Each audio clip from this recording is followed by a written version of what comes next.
Hey everyone! I'm just setting up the stream game, but we should be live any moment now, which is going to be awesome. Oh wait, I have two streams up. Let me go and remove that chat so you can see that one. Beautiful. Alright.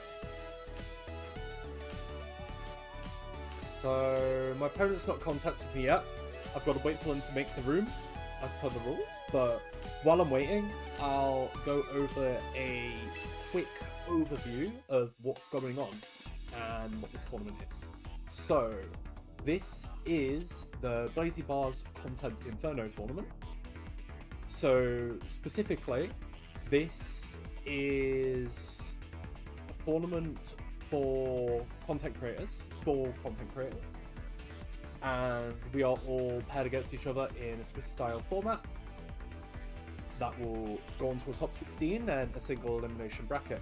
This is the first time I have done a tournament in Champions this way, so I'm very excited, really looking forward to it. And I have also linked to my team, so you can see what I'm running as well. I'm using Mega Venusaur, which I'm surprised it hasn't been used that much, but I think it could definitely be on the rise, this Pokemon. I think it's really good. And hopefully I'll be able to showcase today some of that. So, yeah. Should be fun. Just trying to keep an eye on where my opponent is. Because now it's 5 minutes after. Let's see if there's any questions. Please ask me questions or things there. They probably should have told us when the timeout is in this tournament as well. Because we really need to know, like, when we need to call judge for activity in this sort of thing, but I've not been told.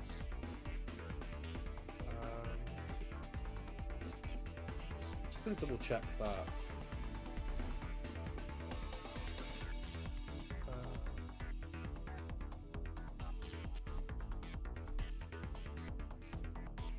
Yeah, this person's just posted a team, but they've not posted anything since.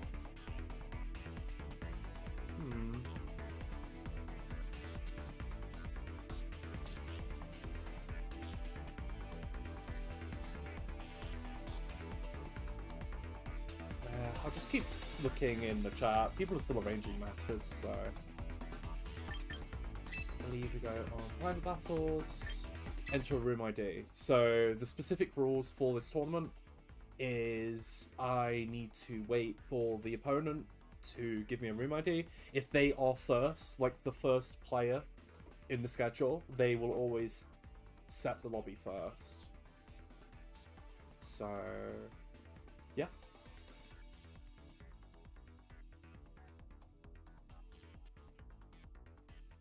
Just gotta wait for someone to say something, because I don't even know if they're online. Actually, I should probably check if they're online. So, zombies go nom nom. They are not online. No, they're not online. So that's concerning. I tagged them, so yeah, just gonna have to see. Where's the questions? How long before calling activity? Yeah. 10 minutes, so I'm gonna wait until 10 minutes pass and then contact the staff.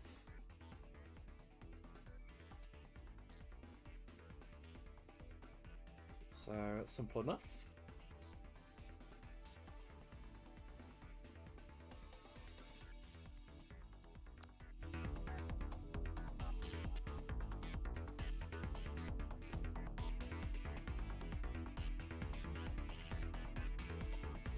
If the staff cannot get in contact after 5 minutes, it's an auto loss. So yeah, just gonna wait until it is 10 past. I'm also gonna look for my opponent's team sheet, which I can find right here. Oh, it's a Mega Pincer team. Wow. So it's Rain with Mega Gengar and Mega Pinsir. It's kind of spicy. I like it.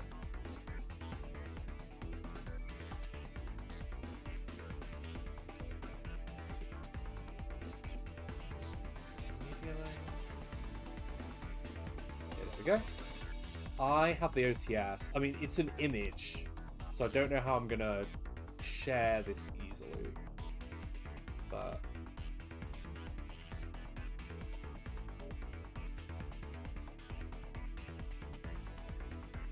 yeah, gotta keep checking if they go online. No, still offline. So give it 2 more minutes. Give it 2 more minutes. Oh, I need to share this on Twitter as well, actually.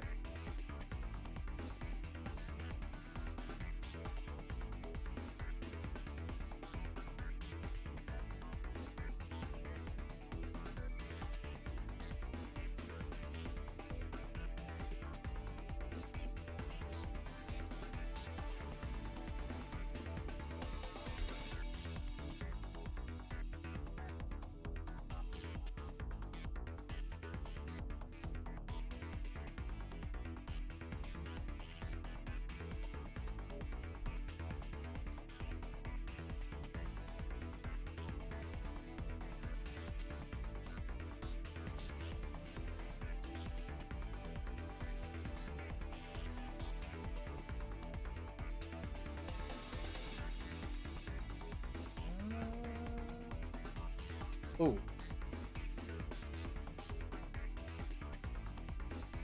Good luck. If your opponents are ready, there's no contact after 10 minutes. Yeah, okay, so.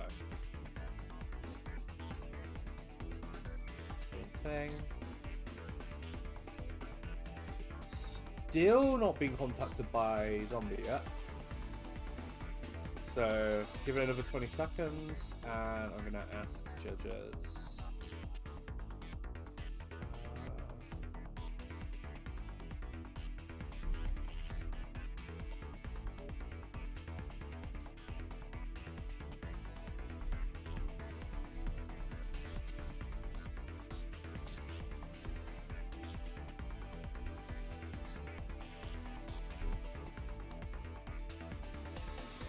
Yeah. Oh, this is awkward. I just want to play. I'll probably go stream someone else. Or like show an overview of them playing. I can go watch another stream if they're not showing up. I'll laugh if I tag this and then they're suddenly online. Nah. Not yet.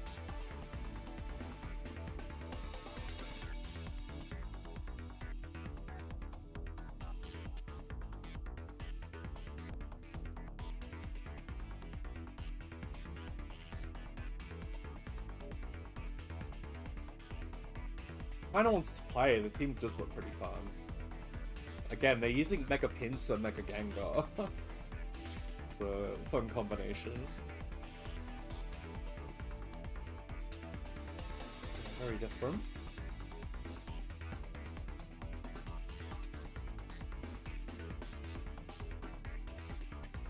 Contact Zombie, try to get a response in 5 minutes. If no response, you contact us in DMs.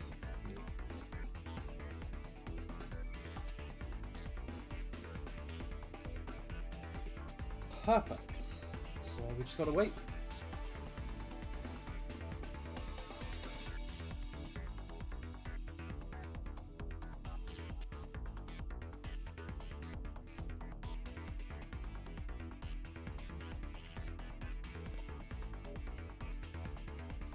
Oh, there's a couple of people cancelling, sadly.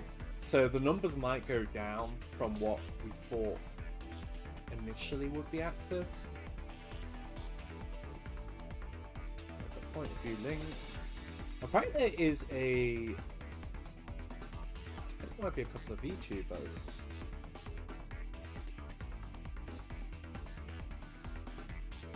So I might keep an eye on that.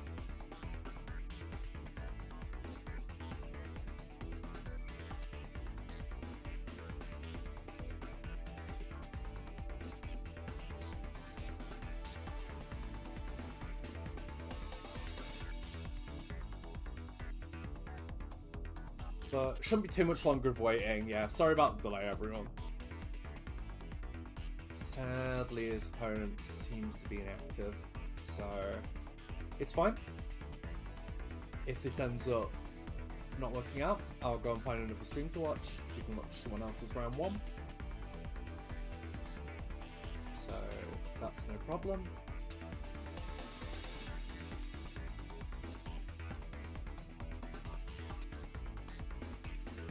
So twitch.tv/lazybard, I believe, has official commentary.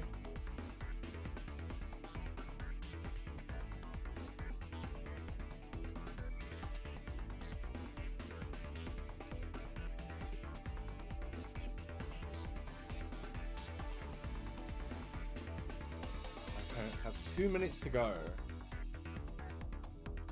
Thank you, Esther. It does look like my opponent's not going to show up, though. So, that's unfortunate. What can you do? Sometimes it's just how it is.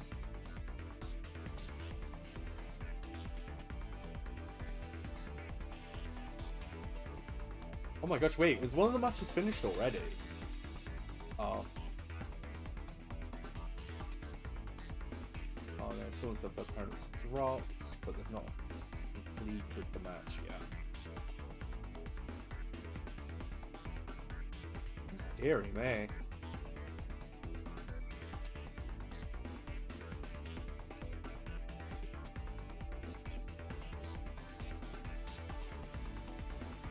Right, 30 seconds to go.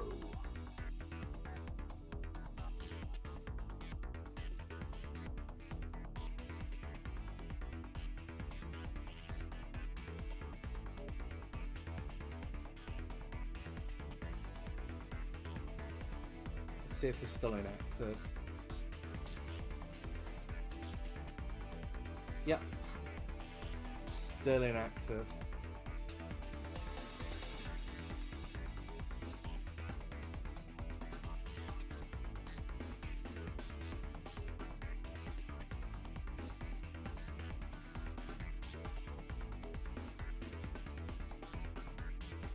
Yeah, I think it might be activity. Has been 15 minutes. They're still not showing up. So I'm going to preemptively go and say that round 1 is mine. 2-0. With that, I am going to quickly just make this disappear for a sec. And I'm going to go and find one of the streams. So we can go and watch that. Let's see what we got. Got a Chicago Town advert.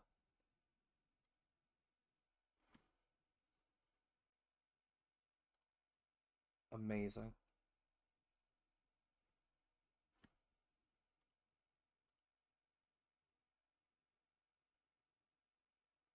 There we go. Okay, I can hear some audio. Go for the window capture.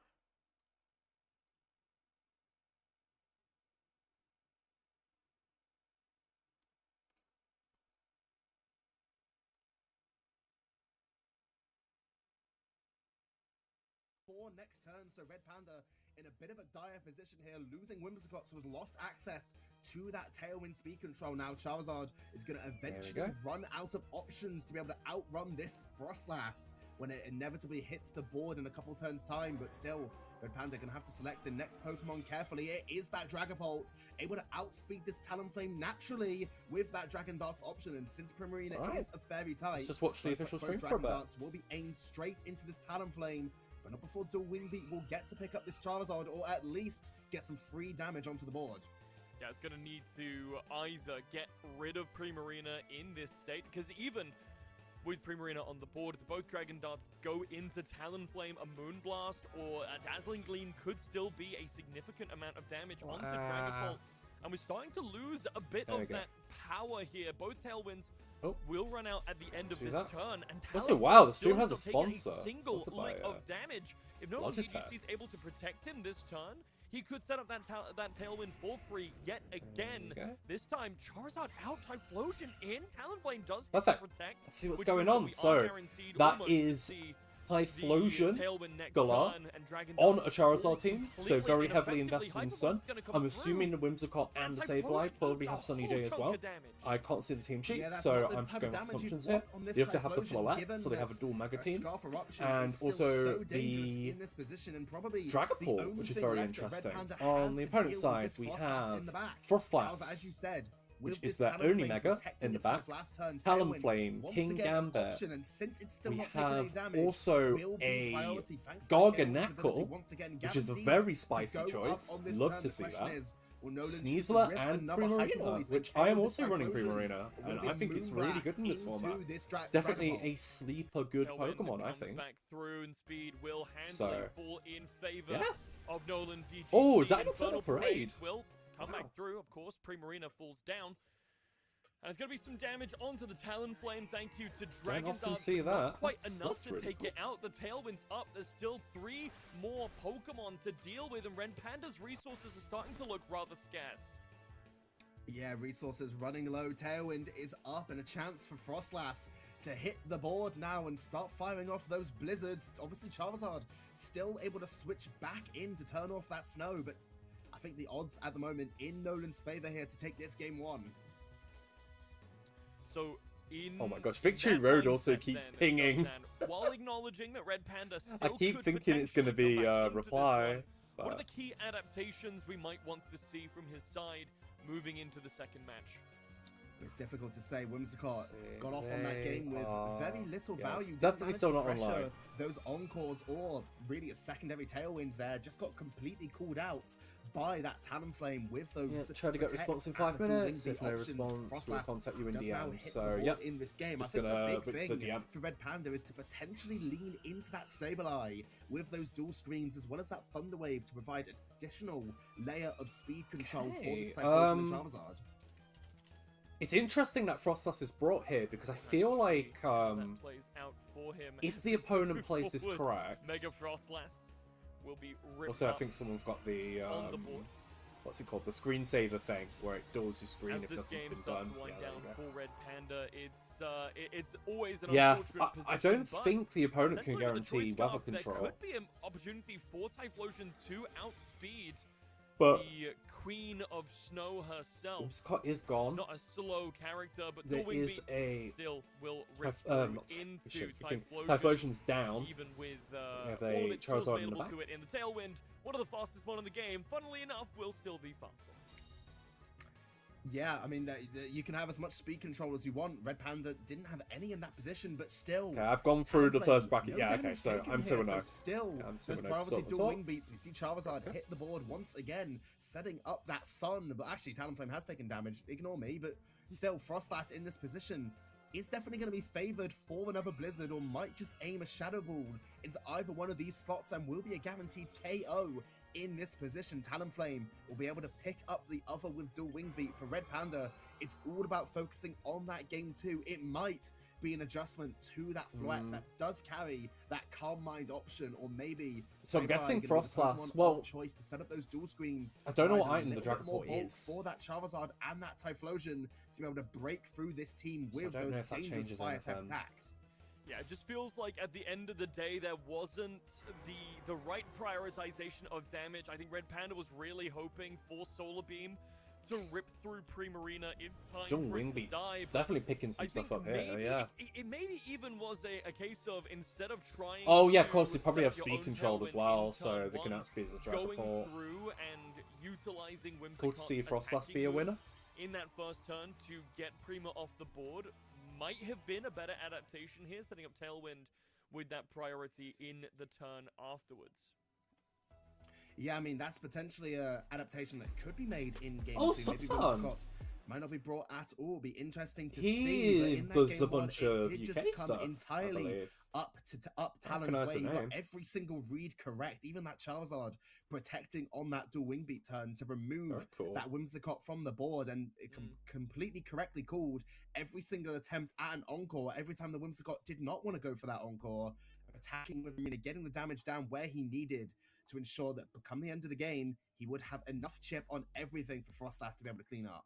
Can't believe they're sponsored by Logitech. Yeah, and I think Pretty this big time sponsor. around, there's going to need to be some changes. We already know that. We already know, and we've highlighted some of the things that Red Panda can do. Although on the other side of that, Subzan, is there any reason for Nolan to change up his strategy? It worked pretty well last time.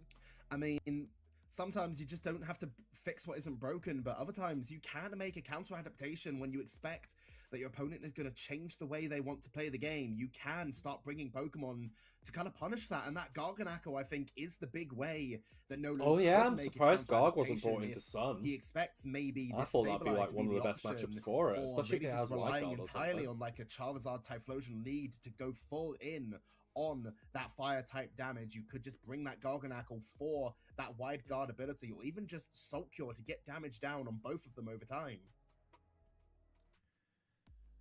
And it's gonna be.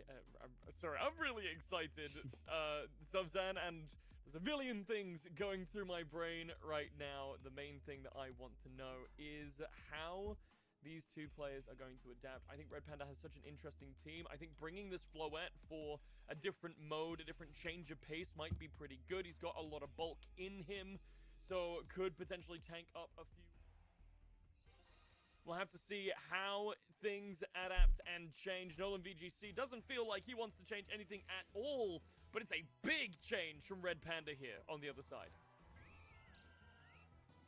Yeah, big change. That Floette hitting the board now alongside that Sableye for that dual screens option. Floette has access to Calm Mind and Draining Kiss here, yeah, so can keep itself relatively healthy alongside Sableye's dual screens option and that Dazzling Gleam for that spread type damage. But Floette, so the opponent's going for a mix-up here. Sableye, Floette.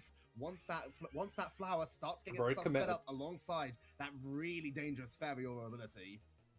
Yeah, and there's not, I feel like not too much risk to Floette here either. Neither of these Mon are going to be potentially threatening. This should be a very stable, I almost want to say, depends how the Floette's built. Red Panda to try and get a lead. Because also Floette's not doing too much damage straight away here, potentially expecting some form of an offense, and it's also defending from Red Panda. Floette takes a protect too while the light screen goes up. I guess hoping not to. I believe Light Clay isn't in this game though. It should take this. With the that is interesting. However, Talonflame, not the strongest Pokemon in the world in terms of attacking stats. Floette, after Mega Evolution, relatively bulky, would be able Dual to Wing Beat probably hits through. Get up a Calm Mind. Sableye's end. The Sableye now has taken a lot of damage from that Moonblast through its own light screen. The tip of that Citrus Berry was barely able to hang on to get that second screen up, but now so it can prevent the screens if they want to, or they can focus down the Floette. Position once it gets that Mega Evolution off. So now the question is, does Red Panda want to try and get Sableye out of dodge before Talonflame tries to pick up this kill? Or will the Mega Evolution from Floette be enough of a dissuasion to get them off the board? A Reflect could still, in theory, go up. There's still value to having this Sableye on the board. Thunderwave and Foul Play as well. Getting that utility to slow down some of these Mon could be powerful up into the Mega. Shows off its Giga Flower. The Fairy Aura will only make that Moonblast more deadly, which is actually, thinking about it, why the evolution. So the other screen's going to go up. Oh, they went Thunderwave. Thunderwave now. Going off into that Primarina, trying to slow it down, but also giving it a chance to not move. That paralysis chance nerfed in this game. Calm Mind.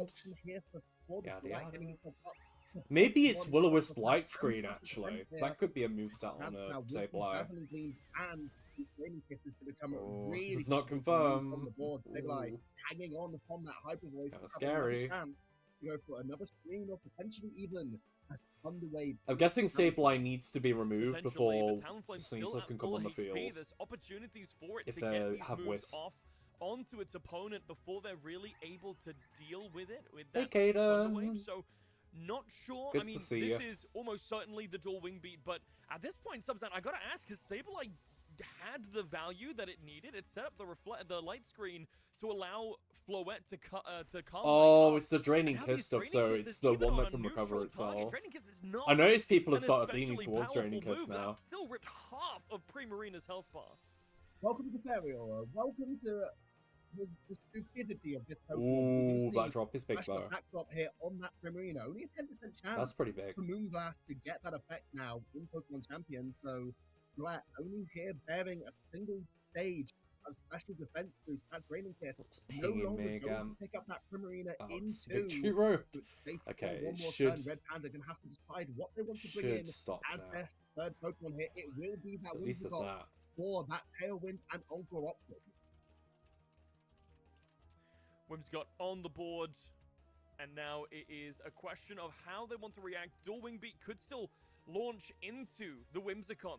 It's still full HP. Nothing has been done to try and counter out Gale Wings from Talonflame. I wonder if this is where we'll see the Dazzling Gleam. Or potentially, it could be another attempt at Calm Minding up to get Floette a little bit more power after taking that Moonblast drop. I'm sure Red Panda is cursing the day that they tried to get that setup done. Now it is the protect from both the supports on either side, as I believe the Dazzling Gleam or the Kiss should come through. Dazzling Gleam it is. Primarina should take a decent amount from this. Yeah, it's going to take a lot. Barely hangs on, though, thanks to that special attack drop from that Moonblast last turn. So Primarina still has the ability now to try and fish for another on this Floette, which is now barely above half health. Will not get it, though, in this position. Whimsicott has the option here to go for that Encore on Talonflame, who is going to get that Dual Wing Beat off first, but we saw based on the damage it did in the last game, not going to pick up this Whimsicott regardless of the Focus Slash going to do at least 70% to it, and that's not enough to be able to one-shot from here. This Encore still a dangerous problem in this Floette with a loss of health and Draining Kiss as an option, and can still go for more Calm Minds. It's a dangerous spot to be in, but Floette starting to look a little bit threatened. Yeah, Primarina might not have the highest offensive stats in the world, but any fairy move is going to start looking especially threatening. Hold on, it might be a roll on the Dual Wing Beat. 11 HP left to Whimsicott's name. It's able to stay alive. Yeah, Talonflame is quite weak. Finally, especially dropping that much power. Threat. We'll say Fairy Aura. I forgot that Moonblast will be boosted by Fairy Aura. That's kind of funny. Do all that much damage, still just having the threat of a priority attack is still gonna be hard to break through this thing with the self healing. Like Garganac will probably can't beat it out. 50% you know, of health done, damage done, restored as health, and Floette may as well. Yes, why every team needs like a super dedicated Floette. So how dangerous it really can get, and how out of control this Pokemon is. It really becomes, even after a single Calm Mind. Obviously, I'd like to think I have enough answers for it on my team. For this Floette, that's the main thing that's important. As much damage as it could, based on how much damage that Whimsicott did last turn with its Moonblast, you have to think with Fairy Aura and how high its base special attack is. The Dazzling Gleam might pick up this Talonflame after a Tailwind from this Whimsicott to ensure that this Floette will be faster than both Talonflame and Frostblast.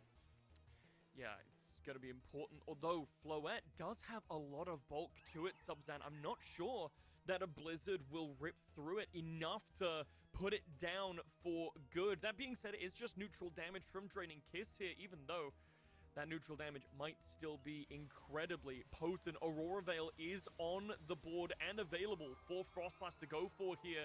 And what seems like, unless the Tailwind comes through from Whimsicott, should be the first move in order. But it will be the Tailwind to allow Floette to deal some damage first. But I'm very curious to know if this will be a damaging move from Frostlass, or if she'll try and go for that Aurora Veil.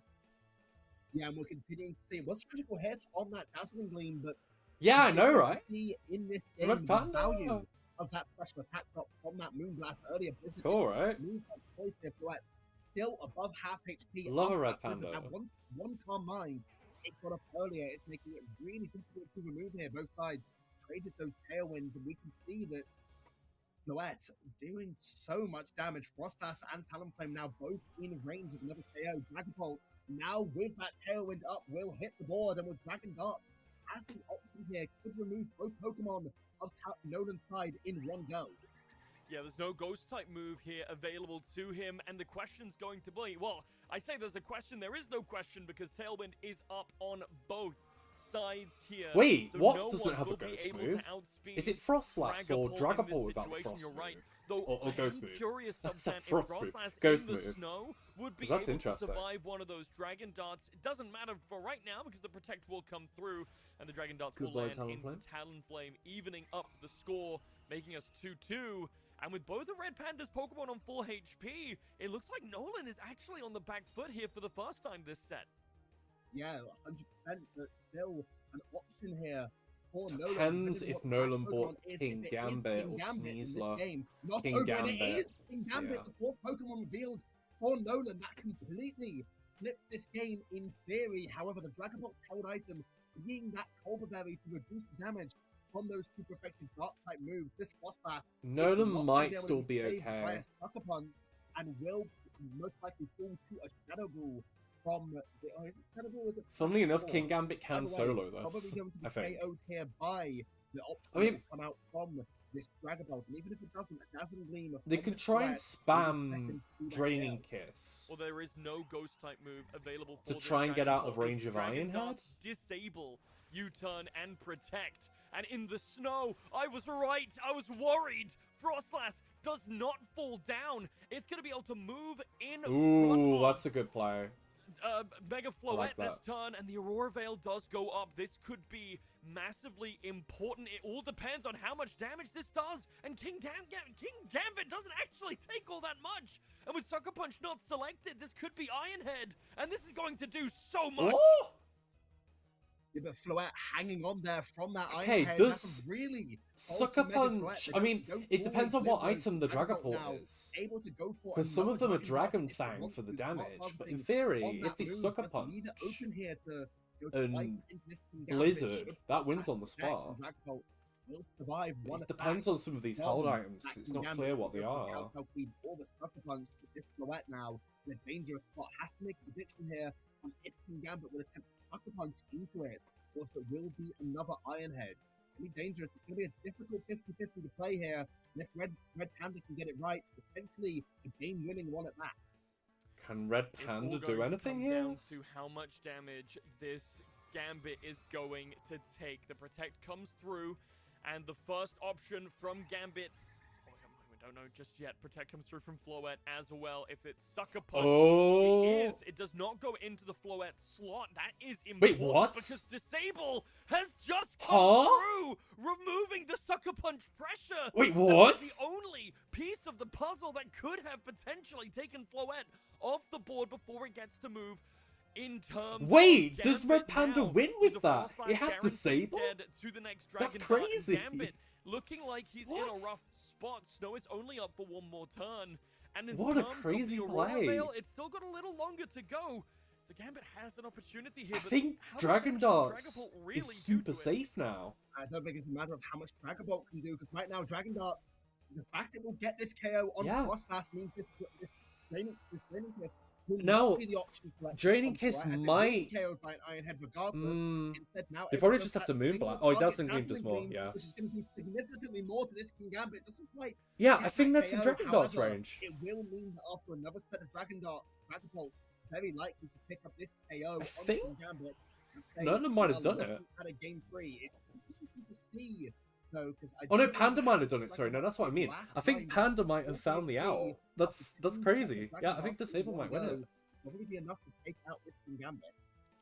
3 more turns on the Disable, so no Sucker Punch to go. Gambit only has the Kowtow Cleave. It's whether it can survive Dragon Darts with A-Veil. Dragapult, and I think you're right here, Subzan. That's it. There's not many more options for Nolan VGC.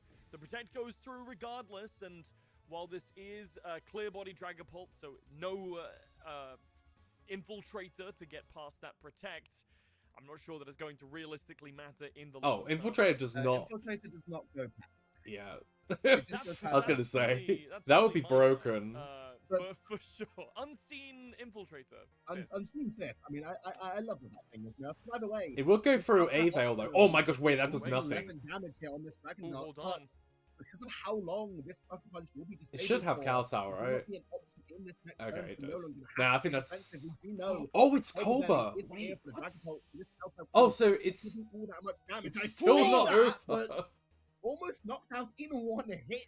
What Thanks the to that heck? critical hit, hangs on barely from that Kowtow Cleave. Okay, and so now the King we have Gambit it one protects more time again. Disable here on that Is... Sucker I think Punch. Disable This is still in entire game effect. is gonna come down to a So the only way and that Gambit last can one, win Sucker is with a Punch double on the protect, and then disable a attempt, mind or will game Red Panda as to whether they're go going to for click that Disable or Dragon not. Dart? Oh no, it's And one no turn. Sucker Punch coming out. Wait, no, so We they see can this protect turn, and stall that. Gambit is gonna open up. It's So gonna they get Sucker protect, Punch make that back, option a reality. and then it's going to This be a is mind where game as to whether Pokemon they Sucker truly Punch or go for gets Kowtow. Interesting, Subzan. It's all about the mind game. Yeah, this is a mind Two game. Moves can have all the difference. It does. So Sucker Punch absolutely beats come Dragon down Darts. to, Dragon is Darts this disable beats or is Kowtow. this Dragon Kowtow Darts beats from Disable. Red Panda? The mind games are coming through, but the Yeah, it's a time pressure is 50-50. starting to tick down. Oh, that's There crazy. aren't many more moves left to play in this game, Subzan, but Red Panda only has 1 minute and 18 seconds. That's a little over 2 rounds worth of thinking time if they are to take their entire What the heck allowance. is this game? So there's not gonna Oh, be they too went for much. Disable. I comes think they through, went but Kowtow. Sucker Punch was not priority, which means only one thing. Oh, no. Kowtow Cleave, bow down to your winners. Nolan VGC Nolan got takes it. round 2 and the game of Swiss.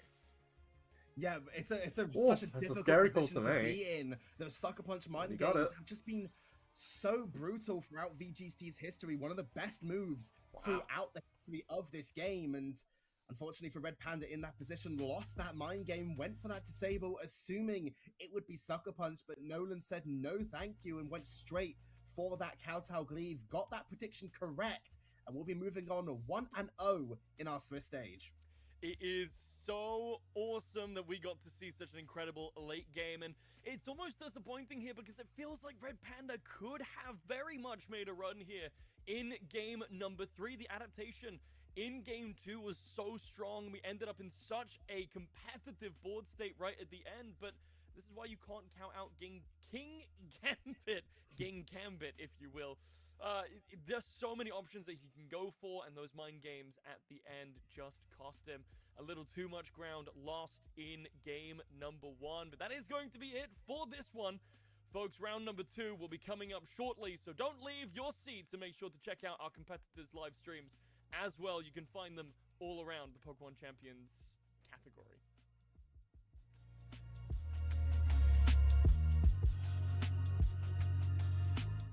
Very cool.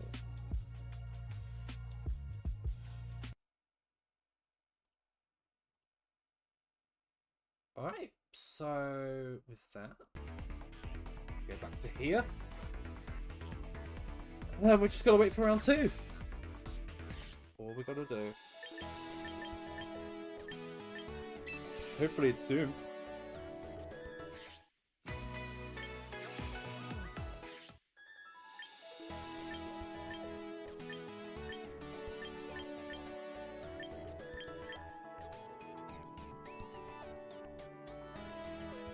Let's have a quick look at, okay, announcement.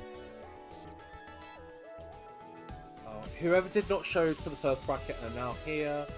Please send me or one of the other staff at the end saying you are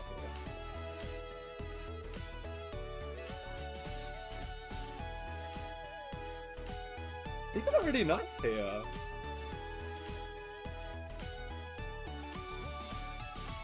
Awesome.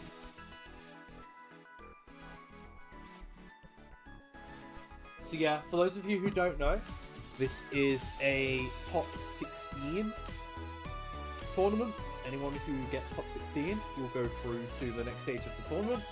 I need to quickly check also how many rounds they are. Real quick. How many rounds of Swiss are there? Supposedly there's 6 rounds. Yeah, looks like there's 6 rounds.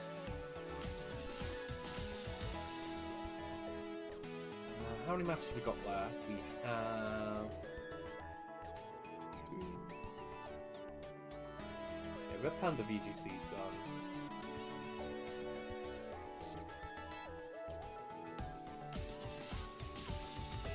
think we've got like 12 more matches left. Shouldn't take too long.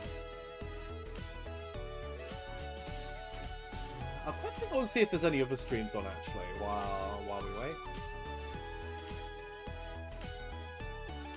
So, Pokemon Champions.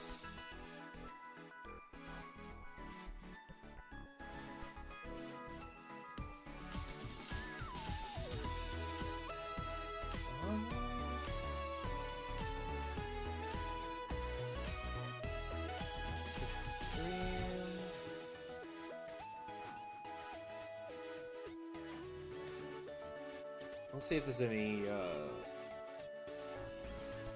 standing out. Oh, that's cool.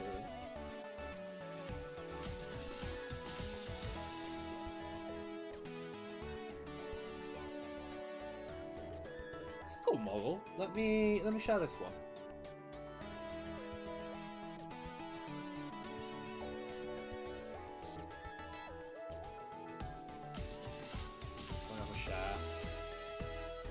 Really cool model.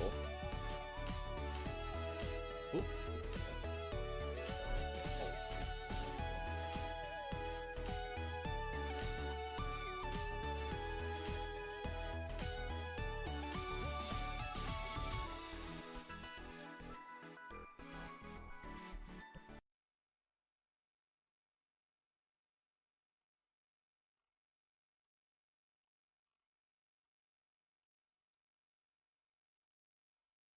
I don't know how this person has such low views. Like this UI and the it's a whole 2D tuber. Like that's clean.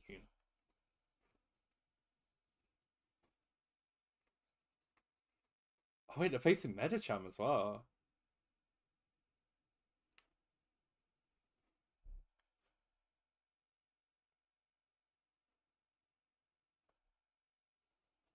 Medicham's kind of wild to see. But yeah, I'm just finding stuff to watch while we wait for round 2 to go up. In case everyone's wondering why I'm just going through random streams. Because my opponent no-showed round 1, so had the guaranteed win. So I may as well just go around and check some of the streams.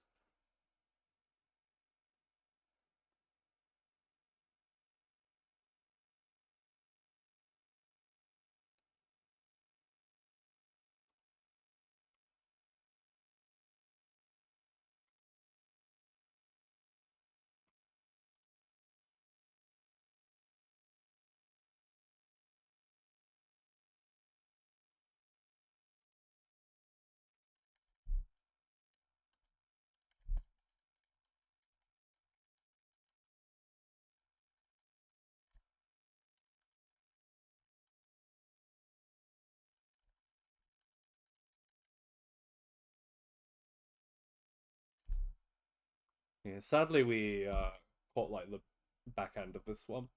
Would have been nice to watch the whole set.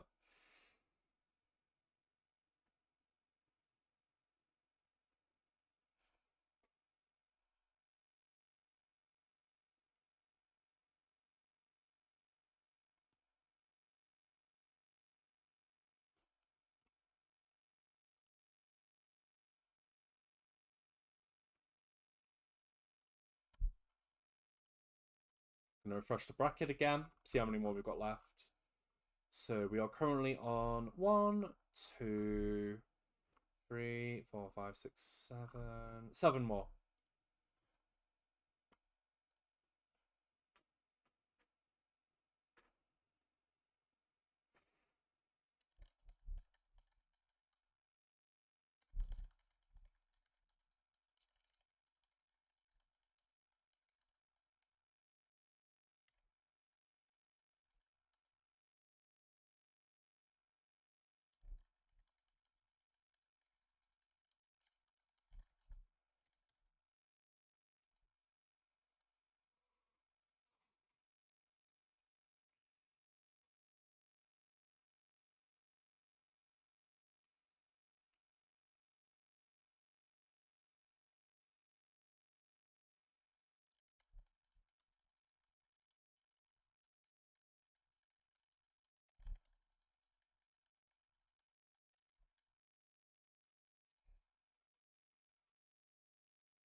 Oh yeah, that was ages ago.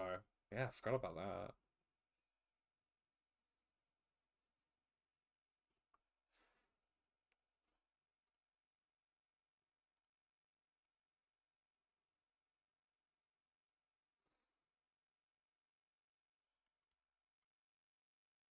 Alright, good luck.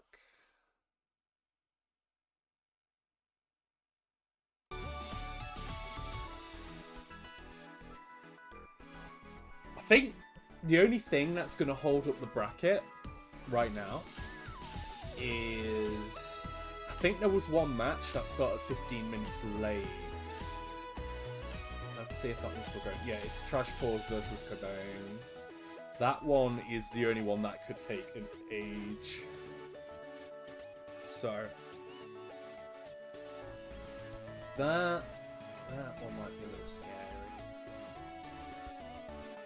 Anyhow, I will showcase the team while I need to burn some time. So, let's do that real quick.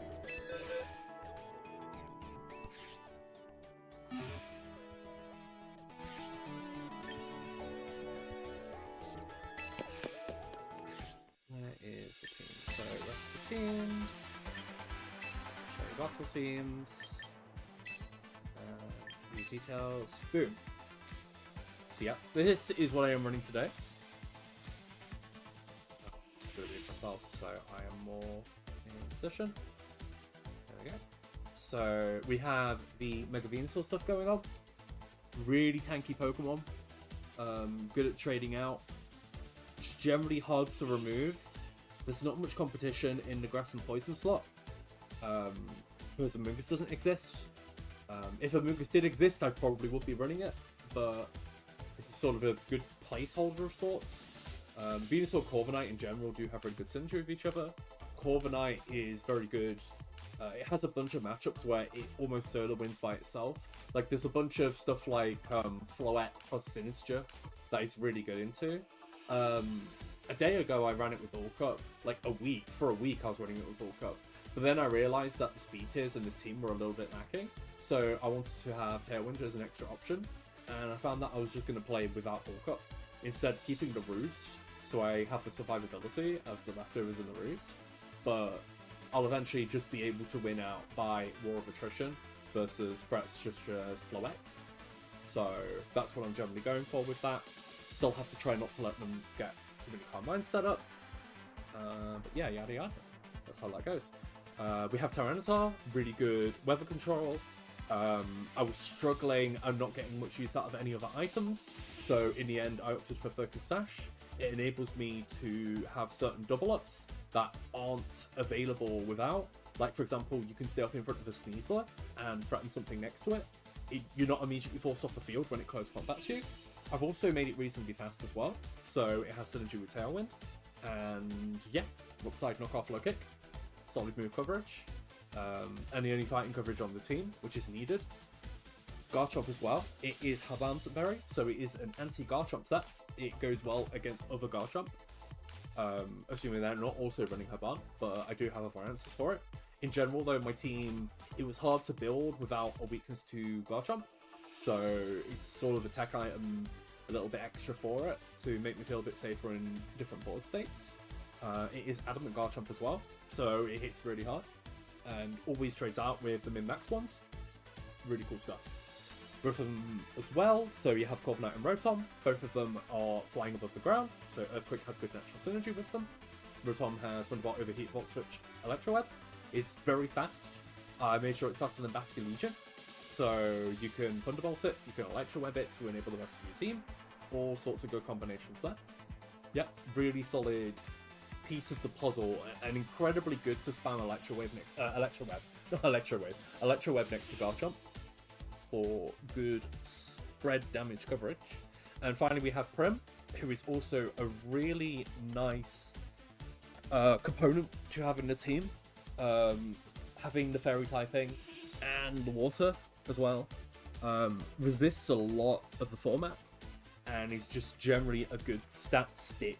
It might not stick around for long term in this format, but right now it's still really good when it's not emphasized as much in the format as like the #1 threat like Floette is. So that just about sums everything up. Is one more match left. Gonna keep refreshing. Yeah, one match to go. So we are nearly on round 2. Only one match left.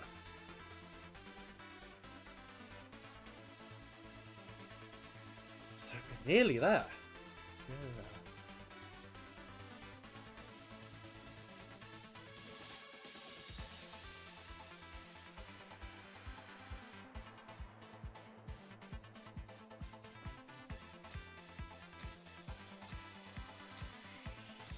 Dread versus Decrepit. It's not the Dread that I think I've heard of before. I think there's a couple of people who are in the community who go by the name of Dread. This tends to be a common username. So we'll see how that goes for them.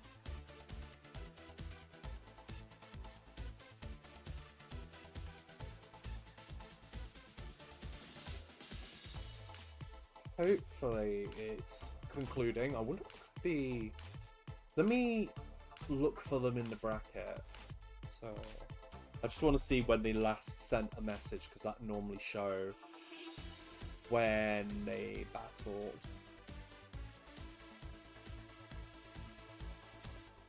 It's not really recent though.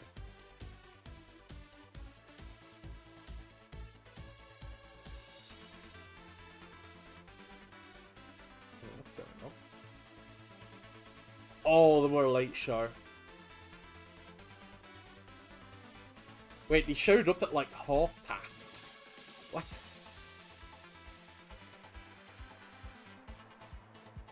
I'll be real, they probably should have been given an activity win for that. They should have really like...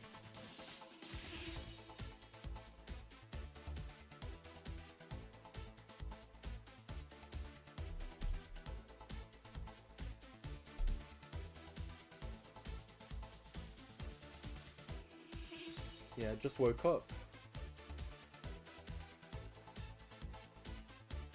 Yeah, they set up the room like really late in. I think that should have been an activity win, because now the issue with starting a game like 45 minutes late is it's gonna hold up the rest of the bracket. I know to be nice about it, but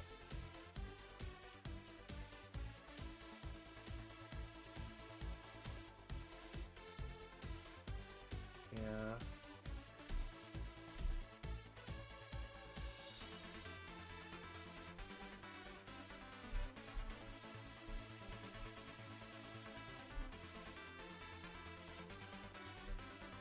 Yeah, I'm gonna point out that the match is 45 minutes late. Yeah, I really do think it should have been an activity.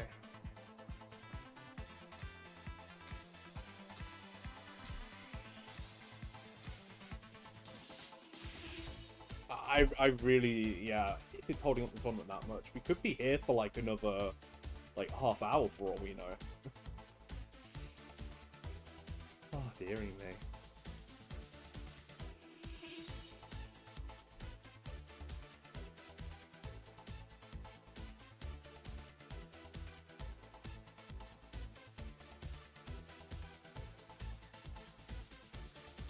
Oh, let me type it because there's a stream delay. Last match started 45 minutes late. His opponent was asleep.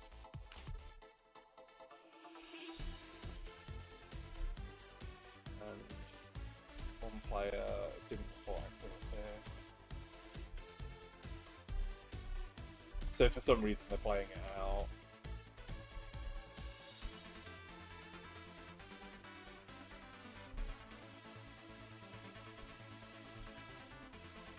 I don't know why they were just given 45 minutes. They really should have. They should have just given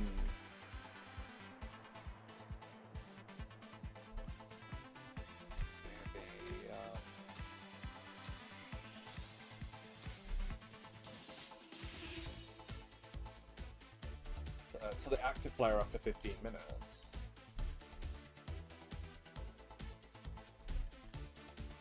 Because now this holds up the whole bracket.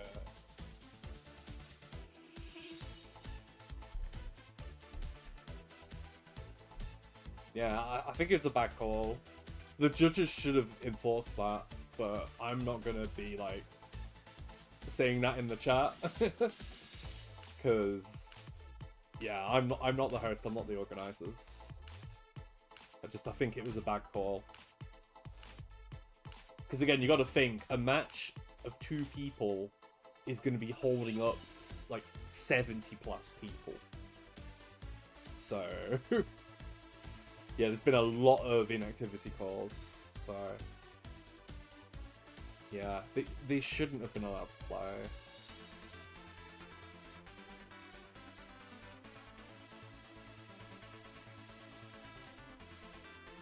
Yeah, it's annoying.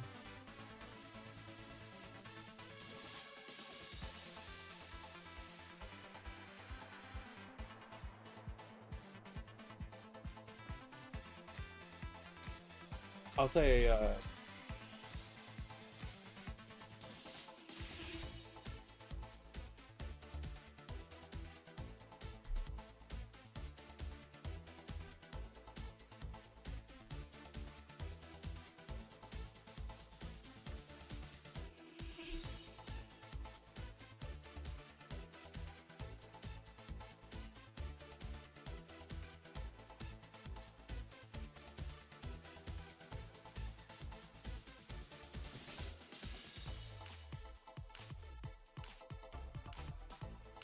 oh no. No, it's alright. It looks like, yeah, because to be fair, who was it? So, I'm looking at the logs. Dread overslept and made the room ID at 2:43. So that's like, they made the room 45 minutes after the round started. Which is, yeah. That's alright.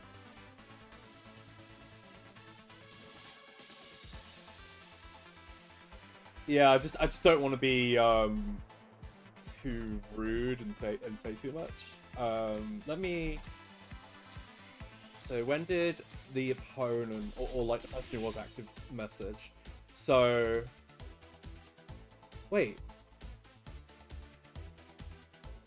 Oh, the opponent said, "Are you about?" late as well. Oh, okay, they said oh right, they said they're going to do that going forward, yeah. Okay. But no, technically both of them should have been got for activity, actually, come to think of it. Because Jackrapid only posted at 15 minutes past. Oh, are we good? Oh, yeah. But I'm guessing, would it be Dread was... Oh no, Dread was the first player, so it technically was on Dread to organise the match.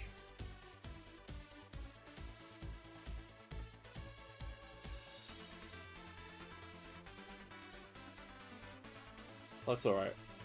It is what it is now. We just gotta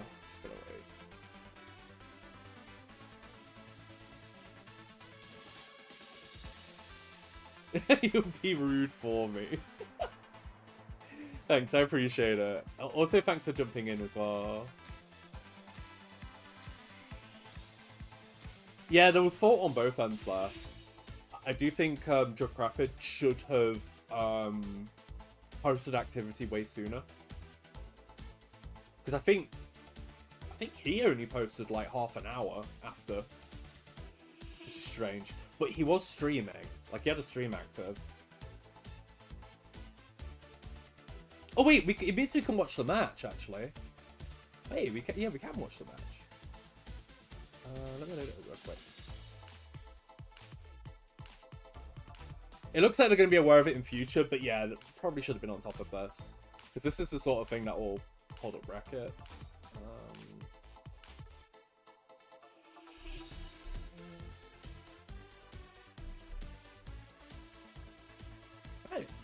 let's see the stream. So, what round is this?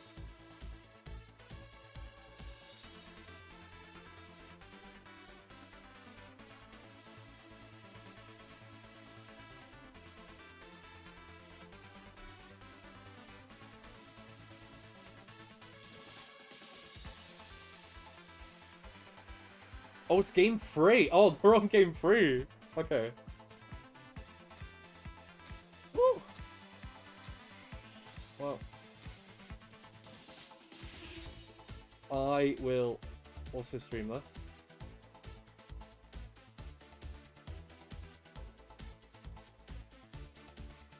Oh, it's a floette mirror as well. Oh no. They could both just rain and kiss each other indefinitely. Oh, whoa. Let me get a window capture up real quick. Let's give this a watch.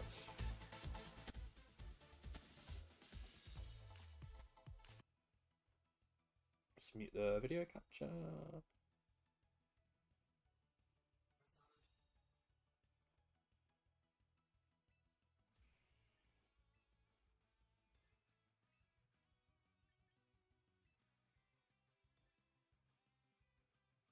I don't know where to put myself. I'll go over here for now. Whoop.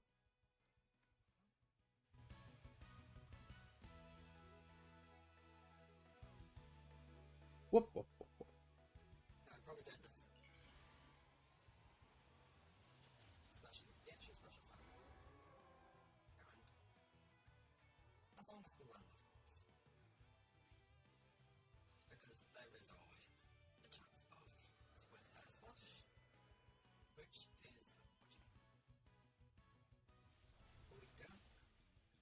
Yes, air slash takes Okay. Nice. Looks like that was White Hub. So I imagine it's gonna something that works into it. Which I don't. Focus Sash. In before burn. Crit burn? No matter what, it's got it. That works. Okay. No crit burn.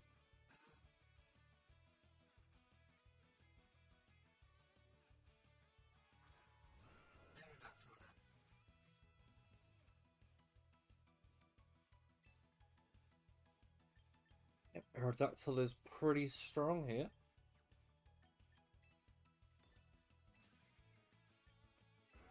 So it has no wide guard. So a double up is always possible here.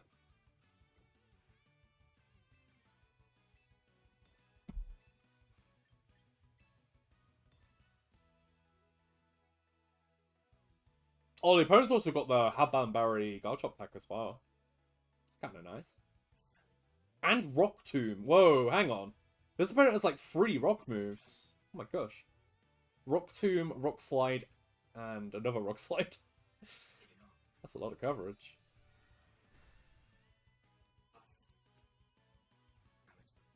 Yeah, does Heatwave do enough? Arrow might live. Doesn't tickle the Aerodactyl, which it's gonna be. Uh-oh. Citrus berry, can we get the burn? We can't get rock burn unless that is watching them using on Mega and Rowan's God. I wonder what moveset the Charizard was there. So it's... Because Solar Beam could have confirmed if he had the option. However, I didn't get to see quickly enough.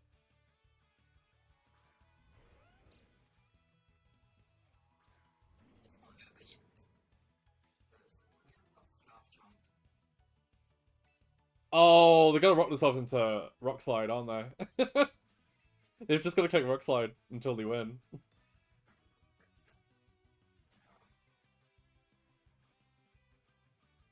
It is Citrus Berry Incense, so they can heal back up. I'm predicting a switch. So what's that? I don't think the opponent can switch here. To try and intimidate our jump, which you won't be able to do with.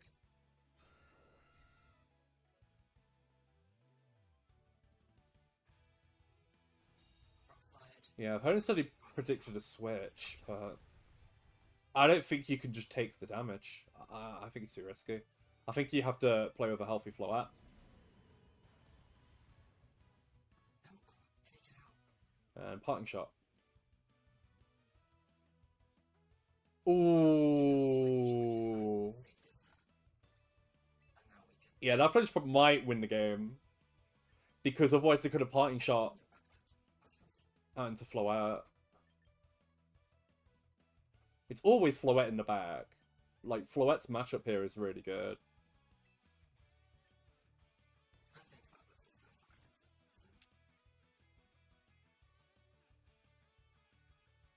Opponent probably can't hard switch. They probably just have to double sack now. The parting shot was, like, would have been amazing for them there. Oh, no, you do... Oh, okay. That might be... Oh, it's Garchomp. Oh. Oh, they probably should have switched that in before? Yeah, just so you don't take that much damage. Because, yeah, they could have done this last turn, switched in the Chomp, and saved... Oh. Okay. I mean, if they were going to burn, they always had that. I think Jackrapid is pretty much guaranteed at this point. With the burn. I don't think it's possible for the opponent to remove the Chomp.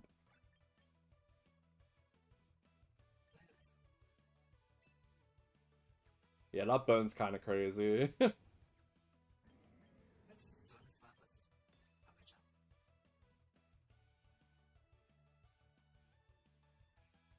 But that said, the opponent probably could have avoided the chance of a Rock Slide flinch with a switch if they always had Garchomp. I was just assuming they had Floette and did not want to switch it in.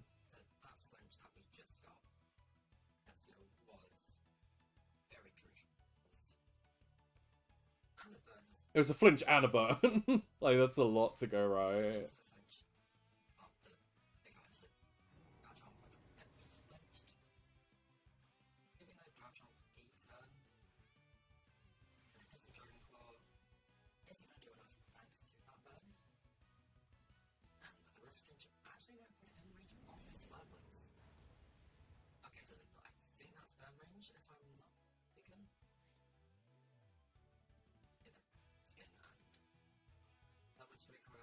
I don't think even double crit Earthquake can win on this situation.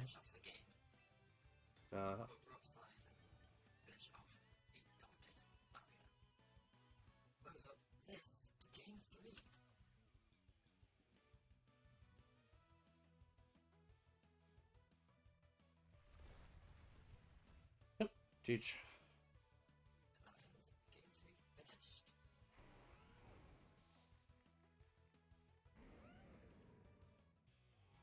We did it! Woo!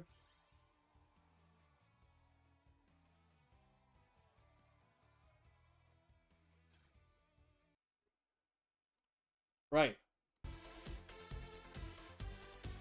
Woo! Okay.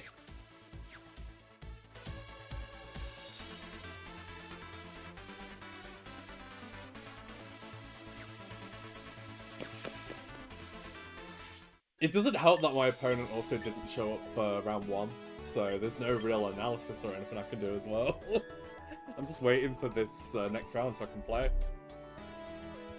But the light is at the end of the tunnel now. And there's round 2. Yep, here we go.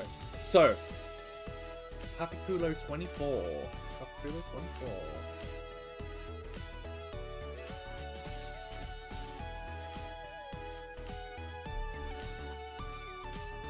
Let's have a look. So, their team is Rain with a Gallade. Ooh, I like that. That's cool. Rain with Gallade. Rain with Gallade.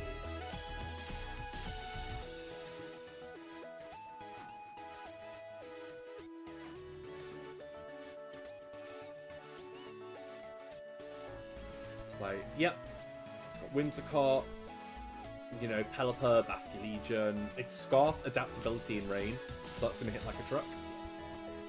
Magnet on the Archanodon, and then Gallade with Dual Stab, and Rain Dance! Rain Dance on the Gallade. Wow. So that's like fast Rain Dance. That's really cool. And a Incineroar. Alright, let's see what we can do.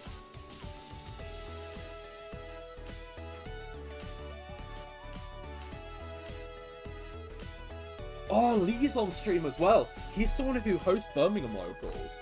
So I know that guy. That's cool. Let me have a look. So...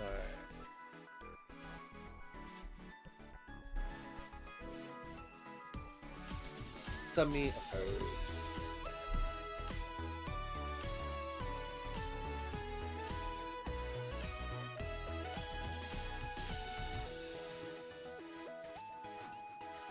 Oh, room code, room code. Alright, let's do this.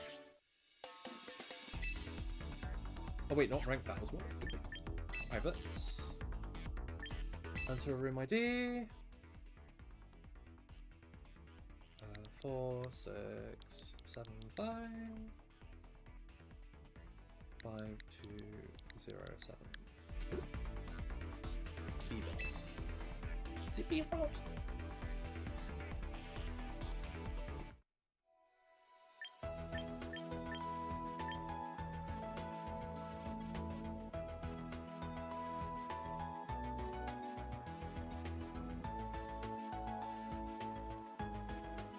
I hope that was the right room. I don't think I'm in the right room.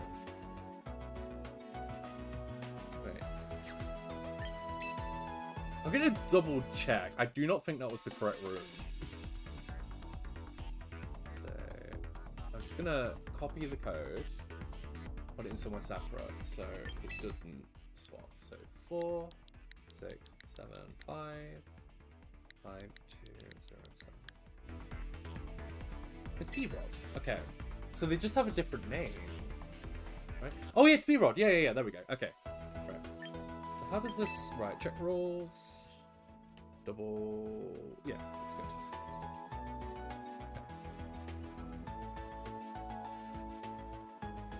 Yeah, I'll always take a free round, but... I just like playing. I want to practice. Right. Let's do it.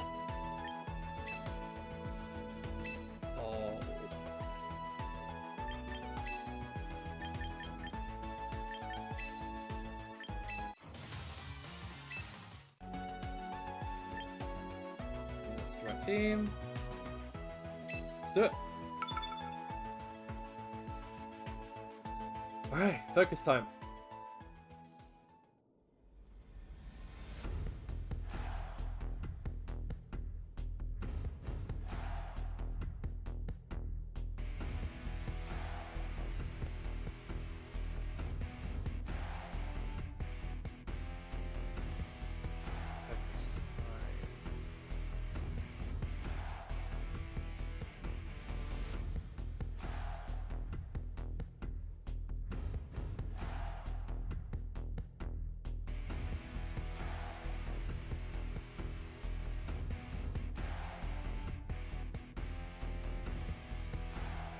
Gallade is the interesting part.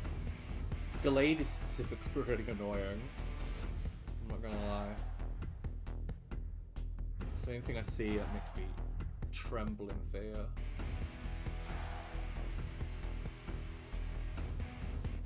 Plus I feel like they lean towards bringing it.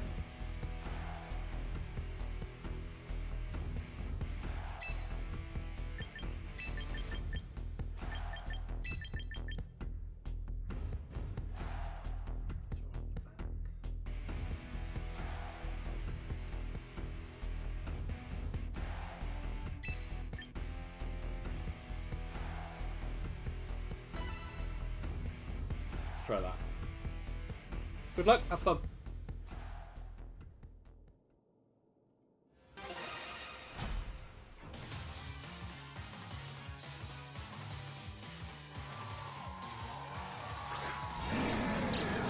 Basculegion and Incineroar, that's not too bad.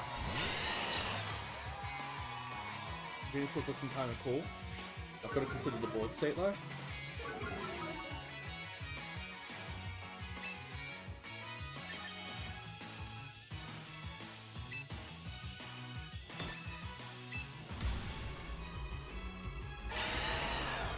think a lot of stuff they could potentially switch into, we do not want to switch into. So at least that's in my favour. They almost always have Gallade in the back.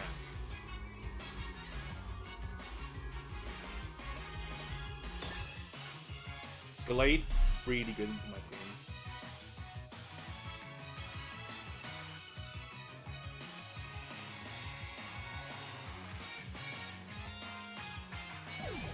Goodbye, Tom.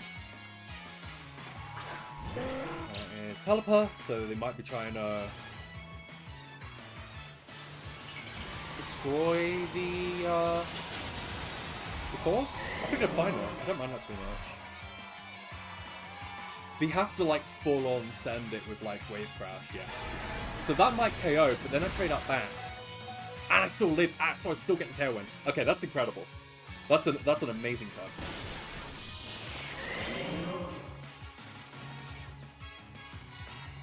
Because Basculation is like a big scary endgame threat, and we removed it turn 1. Perfect. Incineroar probably coming in now. They are likely going to match my Tailwind. If they switch an Incineroar, there's no way I can prevent it. They are Quick Claw on the Pelipper, which is kind of annoying.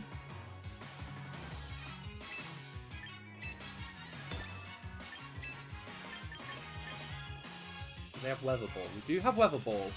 They do have Wide Guard. Wait, they don't have I just realised they don't have Tailwind.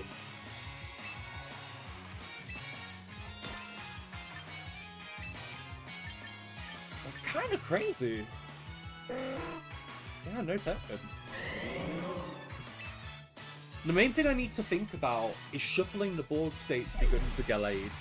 Gallade is the main thing that's going to be in the back. They can't set up Tailwind for it though, so I will always have a speed advantage.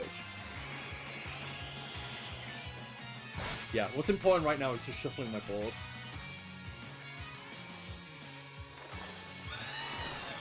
Now I'm healed, so now that's going to be incredibly hard to remove. It's going to be a really good endgame threat to Gallade. Also, Weather Ball is now Rock type, and because I boosted it, removes my flying weakness. So, beautiful. Beautiful stuff. And Tyranitar is just in a position to start hurling rocks at the opponent.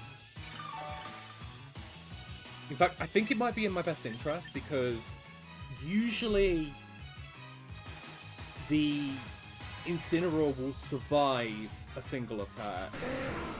How many turns of Tailwind do I have left? I have 2 turns of Tailwind left.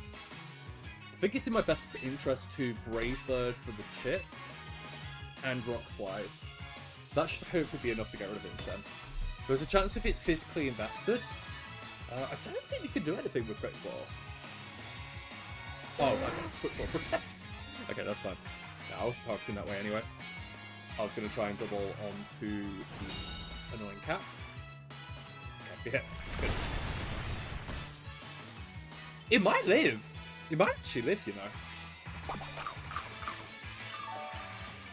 Yeah, that must be physically invested. Good to know. So Flare Blitz will do work for him here. Oh, Parting Shot. Okay, that's not as bad. It's probably into Gallade. The only thing is, I can't actually roost on this opponent, by the way. I can't roost. Because if I... Oh, that's not... That's not who I thought it would be. I thought it was going to be Gallade there 100%. Okay, that helps because now if I roost, I do lose a major weakness. I also have a lot of ground type coverage. It's also got Sturdy. The Archaron has Sturdy, so that helps a little bit in positioning. I probably should switch though because it's likely Incineroar comes in here. I can switch to Venusaur, like no problem. That should be okay. I do need to pivot my T-Tar out, because it's likely they're going to start pivoting their Pelipper now. As much as I'd love to Rock Slide here,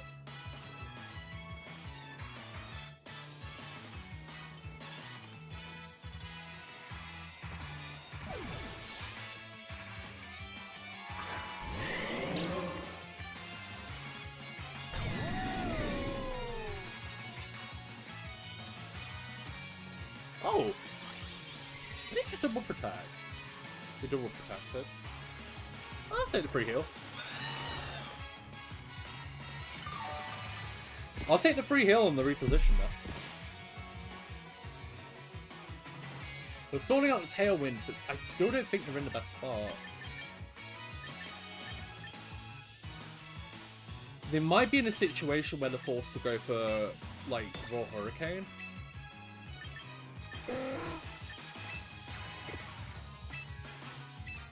I'm gonna play it really safe. I'm gonna just protect so I don't get hit by a potential Hurricane plus Dragon move.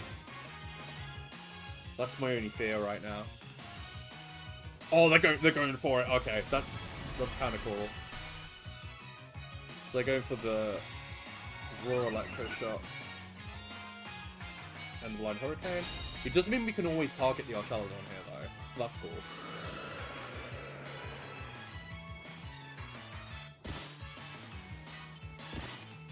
I don't think Brave Bird plus Earth Power will do enough.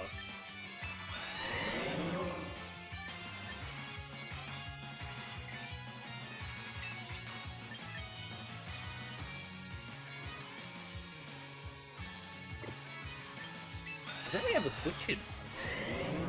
Because I want to preserve Tyrannosaur, right? There's only one turn of Sand left. I think it's okay. No, I think it's okay. I think we just switch as normal and start throwing out Earth Powers now.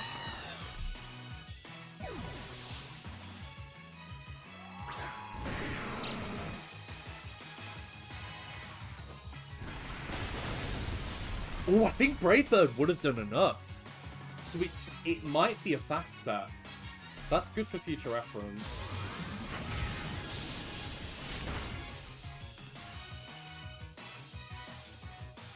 Ouch.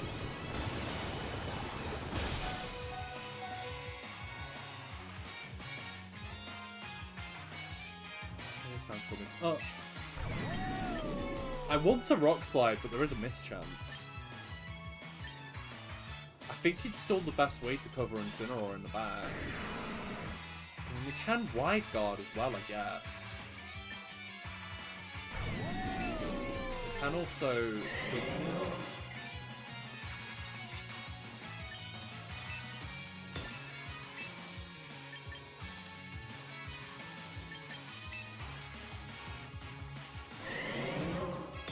I think they're going to just try for a quick draw proc.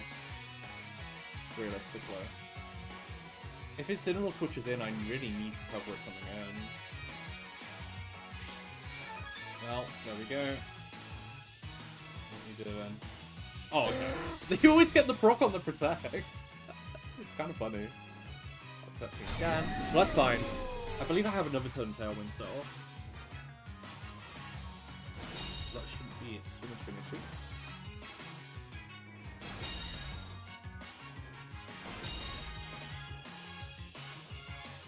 Okay, what's the most accurate moves I can go for here? I think I'm still pushed into Rock Sliding. Low Kick Giga Drain is an alright combo.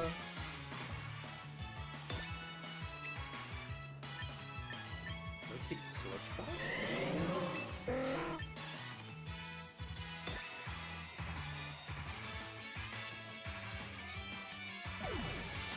Well, that's fine, because no Incineroar goes and they never have to go back.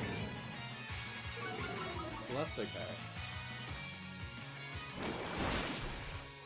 That KOs? Oh, a crit, okay. The crit might have mattered that. The crit might have mattered.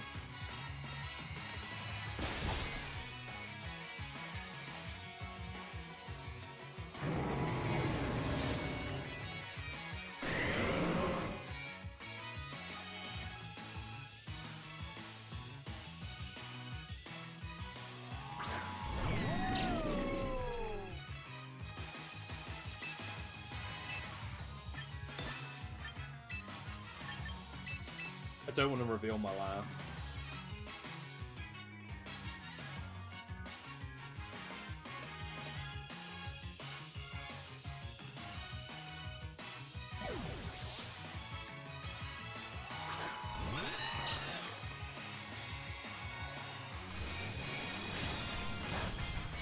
wait, was Tailwind up? Oh, that was silly of me. Whatever. We'll take the win. Why did I swap there? I just realized. Why did I swap? Was there a reason to it? I blew it. Right, one down.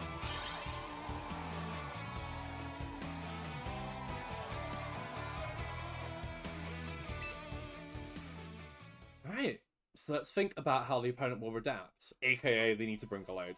They really need to bring Gallade.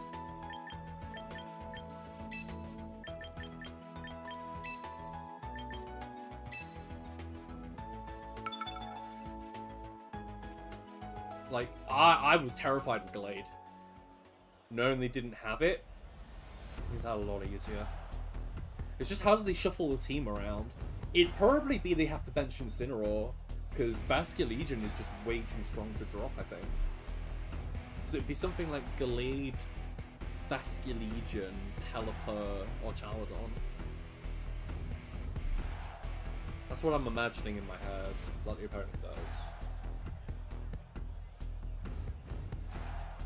I didn't reveal Prim last game, so that was good. They also know that I live a Wave Crash now, so they're probably not going to play for that one line again.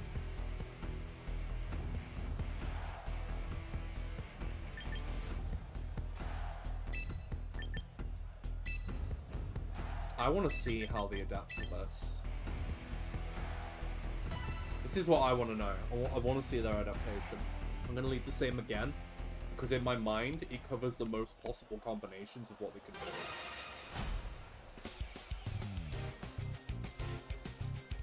Oh, that's amazing! You don't have any replays or anything, actually, do you? Let's see. Right, I gotta be careful here.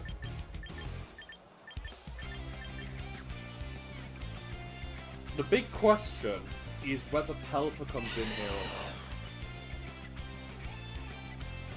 not. That said, is it Sharpness Gallade? It is Sharpness, so it doesn't necessarily need the Mega.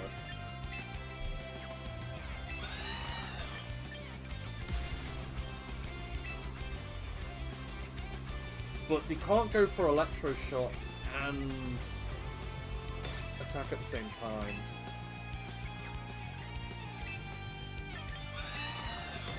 I want to see how they play it. Funnily enough, I think Mega Gallade does less damage with Psycho Puff than if it stayed regular and went Sharpness, but there's a chance that they'll under speed, I guess?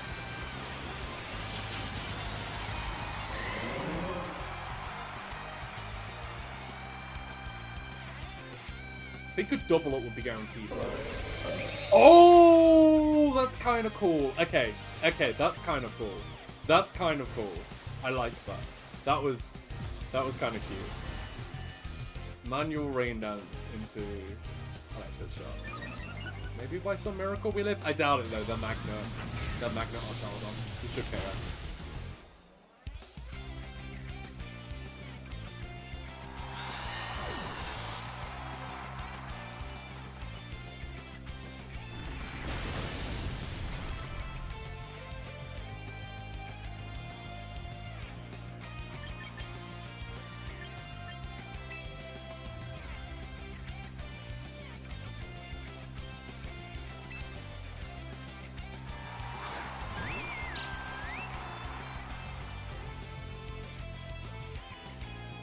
Now the question is, are they just going to keep spamming rain dance? In theory, that could be really good for us if they just keep spamming that. I also don't have anything that outspeeds Arch anymore. So Arch is weirdly annoying.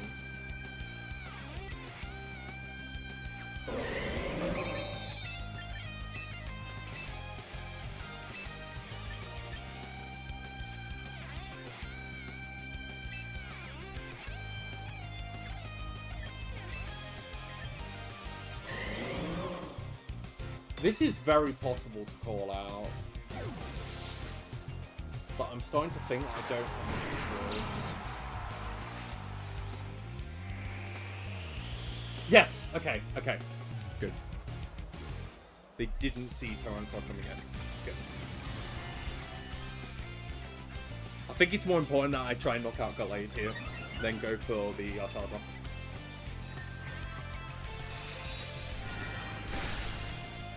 Yep. Good riddance. I need you gone.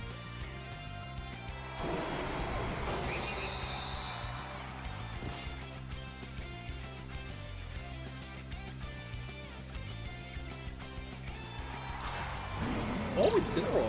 That's interesting. I didn't think it would be Incineroar.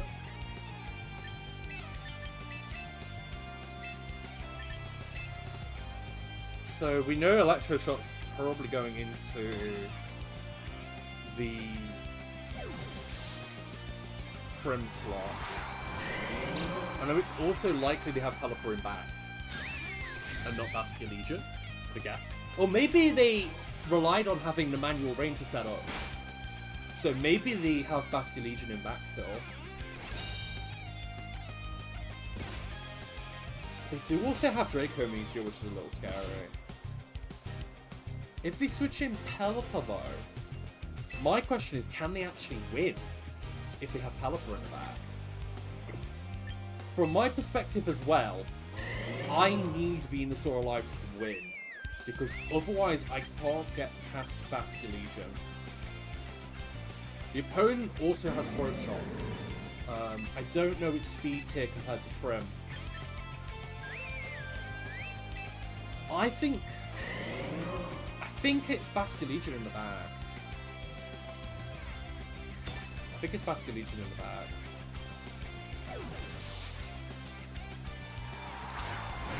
But I'm scared of the Draco Meteor.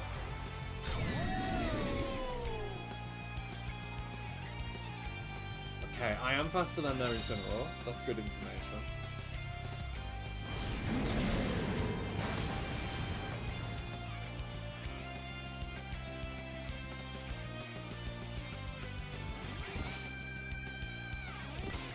I really do think it's Bastion Legion in the bag.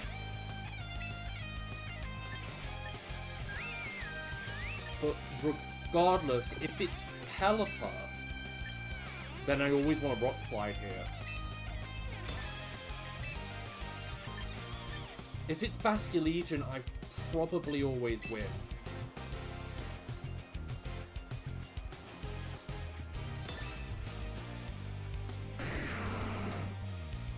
The important thing is that I keep Venusaur alive.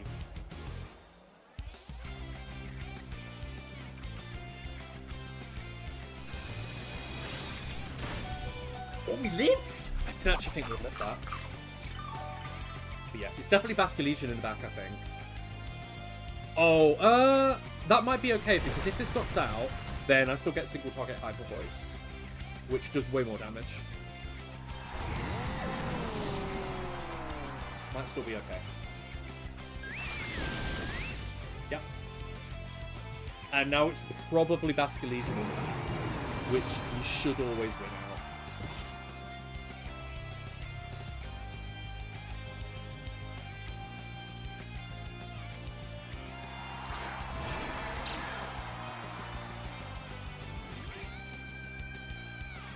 How do you know T-Tar was one of my favourite mons? I didn't know! Just coincidence. But I decided I'd name the team after Killer M players, so I thought it would be fun.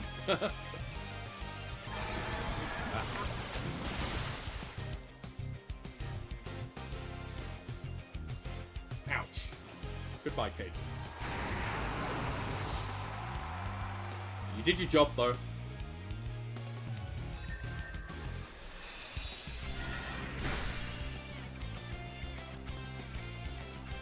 Yeah, it's locked into Wave Crash, so we always win out with Venusaur. That's why we preserved it, because I felt like it was Bastion Legion in the back, and then we're relying on manual rain to win out.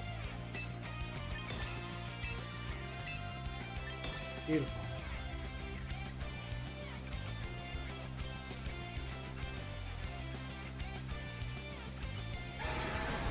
This should knock itself out, actually. Oh no, maybe not. It might barely live, or like 1 HP. Okay, no, that took way less at recall than I thought. But we could join it and we're chilling. GG's.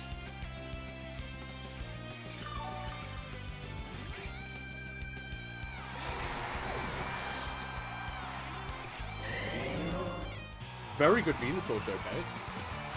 Venusaur did great.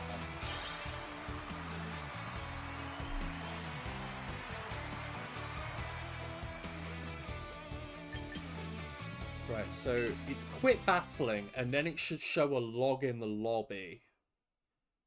And that's what you need the picture of. Yeah, there we go. No! Oh, they left before I could get the photo. Oh, that's annoying.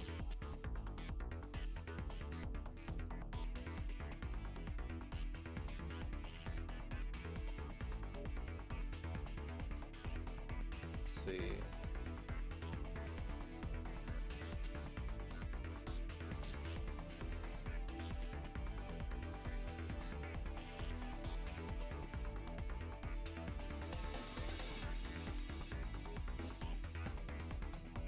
Well, at the very least, I can upload the album, but I will quickly shift on over while I do that to another match, which will be through Blazy. Let's go and see what the round 2 match is.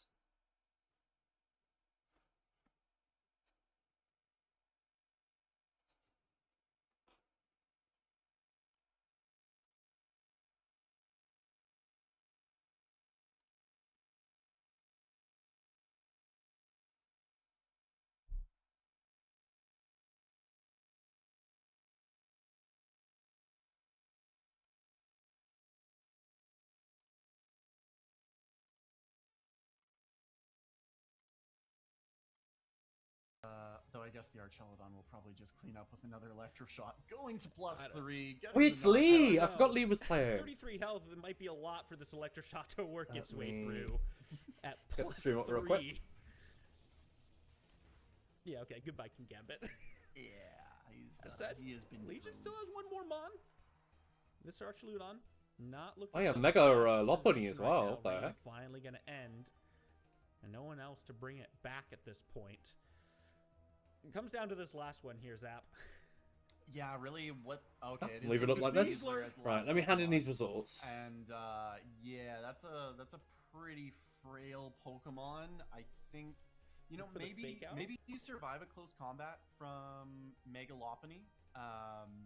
Because it, you know, being a poison type, you It's got a get to Focus resist Sash. it. But, yeah, you have the Focus Sash as well. The issue is...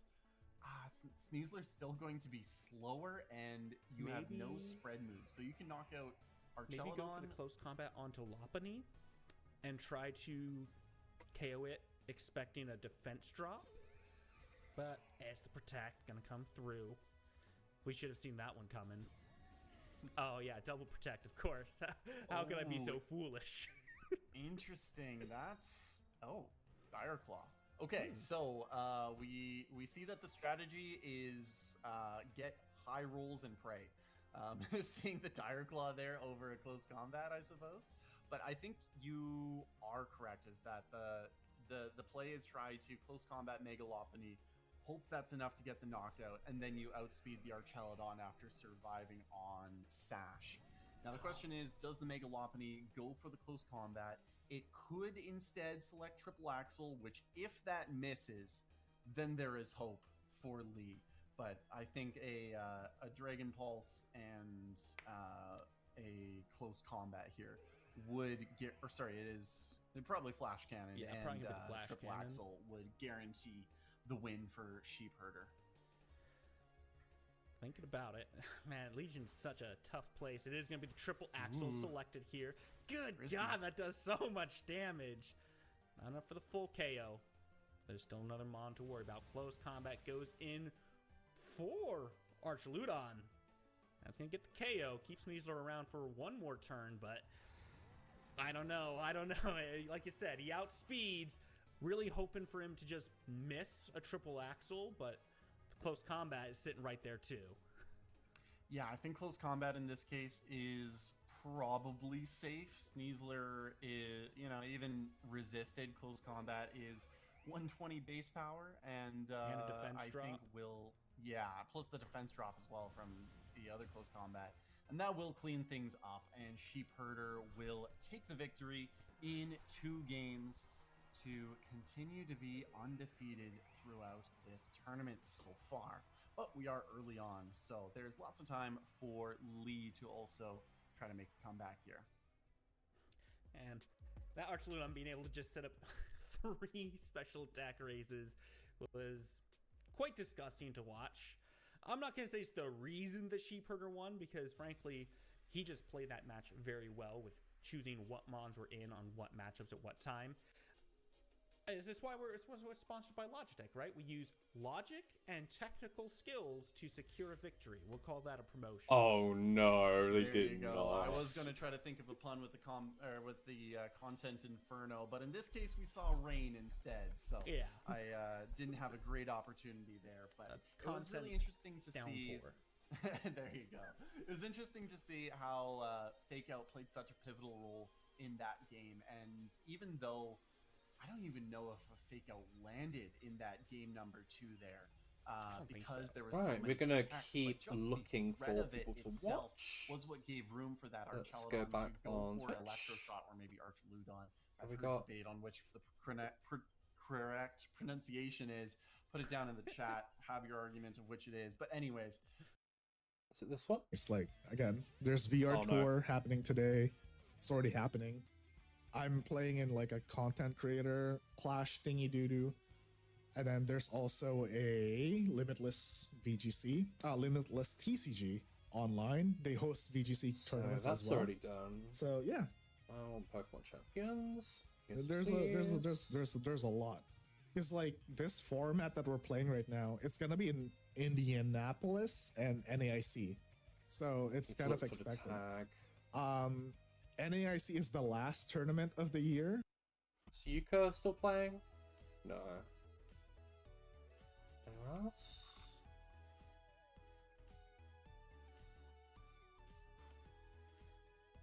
All right, let's pull up the mainstream again.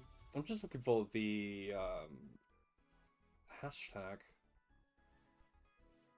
Swift? Try hard learned VGC for like a month before Nope. that. I think it was Reg H. What matches are left? Actually, let me just look at the bracket. I think that'll be quicker. Put together a team and I went to that. So Four- we have four, quite I a think. few. Nice. That's for your first. Oh, Red Panda. Red Panda is I was playing. pretty Right. happy with it. And then I tried to find locals. Red Panda. The local had like 5 people at it, and I had fun. Pokemon but Champions. Are you still playing?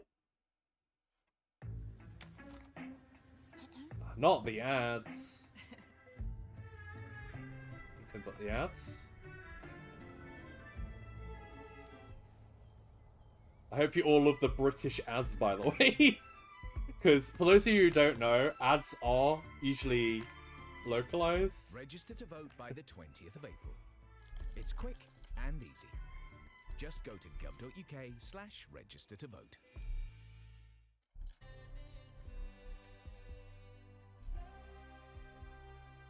Alright, we're watching Red Panda.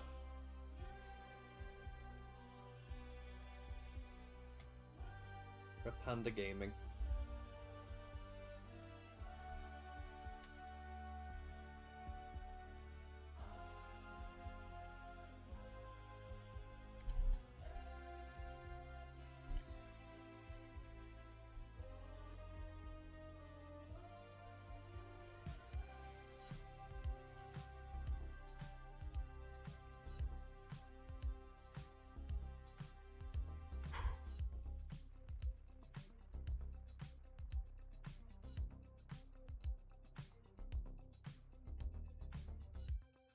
Sun is never rising.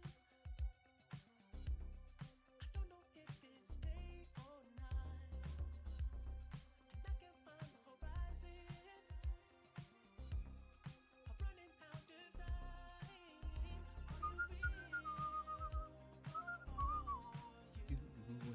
Well, this music's kind of a vibe.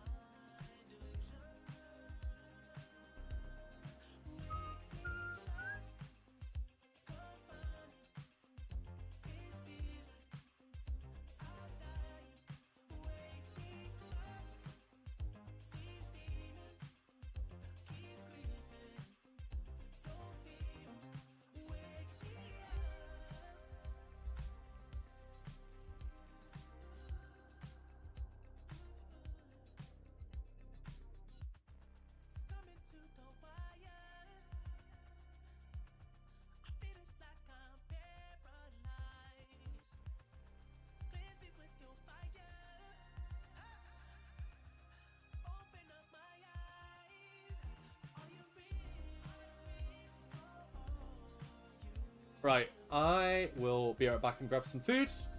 Just gonna mute myself. Have fun.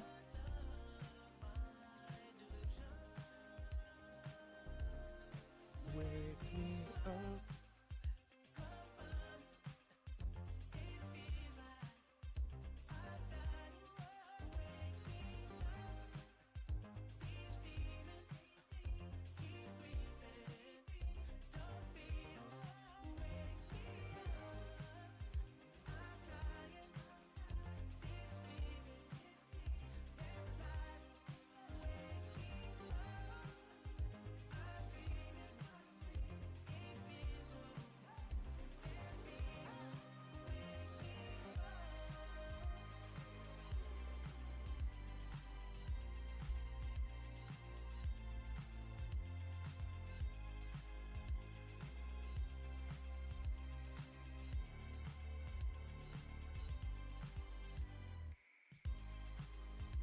Dude, he hit that on the beat drop, bro. That's mad funny.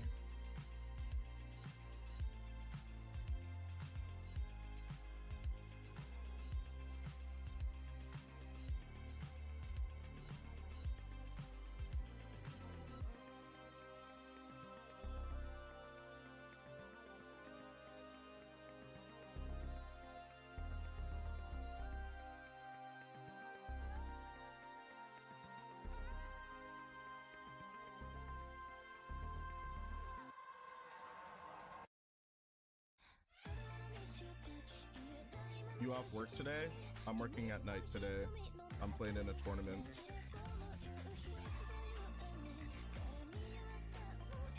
So I'm up earlier than usual.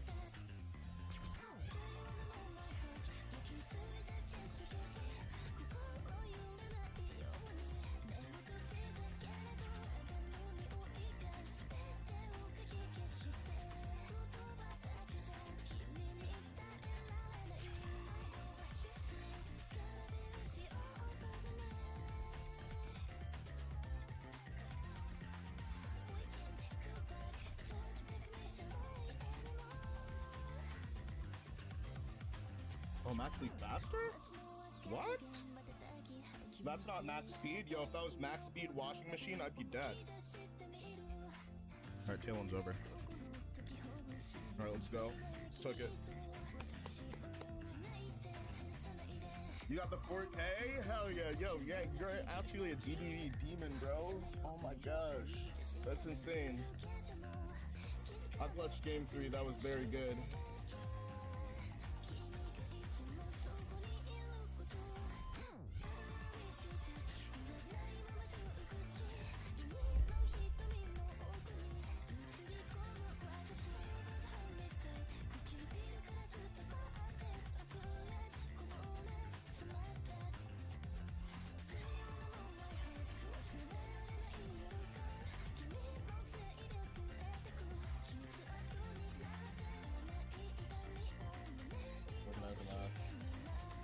Where do I report the score? Ooh, that's pretty important.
Now was my time.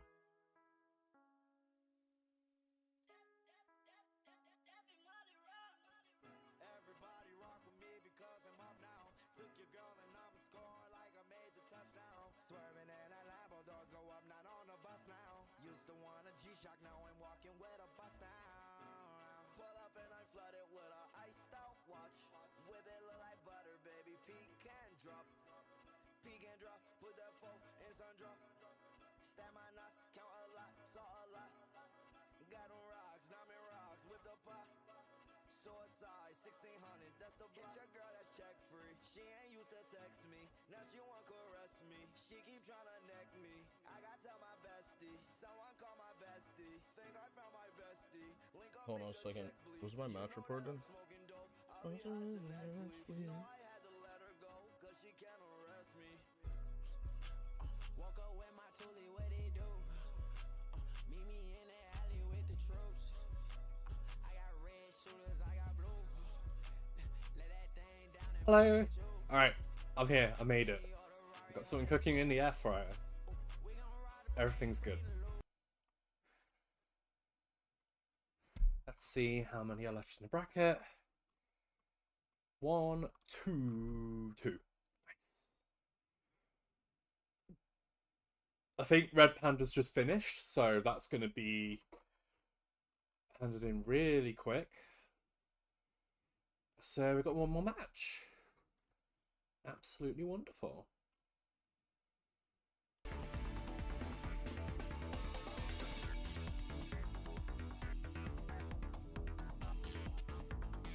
Right, won't be long until we have our round 3. So not many more streams to watch. It's only there's only one match left. But it is nice that in this tournament everyone's streaming, so there's always technically something to watch at all times.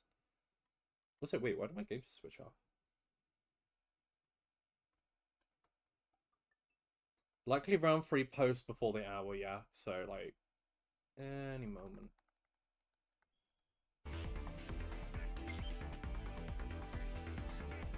Any moment now.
Any interesting results? Oh yeah, Red Panda just won on stream. Very nice.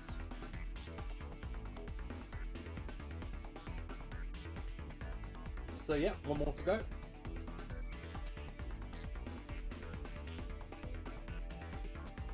Get round 3.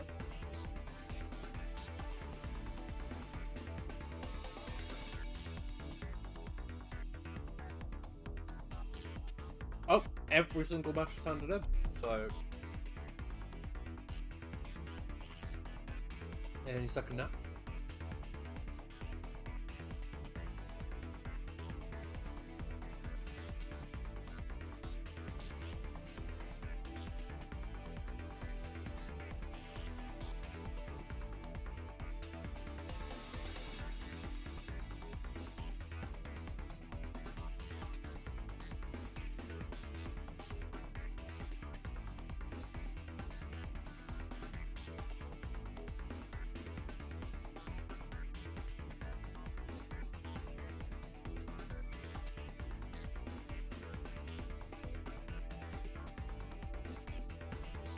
Wait, that's a really suspicious photo. What the heck? Oh, there we go. I was gonna say, someone posted on the Discord just like the 2-win streak and continue battling, but that's not even the picture you get post game. Like, it should just be like a won and lost, and it shows you and the opponent like on the same screen. So they got that from somewhere else. Maybe they posted the wrong picture.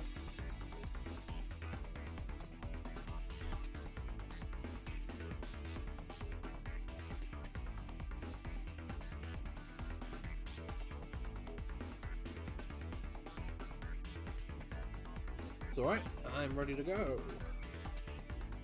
I bet everyone here wants to see a match.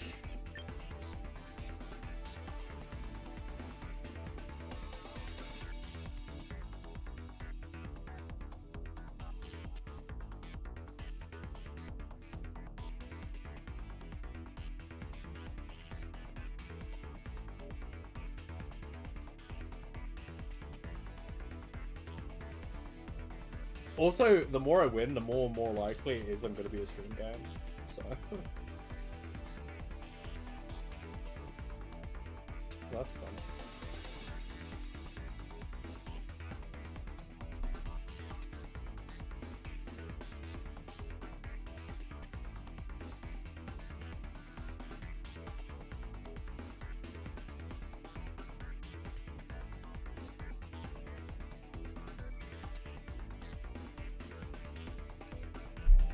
Crushing the bracket.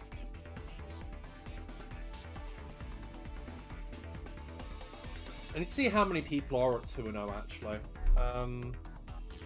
There is 24 people defeated right now. A couple of them have been on stream already. They're probably going to be looking for different people. So yeah, my chance of going on stream is rising each time. Exciting.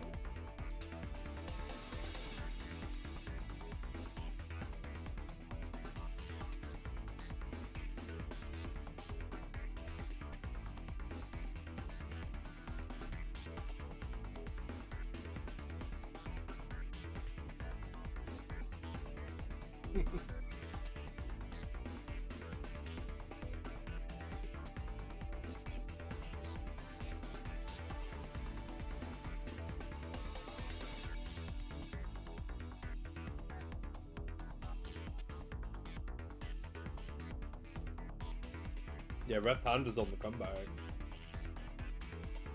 He kind of looks awesome as well. He's got an actual Red Panda hat as well when he's playing.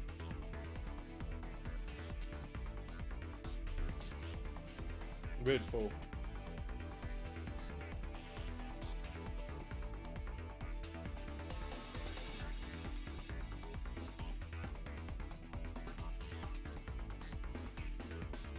Oh, I am on stream. I am on stream.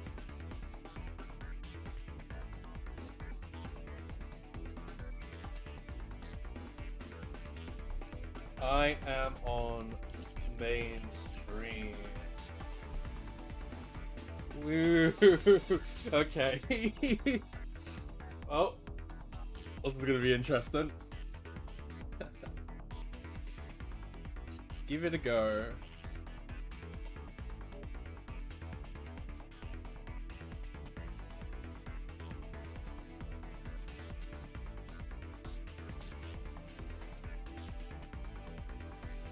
Says we will be in contact to set up the lobby. So let's see how that works.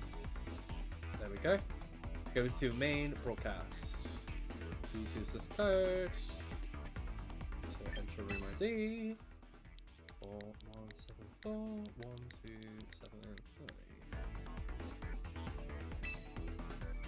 It is the streaming lobby.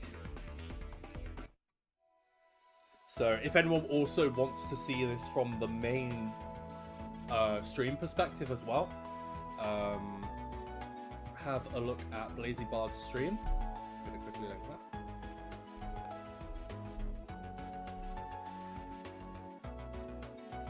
Twitch.tv/BlazyBard. So if you're interested in watching the main stream, go give that a look. A little look-see.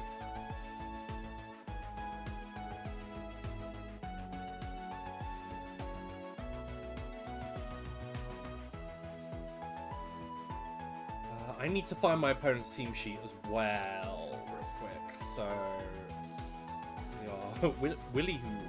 Willy Hoon.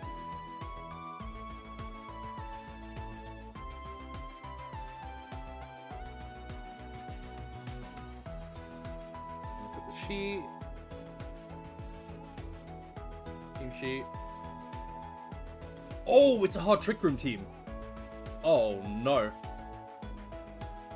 I might be cooked. So, Hatterene, Camerupt, Crabominable, Serena, Incineroar, and Slowking. Wow. That's a crazy combination. Let's see it.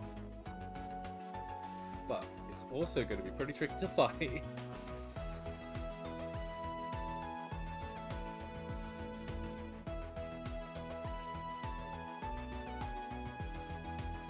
Scary stuff.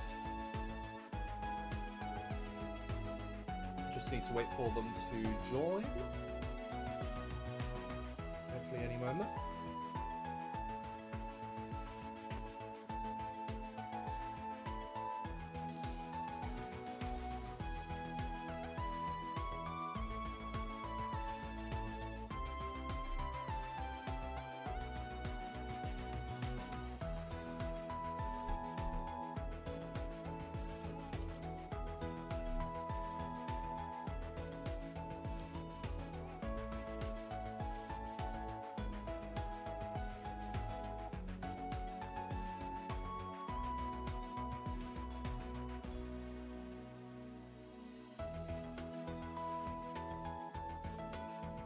Again, keeping an eye on what's going on. Oh, there we go. Okay. Joined. Fantastic. Now, I just need to wait for instructions. Let's see what happens.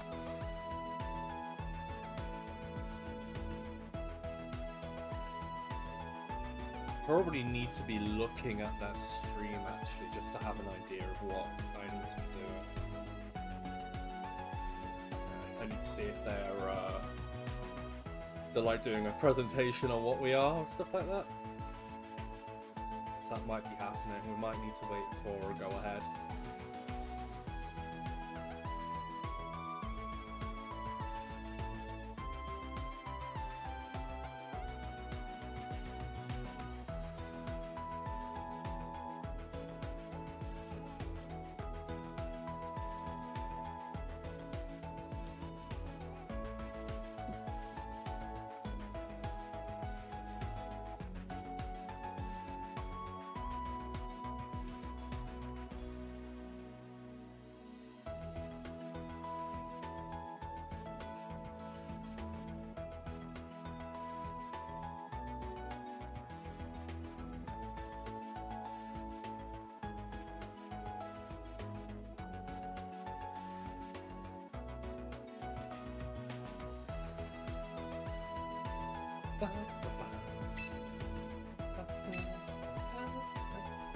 It's very soothing music. This opponent has a lot of resist berries as well, I just realised. Like Ockerberry, Colberberry, Citrus Berry. Cooking. Looks well built. The team looks well built.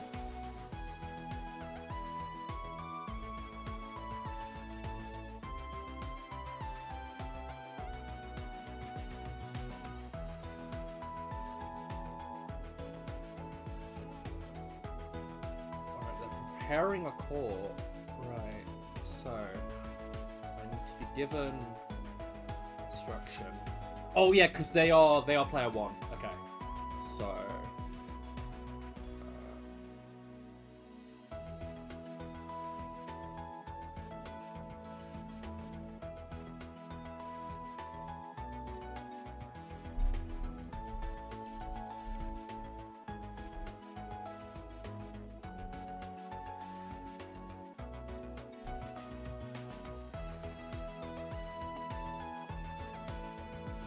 the go-ahead.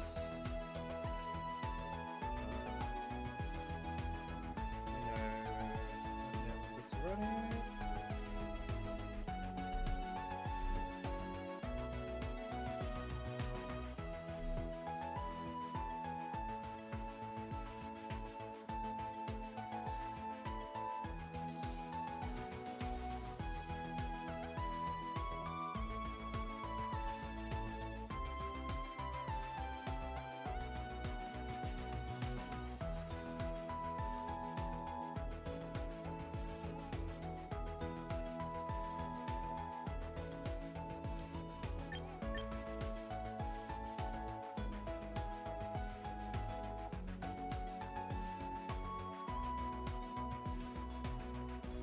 Like, this opponent, you know when you see, like, hard trick room teams, and, like, sometimes they're just, like, pretty janky?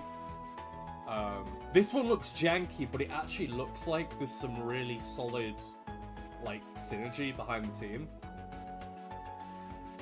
Like, this is like, the stuff that you don't want to be paired against in the bracket.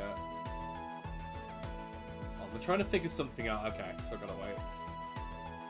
Gotta wait a little bit longer. Ready when you are. Okay.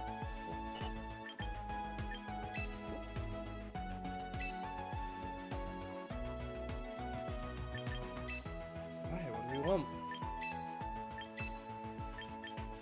Some Scarlet and Violet music. Right, let's do this. Let's do this. Okay, this is gonna be hard. This is gonna be a hard matchup.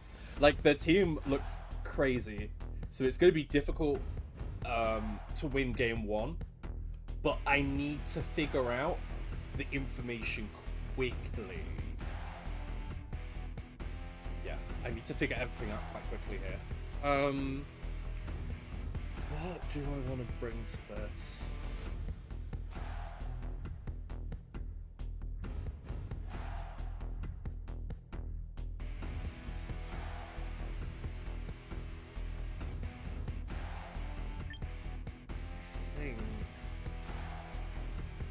Remember that.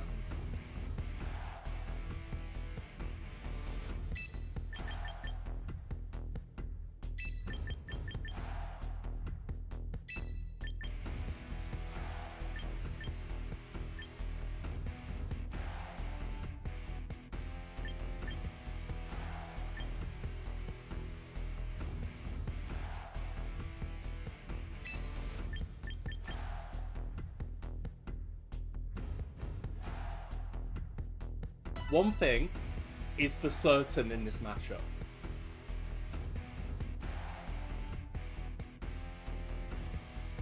I cannot stop them from getting Trick Room up. I cannot stop them from getting Trick Room up. They always get it up. It's just, how do I play those 5 turns? That's the main question.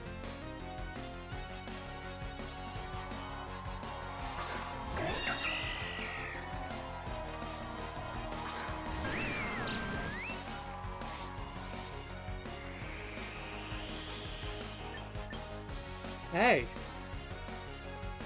That's a good lead. Damn, that's a good lead.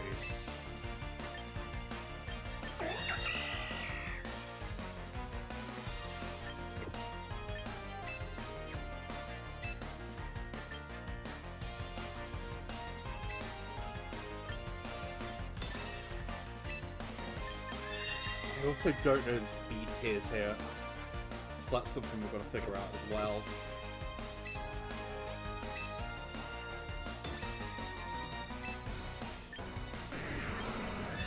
I think this might be a bait. I think they're protecting. Nope.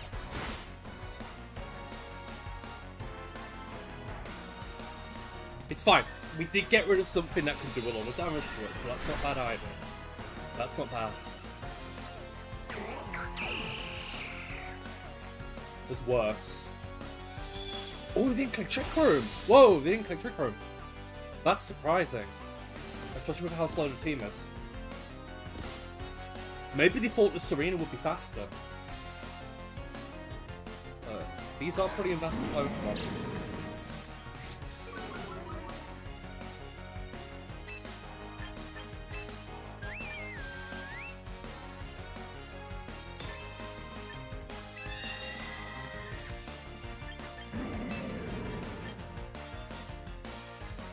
Kenny Omega. I'm not gonna lie, that's a pretty sick name. I think I need to keep them in this board state. They have throat chop. We do not have throat chop. I need to keep them in this board state 100%. I don't want them getting a free switch into a Mega. So I'm just going to knock off and get rid of the thing. Trick Room. I could have gone for Rock Slide, but I'm scared of missing. I feel like guaranteed damage on the big threat is going to do more for me in the long run.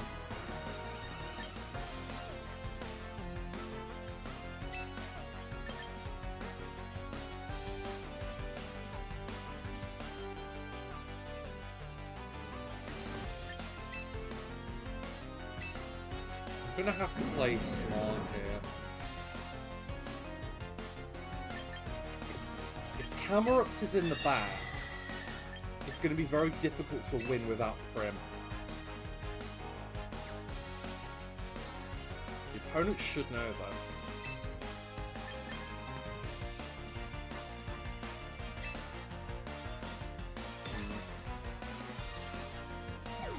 I'm not sure if I made the right play here. I think they're going to prioritize removing Prim. Oh, maybe not. Oh, I think they were more scared of Tyranitar. Interesting. Interesting. This can't be a switch into Camerupt, so it has to be Crabominable. If they switch into Camerupt into a Hyper Voice here, that's... Oh. Oh no. Oh no. That's not a switch in. That's not a switch in. Okay, so I just need to preserve Prim. I should generally be okay.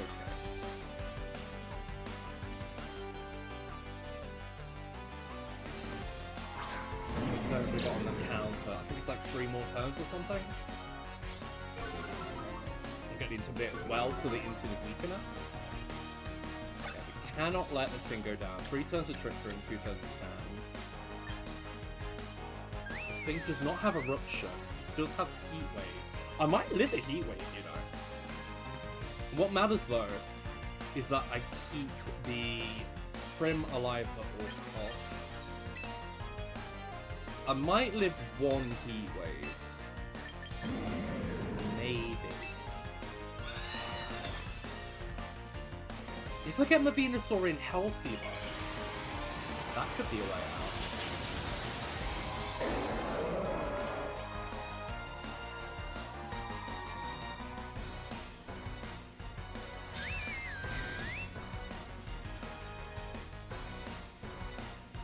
Okay. Maybe by some miracle I live the Heat Wave? I don't think so. Camerupt is really damn strong. That's okay. Corviknight is kind of expendable there. So it's fine. Again, all that matters here is that Prim stays alive. All that matters.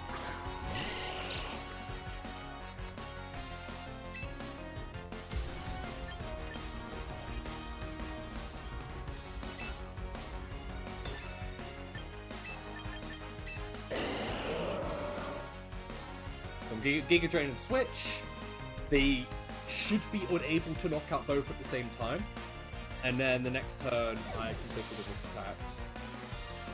And I know right now that my Prim is faster than the Incineroar.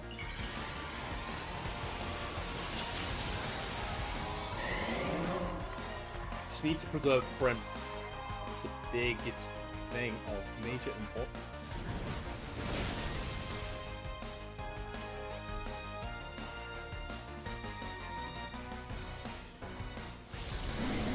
Saria. I love that animation, it's so silly.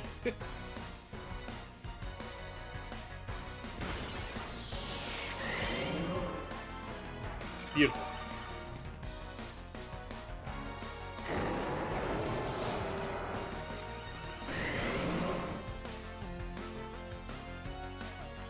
And that's this last turn of Trick Room, so yeah, can just sort it out.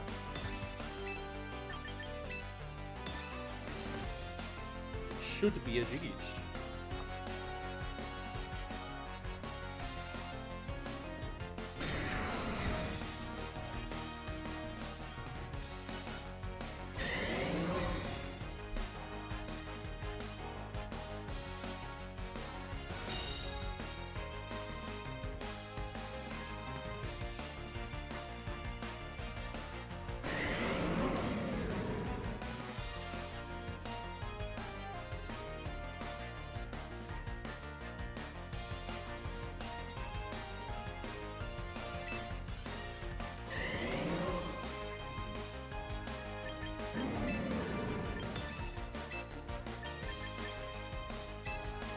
Oh wait, no, I'm slower. I've got to do it like this.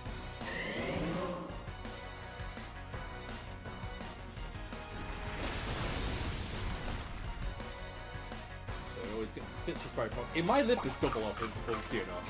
Which honestly, it could be. It's kind of mad bulky this thing. Okay, no. Didn't tank it.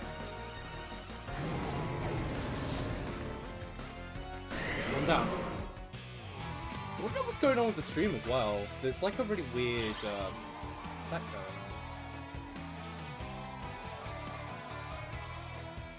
Yeah, what's this thing at the bottom? There's like a bar at the bottom that's like mirroring stuff. I've not seen that. It's very odd.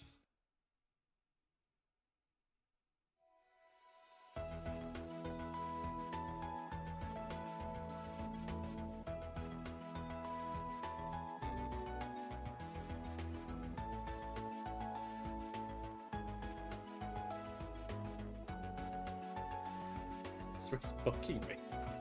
Alright, let's try again.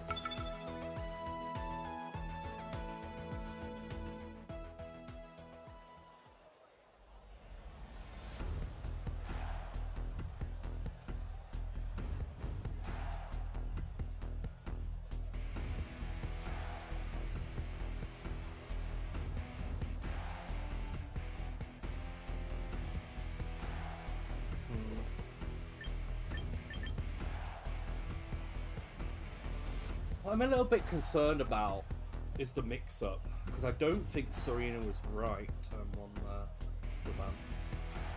I think they'll know now how good Incineroar is potentially.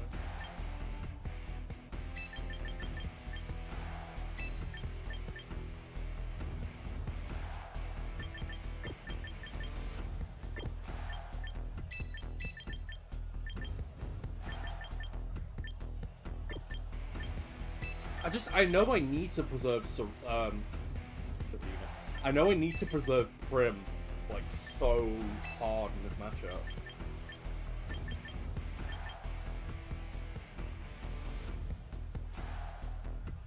Maybe I just lead hard Corv, because Corv is like the most expendable member of the team. And I keep these in the back.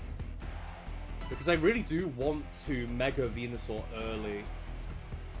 I think that would be important going forward.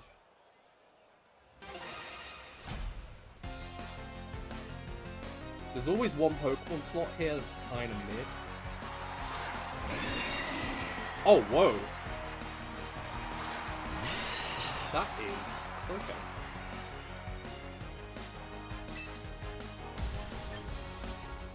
Well, I don't really know what's thinking, I'm not gonna lie.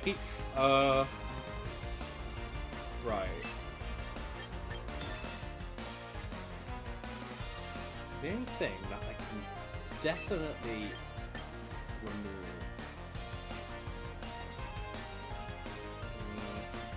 This is actually kind of awkward. Because if I knock out Slow King, they get a free pivot.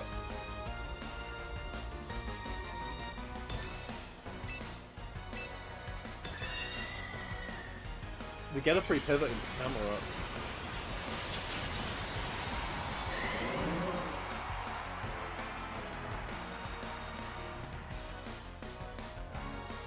Okay. Okay, that's greedy. I'm always gonna target the one without protect. Like, I don't want to waste my attack, so I feel like the double up here is just fine.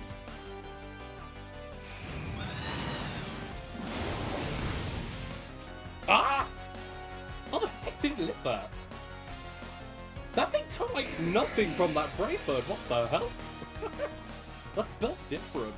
That Slowking is built so differently. Like you wouldn't believe. What the heck was that survival? It took like 36% from a Brave Bird, an Adamant Brave Bird. That's gotta be like max defense or something crazy. There ain't no way. Surviving that double up is nuts.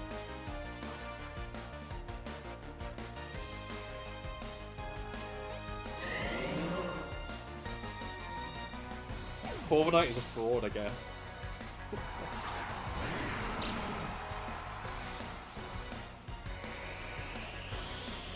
Okay, we got that right. What are we gonna do here? Excuse me? What? I've never seen that animation before. What was that? What just happened? I'm about to tell a chillingly bad joke. That actually was really good into the sound like that. Truth be told. It's a nice play.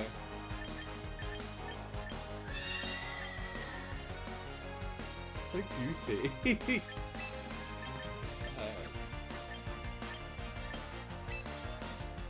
His turns are... They can't knock out both the Pokemon. It's that logic again. Tried and true logic.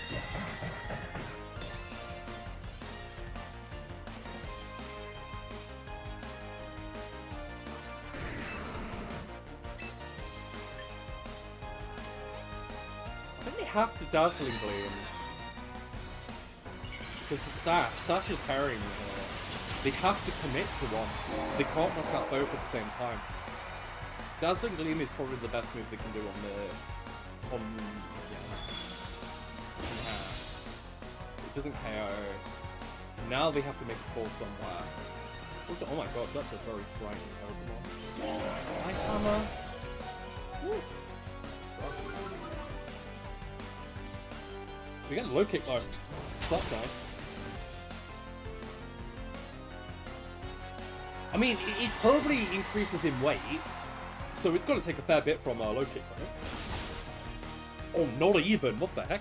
Is he really light? Is it really light, or is it just built different? It might be just built different, to be fair.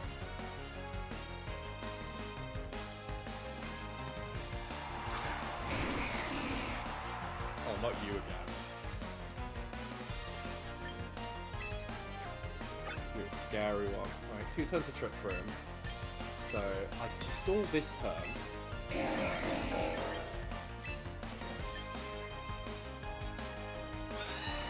May as well throw out a Brave Bird. There's a chance it might be just Incineroar in the back.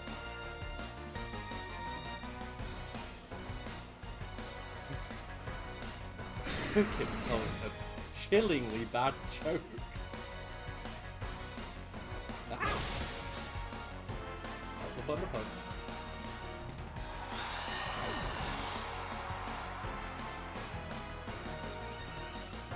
Too risky to try and tank that, so we've got to play this last bit slow. Can we have anything in the back that will mess me up later? Not really, because like if they go Incineroar, I think I still have them covered.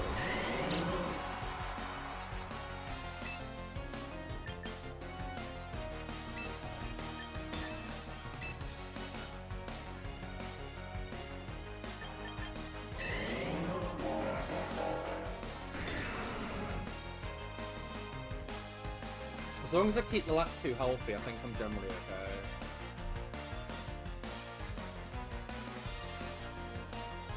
The Bumble. That nickname has a lot of aura to it. The Bumble. Such a presence. So scary.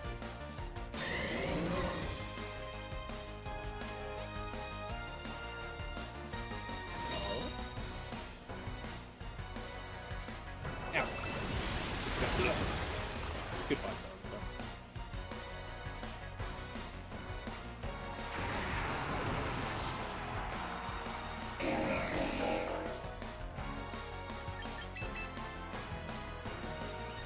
I think we're in a good spot still, though.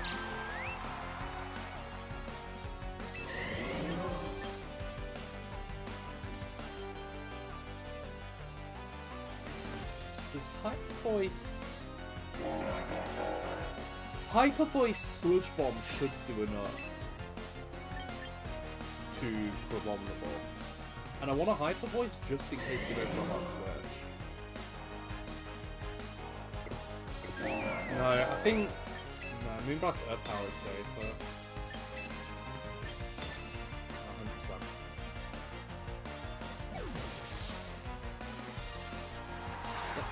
Incineroar.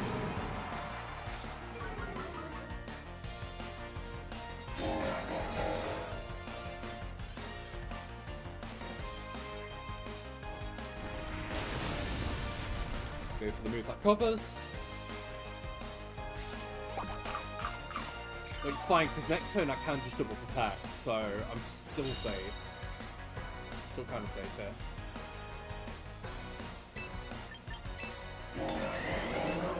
It's not too much they can do. They don't have any sort of setup here. So double protect is fine.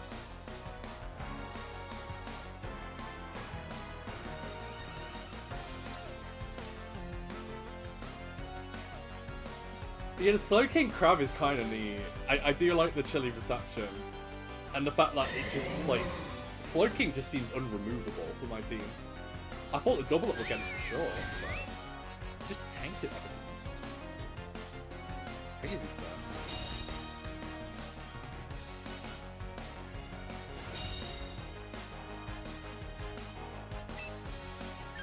So here I do have to Moonblast and Earth Power.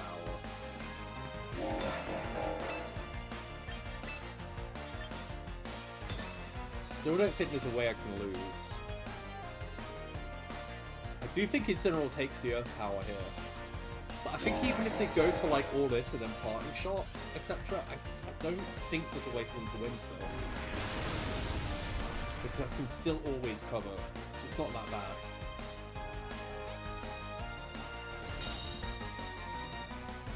They should Parting here. Oh, they're going for that. That makes sense. That's probably Adamant Flare Blast. That actually did quite a lot. Ow. There.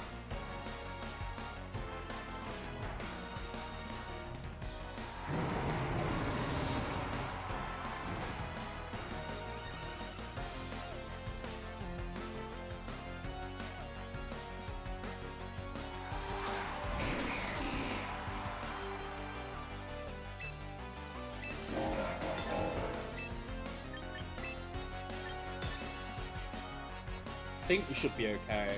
Because Slowbro can't protect here. Slowking can't protect, sorry. Slowking can't protect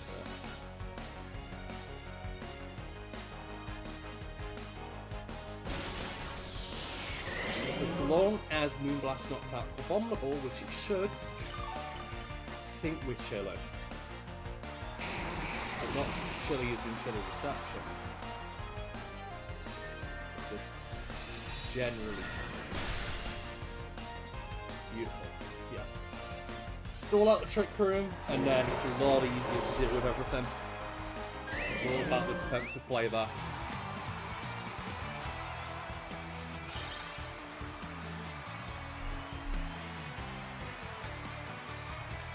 Yeah, well played.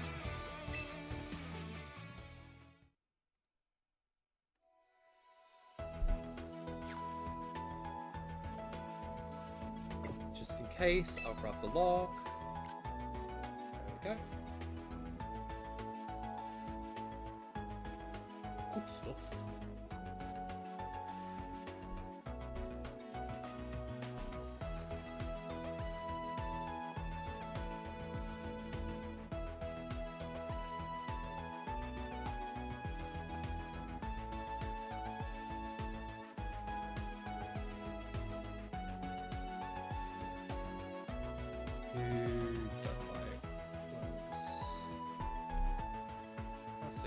GG's. I really did love the team, to be fair. Love the team.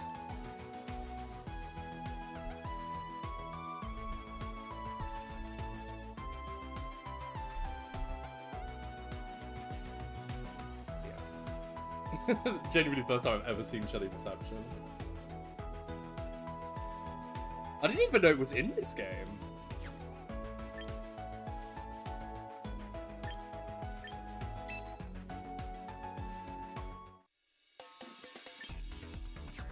Glad I could win the stream match though. I'll have to look it back. Alright, with that, let's see how quick that was for the round. Have a quick glance. Oh, it's less than half the games are done. Okay, so we have quite a bit of time. So I'm gonna go for a BRB break real quick. Yeah, that was a juicy game. Let me find someone else to watch. Let's go to again.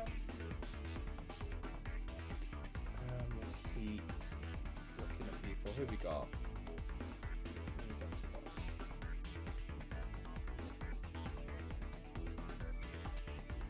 For champions. Where is someone?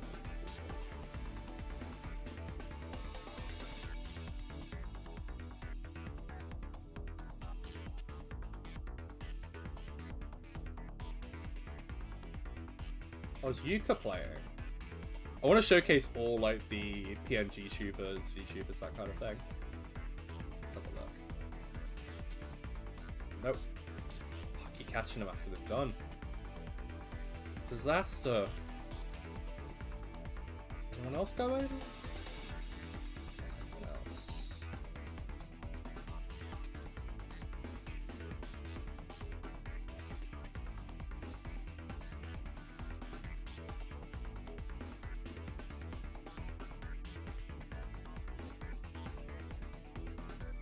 That one's done as well.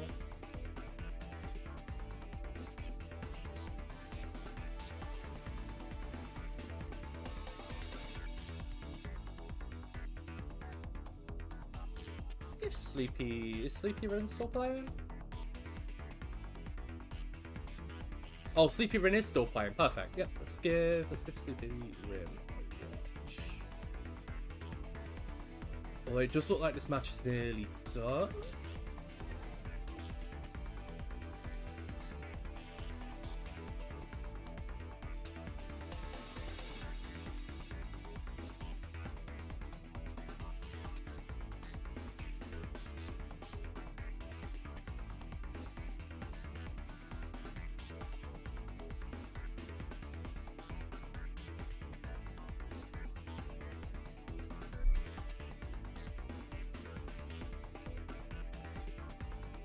Oh wait, it's Incineroar versus Incineroar. This is the matchup that we need. Oh yeah, GG's. I've got a delay on, sorry. But yeah, that was a really fun match. It was, I think I was saying earlier, the team looked pretty well constructed. With the hard trick room parts, the offensive coverage was really strong.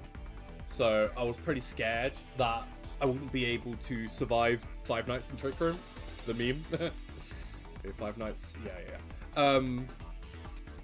But thankfully, I have the defensive tools to stall it out. Like, a lot of the time, it's kind of terrifying to fight it off.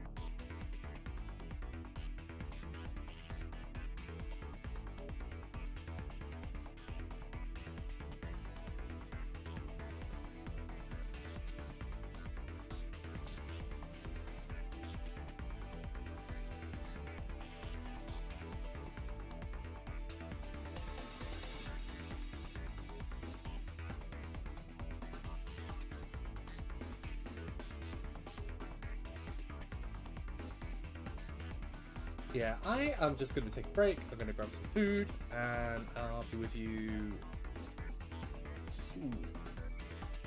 Right back.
Next round, next round. We're ready to go. Wonderful.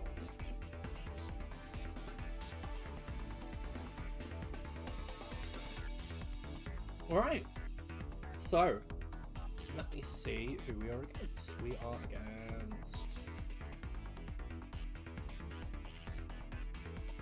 We are against Go-Go Safreya.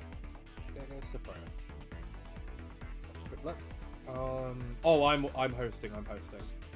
So let's go set up code.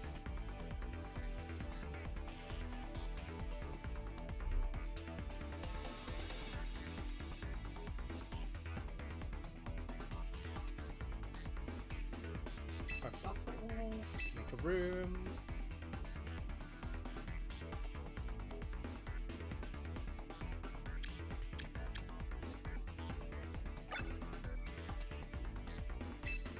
Create a room. Does it automatically give you a code? I'm guessing it does.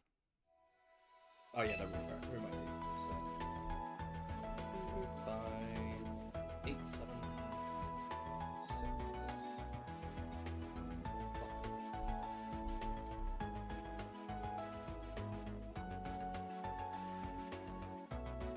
Alright.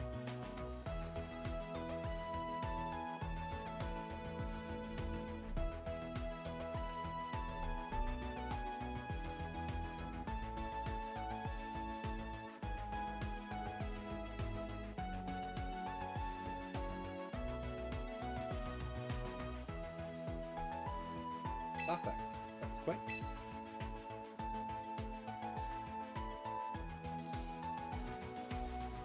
Oh, the team sheet's not in English.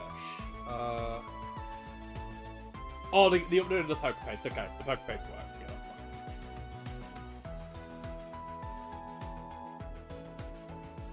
Perfect.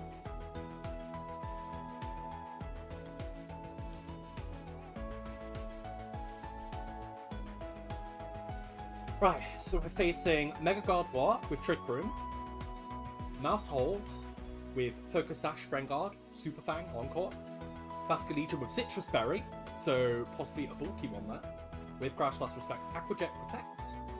We have a no item Talonflame with Acrobatics, which I have seen pop up a bunch, so that's an exciting one.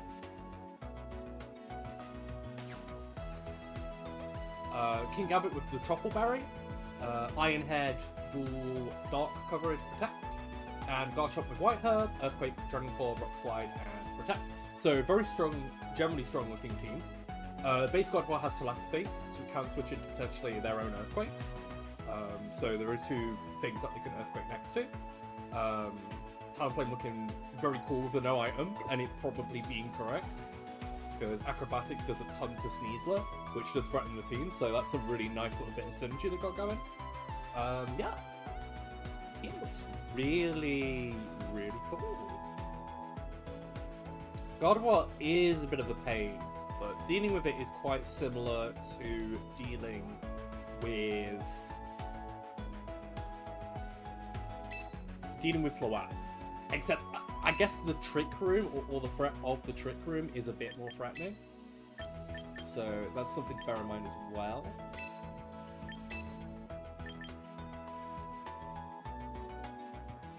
That's okay.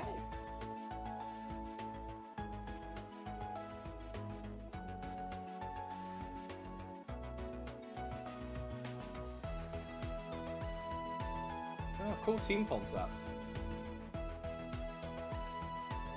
I like how Basque Legion is so good. People are even trying to put it on the team and run it bulky. That's cool.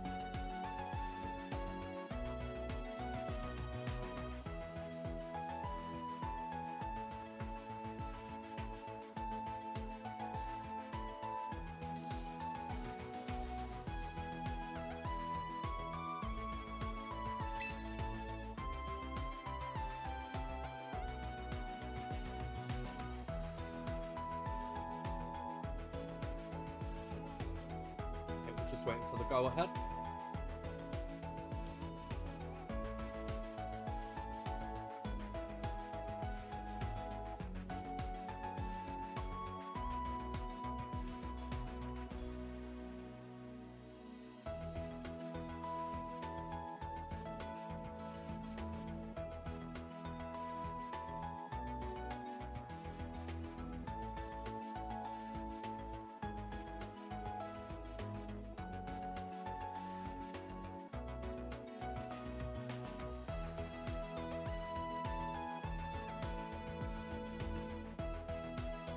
You know what's also cool about this format? Every single game we've had in this tournament so far has been completely different teams each time. So we faced a rain team, we faced Hard Trick Room, now we're facing like sort of balancy God of War hybrid team. Like, it's cool.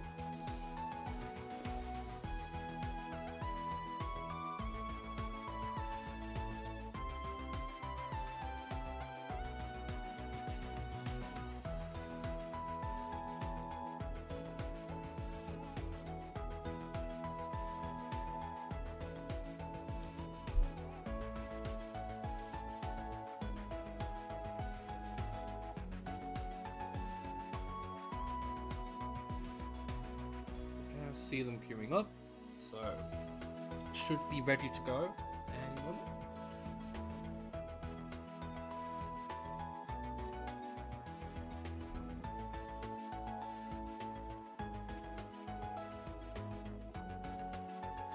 God of War is going to be kind of annoying, actually. We are facing like random stuff with psychic coverage, which does suck for Venusaur. It's rare to see on ladder. Psychic isn't that common of a coverage type. That's why Starmie's also bad sometimes for teams like this. Right. So Garchomp, if I bypass God of War, is generally quite good.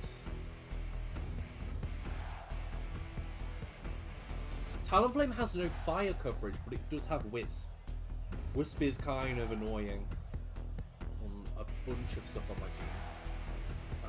King Gambit has Chocolate Berry, so it will always live low kick. It will take a lot of damage from it still, but it will always live it. So I probably don't want Tyranitar here in general.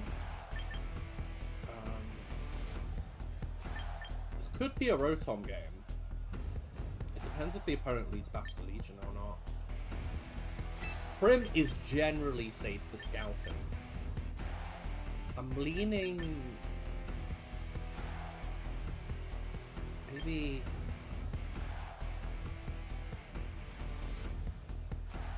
I don't think this is bad. I do have the potential to Tailwind. There's also a chance that we Trick Room, but if that's the case, then I'm also partially covering them. So it's not that bad.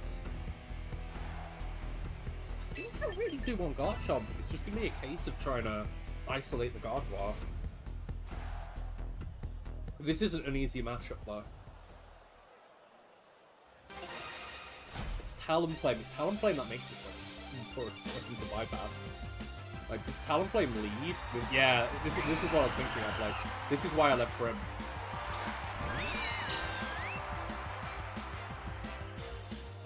Because it's actually annoying how difficult this is to bypass. I think I'm okay with getting burned here. I think getting burned is fine. What matters is getting Tailwind up. Okay. Because then I can contest Gardevoir easier. Talonflame has no fire coverage, so all they can really do is Wisp me, which they might do. It's not unreasonable to Wisp. But I mainly just want the Tailwind though. I mainly want the Momentum. And then just have to make sure to target Gardevoir aggressively. Do you think I could double up my KO? Does this KO? Okay. I was gonna say, I am pretty physically bulky. I think I would have knocked out those stuff. Bad idea. I respect what they did for that. That's cool.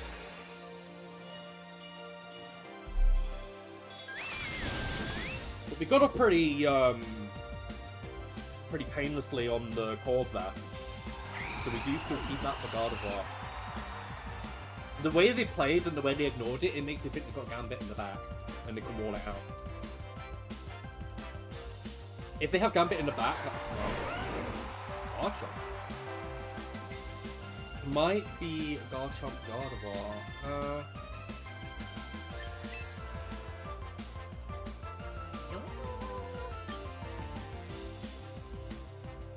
Having Tailwind up is really good.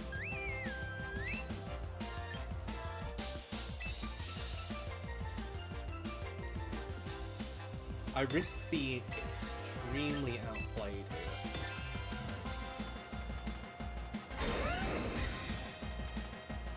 Am I a gamer?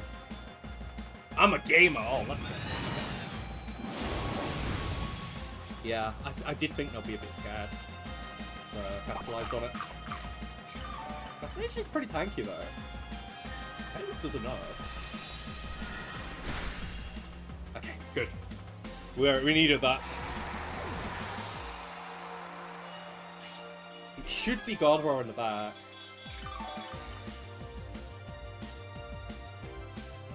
Now their Garchomp's pinned. That's Gardevoir. But as long as we put out enough pressure right now, we're generally in a good spot. The opponent has no real way to remove Corviknight quickly.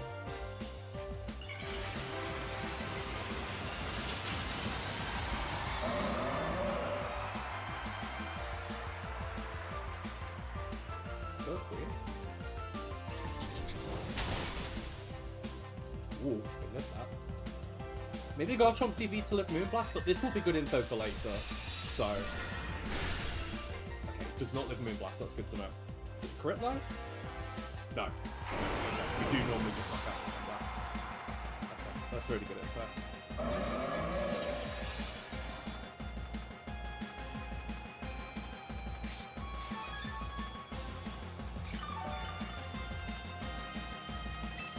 So we're in Tailwind, so they can try for the knockout here, but I'm just gonna end the game. I'm not gonna attack and try and stall them out or whatever. I'll let them out.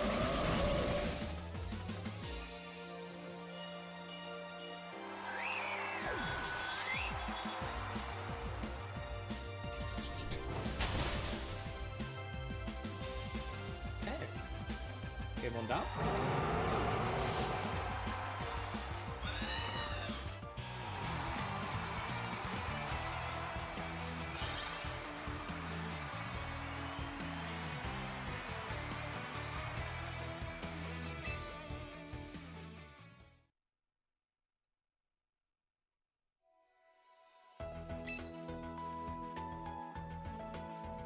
There is a lot of ways they can adapt though. They have quite a flexible team core. I see a lot of different ways they can adapt there. Corviknight, as a general rule of thumb though, is pretty strong. I definitely think they're going to prioritise burning it going forward.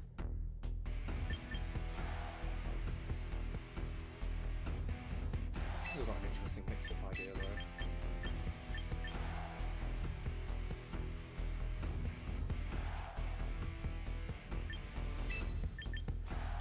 Really need Garchomp. Yeah, I didn't really need Garchomp right now. Weirdly enough. I might regret this later, but what I am scared of is leading Corviknight and then being aware of how good Corviknight is, that they tried to throw a Wisp on it turn 1, and it forces me to hard switch out early. I don't really want to play into that. I want to just have my pivots.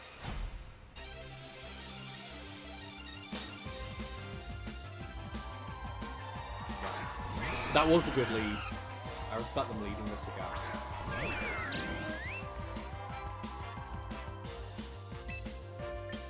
So they might just decide to Tailwind and Wave Crash. It's not unreasonable for them to do that right now.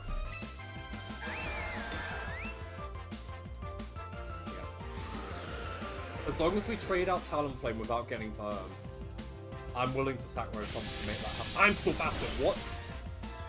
How am I still faster? What the heck? My Rotom is faster than Basculegion in Tailwind. What? That doesn't seem normal. That's ridiculous. What? So, Rotom... I guess it's no investment back. It probably lives the Hyper Voice then. That's crazy.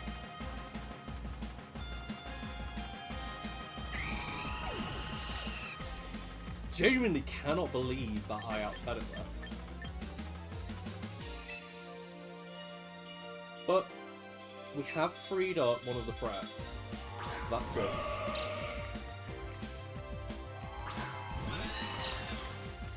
So here, realistically, we need to roost. Because the main way we lose is if they aggressively start targeting me. Right, if they just go straight for Wave Crash, Hyper Voice, send it, they can win on momentum even if I get the Tailwind up. So I'm probably not going to play for Tailwind. I'll play my defensive typing. And just...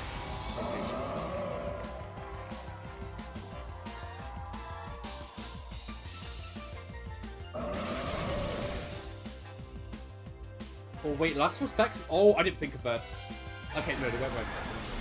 I was going to say, I did think that their priority would be removing Paul. I was really scared of last respect for a second there and realised I might have messed up. Because last respect could have kept the Basque Legion alive and then my Roost would have done nothing. So that was a little bit of an oversight from there.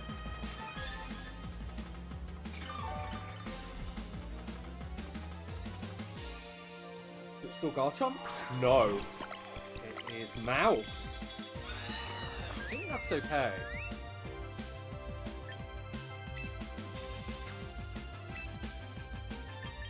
We might get Encored into Roost. I actually really don't think we want to be Encored into Roost.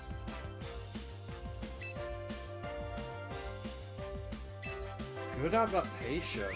It's actually kind of annoying. I think I need some Moonblast. Funnily enough.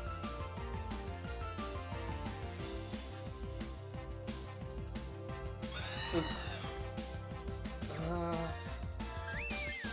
no, if it's Sash, we'll see how much Hyper Voice does. We need the reference point. It's likely Gardevoir with Frengar can take 2 more Hyper Voices and it takes 0 in. I'm sending it. Oh god. That close? Okay. Not a bad play there. I really thought they were going to Encore me there. That's what I was scared of.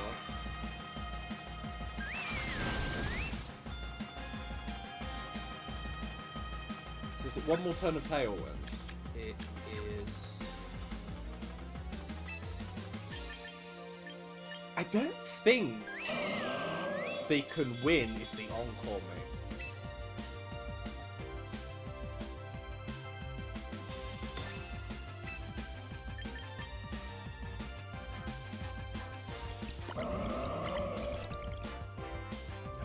I think they can Super Bang Hyper Voice. It depends on their investment.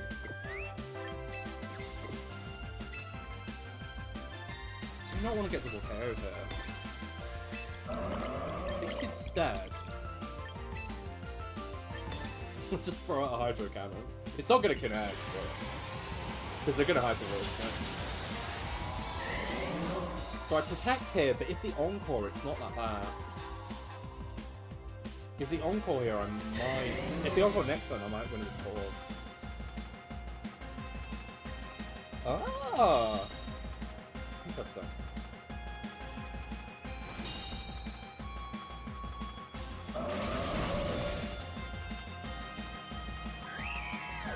Wait, did I just switch Venusaur in that turn? I might have lived that. Maybe that was a misclick. I do think they should probably click to Super Bang now, but it didn't end up mattering. We also get to see some speed tiers here, which is nice. And we get to see if Brave Bird does enough.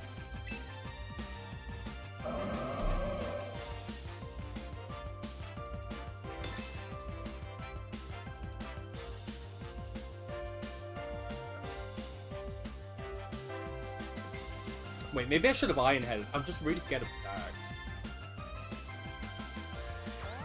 Okay. That makes sense. I'm not faster. Good to know. I'm not faster.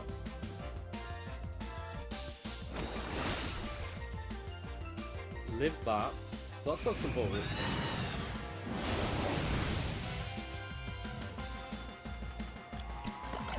Yeah, I thought they might have knocked out Venusaur that, which is why I went for the Brave Bird.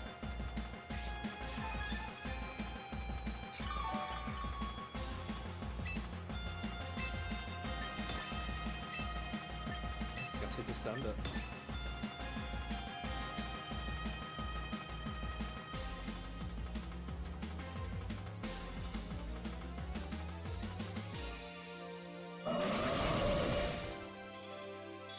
Okay, I think we would have lived the crit as well, judging by the roll. So I think we had that locked up. Mouse was a good adaptation though. I think if they swung for Venu, I might have messed up at one point.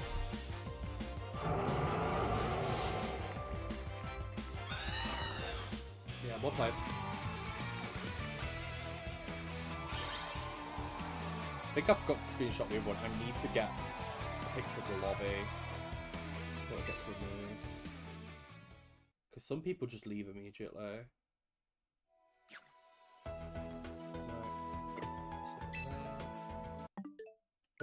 Oh, crap, that was the wrong button. I got it.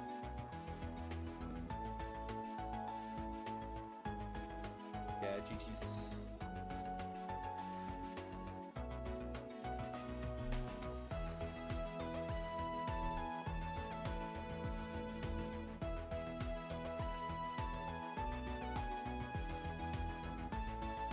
Alright.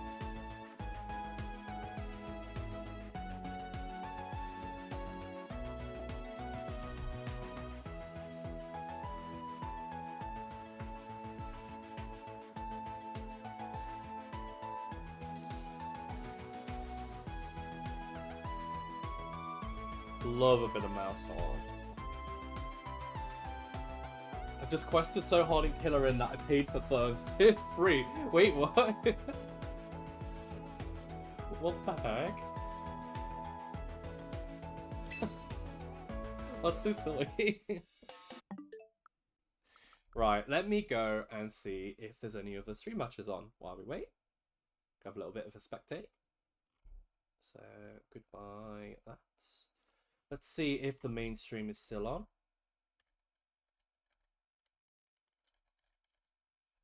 Blazy Bard. Oh, yep, the stream match is still on.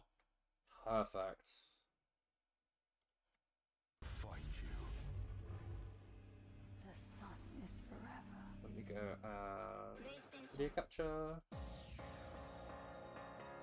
Boom. Enjoy the ads.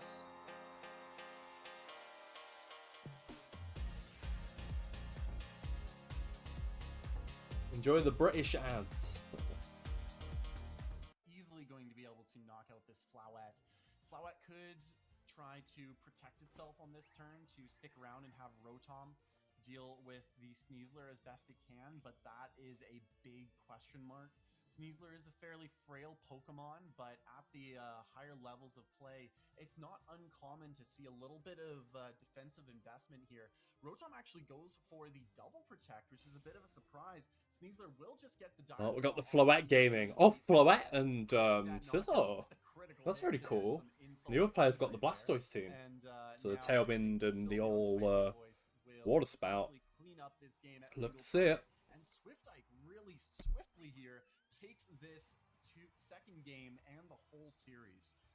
Yeah, I can see the vision for the play there by Lofter, clearly trying to make a prediction that Swiftike would expect that Floette to protect and going for that Electro Web option. So wanted to get the... Oh yeah, I got the Venusaur Twitch tag. to counteract that and then rip a Moonblast into that Sneasler, but doesn't get rewarded for it because Swiftike of course just doubled into that Floette slot. Can't have it any other way. With Hyper Voice and Diaclaw, wanted it gone no matter what, did not respect that option of protect, and I am a Venusaur. A free option there with Sneasler that you can just afford to Diaclaw it twice. Yeah, when your back's against the wall, you gotta play to your outs in whatever way you can. In that case, Rotom didn't pull through. A, didn't get targeted. B, didn't actually get the second protect. Yeah, like we mentioned after the first game, a great example of how Trick Room teams can start running away with things when they are allowed to set up. But also, that was a good example of why you still want something fast in the back to be able to clean out after your opponent is able to successfully stall out your Trick Rooms. Yeah, and that's the dangerous thing. Obviously, not a dedicated Trick Room strategy, but with the speed being confidently on against Swiftike, it did make sense to go into it and play to that advantage, but Sneasler being Sneasler. It's a silly Pokemon. There's a reason it's the most used Pokemon in the format right now, because he's just good, regardless of the fact that Direclaw has been nerfed. But either way, round 4 coming to an end soon. That's our stream game done. We'll be returning to you very soon with round 5, as some trainers are going to start looking to lock their position in top cut. Who will it be? We don't know. You'll have to wait and see to find. Where do I find more people? I want to see more streams. Oh, I've got a VTuber. Is the game still going? Mods! Artists!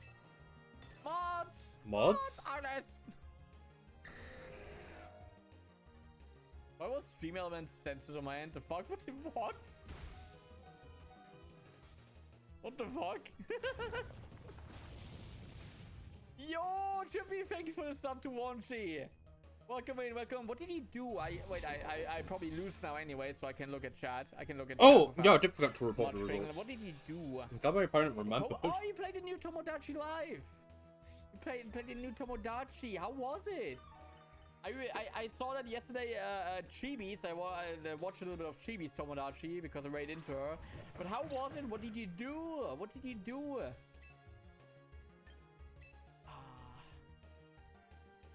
Oh yeah, I'm delayed. I'm delayed. It's because it's a tournament. It's a rule.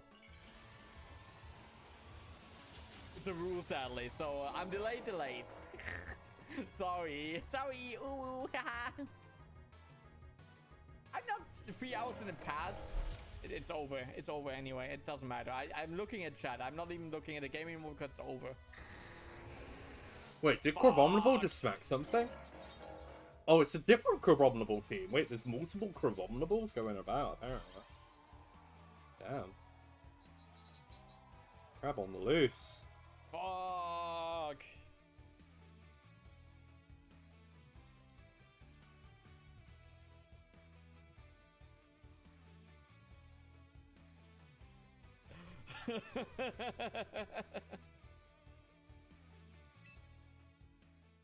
I made my friends who hate each other get along because they only cuss each other IRL.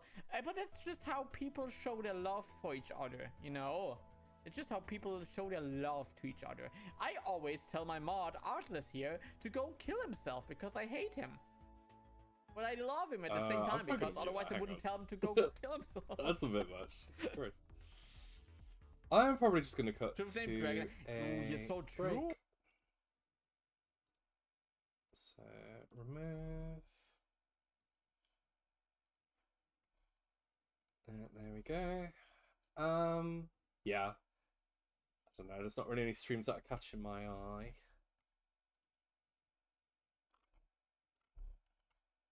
I just like, I'm trying to watch a chill stream and then they're like making jokes like that. It's like, come on. I can't stream that. Right. Let's have a look at this bracket. So it was me against Gogo Safraria. So title, Zuno VGC versus, that's all lowercase, Go,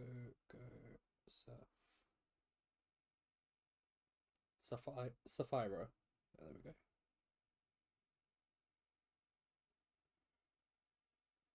Where's 2? Cool. That should do it. And I got the right picture this time. I remembered. Alright. I will be right back again. And we will wait for next round.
Alright, I'm back.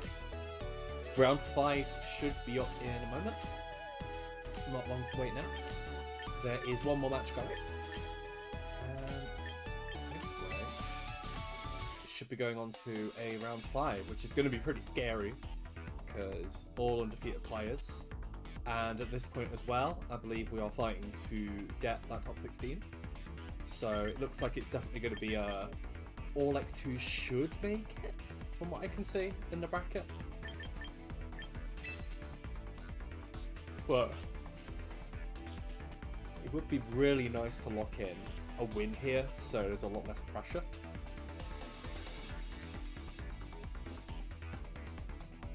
Let's see. Sleepy Rin is still playing. Let me keep an eye on.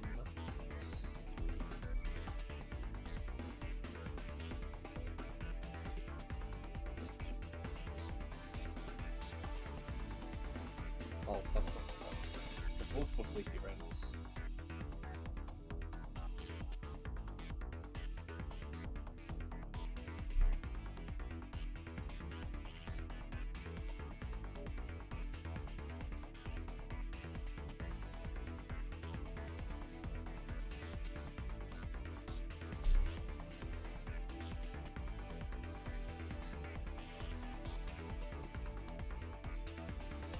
I think it looks like Rin's in the back foot here.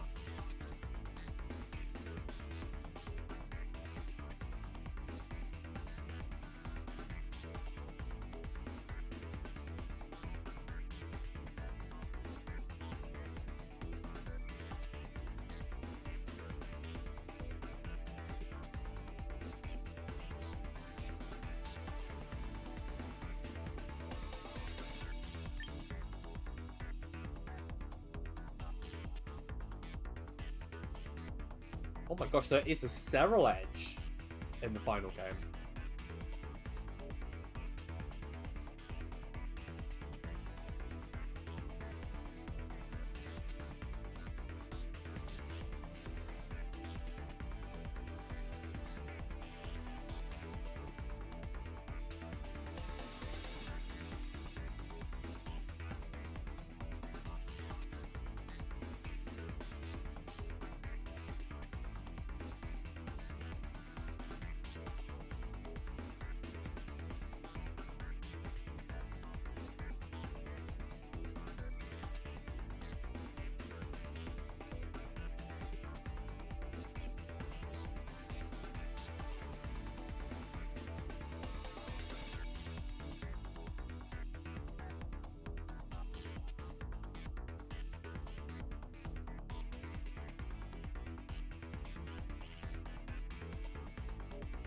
Quite a lot of people watching this game, actually.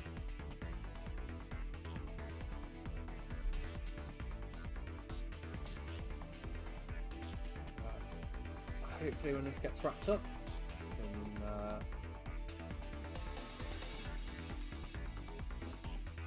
see what happens next. I wonder if Rin right now is playing for a tie.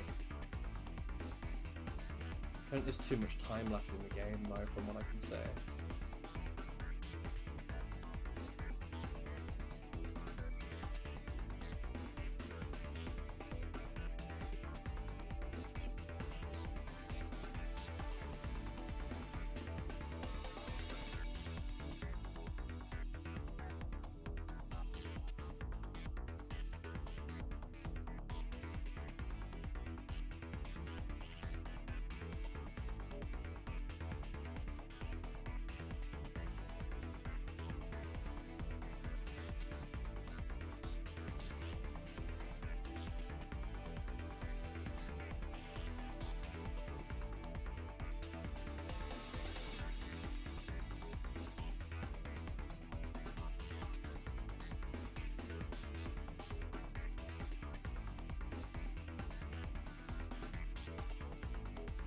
Looks like it's over, but looks like it was a good 3-game set. Unfortunately, Rin's Rotom got stuck in Electro Web. and it needs to clutch out. It's like it's a Pokemon that has the coverage for everything in the opponent's team, but stuck into the one move it doesn't want to be in.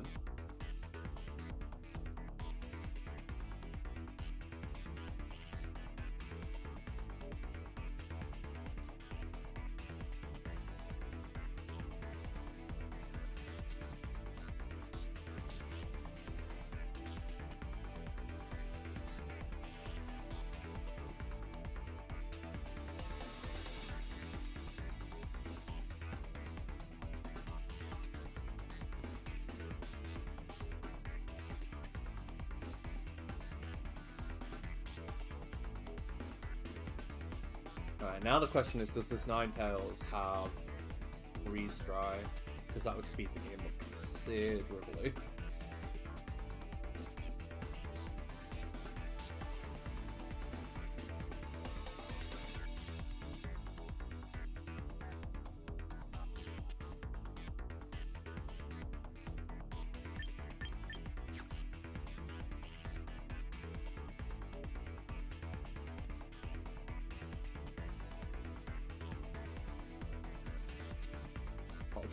Oh, this opponent's like...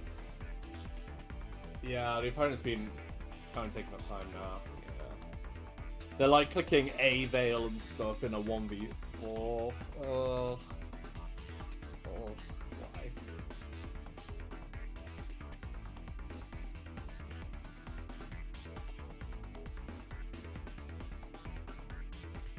Why'd you click A Veil there?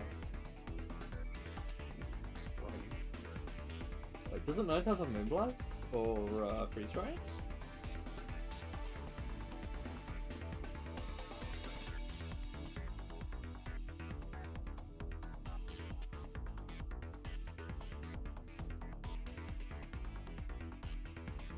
Oh, okay, yeah, that'd be it. I was gonna say. There we go. Alright, that's the game. I don't know why the hell the opponent picked A-Veil there, like, come on, we're all waiting on this match.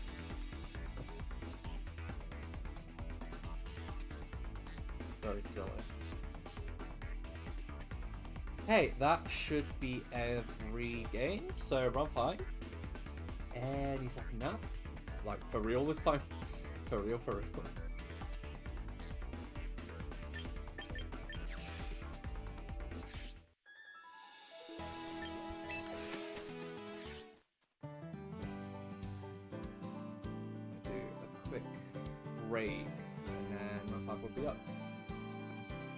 You know what? We'll go recruit for some funsies. Nothing better to do.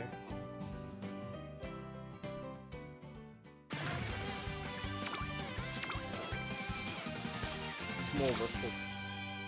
So nothing very good here. We got a Pikachu. Okay. For a throw. Two Lotus. Wolf.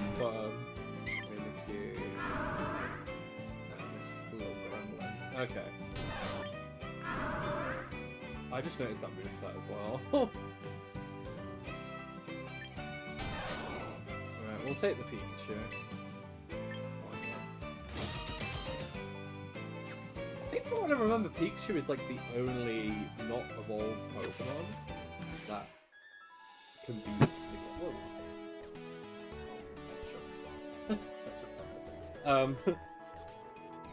The only non-evolved Pokemon that can be in the game right now. Of course it's Pikachu. Does make sense, being the mascot and all.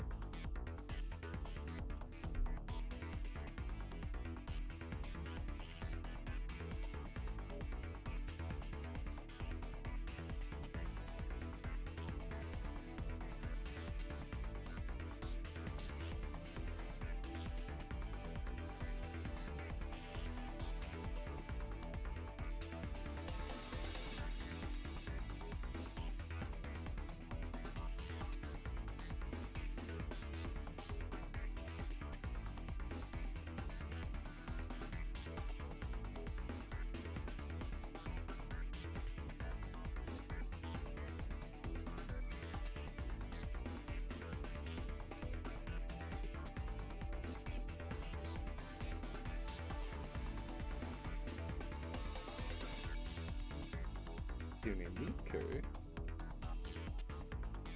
Posting Hatsune Miku gifs in the chat.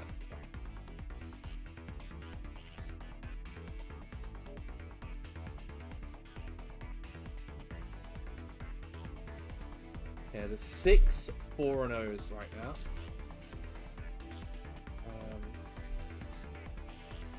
Yeah. I think I have a lower resistance because I faced someone who was inactive. Oh, Russia! Thank you very much for the follow. Much appreciated.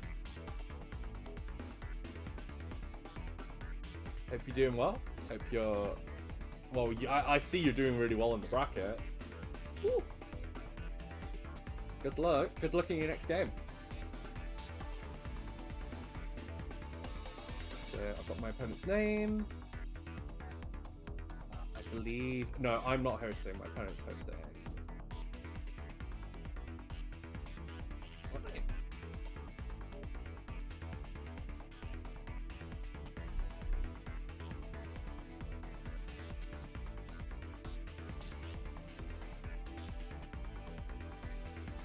Right, what are they running? That is a Sableye. What? No. Oh, no. There is a Sableye involved in this next game. So, Mega Frostlass, Archaladon with Dragon Fang, Sableye with Manual Rain Dance and Quash, Mega Dragonite, Milotic, and Incineroar. So, this opponent relies on Sableye to get the weather setup, but he also had Frostlass as well. There's a lot going on with this team. Let's see if we can navigate it.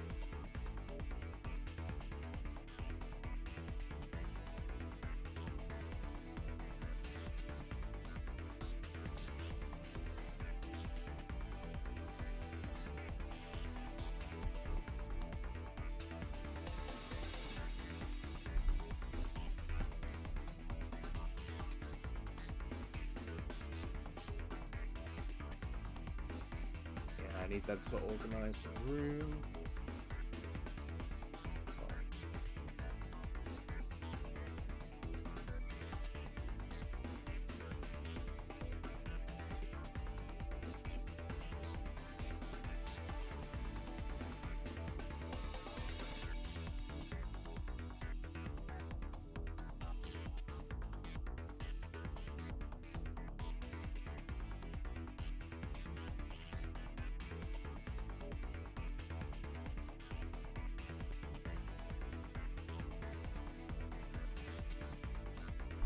Top 16 not asymmetrical, so it means that X2s or lower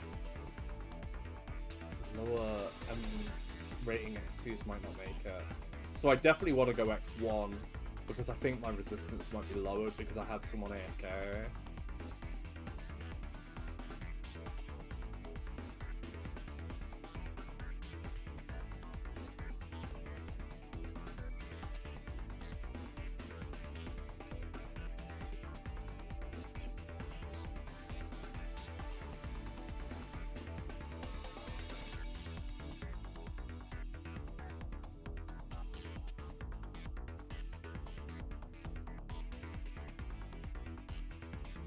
Oh, apparently this opponent is a coach for Pokemon Go.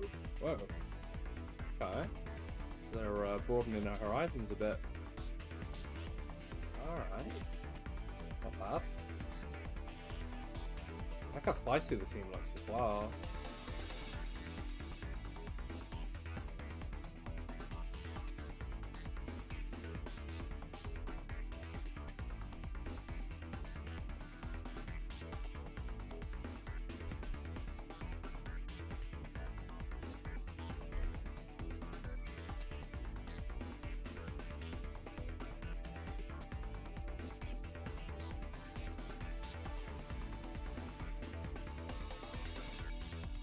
Set up your lobbies. Oh, Russia's on the stream. Okay, well, good luck with that, Russia.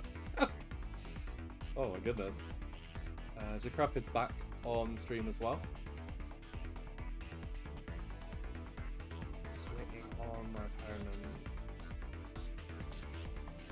checking.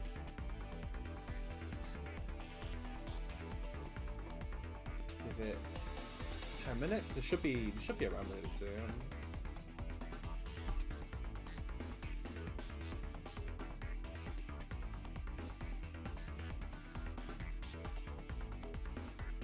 No rush.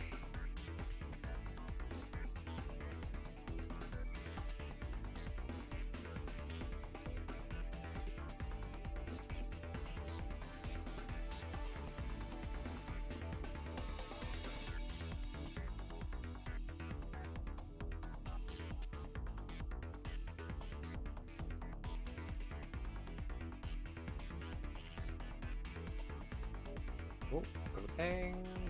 Okay, I'm getting DMs.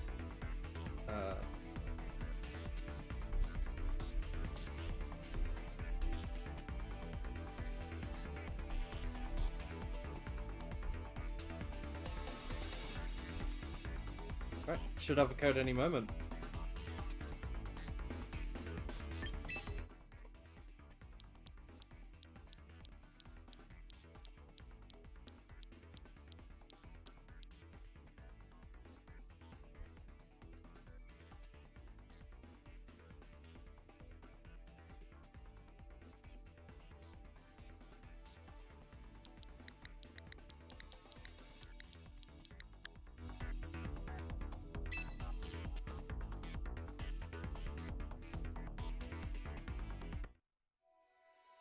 Do this. I'll let them have the third slot. Oh wow, this person went 4-0 and they're not Ultra Ball yet. Or they're not Master Ball. Oh my gosh. That's kind of cool. So they pretty much did this all off theory. Or maybe Showdown as well. That's kind of cool.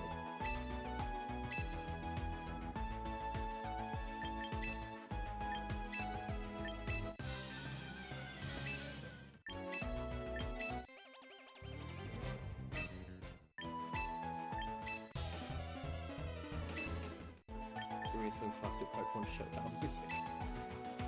Let's do this. Schedule, start the games. Cool. Alright. Let's do this. So, it is Mega Frostlass. Pretty standard set. Archaladon with Dragon Fang and full coverage moves. Playing it like it's an AV. Milotic with the leftovers. It is Dragonite with the Dragonite. It has Tailwind. We have Incineroar as well, with the Close Combat and the Chople Berry. And Sableye with Manual Rain Dance, Thunder Wave, Quash, and Knockoff. Let's see what we can do about this. Because it is actually pretty hard to stop Archaladon when it has Manual Setup. That's the main fear here. It's like, I want to lead Garchomp, but it's kind of tricky. We're going to have to lean a lot into Venusaur here. It's just what goes with it. Maybe like this. I'm a little worried about the Archaladon lead. I think I could bypass a Sableye though. If I play it well. Do I want Corviknight or Rotom? Or... I've been leaning on these a lot. I'm not gonna lie, Garchomp and Rotom have been on the bench more than I thought they would.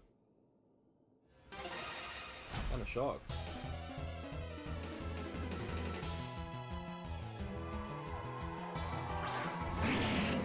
Okay, this is good for Prim. I'll take that.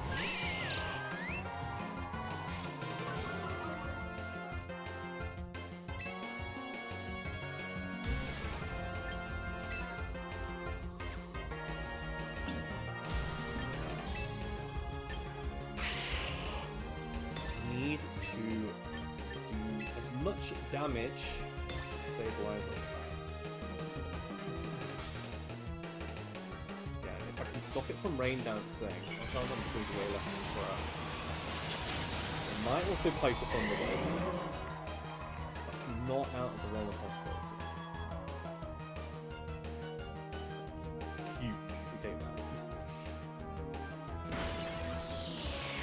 He probably survives a double. Yeah, that's speed Incineroar. That's cool. They do have another chance to Thunder Wave. Let's see through. Ooh, that did quite a lot. How important is our health going to be?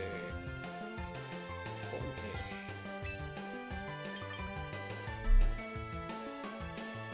My question is, do I Earth Power or Sludge Bomb the Incineroar slot here?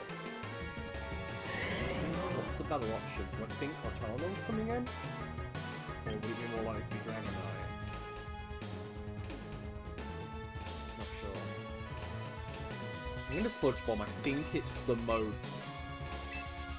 like, it's the best coverall. I think I can. If they switch into our Charizard, then I might be a little sad. Okay, that's fine. If I trade out Sableye and they don't get to set up Rain, that's kind of nice.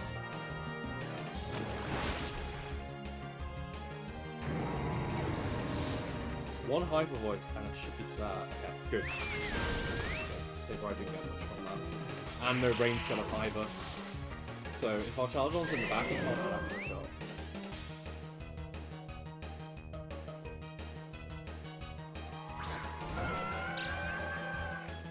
Take, and it is our Charizard, so no Mega. Charizard does not have attacks. This is the #1 priority to remove. My eyes. I'm probably just gonna spam that slot. Arch needs to go. Now. Oh, I'm faster.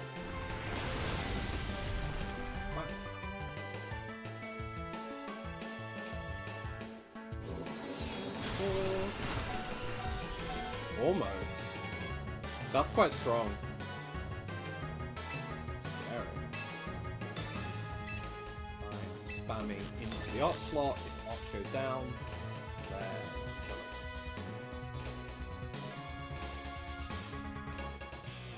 Okay. Take that.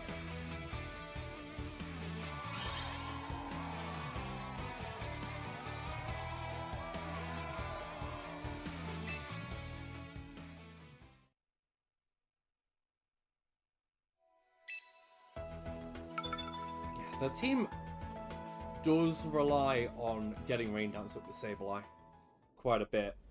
I think this game they're going to note that and prioritize it. Like, Sableye has to get Rain up.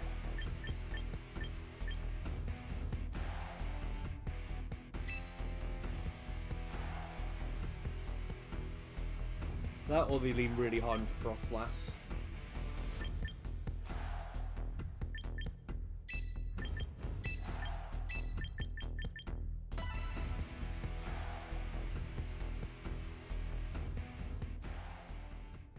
One or the other. I'm not sure.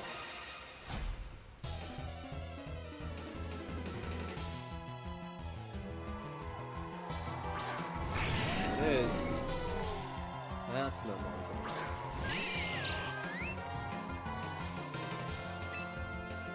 So here, I probably want to focus down Arch. Rain Dance is pretty much down in me. Arch gets removed. I likely win.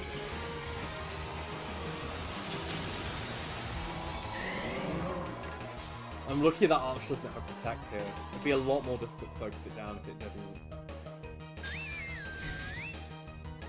They might identify the win con here.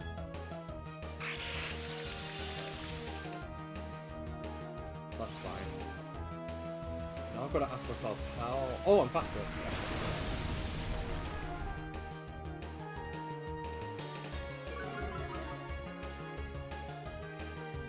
Okay, they did go for the shot.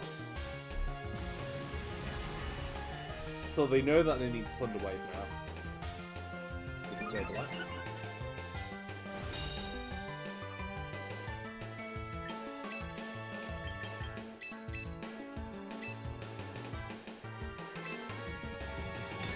Gonna hard focus Arch. I'll always survive a Dragon Pulse or Flash Cannon, even if they crit. The only way they have an out now is by T-waving and paralyzing me to the ground. That's all they can really do.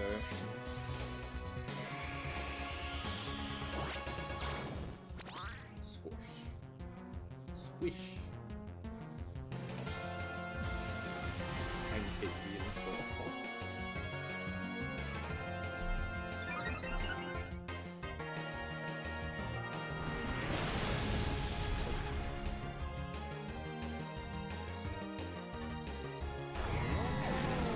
Need that thing gone. I need it erased.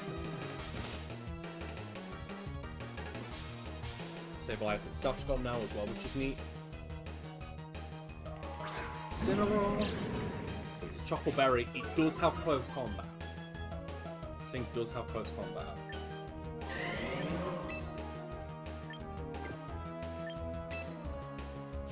It might be in my best interest to just remove Sableye.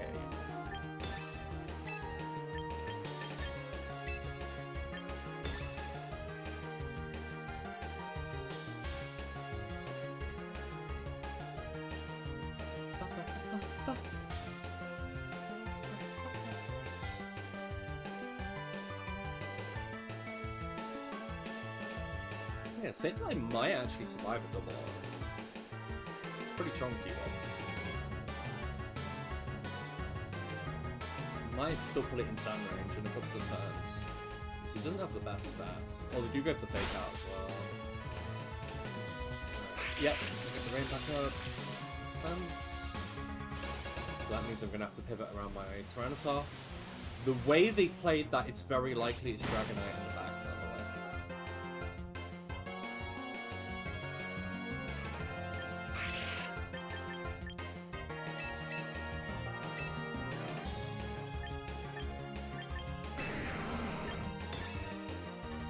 I'm gonna pivot around a bit, just so they can't snap Hurricanes for free. But after this part, I could probably sack Venusaur and be okay.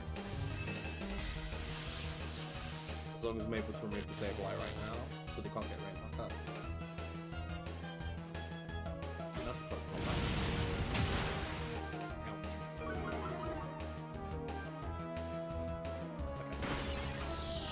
Okay. Whoa! Invisible Sash. Sableye with the Invisible Sash. Oh no.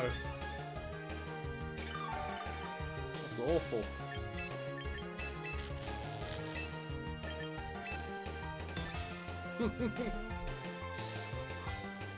Alright, I'm switching back, but in theory they could rain dance predict this.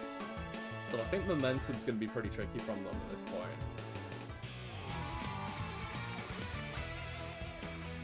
Oh, they just forfeit? Okay. I'm guessing they just didn't have the tools to win out here. That'd be my assumption at least. Or maybe they had something to do? They might have just not been able to see a way around. Okay. Perfect. Let me grab the screenshot. And yeah. Good stuff.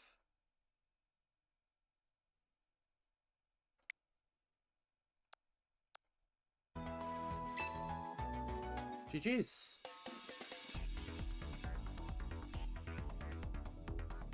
That was about as bad as the team combos could have possibly faced.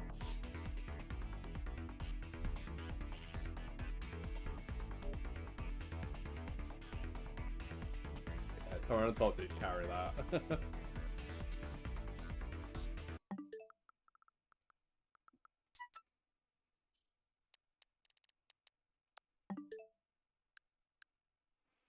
Right, let's go and that's my phone.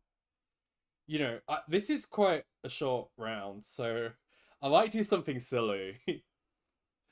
I might play some rhythm games while I wait. Might play a little bit of Fortnite while I'm waiting for the next round to start.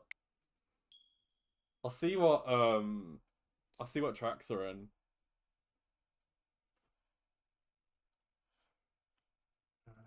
Yeah, let me grab this photo and submit it. Can't believe we're playing Fortnite.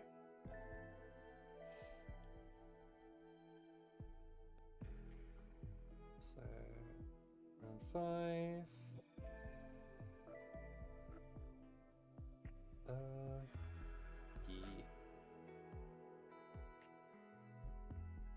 Okay, I got it. GG's.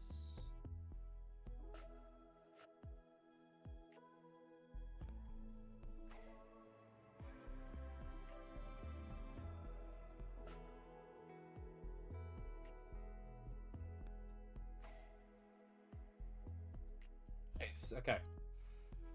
So we just play Fortnite gaming, I guess. Right, who is? Wait. Oh, okay. No, none of the other matches have been done yet. So let's play some Fortnite first. I just the game's blown up actually since they added pro vocals. Like, this game is a lot more fun.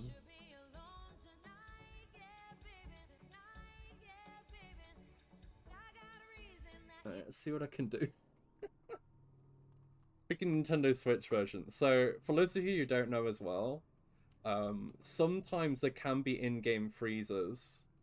So it can stop you from randomly doing full combos. Yeah, I'm just messing around with Fortnite for a bit. Let's play something tricky. I'm not playing something tricky.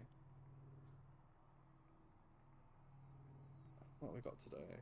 Oh, we got Weeby stuff. Oh yeah, start. Let's go play some Fortnite. This track is really hard. I'm not going to be able to full combo this, but I will do my best. Oh, Subzan, you're not commentating right now. You on break? Oh, I can 6. Look, I can 6-7. How insane is that? It's crazy. See how much this I can do.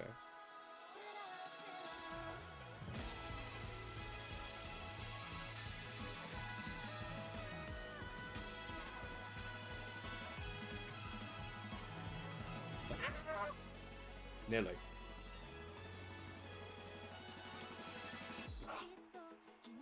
Close enough. That is hard though.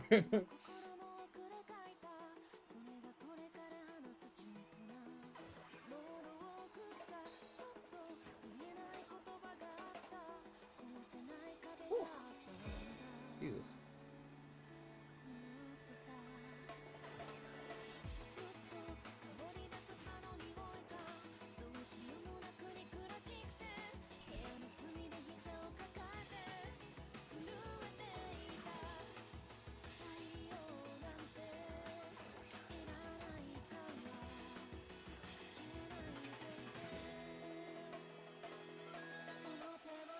I wonder what this is like on Pro drums, actually. I bet this is really silly on Pro.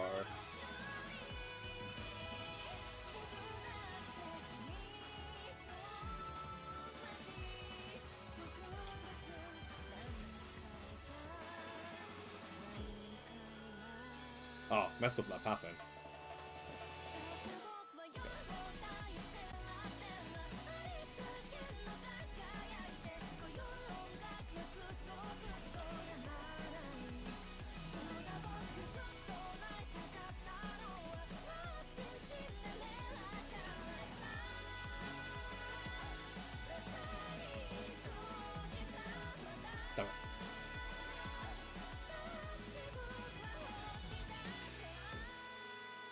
Jeez, I've still got 3 more minutes on this to go.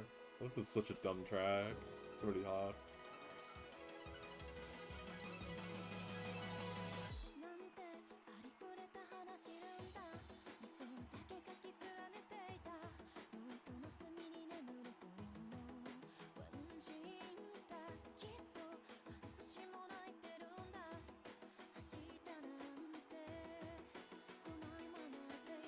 Nice.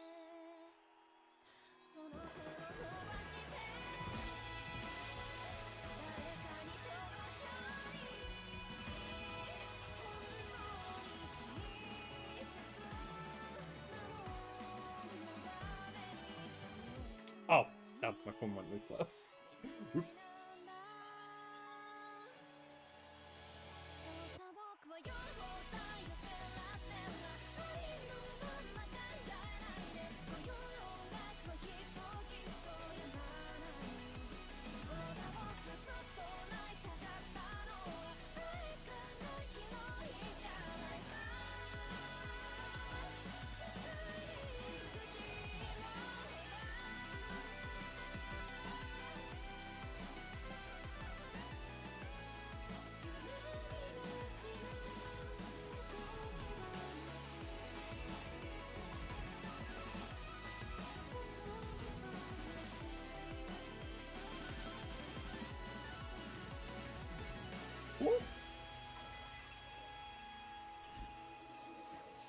Damn, I'm kind of cooking.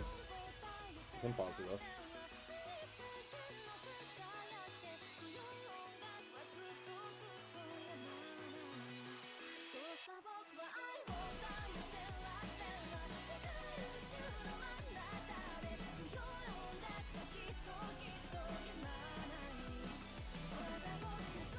Nice.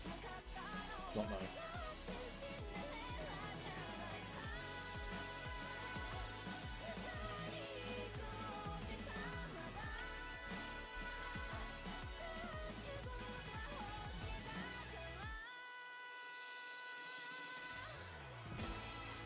Oh, some kind of nuts.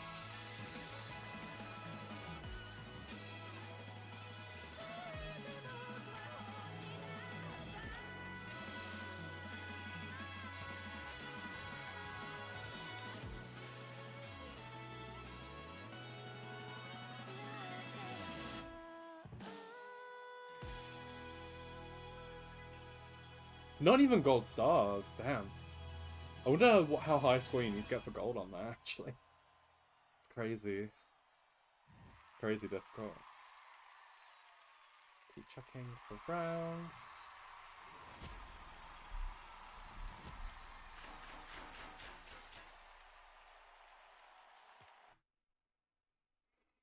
Oh!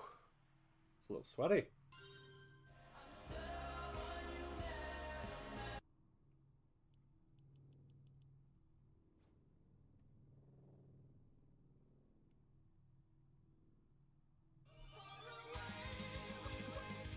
Part of me is tempted, but also it is like 7 freaking minutes long. Fine. See if we can survive this. Hey, through the fire and flames. He's just cursing the banana hero thing. Oh, what, Pilverine or something like that. It's so silly. Oh yeah, Leatherface as well. Leatherface is shredding.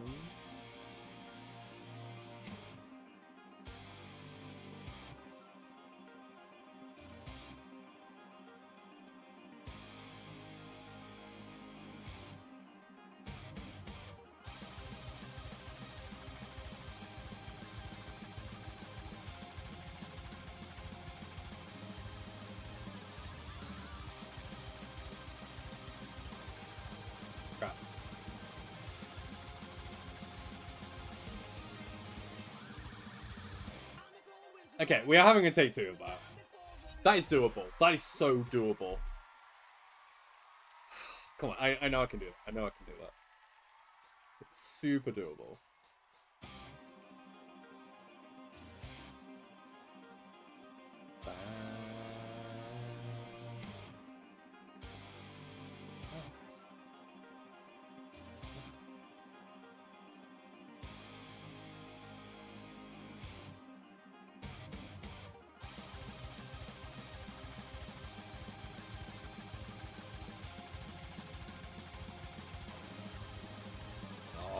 Even worse though. What am I doing?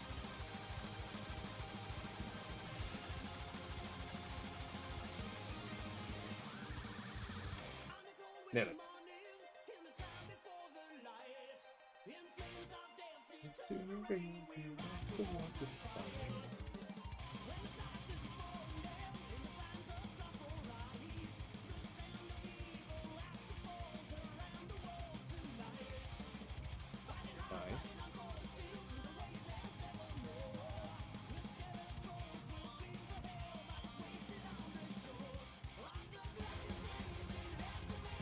Oh, this is a hard bit. Okay.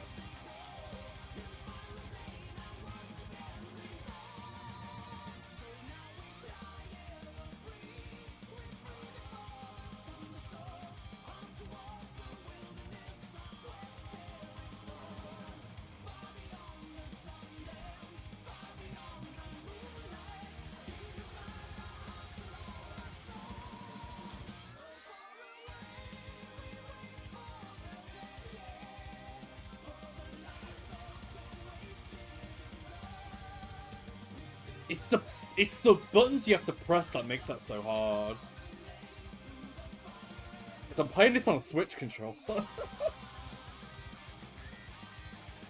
It's kind of hardcore, like how you have to switch your thumb so quickly.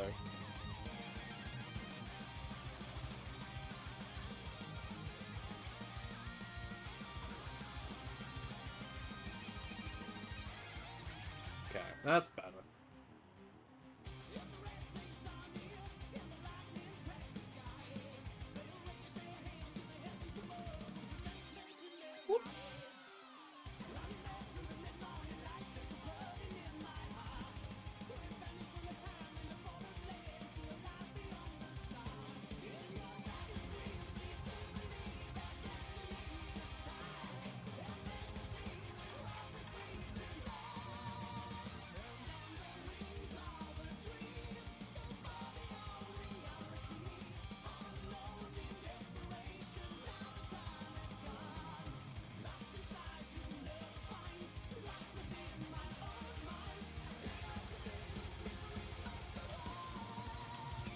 Oh my gosh. So imagine on a Switch controller, you're going between Y and A on this bit. Like that quickly. It's really hard. It's probably easier to do on a keyboard, but I'd bet on it.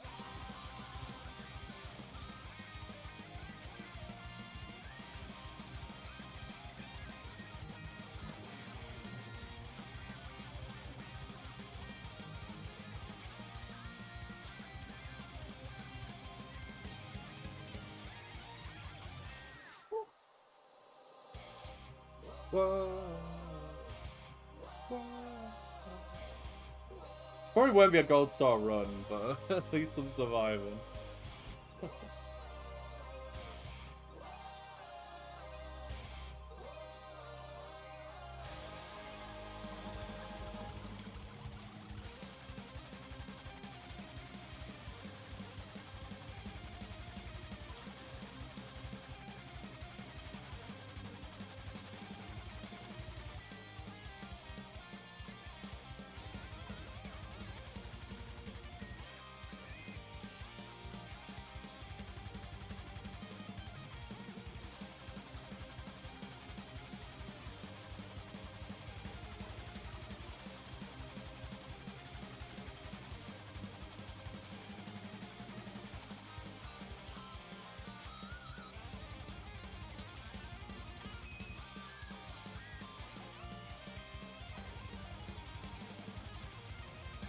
Oh, I pressed it.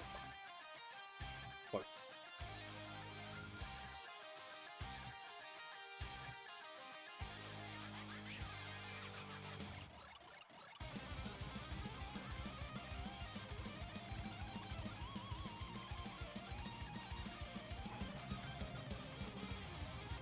Oh! I hit it!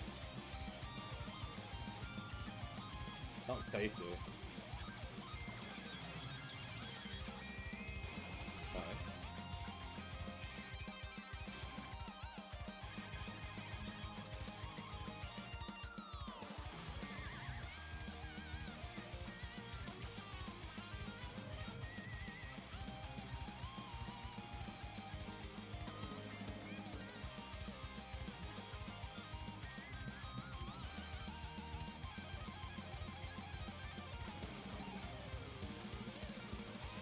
Nice.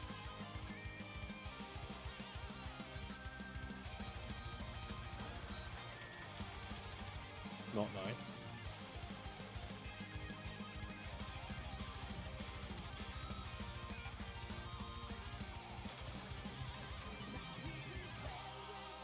Woo. Sweaty.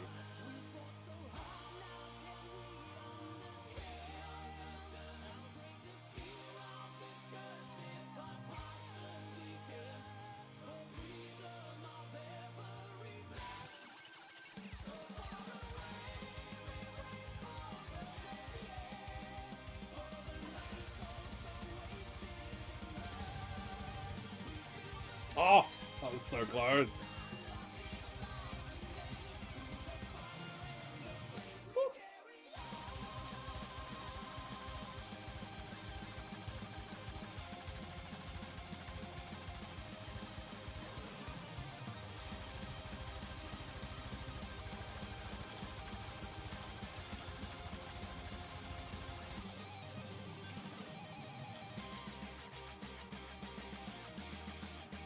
Oh, so close to gold.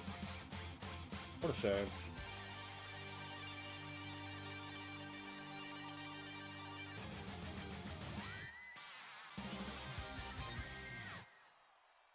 Whew. Very sweaty.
Okay, what can we full combo?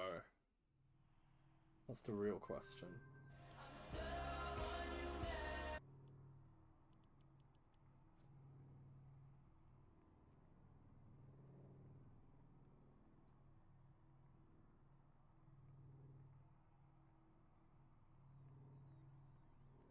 Probably. I'll give it a go.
Oh, I don't know the reference to that.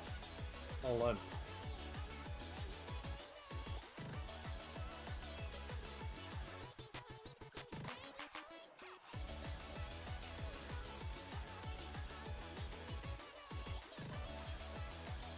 Oh, it's like really fast rolls. It looked like a double. Hard to read.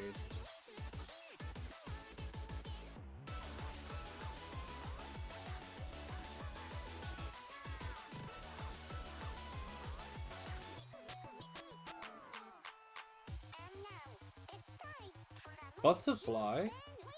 Which one's butterfly? Hang on. I'll have a look.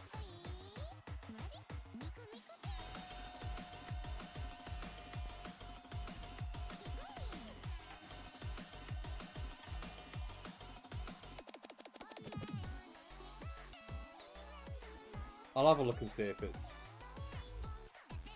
in. Nice. Got that one time.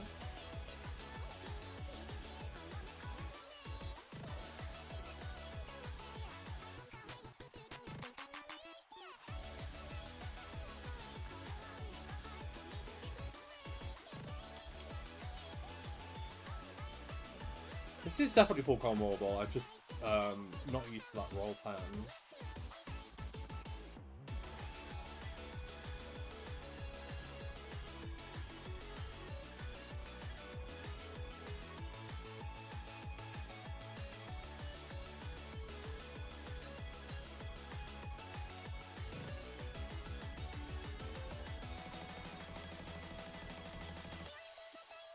Probably need to activate earlier though. Whoops. Fast greedy.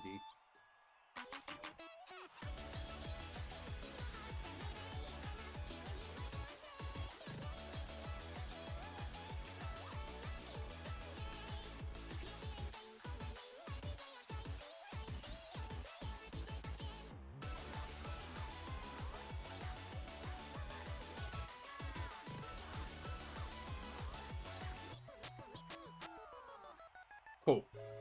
Alright, let's see if there is a song called Butterfly. I'm assuming you called it because you saw it? I'll have to have a look.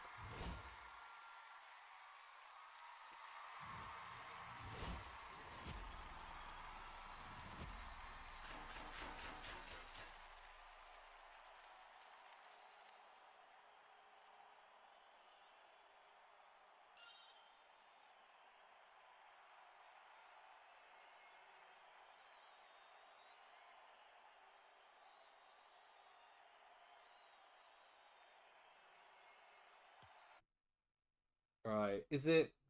So is Butterfly on here? Let's see, song title, fly... Butterfly...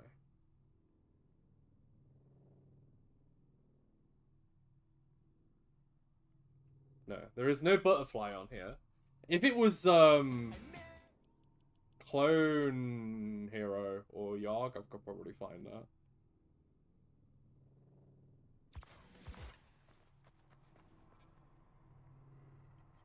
Like, Vocals emote only. It's so sad. Yeah, they made it so you can, sing.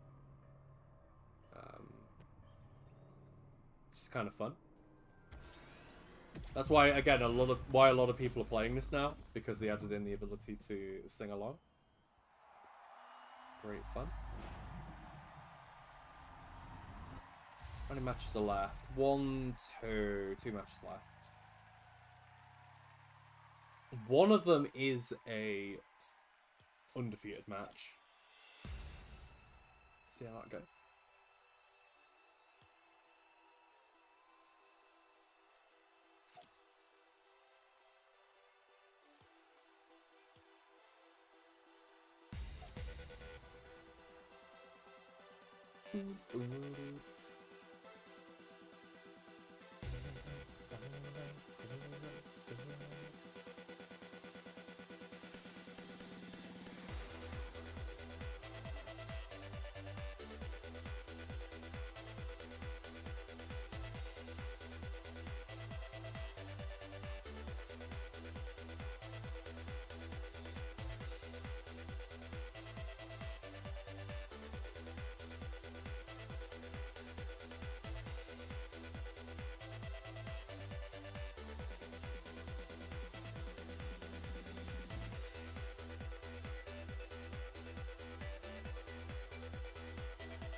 Gimme.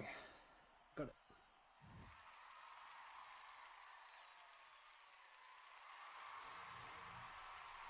Round 6 now live.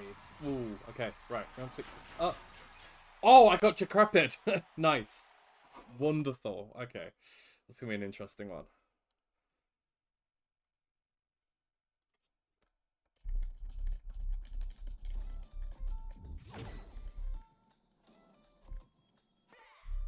I was born in a messed up century. My favorite. Right, so is it me who needs... Yeah, I need to make the room. Let's get on that.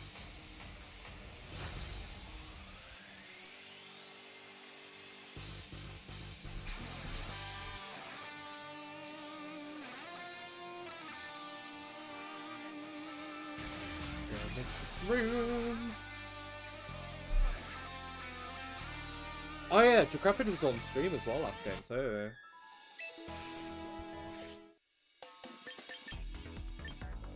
Battles. Make room. Doubles. Great. Let's go gaming. Oh, let's also turn that mic off.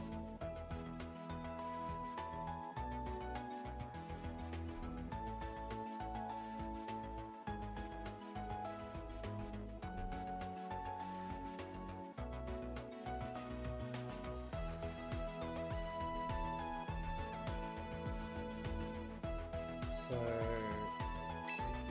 is.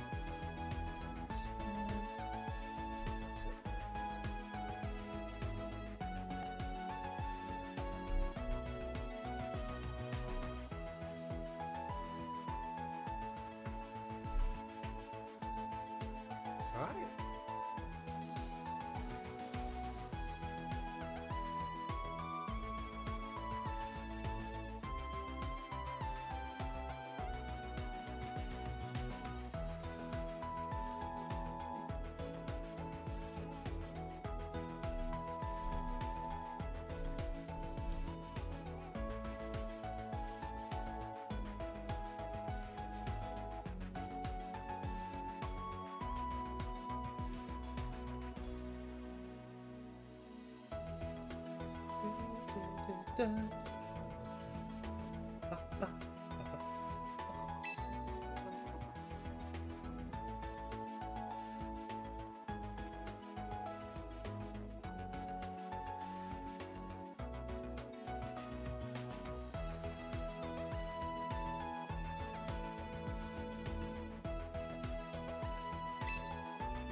Let's have some original themes.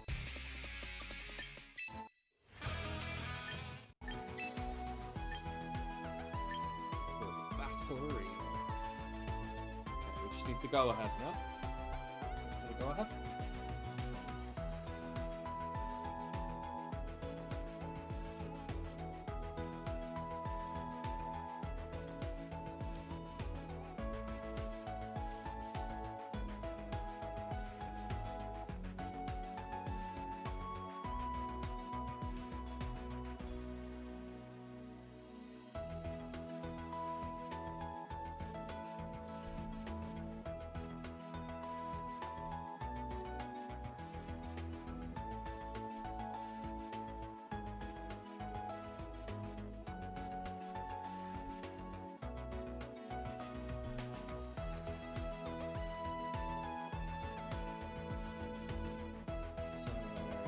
Yep, please start your games.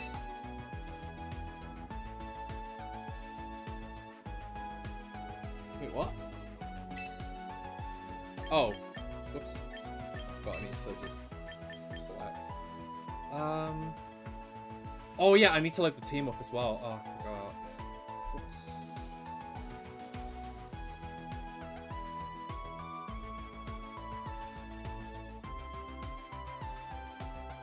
Oh god, that's Light of Ruin. Oh, okay, that's Light of Ruin. Oh boy. That's the Draining Kiss Light of Ruin set. But also Charizard Y. It's a scary one. My best.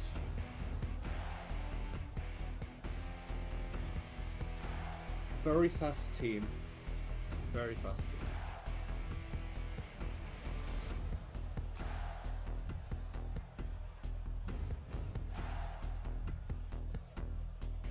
Oh, whoops, put some audio for TV down.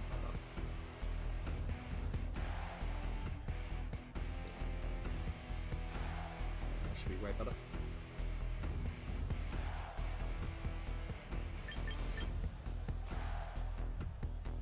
Now it's time for a bit of a chomper. Finally! Chomper goes off the bench for a game, I think.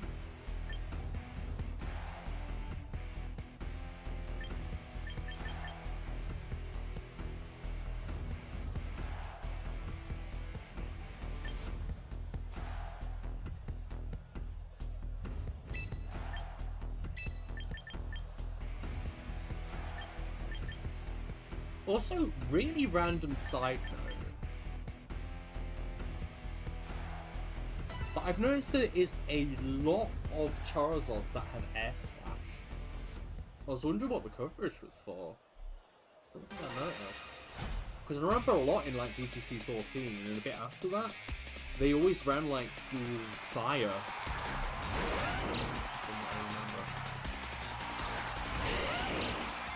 I do not have Poacher. So that's cool.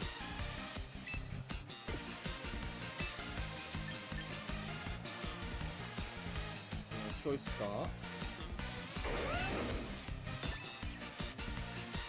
White Heart.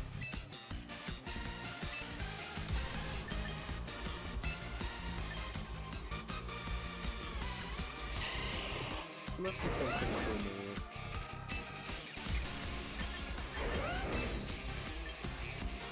It's more what's the safest thing to target, really.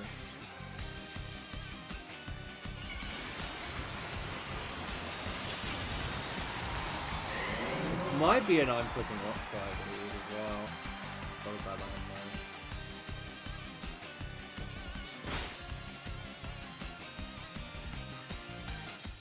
I'm kind of chill with that.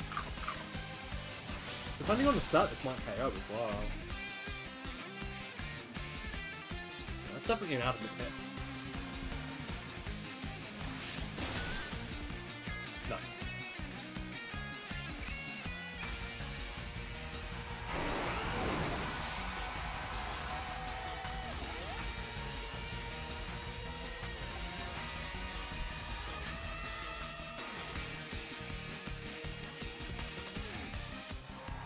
Charizard, alright. Just learn something important from that. It looks like you are disposable. Goodbye. Do not need Corviknight to win this game. No, there is no Floette in the back. Goodbye.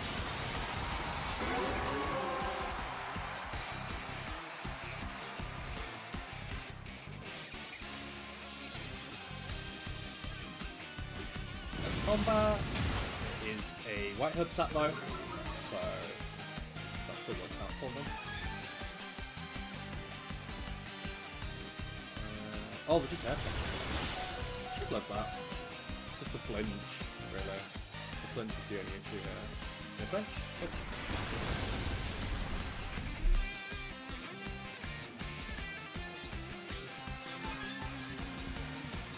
Rotom would have been nice here. Rotom would have been really nice in this situation.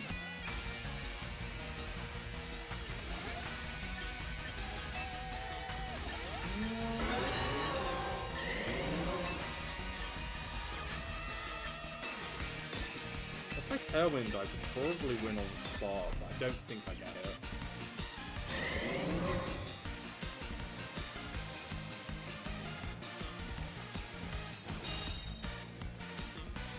Play for a switch, makes sense.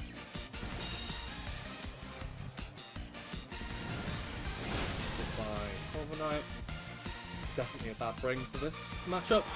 Because it is a bit of a roulette as to whether to bring Floette or bring Charizard.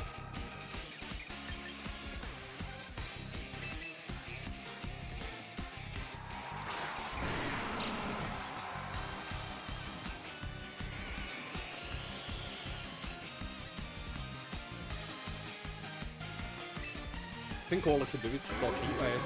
I think that's it. My team is sadly quite slow, speed wise.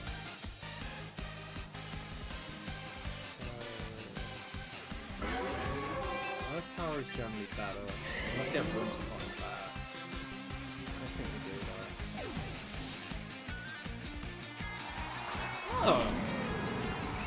I'm surprised they switched. I feel like Swinging Note was probably better. I think Swinging Note was still better than that, regardless. Because now I get Garchomp Head. And I can always double protect. I'm surprised they did that.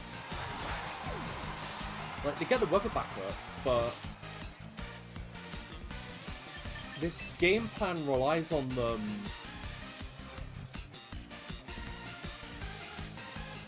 Solar Beam, right?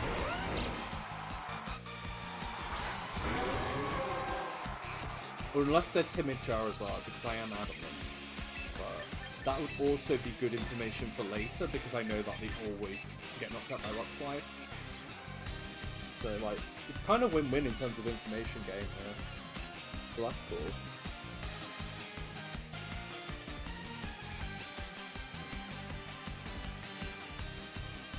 They are Shuka Berry Incineroar as well, so I can't really Earthquake. So I always just have to click double Rock Slide. Nothing else to it.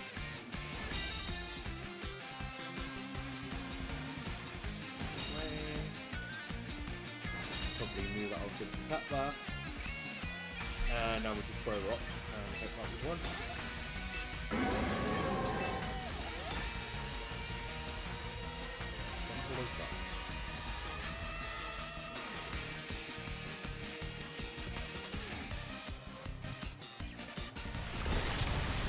Faster and we KO.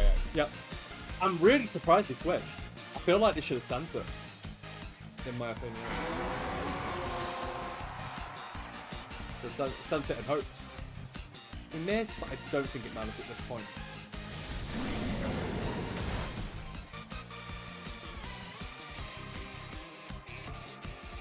Oh, you take that.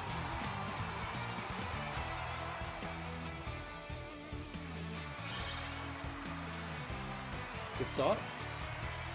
I really did, like, bring a lot for the Tinkerton.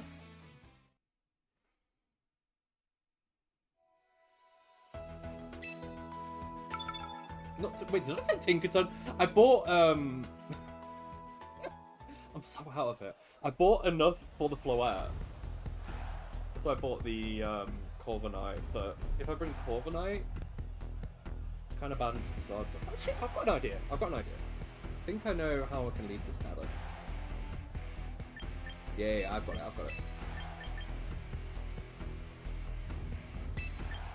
I think this is how you do it. Because then I'm still leading for Floette.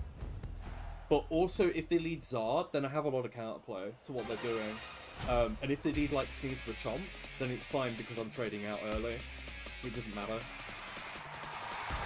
He's Charizard immediately. Okay. Well, that's fine because we have Garchomp. We know they are White Herb. So they are a little scared here.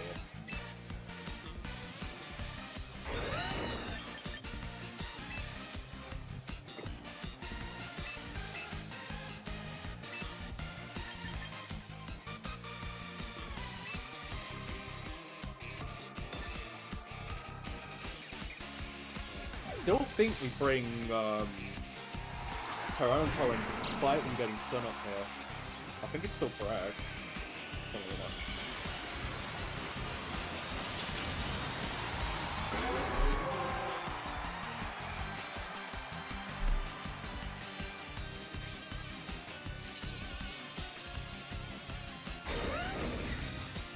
could in theory protect in close combat here. I wouldn't be out of the realm of possibility. Ah, okay. That makes me feel a little bit better.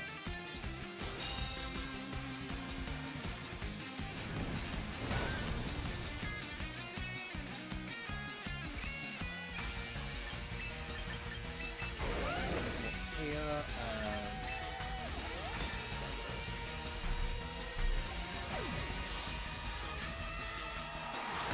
they have to trade out quite aggressively.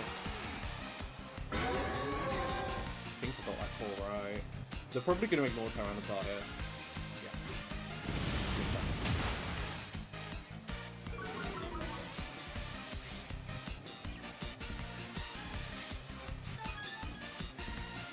I don't randomly live this earthquake, I swear. Otherwise, I'm going to take this Garchomp back to the shop that we've done, but...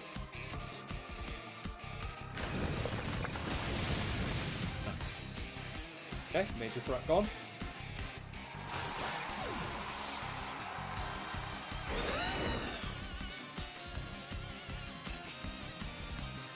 Maybe Garchomp in the back?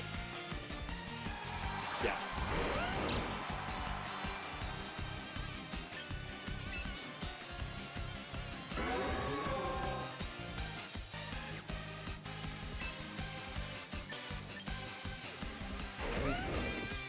There's a part of them that I bet is tempted to just Earthquake and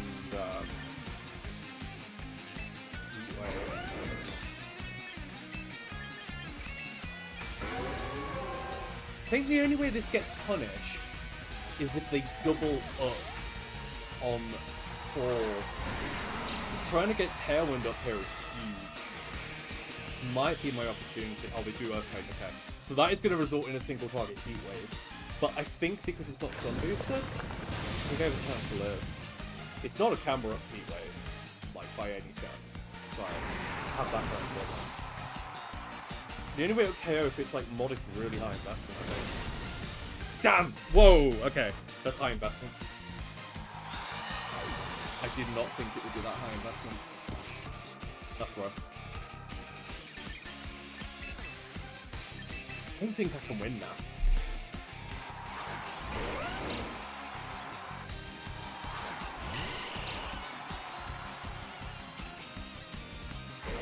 I don't think there was another way around that though, because of the momentum loss.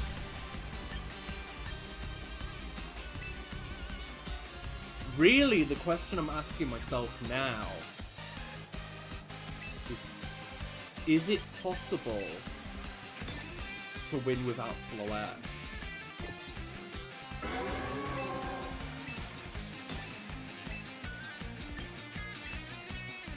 Is it possible to win without Core against Floette? That's the real big question.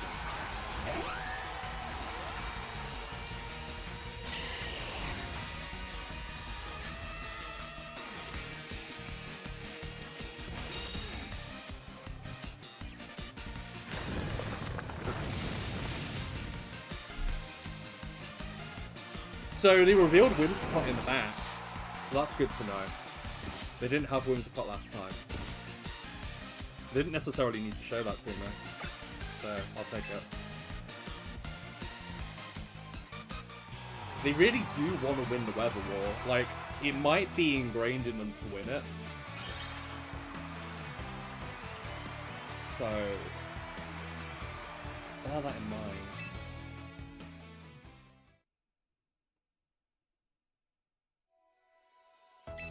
Let's do this.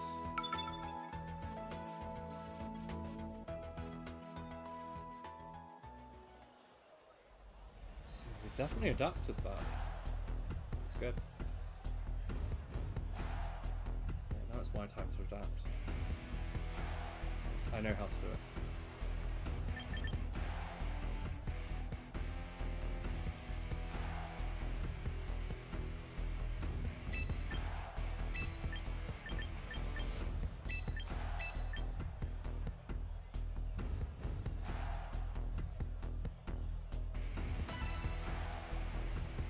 Now the question is, do they mix it up with Floette?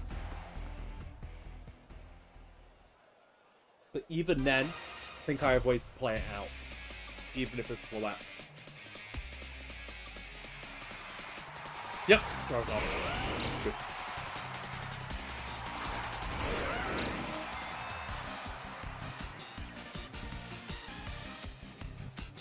Okay, so they're not going to want to stay in this position. The question is, does Whimsicott come in? I don't think they swap Garchomp out here.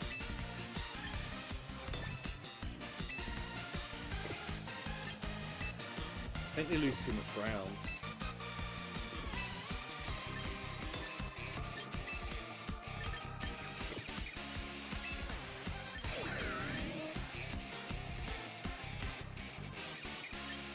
If they have Whimsicott here, they'll bring it.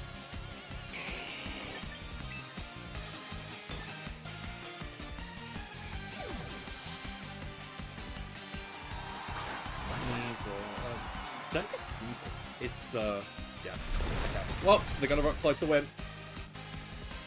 It is a Scarf Rock Slide, so they can't stop me from Dragon Clawing.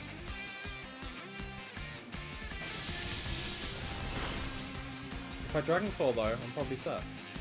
Good! Oh, it got Invisible Sash. Okay. That's an Invisible Sash. I don't like that Invisible Sash. No thank you. That is an Invisible Sash. Okay, now the question is, do they protect and Rock Slide?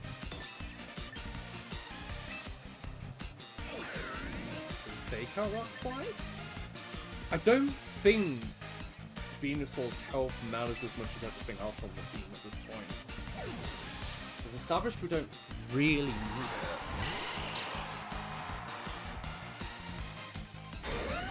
However, Scarf Rotom is potentially incredible in this endgame. Did they just send it? I think they just sent it.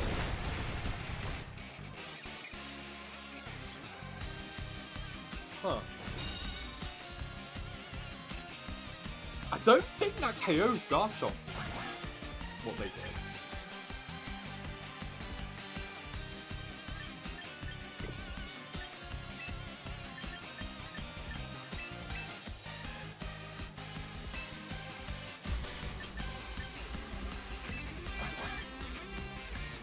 I'll probably just Sludge Bomb the Garchomp here in case they want to swap and preserve. Except they're not swapping it. If I manage to remove it, that is a big deal for later.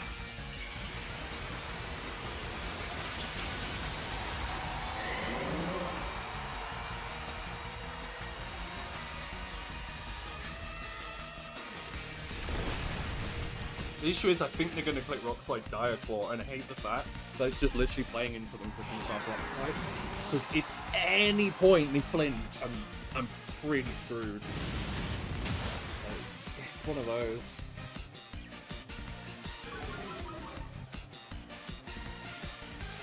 It's like, I know it's gonna happen, it's statistically gonna happen. Okay, it didn't. God, okay. So Garchomp's gone.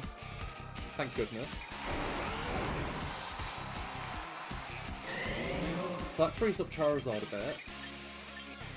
Well, my answers versus Charizard.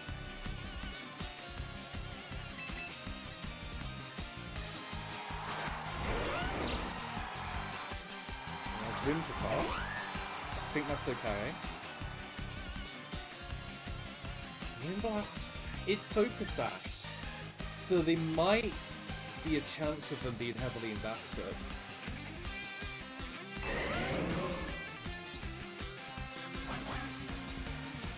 I'm pretty sure I live Moonblast. They used White Herb, so their stats haven't dropped.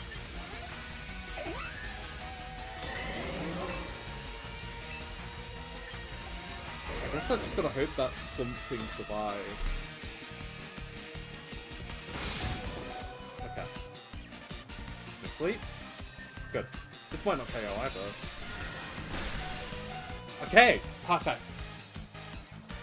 Absolutely perfect. That's what we needed.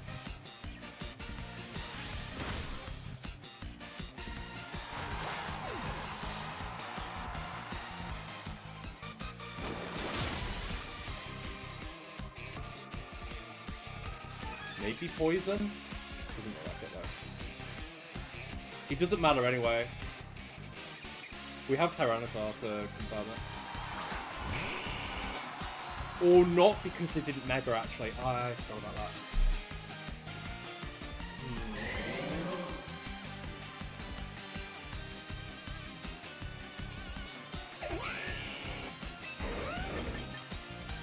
Kind of a mind game.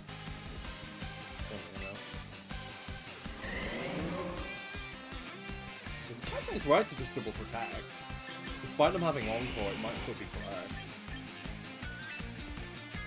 I think they'll be smart enough to stall one turn, not clicking or not clicking Sun.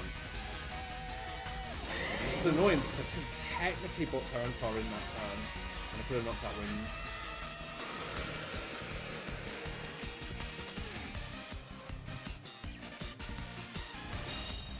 Okay, I think this is the turn where the Mega.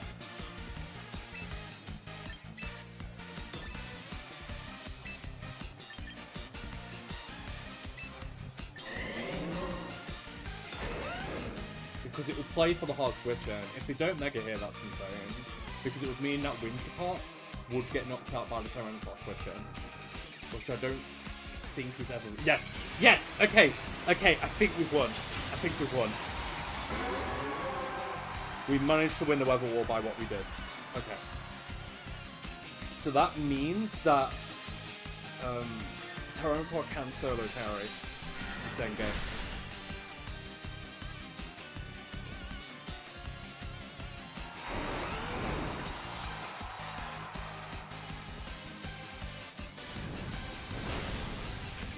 Perfect.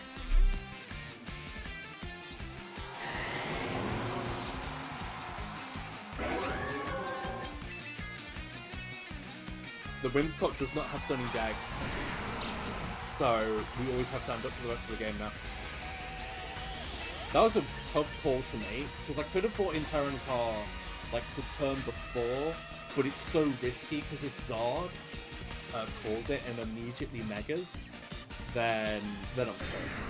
I'm like absolutely cooked. They'll probably pre-charge a Solar Beam because this opponent's good. They didn't. Oh, so that means I should be good. I thought they would pre-charge the Solar Beam there on the pack.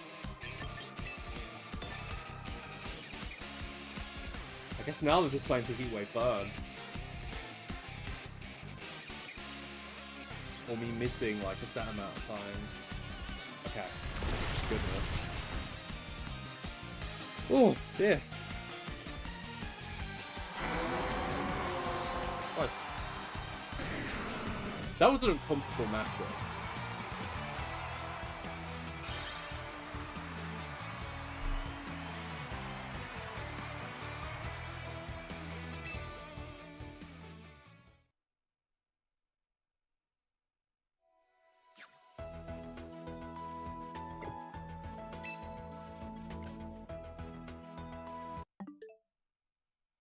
Alright, let me go and cash in these results real quick. And I'll pretty much guarantee top cut at this point. So, heck yeah. I'll catch you all on the next game.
Hello, I'm back.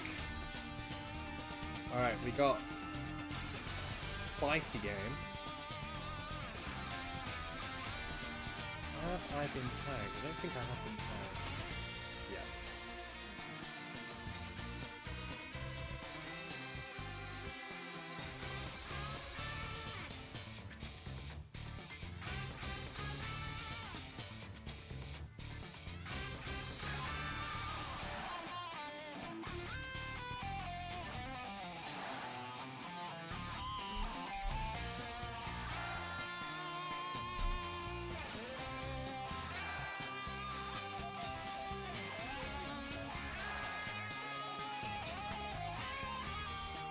That's kind of crazy that the final team of the Swiss is Garganical.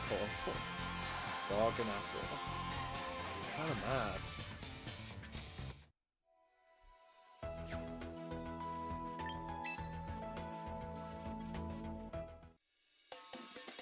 It just looks like a really good bulky team. Interesting that like Garganical is like the one like oh they have Rock Tomb as well on Sneasler, so I guess that's another counterplay that they have.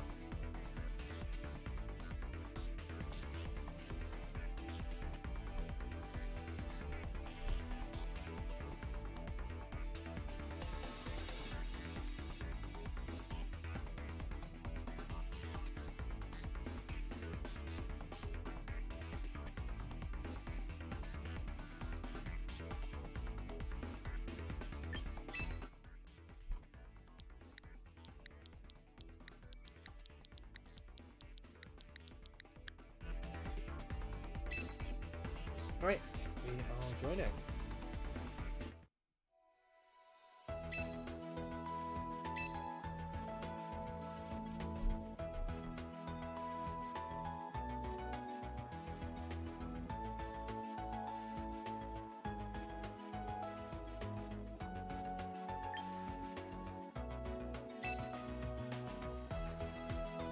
Let's go, Galen.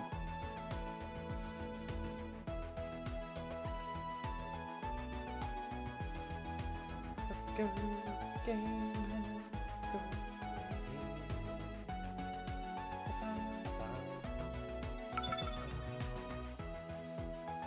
Okay, so I don't need to win this to get top 16, but it would be nice to win this to get top 16. Since that will put me at first seed.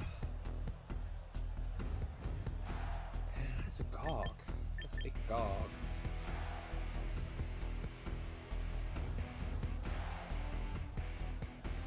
This opponent does rely a lot on Talonflame to remove Venus. So that's good to know.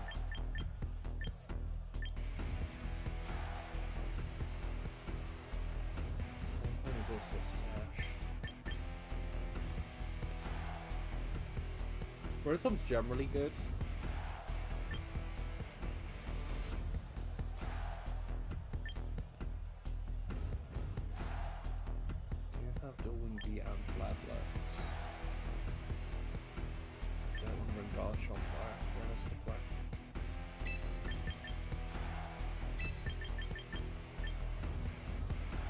This is reasonable. Tailwind's not bad. Just I don't think I have room for it with the resources that I'm throwing out there.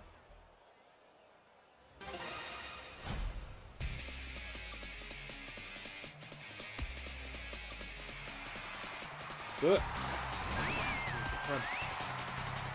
This spring does have Blizzard.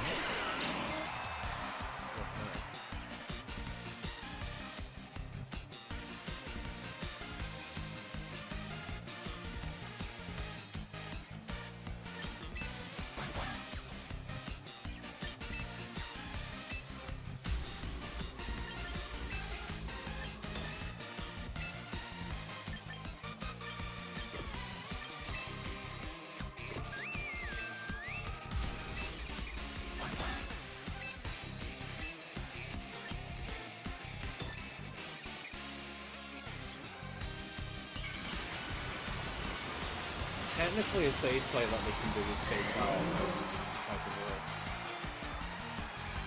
I don't necessarily want to switch out of it because it's kind of readable. Ooh, okay. So we get a Volt Switch. That's fine. I can live with that.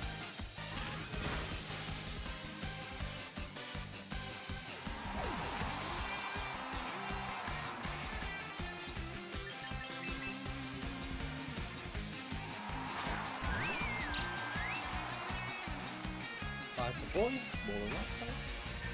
Ooh! Ooh, I like it. Alright. Alright. We've got a reader over here. Alright.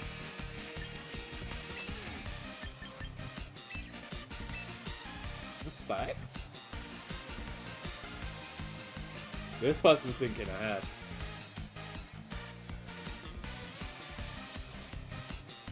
I like that.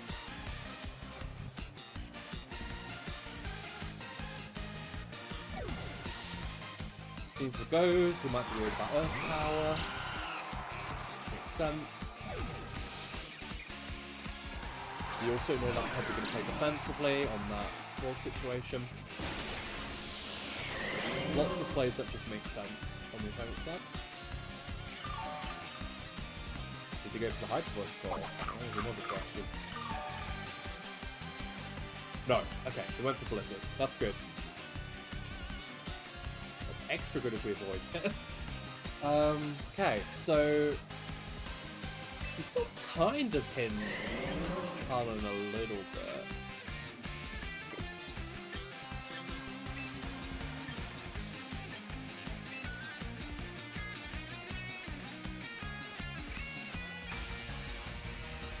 This person's thinking ahead, which is really swaying a lot of my decision making. I still think it's better to Giga Drain. Any extra health becoming useful here, I'm sure. I might just protect and try and get Caesar in.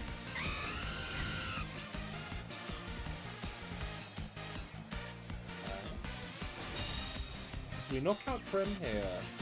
That's going to be really good for us going forward.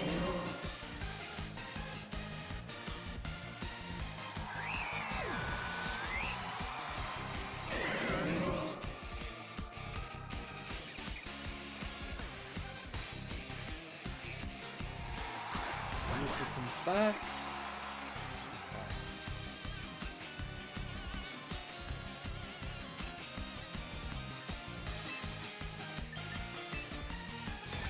Regardless, we get to take something out with us. Talonflame doesn't have enough power to break Venusaur. They might be trying to trade me out. But that's not the worst if it's Frostlass in the back, you know. It's not the worst.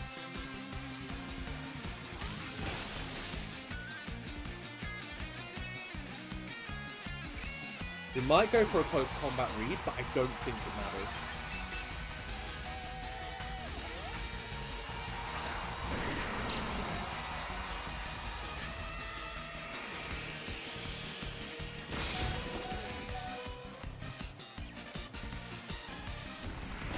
I'm gonna double up ping KO because Venusaur's just back down good.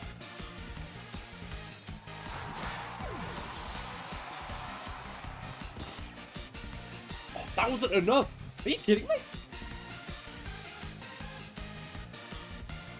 Damn, that must have been like just survived. That's wild. At least it's forced them into Megaing here. So that's cool.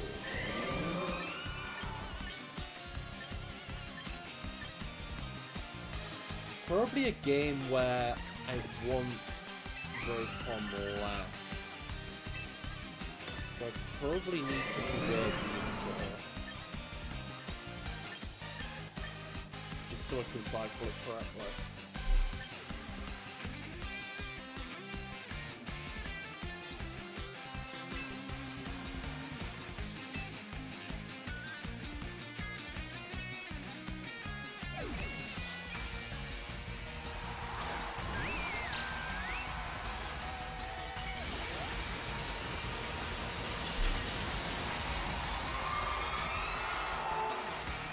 Trust us.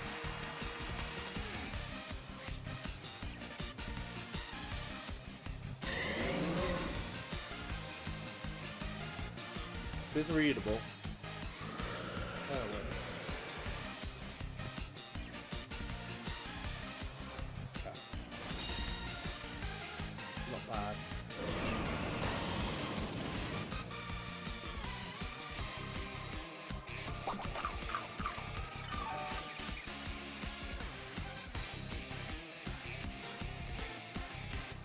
We don't really care that much about being so at this point.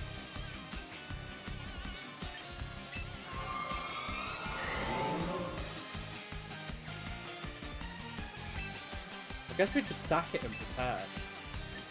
I think that's okay. We'll go for a sludge bomb just in case.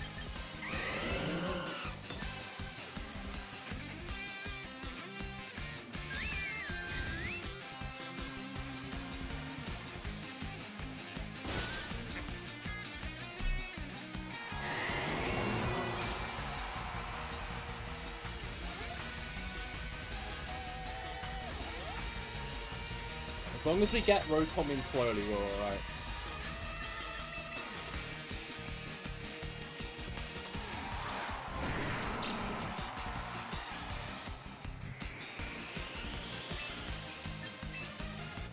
Winning the weather war should hopefully be enough.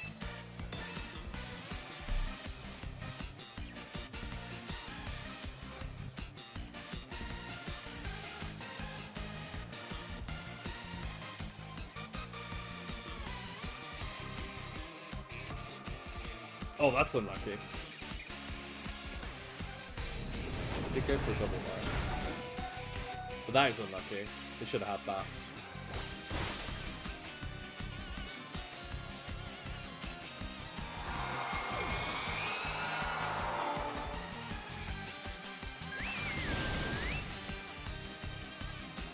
Yeah, unlucky.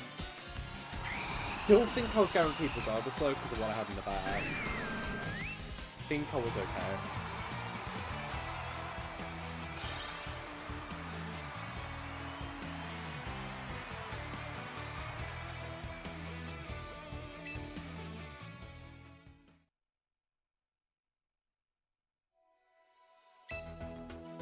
Game 2. I'm surprised we didn't see Garg. Maybe I just have too much for them to bring Garg.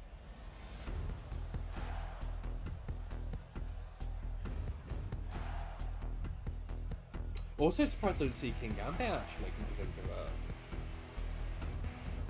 King Gambit's kind of scary. I guess maybe they're worried about their coverage.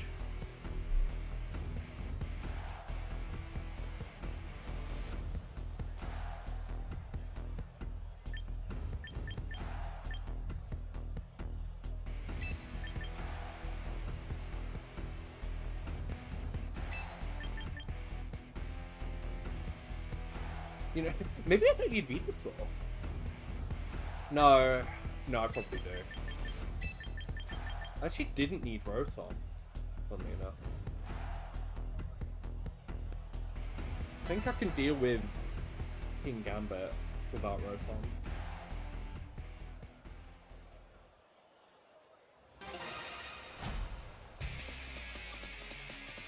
Just relying on the bulky stuff.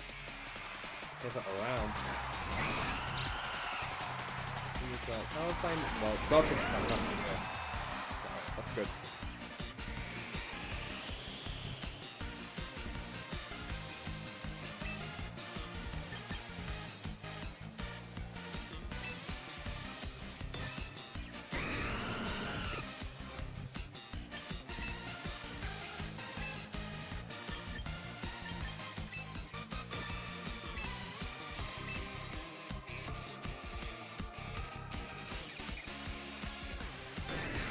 I wonder if there's a part of him that wants to send it here.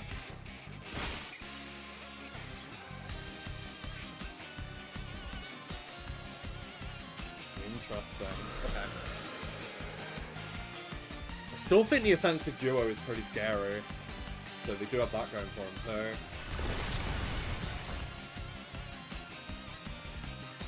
too. Because they can go into Frostlass plus Sneeze.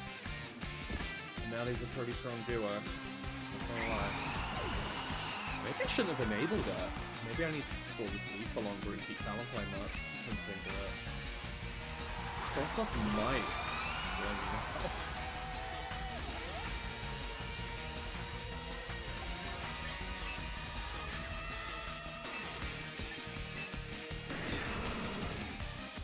You know what?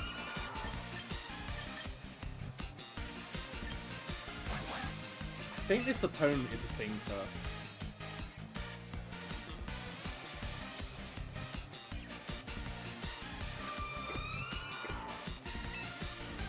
Like, they're gonna know Prim is coming out. And they're gonna click Blizzard and attack. Can I afford to lose Prim? No. So,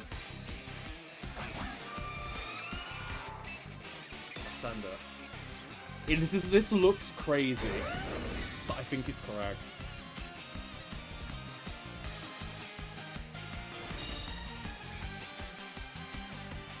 Yeah. It looks crazy, but I genuinely could not send in Prem back. As crazy as that looks. Also interesting to note that Sneasler is faster than the Frostlass.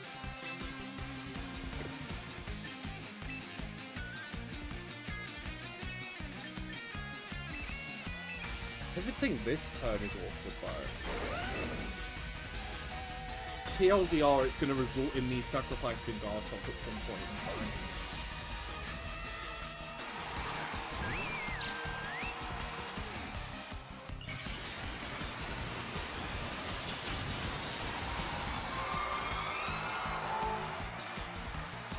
Yeah, that play looked crazy, but I felt like I was pinned.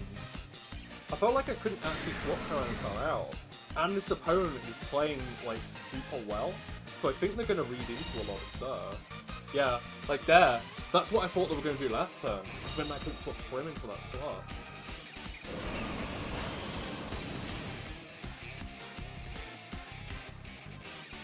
Which then forces me to do a very telegraphed play here. Because sacking Garchomp is correct. Like, I have to sack Garchomp here over anything else.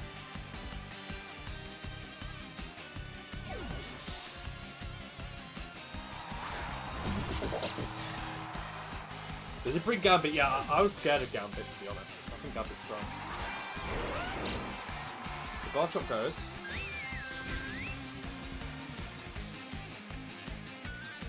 Goodbye.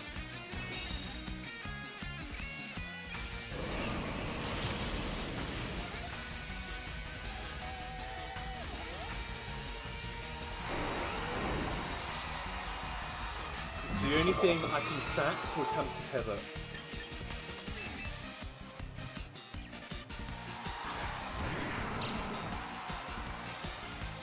Unfortunately, the King Gambit is Chuckleberry, so this isn't over yet.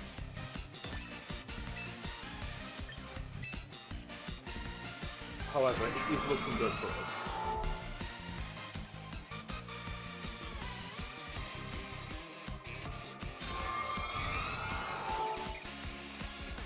Maybe double it? No. Is it Chockle? Maybe it lives next year. Oh god, it might just live. That's crazy. Might just straight up live. Ironhead might not KO there. Nice play regardless.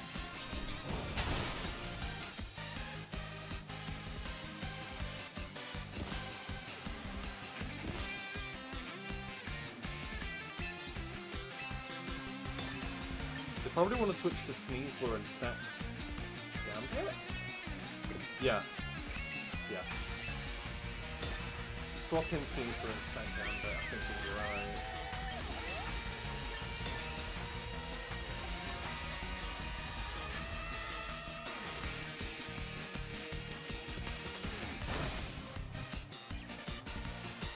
Or maybe they're going to go for this in the Crypt Shadow Ball. Oh, no, no.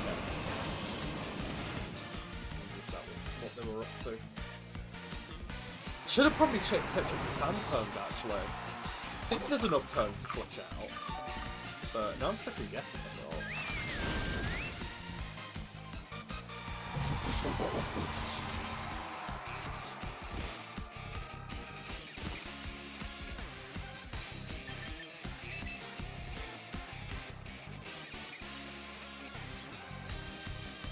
Let me have a quick look at the sandstorm counter.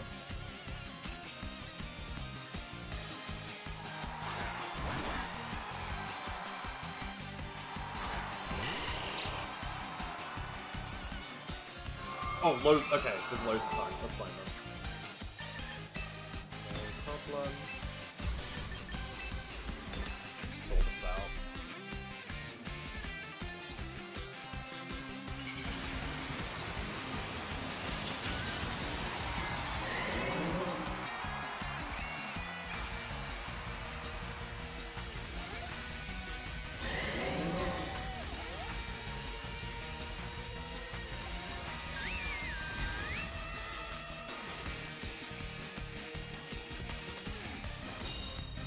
Blizzard, I'm guessing. Oh, they were gonna try a kill the Shadow Crit. I think regardless we're fine. The Sneasel's gone. Nothing else left in the back. I think that should wrap it up.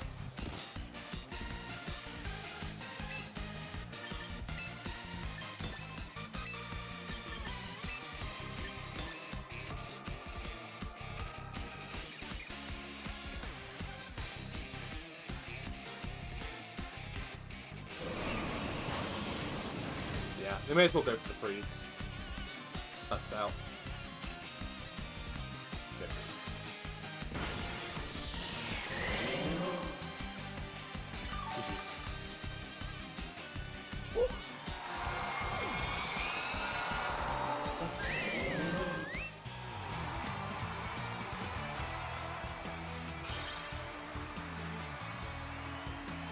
Love to see it.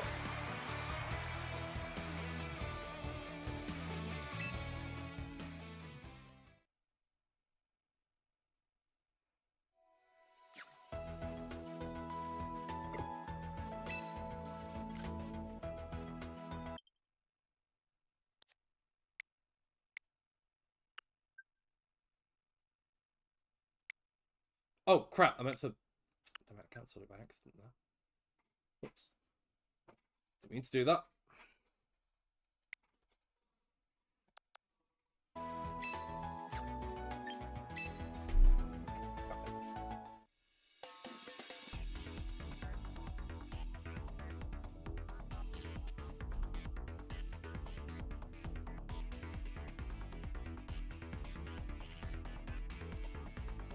Where is my... Oh, there's my phone. Yeah, it's got load these round 7 results real quick.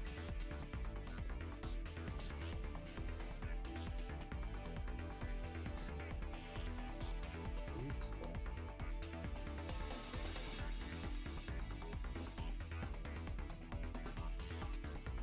I would start playing more Festival, but I actually have a bit of a headache right now, sadly.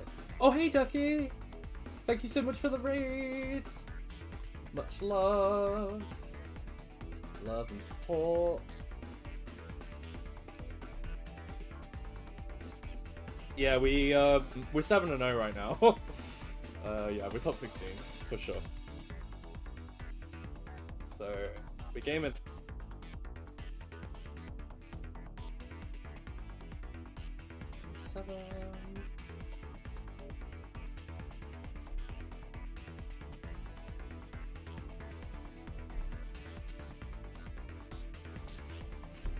I think her name was Nolan. No.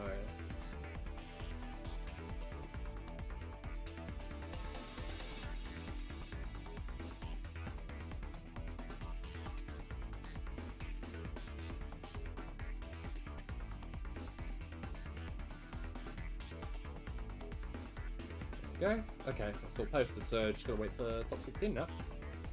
See what's happening.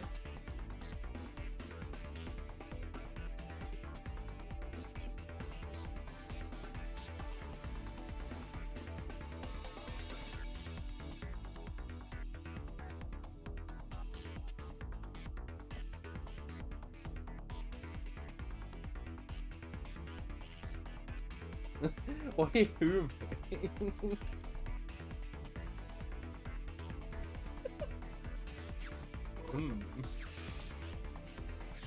You know what's interesting about this team? I am starting to figure out some strengths and flaws of it. I'll check Red Panda for you.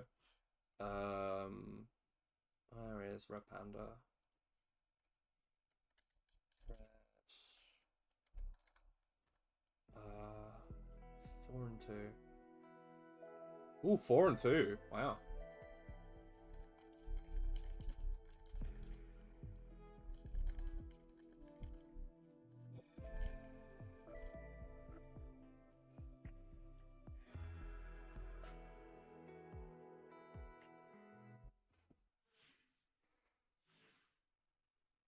So yeah, Red Panda could make it.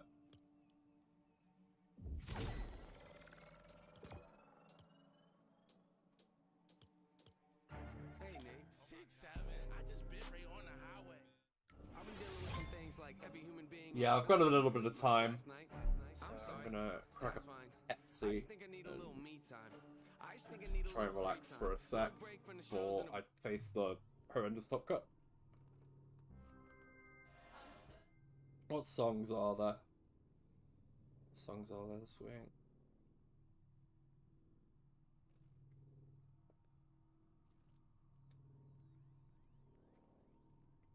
Yeah, there's a 60-second delay. I have to do it for competitive integrity, sadly. Let's try this. If you like a bit of Linkin Park, some of the old stuff.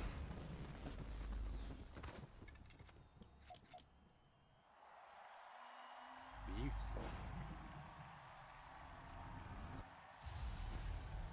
Let's see what I can do. See if I can get some full combos live on air.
Should have activated that.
Nice. You got it.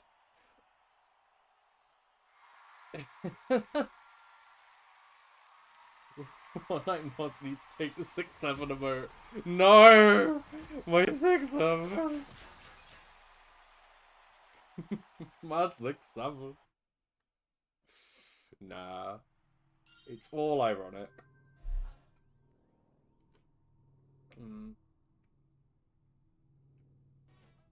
Let's try to see what good weeklies they are.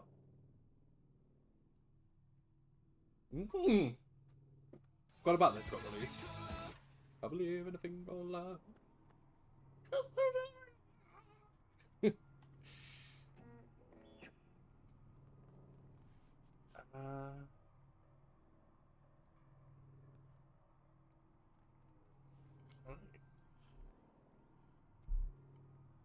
Let me quickly check the bracket as well. Oh, wait, are we nearly done? Oh, we are done. Oh, okay, so I think we're going to have top cut bracket really shortly. I'm going to quickly vibe. Well, we might have time for one more song real quick.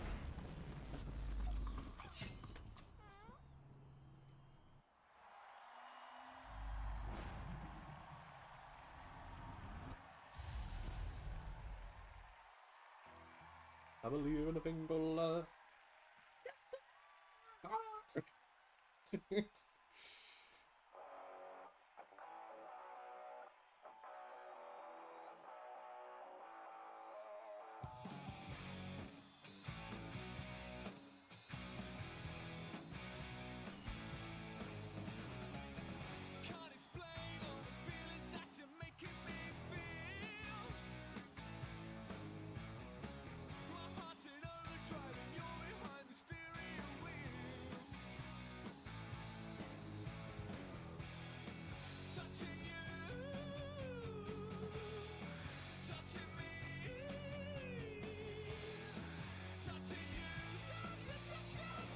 Oh, whoops.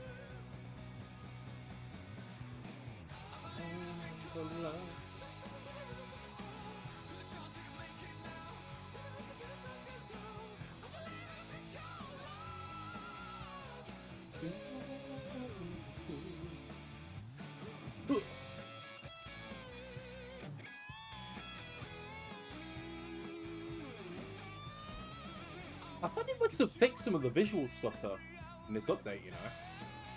Because I've noticed it's actually performing better. So that's nice.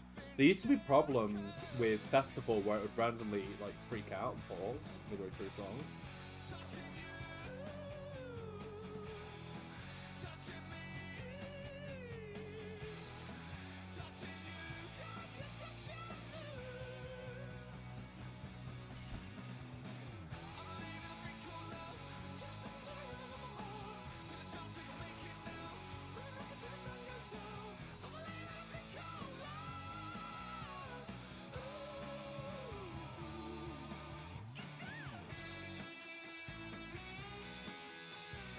So I don't know why it keeps getting a random banana, dude.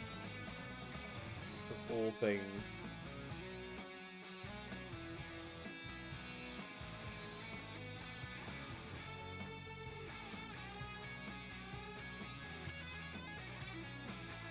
It's free.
First try?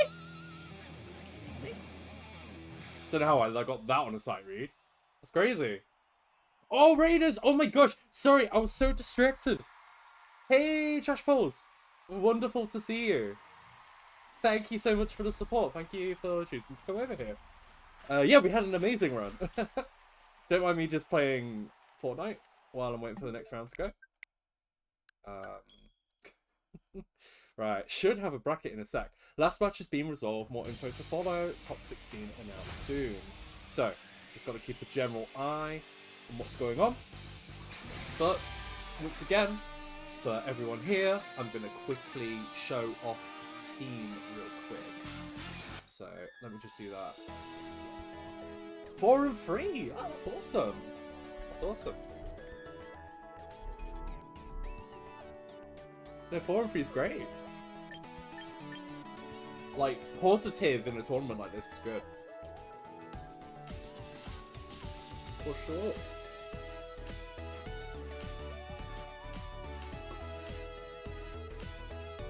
What were you using?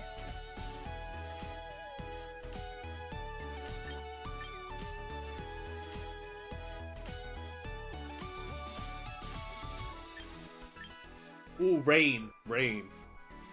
That's strong stuff. Yeah, strong. Yeah, once again, I will show off the team I'm using. Oh, whoops. Well, I just exposed my Venusaur. It's got a euphemism. Let me go and show the replica real quick. Yeah, boom. There you go. That's what I've been using. So, the last minute change of Tailwind's been amazing. Corviknight Tailwind, I genuinely don't know what I would have done in some matchups without it. The only thing I'm not keen on this team right now with the changes is Rotom. Rotom is the only thing in my mind that I think could become something else. Lost to Gambit. Oh, yeah. Gambit can be annoying into rain. I know sometimes teams run Aura Sphere as a check to it.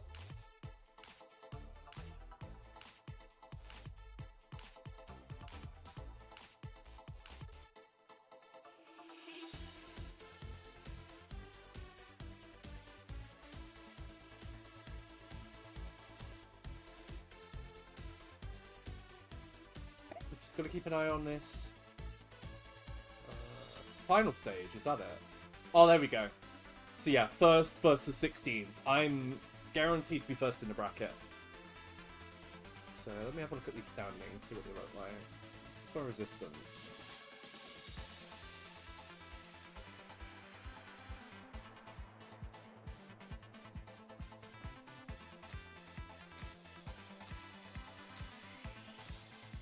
Yeah, my resistance isn't as high as some of the people below me.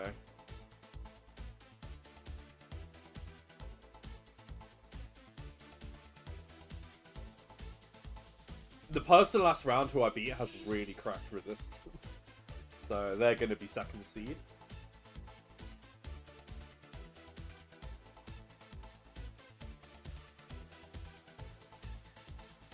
See, how many 5-2s miss out? They are 3 5-2s who miss out, unfortunately. So, commiserations to Runecake, Rising, and Dante Dizzy. Unfortunately, they do not have a high enough resistance to make it even though they went 5-2. So, commiserations to the Bubbles. But, in top 16, we should be facing Robstar Z. Who had a really strong 4 win streak right at the start. So this is a scary name. Strats for the team. Play defensive. Yeah, it's just play defensive. Play very defensive.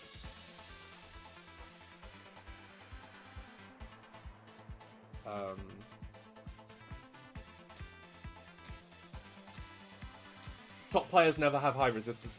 Yeah, because it depends. Because it's like if you win at like when you're positive, it's because a lot of I think my early plays had didn't do great, or there was one no-show, so that would be like a 0 resistance, which is not what you want to see. So yeah, my next opponent should almost certainly be Robstar Z. So let me quickly check Robstar Z real quick. Robstar Z. It looks like they just made it. Oh no, I actually pretty scared of this team. Oh whoa. I swear I faced something like this on ladder. It's Belly Bolt. It's Belly Bolt stuff. It's a Belly Bolt Aggron, but also a Zoroark, so they can pretend to be other Pokemon. Also, the Zoroark has Focus Blast. Frostlass Sylveon, so a lot of strong spread damage, and Scizor, which must be added... Oh, wait, there's double Steel. Because there's Mega Aggron and Scizor. Damn. It's kind of spicy. It's kind of hardcore spicy.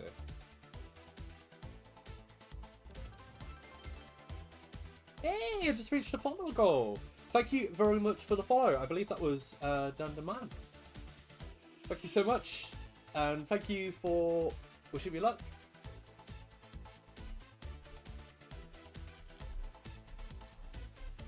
I pretty much exclusively play balance. Play balance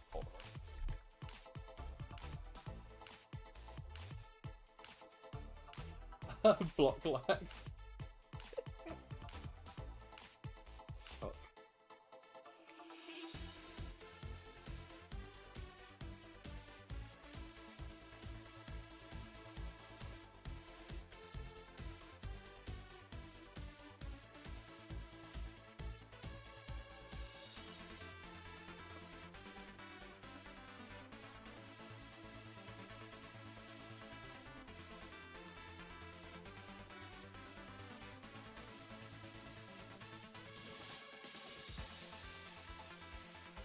One comes with block lags and Pidgey control.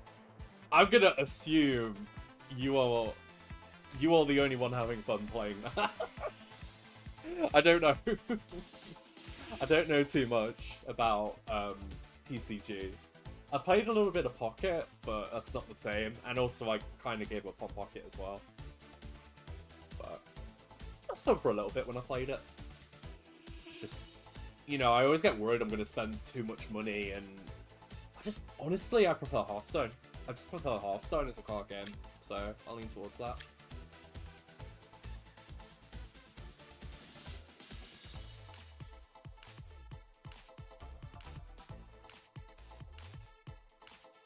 You know what makes me really sad about this tournament? I've not picked Hydro Cannon once.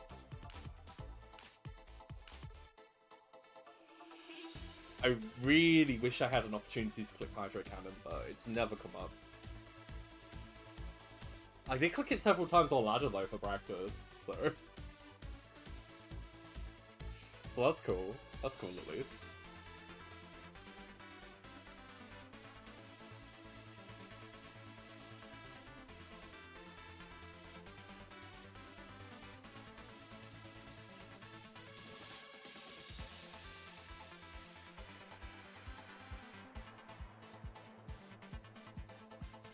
Blockpacks is like arena trap. Oh, okay. Yeah, right. I can visualize that then. So you're trapping stuff in. I'll say, does it like do nothing? Oh yeah, I was gonna ask. Yeah, I was gonna ask if it was deck out.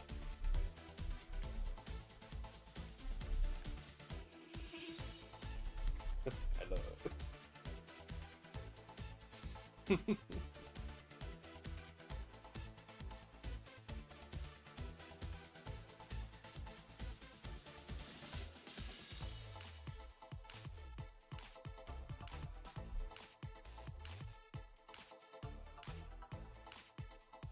Pidgey controls just get what you need and be an absolute menace.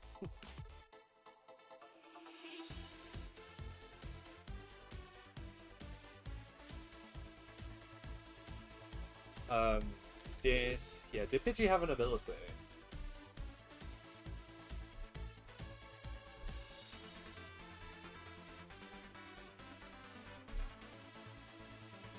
Yeah, I'm clueless, so I'm just trying to visualize it.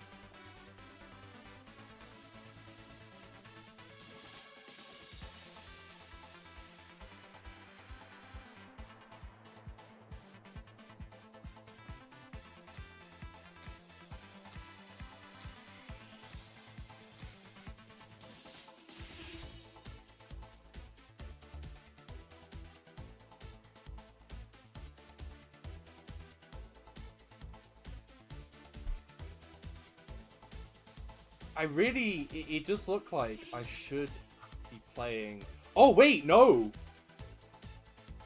Wait, it's changed. So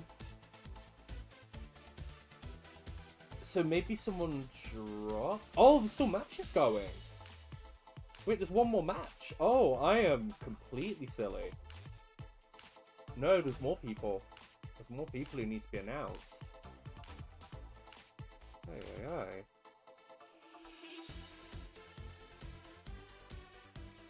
So, who is the last two? Just seeing who it can affect, or where in the brackets it could affect. So, we are looking at...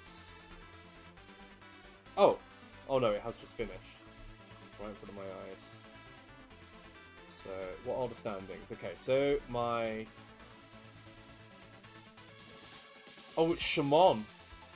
It's Shimon, in fact. Let's have a quick look. Shimon.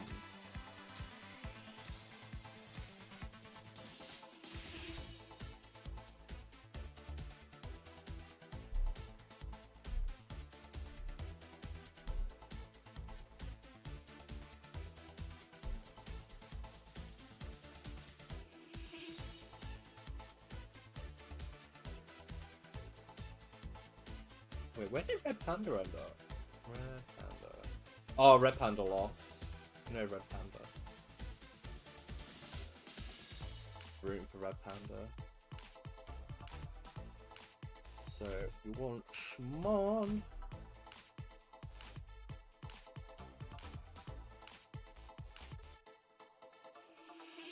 I was gonna say, this name seems familiar.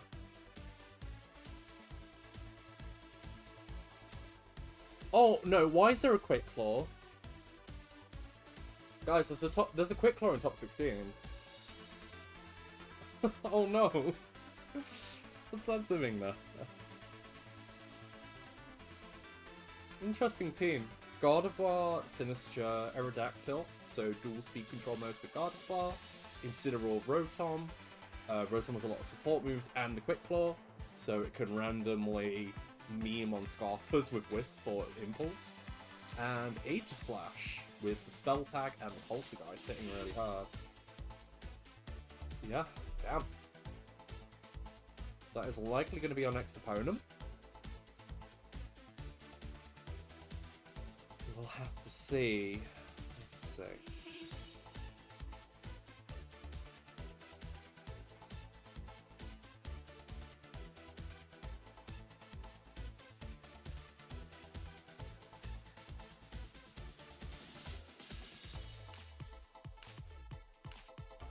Wait, what? Someone got 18th with Skeledurge and Galarian Slowbro.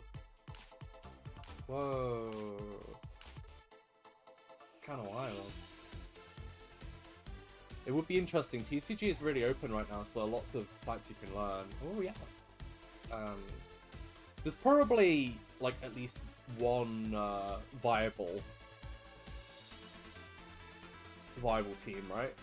Hey, thank you. I really appreciate it, and thank you for following as well. Thank you.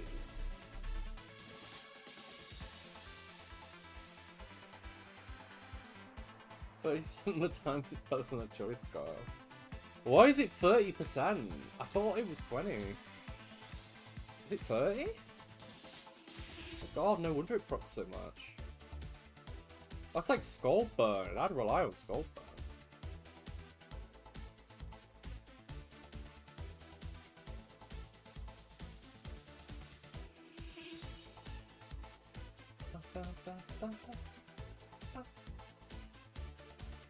Yeah, no worries.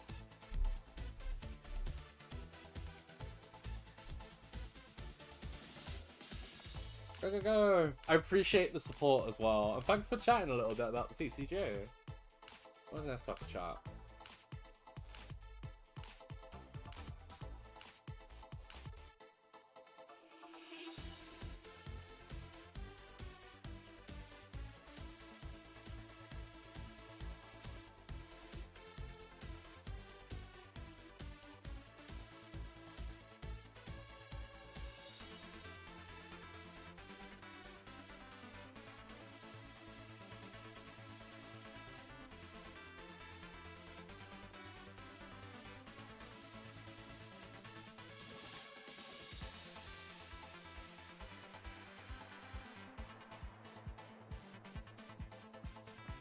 Oh, announcements.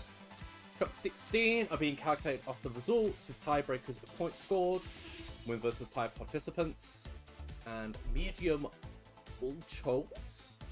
Strength of schedule / resistance calculation. Yep, it's definitely me versus Schmon for results available. Congrats. I am a streamed match. Wow, I am a streamed match. Alright, let's do this.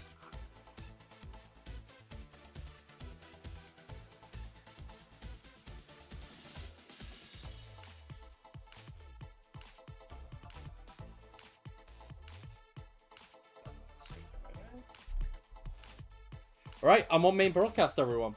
So if you want to support the main broadcast, it will be the link for you. So it will be on twitch.tv/LazyBard. I will be there. Let me go and put it in the chat so anyone else can go check it out. If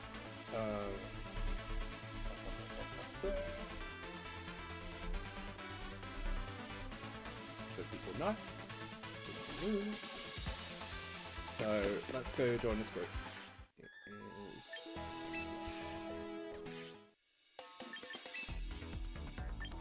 enter a room ID, and it is 6085869. Back in Bard's room. Wonderful.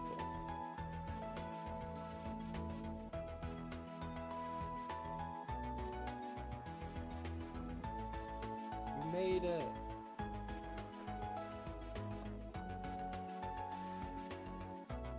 I'm still so scared of this Quick Claw. I know it's gonna destroy me. I can see it already.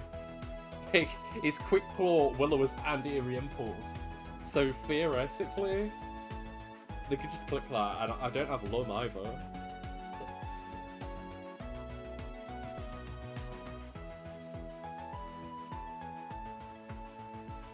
In fact, I know so little about Quick Claw. It doesn't count as a priority move. So it doesn't like get blocked by Dark typing, does it? If Rotom activates a Quick Claw and Will-O-Wisps my Tyranitar, it does not count as me being immune to the Prankster effect. Yeah, I'm pretty sure. Very silly. Very, very silly.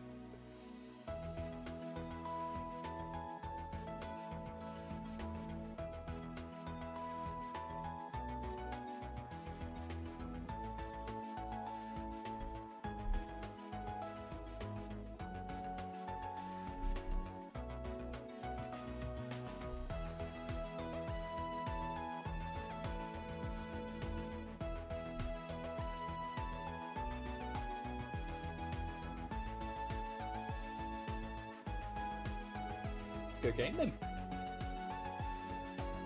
There you are. At the very least, I do have a strong grass coverage against Rotom. At the very least, I have that. But this opponent also has Poltergeist, which hits hard, and Psychic coverage and Flying coverage. So, oof, it's gonna be a big ask to try and deal with us. But of course, I'll try my best. I'm gonna try and figure out this gaming and wait until we get the go-ahead as well from the organizer. There's a lot of info we need to figure out in quite a short space of time. Right here.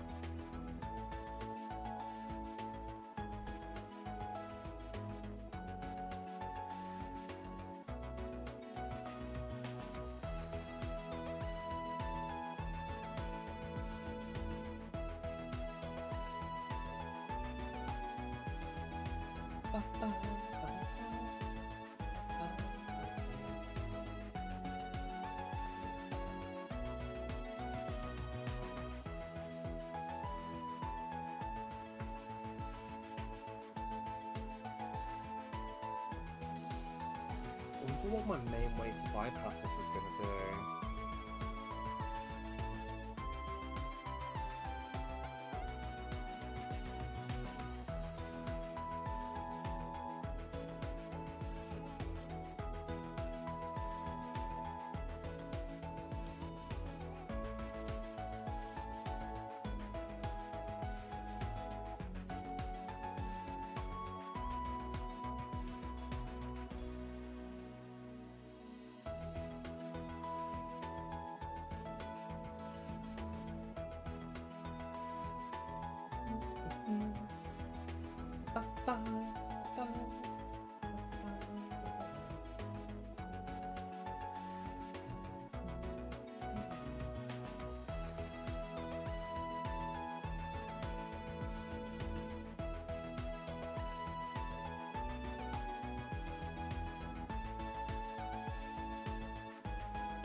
Guess we have a lot to talk about on the stream. So waiting for the go ahead.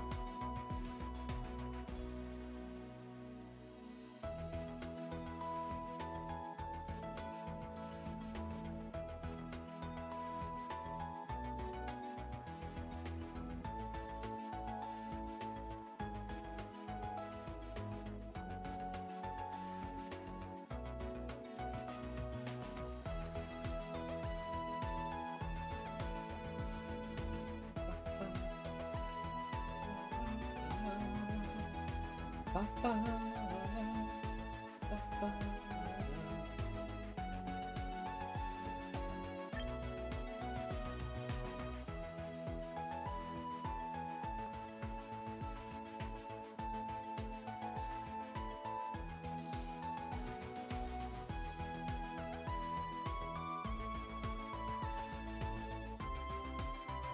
we going?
I'm guessing because it's like the start of top 16, they've got a lot to talk about, so let me just double check.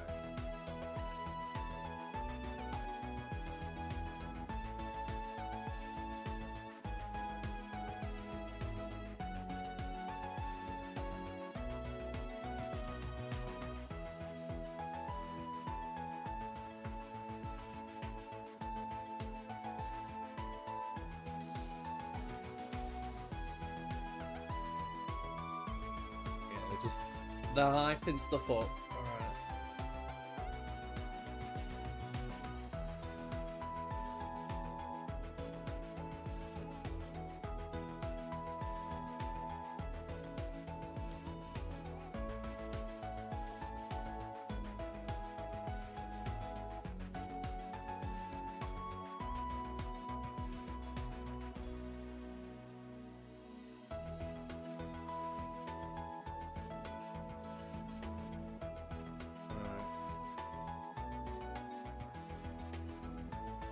It says you may start your matches.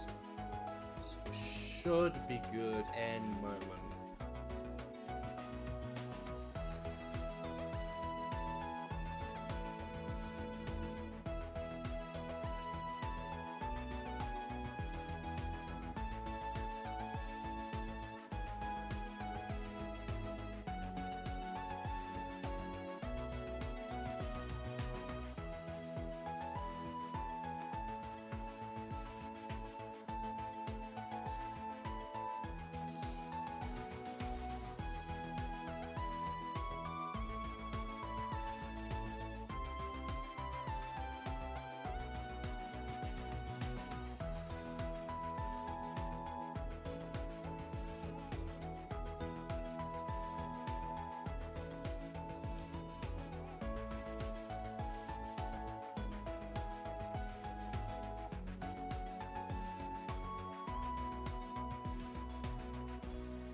Right, let's do this.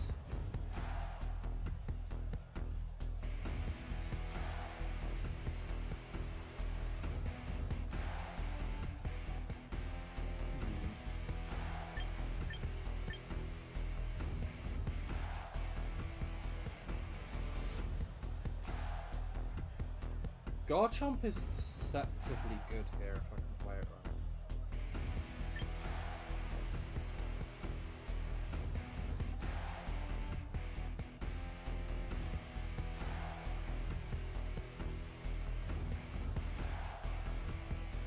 Another question is how hard is Shmon gonna lean into this in a row as well?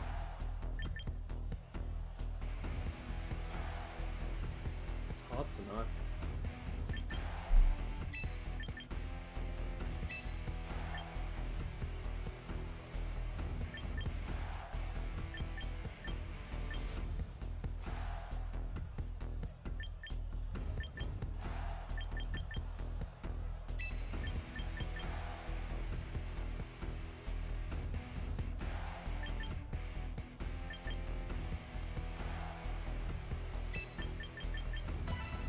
Try that. Crazy thing is, I want to bring Rotom, but I feel like they're just going to cover it with Incern on lead. Smart player. I think it's an Incern lead. No. Damn it. I mean, Rotom wasn't free there because they had their own Rotom. At least Venusaur's cooking here. That's kind of nice.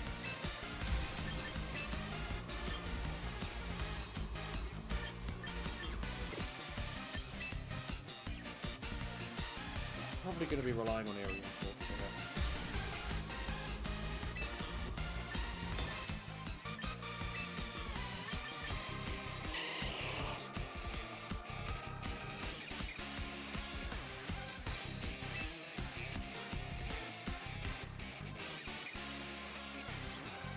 This is why I bought Tyranitar.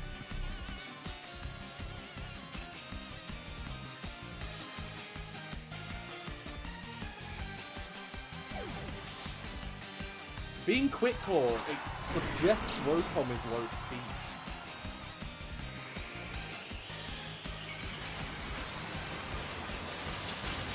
Otherwise, like, I'd be willing on their end to go into an area impulse there. Wow, oh, it's faster! Huh. So it does have speed and mastery, as well as quick claw. Huh.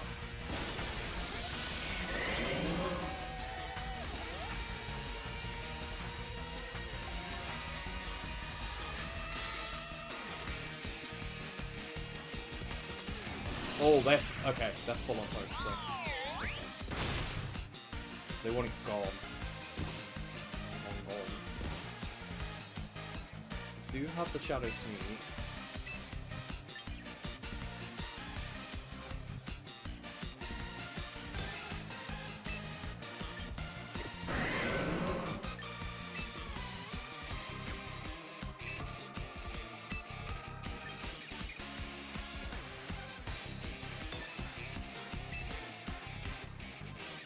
How hard do I want to bet on the opponent playing defensively here?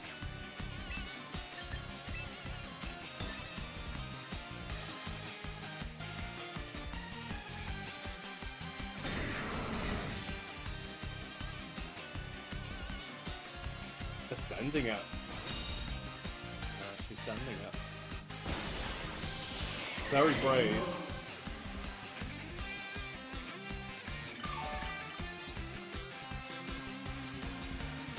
Very brave.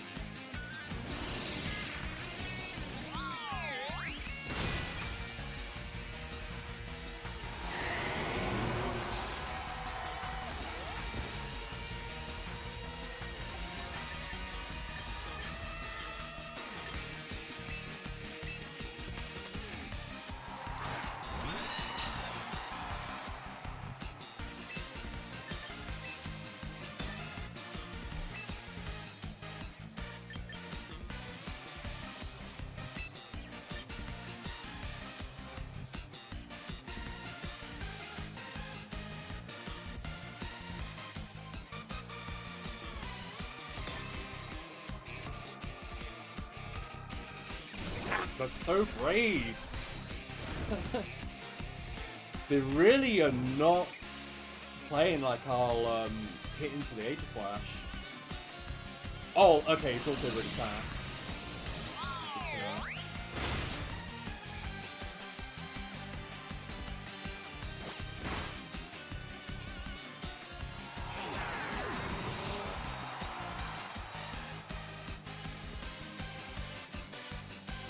I think that's max speed Aegislash. Because my Tyranitar is really fast, so that's max speed, I think. Probably max speed, max attack.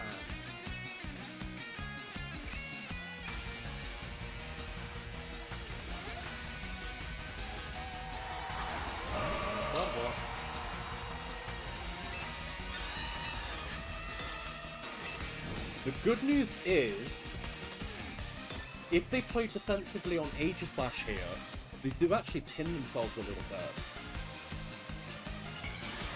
Because I do get to recover on it. And then I'm threatening guard.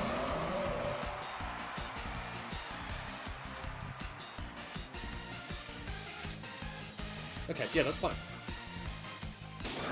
I am threatening guard now. I could have double guard while there, potentially.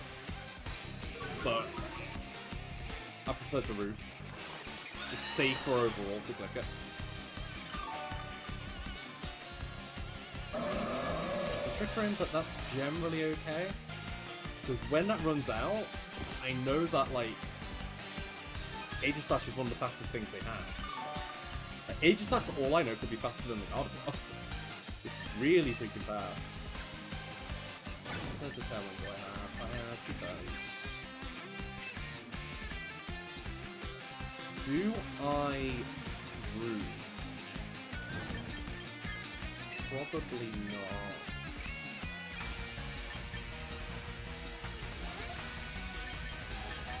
Should probably so. Yeah, I should Roost.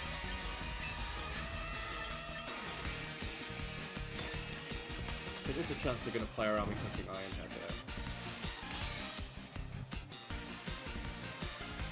Okay. Okay, that works out. That's fine. I removed the spell tag as well this way. So that's good.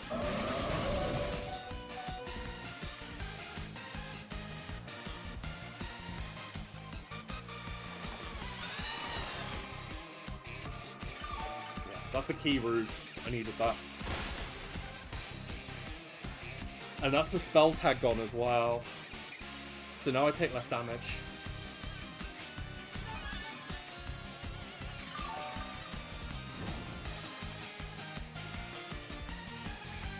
Question is, what's their last as well? I think it's leaning. I'm leaning it's Incineroar.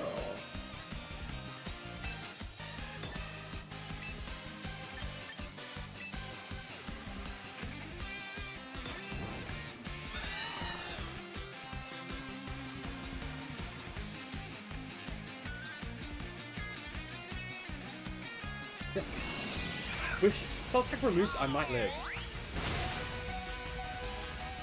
I think I barely live. No! I don't! Oh no! The crux!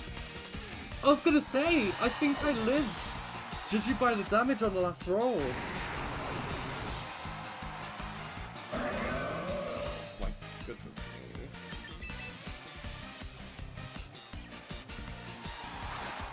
I guess I could have protected.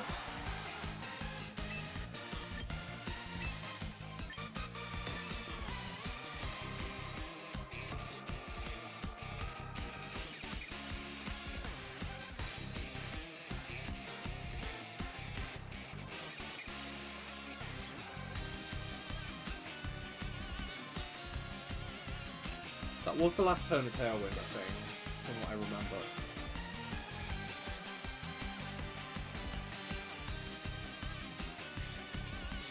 Okay, we got that right. We're playing for a Moonblast special attack throw. Into them having Incineroar in the back. Oh, double attacks. Yeah, that's fine. It should be one more turn of Trick Room, right? So they do not have a safe switch in. They're probably going to go for Shadow Sneak plus attack. Maybe the right play is to stall the Gardevoir and play as though they're going to click Shadow Sneak right now. Because I feel like the drop on the Gardevoir is the only way I can come back. Because otherwise I'm just taking too much damage. Ah, no, they went for a port, guys. Yeah, they knew it. They knew it. Yeah. I think drop was the only way of winning that. Because if I Hyper Voice, and then they just go for an attack, I probably would have lost anyway. So, yeah. Realistically, I have to go for a drop. From what I could tell, it was Incineroar in the back. But we know that we are slower, or we are... Yeah, we're slower than both of them. So we know that for sure. That's good info going forward. I'll be honest, this is the first time we've been playing on the back foot all day. Okay. That Aegislash is such a challenge. It's just so hard to break. Rotom Aegislash is, like, so obnoxious. Let's do this. A strong duo. Oh, hold off on game 2. Hold off on game 2.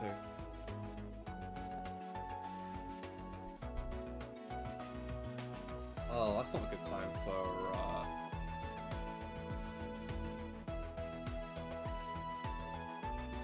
It's not a good time for that! Oh, it's gonna take me out of the zone! End of game 1 wasn't on stream. Yeah, you can verify the result. It's, yeah. I think you could see that it was pretty clearly on Shmon's side that Aegislash was just chunking me too hard.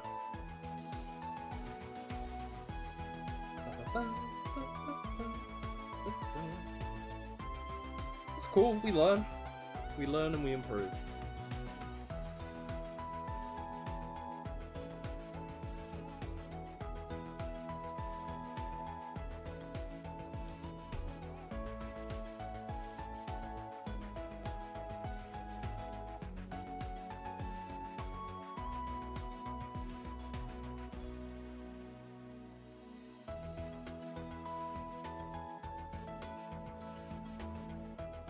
Excuse me.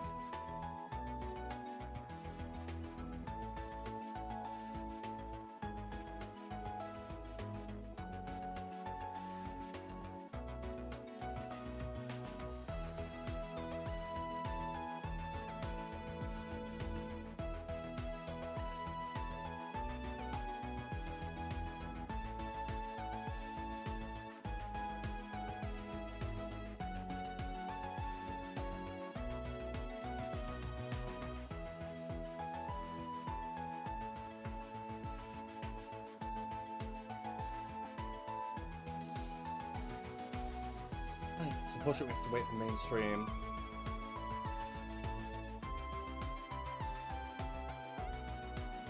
It's just, there's so many ways that my opponents can lead. That's really awkward. Right, so let me show you, or let me talk you through my thought process here, right? So God of War is a potential lead. That really sucks for Tyranitar, Venusaur, Garchomp, okay? But Aerodactyl could also be a lead. And that's really good into Venusaur and Rotom, potentially. Also, Rotom is generally hindered because there's a chance for a Trick Room mode to come up, like you saw last game. Also, Rotom can be a lead. That makes Rotom also inefficient. And also, the Rotom has counterplay to Venusaur because it outspeeds it and has Eerie Impulse. On top of that, I want to bring multiple checks to Aegislash, but if I bring multiple checks to Aegislash, it overlaps the coverage for God of War. So you can see why this is so difficult. And on top of that, they can lead Aerodactyl whenever they want and have a Tailwind option. So, yeah, this is really difficult. It's trying to get away with dealing with Aegislash without taking too much collateral. That's what's hard. The opponent is very brave in their plays as well. Like, they are willing to send Aegislash at you. So, I don't think this is the kind of opponent who will play in a linear way. I get that feeling. They're gonna mix it up. They're gonna be thinking ahead. Genuinely, actually, I don't know how this team went 5-2 with this player. I'm not gonna lie. I feel like this opponent's just in the zone. Like, gotta make a new code. That's unfortunate. All right.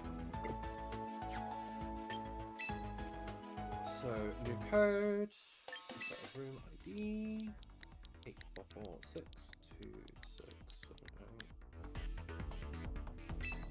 Scorer? Oh, okay, so we need, I guess it's a second switch?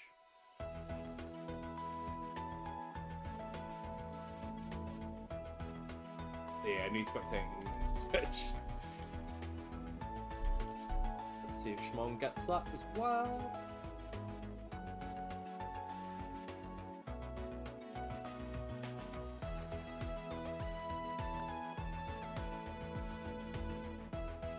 Yeah, that's really unfortunate that the production switch went down. Yeah, sorry to hear that.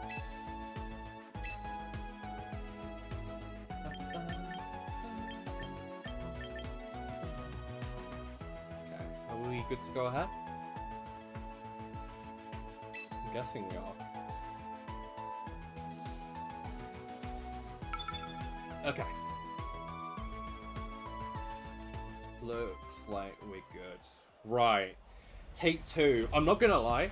There's no lead that I can bring to this, which is guaranteed safe. There's no guaranteed safe lead. Simply put, I have to just make calls right now. I have to make calls. That's all I can do. Also, quick claw Rotom.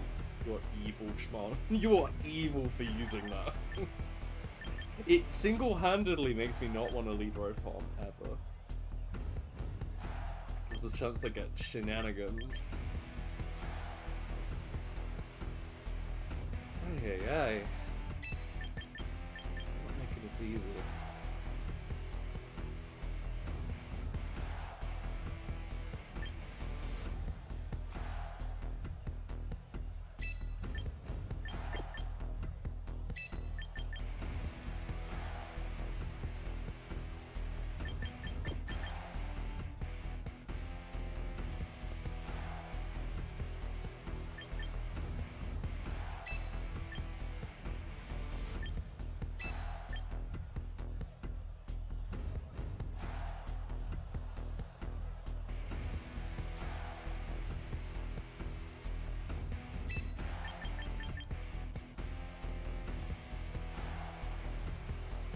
Do this. I'll be real, guys. There's a very real chance that I might get 2-0'd here.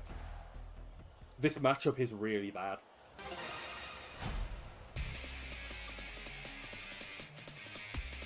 And this opponent's switched on. I'm glad that I mixed it up a little bit.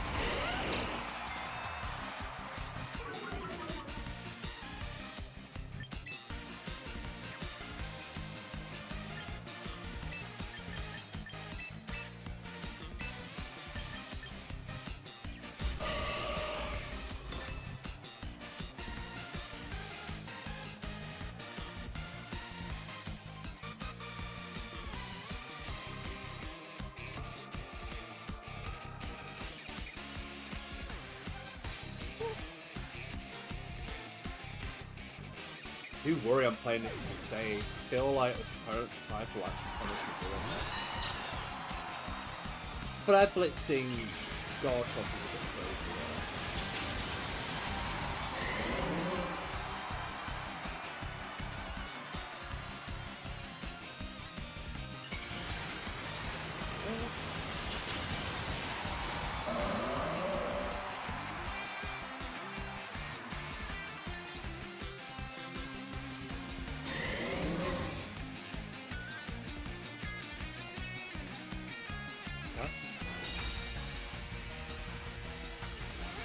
You're insane. You're insane. They just flare blitz the Garchomp. That's crazy.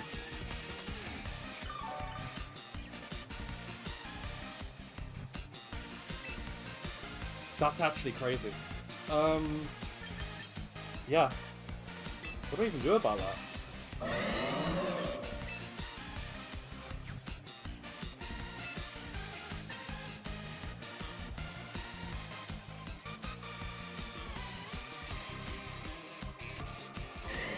I think Curve Power does enough, you know.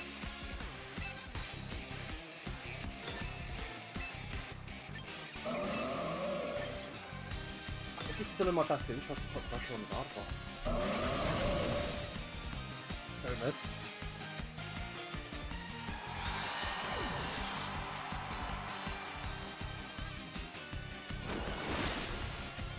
Still good damage. And we got poison. Okay. Okay, if we remove Gardevoir, that's kind of an opening. I don't mind that too much. That's not bad. Because they've essentially rendered Gardevoir kind of not as strong anymore. It's unlike the Aerodactyl in the back. It's Aegislash, yeah.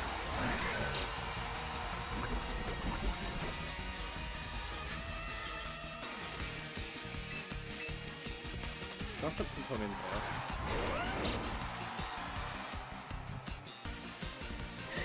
There's a chance I can try and play for Incineroar coming in.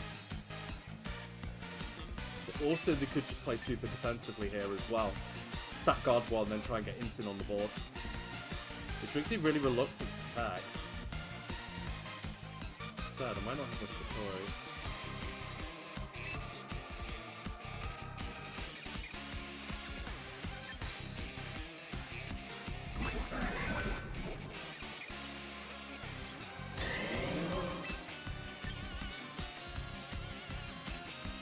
This might be a rock slide earth power kind of deal. If my opponent likes to do the old switcheroozy. Maybe Rotom? Yeah, you know what? Yeah, I'll take that. I'll take that. That's some chip that they might not have expected.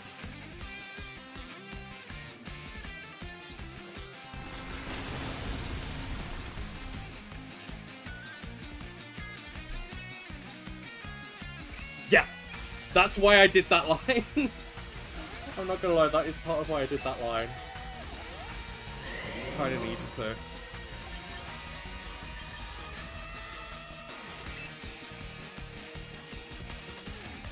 I cannot get burned.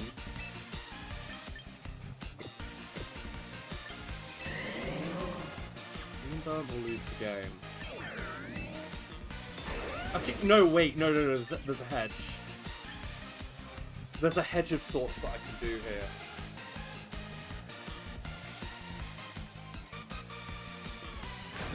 It involves earthquaking myself. And then recovering the health back with Giga Drain. Because now if they go for a Wisp, it's still okay. It doesn't matter.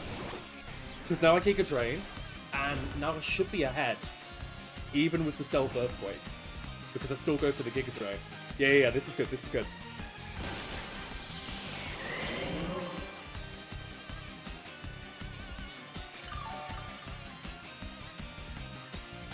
Like, Gardevoir is still low enough right now.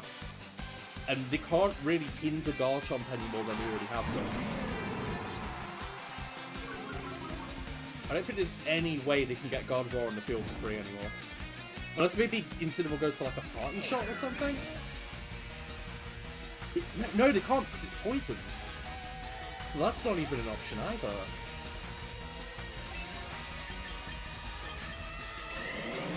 I think it's the poison that does them in.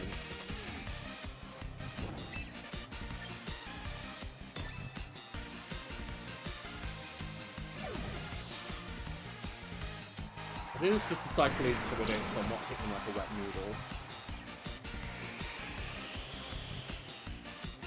Oh my god, they even read that with the freaking Hydro! I mean, maybe it wasn't even a read, maybe they were just trying to remove it.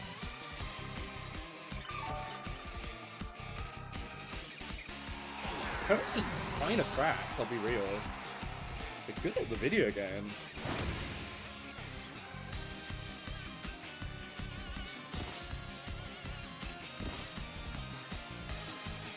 Like, I'm consistently impressed with how many good calls they're making. That Flare Blitz into Garchomp? Absolutely insane play. Absolutely insane. Like, I can't understate how impressive that play was that they did. Like, that's like... that's like, fucking Day 2 regional-esque plays, that. Like, that's...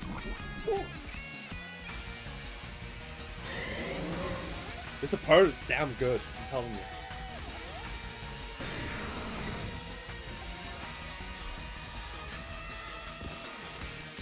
Okay, yeah, okay. Yeah, we know it's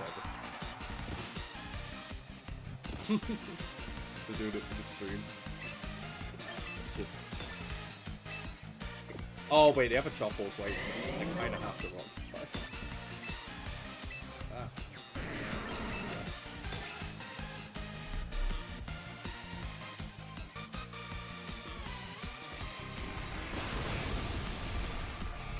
Maybe low kick would have done enough there. I thought it would do like 0 damage. Bad as that. It's my bad.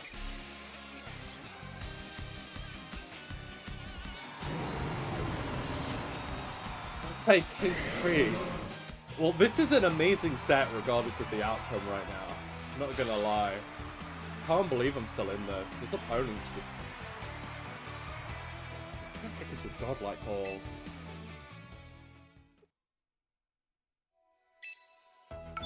just glad I had enough counterplay for the Gardevoir. Okay, so I've established the opponent will bring Gardevoir, Aegislash, Rotom. They will bring one of the others, leaning towards Aerodactyl or Incineroar, especially because I haven't been shown Aerodactyl yet. But also, it's like Aerodactyl is more an enabler for the other stuff on Schmon's team. It's not great as an individual threat.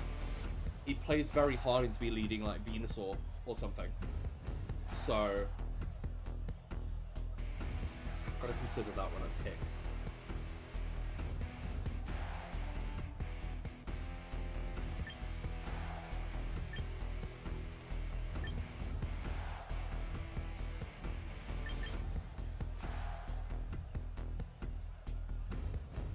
I've got an idea for something generally good.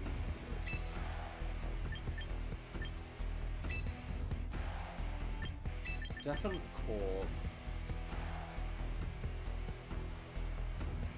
Corv got Flare Blitz to death last time, didn't it? Probably just made a really nice play on it. It's just, I see a world where they lead Rotom. Again. And again, Quick Claw hasn't even procced, but there's so many situations where it's a nuisance, right? I think they leave Rotom. No. That's okay. That's okay. We did leave stuff with Protects. It's not that bad. It's not that bad. It could be worse.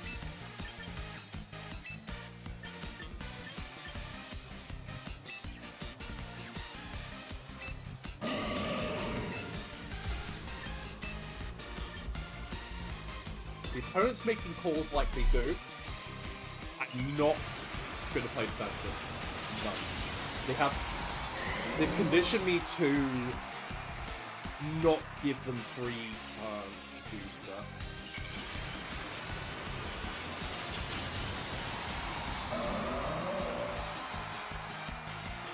If they fake out here, then it means they're calling that I'll play aggressive.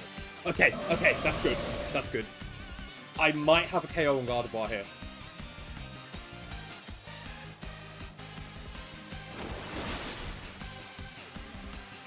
I just need to hit this rock slide on it. Really important. Okay. That's a really big deal. Gardevoir removed turn 1. Freeze up Garchomp. Oh, I got a flinch. Okay. Okay, that's insane. That's an insane turn 1. I think they will probably Flare Blitzing one. Or maybe a party shot? I'm not sure, because there was a chance Corviknight could have come in. I don't think the party shot there. They did bring Sinistra. Okay, so it's probably Sinistra, Aegislash, and the bench Rotom, by the looks of it. Sinistra does not have Protect. It does have a Citrus Berry though. So I am always just going to double target. I don't need to think about this too much. I'll always, generally as a rule of thumb, double target the slot that does not have a Protect. Aegislash isn't really a switch in on the Sinistra side. That's Rotom. Oh, so they were leaning entirely into Gardevoir. I think it might be over. Oh, not if I do 48%.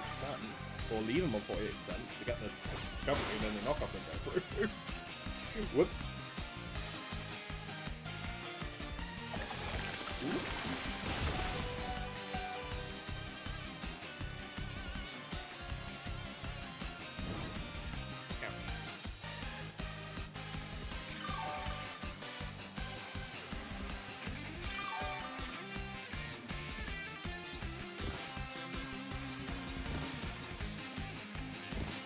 You know what the real threat here is?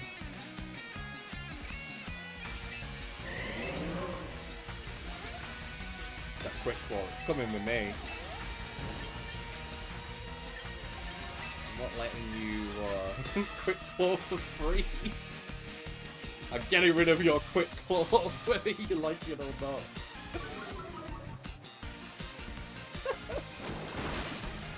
Oh, that's a crit as well. Okay, no, I'm getting lucky out of my mind now. I was expecting to have to play that out a little longer.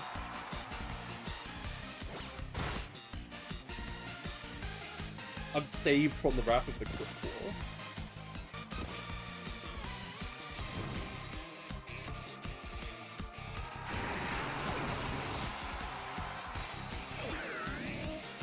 Oh, hey, Yoshi! Oh my gosh! Good to see you. I'll just go Corv, reflect the Intimidate back. Corv's kind of useless right now. But reflecting Intimidate might have some impact, right? Something.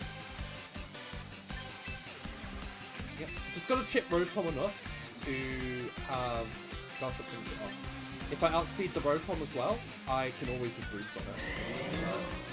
It's kind of neat. Venusaur. Wait, is that what it sounds like when I say it? Venusaur. It doesn't sound like that. Ah. I was gonna say that did do a lot.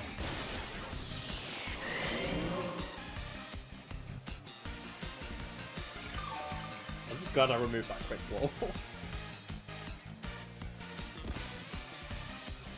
It's way more of a nuisance than it needs to be.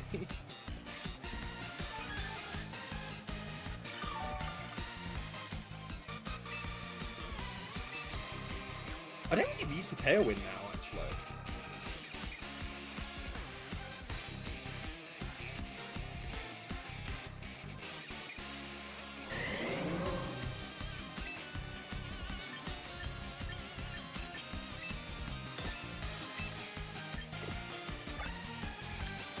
Oh, -2. I don't think it really matters, though.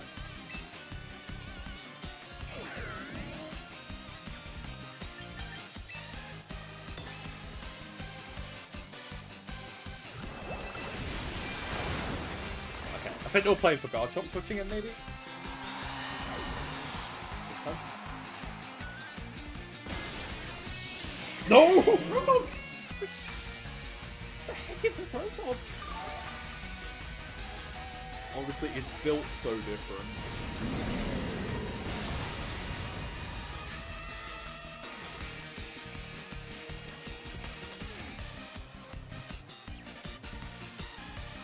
Right, I'm not risking accuracy here.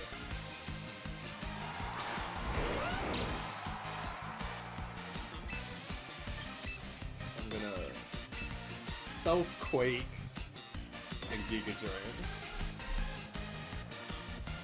I'm not messing around.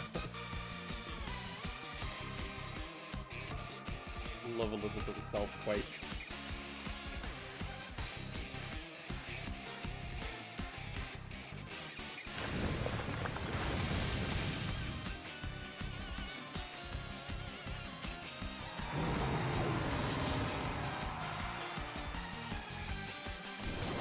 Wisp! Cheeky Wisp. That's fine.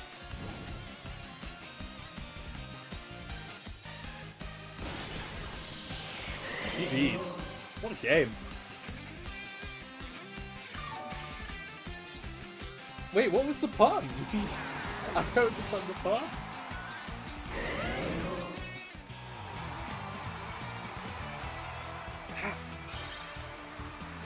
Honestly, like, some of the plays that they were making, like, jeez. What a good player. No, seriously, everyone, like, I don't want to understate how well Shmon played that.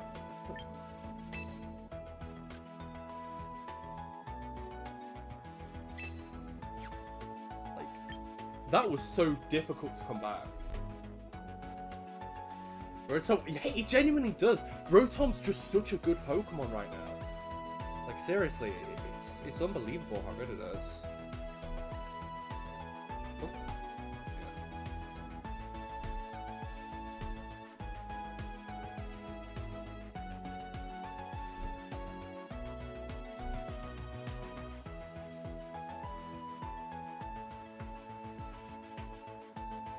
Yeah, that was an amazing start. Genuinely did not think I was gonna get through that.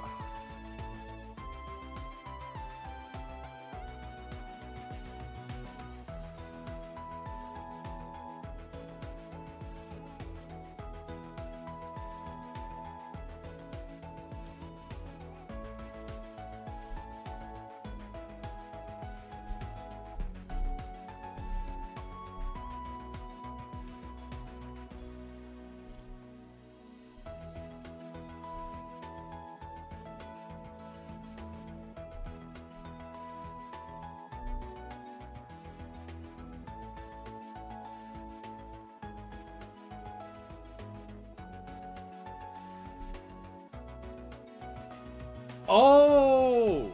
For some reason, that went completely through.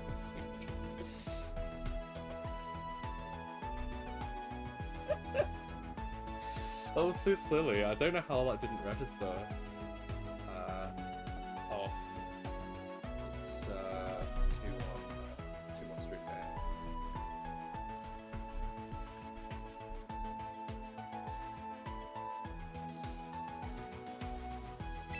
Right. Let me quickly check the bracket. I want to see how everyone else is doing. Final stage. Oh, I am the last match. Oh, crap. I'm going to have to sprint for a bathroom break. Back in a sec.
Right, I'm here.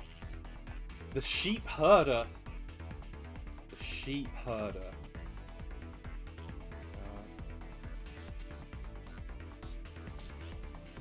Where's sheep herder? Oh. I am a weed.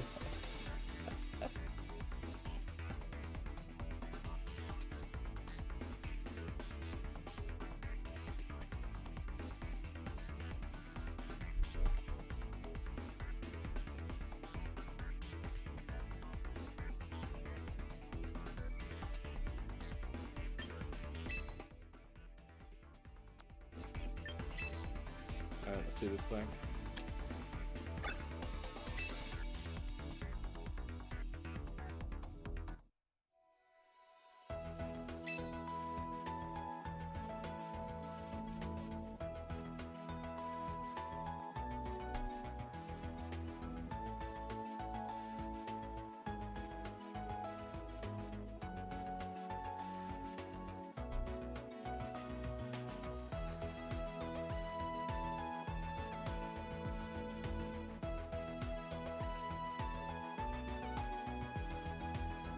Here's the stream game. Oh, Captain Oro. Ooh. Let's do this. Oh, I need to get the team as well, actually. So it is sheep herder.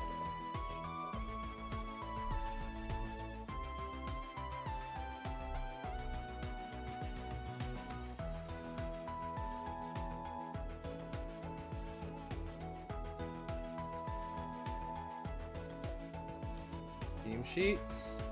Oh, that is a lot, Punny. That is a lot, Punny.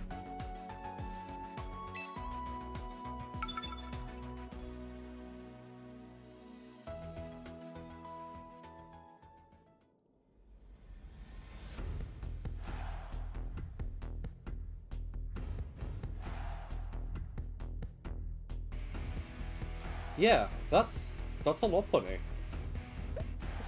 Okay, that has triple axle as well. No normal coverage, close combat triple axle. So double mega with a solid rain mode and Protectless Paliper, Scarf Basque Legion, Sinor. Wow, that's a cool team.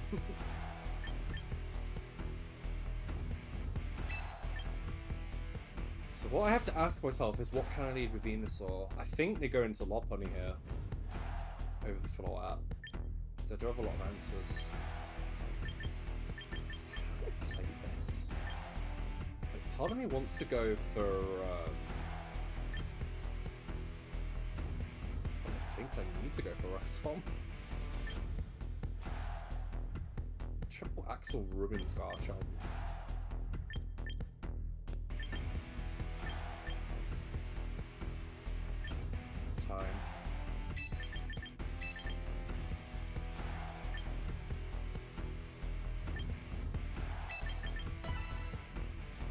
Yeesh. Okay.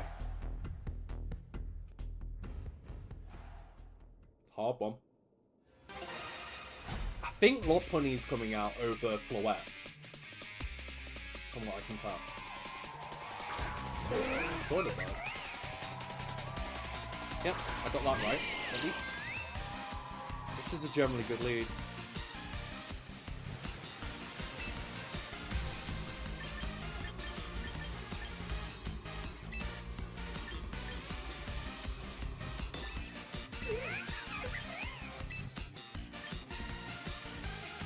They're also running Hydro Pump, so I can't actually mess up their coverage with the weather. So that's kind of neat. Cute idea.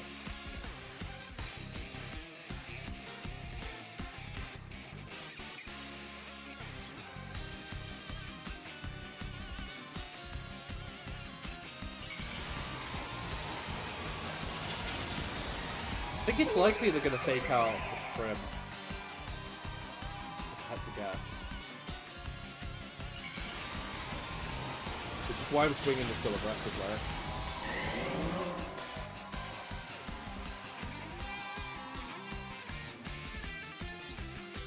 Good.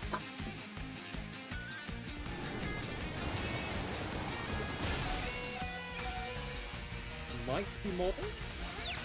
Oh crap! Wait, that's bad. Okay. Poison? Okay, poison.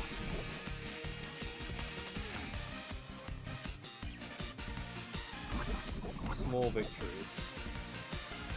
However, what is not a victory is how destroyed we just got on our Venusaur. That might impact the endgame. But also I don't want to lose my Sash, because that could also be an answer to the endgame. This kind of goes both ways.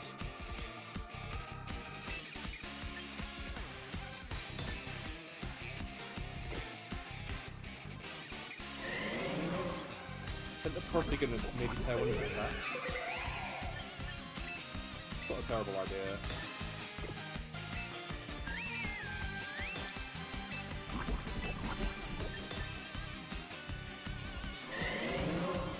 Because they need Tailwind up here realistically.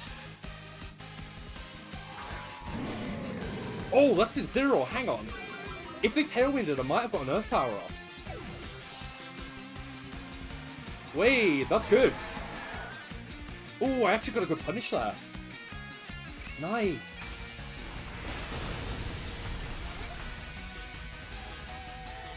Sadly, I Moonblasted, but it's still alright.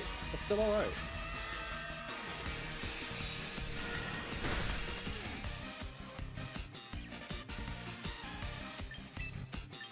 That's a lot of chip. Fish me. I will now do the same double protect, but they can punish this by swapping in off really hard, but I might have scared them off doing that because of how hard I punished them before for a defensive play. So, that's my hope.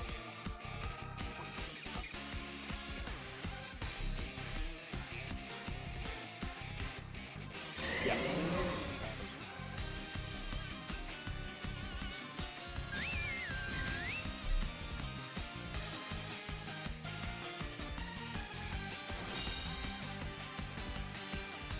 Also, I just noticed that's a Smash Bros. Reference.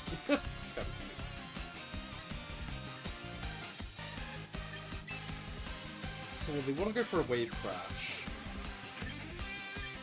They don't have Throat Chop.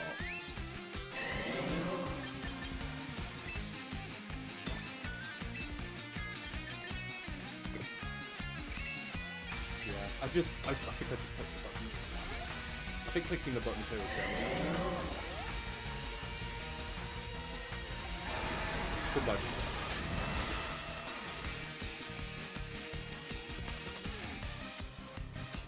Like, Moonblast doesn't do anything, Moonblast won't do enough, so I may as well just knock out the Incin or hit a switch back if they're faster. So no.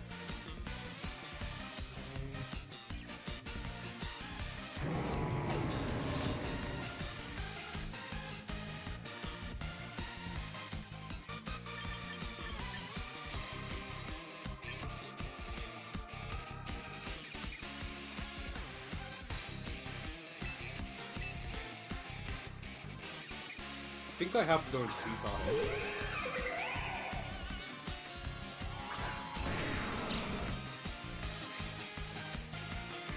Going to Guard Shot will get me Wave Crash.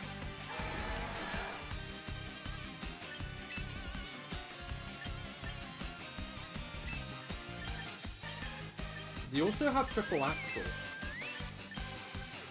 Which I'm not a fan of.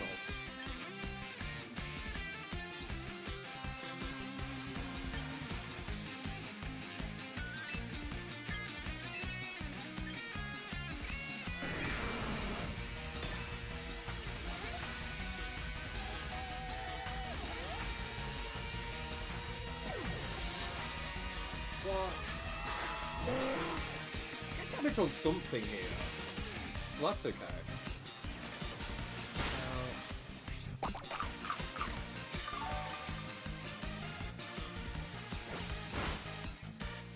Good. Right, so here's where things get a little weird. So the opponent has to last suspects my crit. It's choice lock. Because otherwise, I always win against a Lopunny, right? But you could also read this and double into the Tyranitar. And if they double into the Tyranitar, then I also lose. What I'm trying to figure out is, can I win this with a low health Garchomp? I think a low health Tyranitar. I think I can. I think that is still a way to win. I'm gonna play for it. Because again, the protecting to double up play here is so disastrous.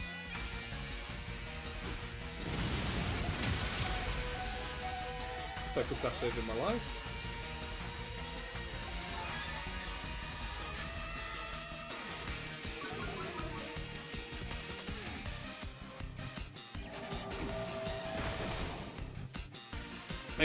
I wanted to protect that, but it's just too scary.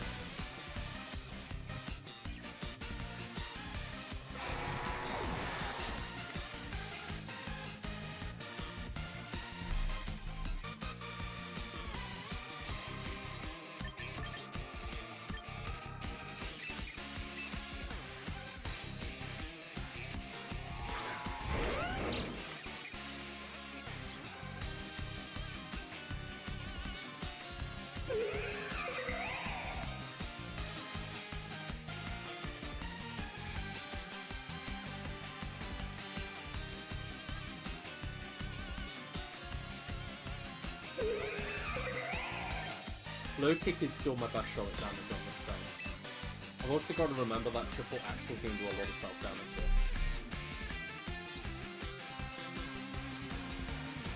That's one thing I also have going for me. Also, triple axle can miss as well. Forgot about that.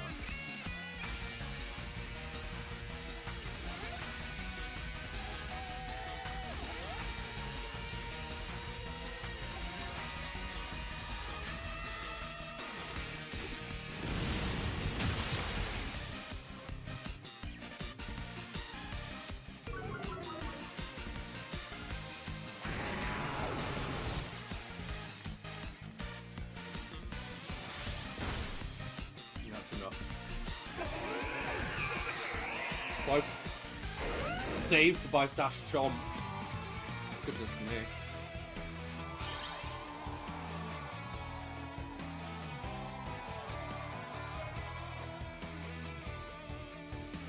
So many channel points and nothing to spend them on. Oh dear.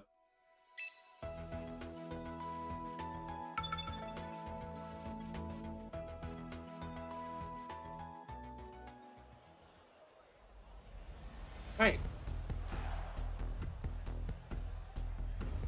How will the opponent adapt? I do think Lopunny is generally quite strong as a lead. I think this should almost always lead into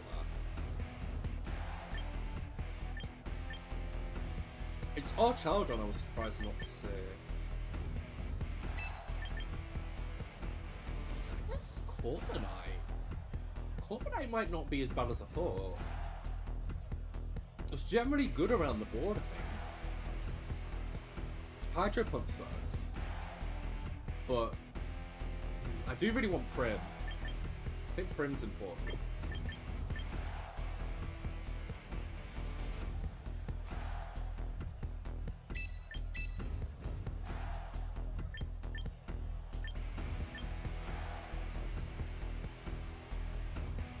I think I just want to leave these two. Is that dumb?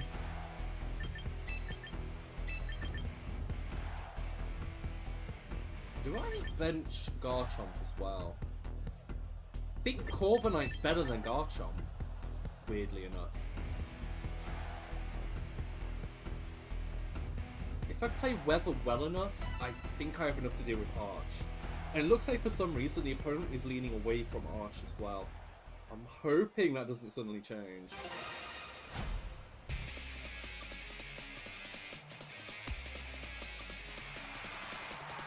Damn it. Instant regret.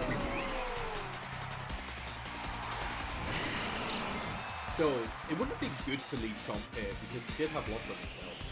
So, it's not that bad. It's not great, but it's not like. Well,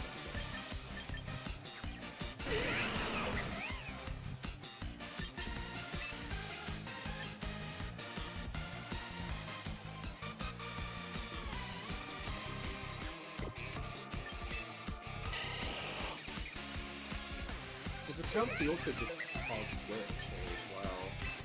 So gotta bear in mind. I think I've gotten more answers to Lock Bunny than I do on Chaladon.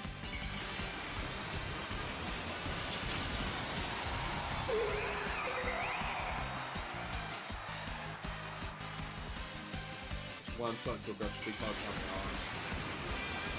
Because I have 2 answers for Lock Bunny in the moment.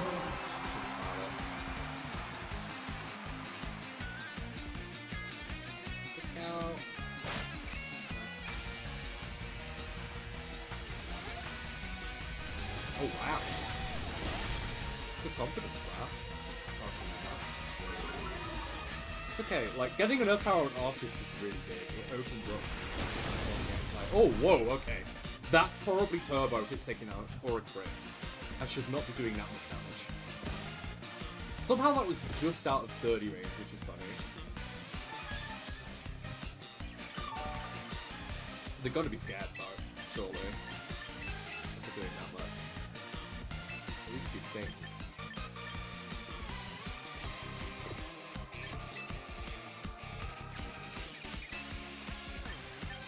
Now I'm wondering, how much do they value Arch? I'm gonna give him a free switch developer, but like...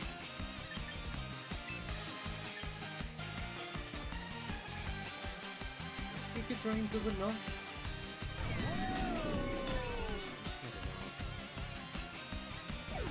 I'm pretty scared of the switch into attacks. I really want to punish the caliper switching, but I might have already lost my chance. If they go for a cannon here, or an electroshock, then it's alright. Okay, oh wait, that's big, that's big. Okay. That's big. Removing Arch there actually frees me up a lot. Okay, that's fantastic. I could deal with a lot more better than I can deal with Arch.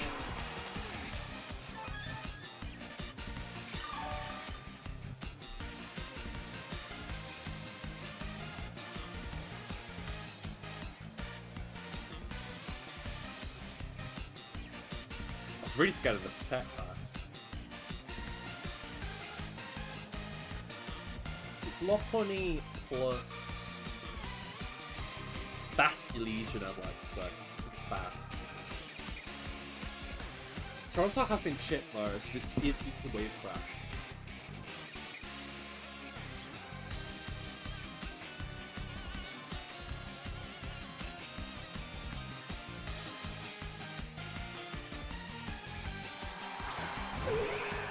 It's a Lock Bunny.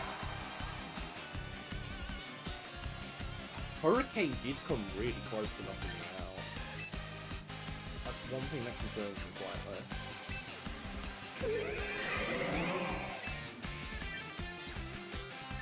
I guess Tailwind is always... No, it's not necessarily safe because I think Lock Bunny will still outspeed me.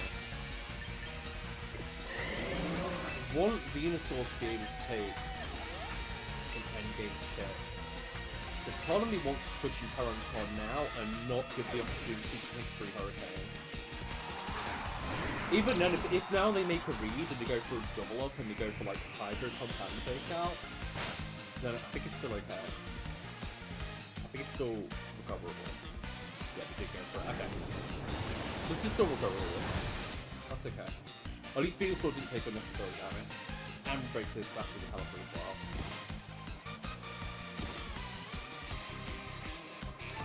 Force a bunch of decisions here as well, because we can Tailwind up to... which forces them to either match us with the Tailwind, or play an uncomfortable game of chicken.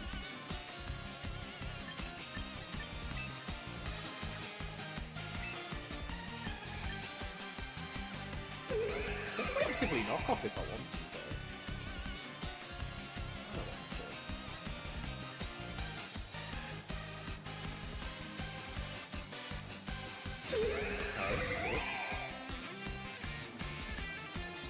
We've saved to target pallet below anyway. Oh, they got hydro. Okay, but that's fine, because we get the tailwind. So that's an alright trade. I'll take that.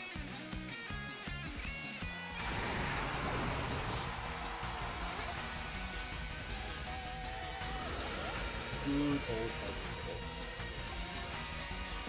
Breaks so many wing cons.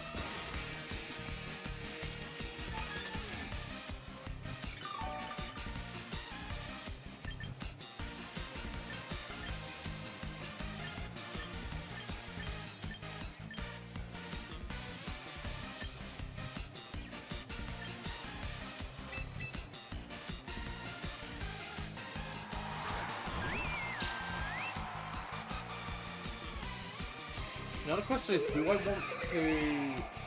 Do I care if Tailwind goes up? I don't know if I do.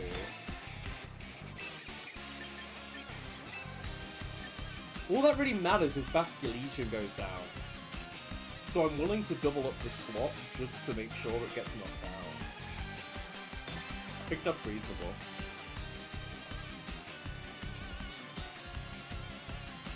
Bravebird will always go first anyway, so if they just decide to stay in, that's fine too.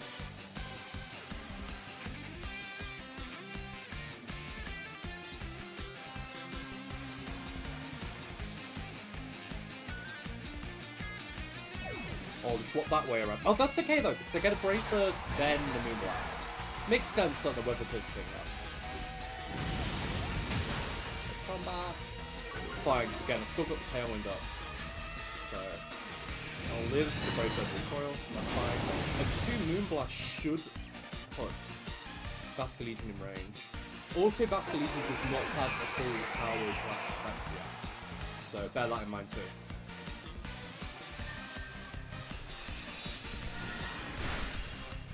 Yeah, okay. That's good damage.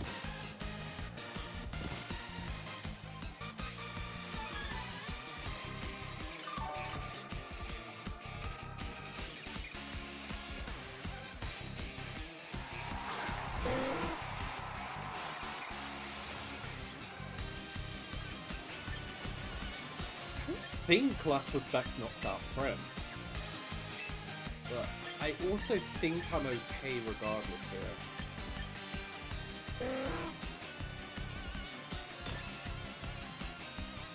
Because I'll knock them out, and then they probably knock me out with Hurricane. Wait, am I okay?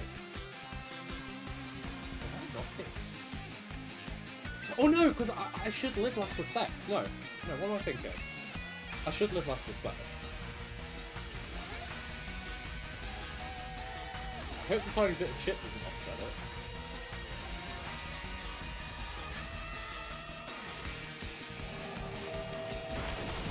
I do not live it. Maybe throw?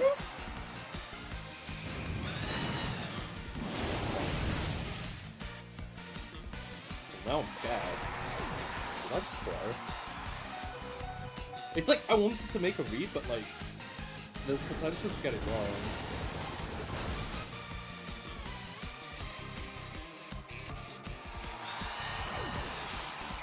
Could. So that's somebody turns a tail into it, right?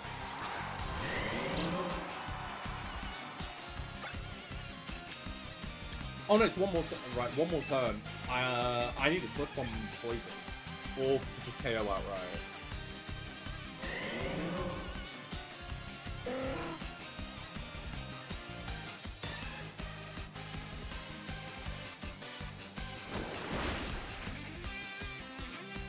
Oh, there's no way! There's no way! So I did... I think it was me underestimating Last Respect. I guess it is still a 150 base power move, right? I can't stall out the rain. No. Jeez. That was, oops. It's just, the only problem with that endgame scenario is, like, if I protect Prim, and they target the other way around, then I still lose. And it would look like I froze. I don't know. That was weird. Anyway, let's try again.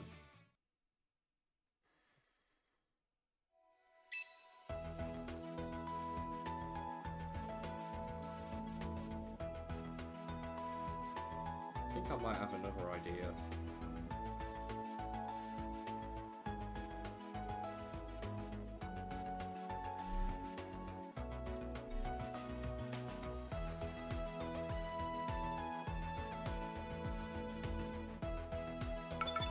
Actually, yeah. I think I've got it. I think this might be solved, but I gotta have a proper thing. I'm sure there's a way to solve this. I think it's solvable.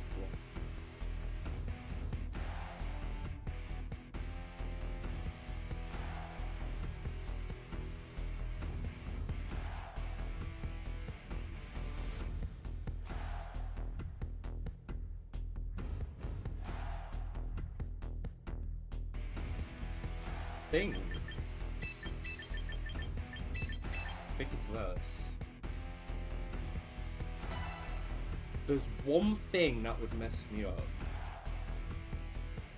and I haven't seen it yet.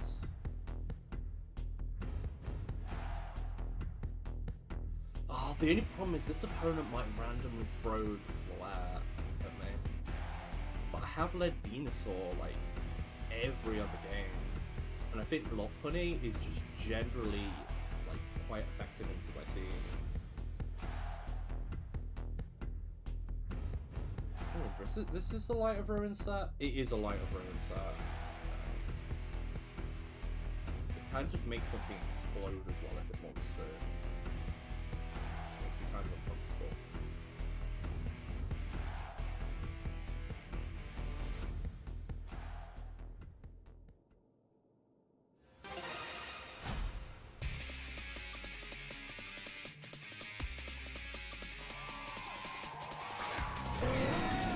Ooh, this is very playable. This is very playable. Okay.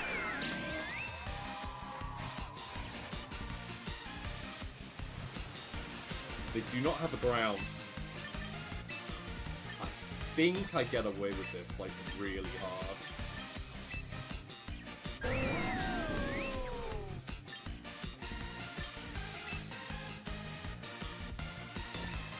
I think they were not expecting the Rotom. This is good.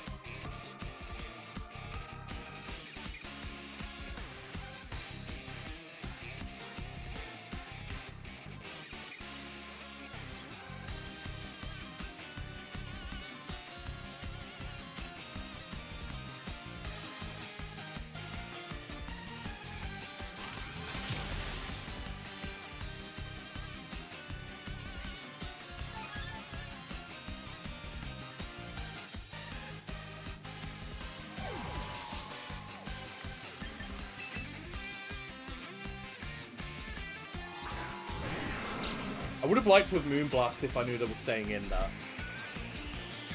think it's still okay. They are locked into party. Oh, party. Electro Shot. I'm getting all of the shock moves mixed up. That's silly. Yeah, Hydro Pump's pretty reasonable there. I love that. So that's fine. We've always won the Web War at this point. And they don't get Tailwind up, so we know that we have speed advantage as well in the rest of the game.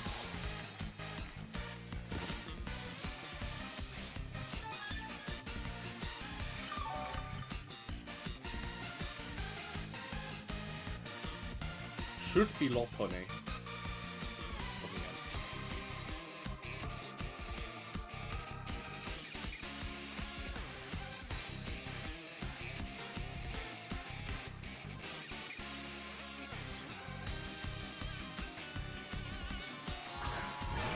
Basket easy. That's not a lot on it.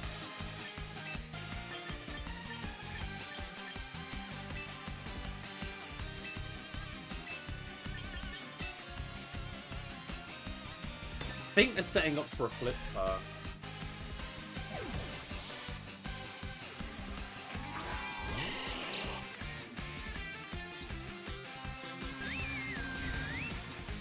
Well, that's fine.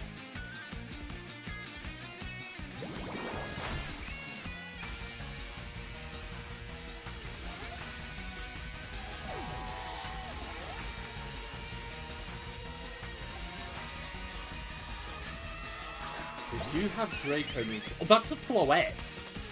Excuse me? That's a Floette. Don't like that. Draco Meteor would offset me pretty hard here.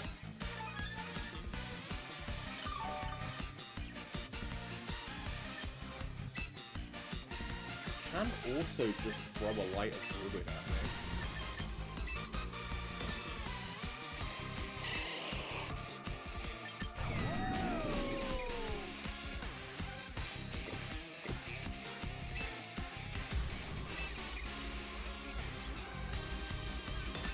I'm really scared of the Draco Meteor.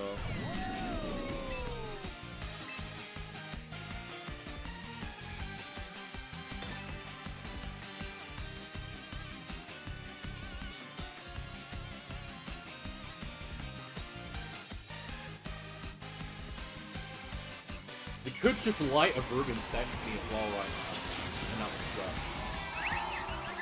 Well, I guess it does chip though. I think Carmine would be too greedy.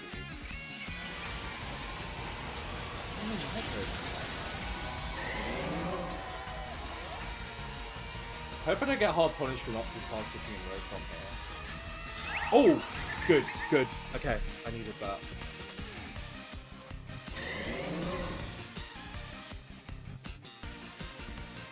Okay, yeah, that's what I was scared of. I didn't want my Venusaur removed.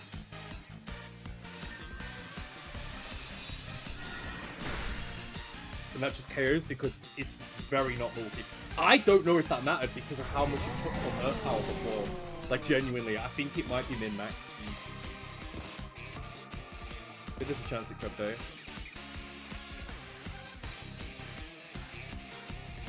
So now the question is, do we take a last respect? Is there a way we can lose this? Maybe.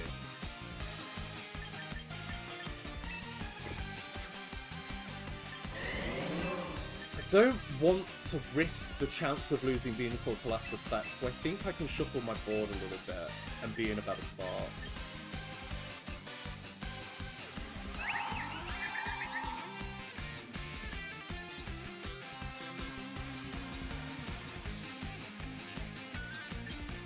I think Hyper Voice will always be enough chip for Rotom to confirm the Basket region.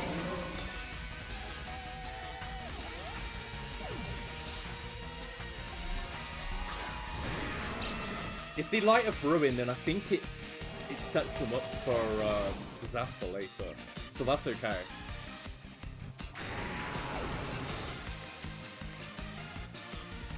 Oh, I'm clicking it! Ah! The button!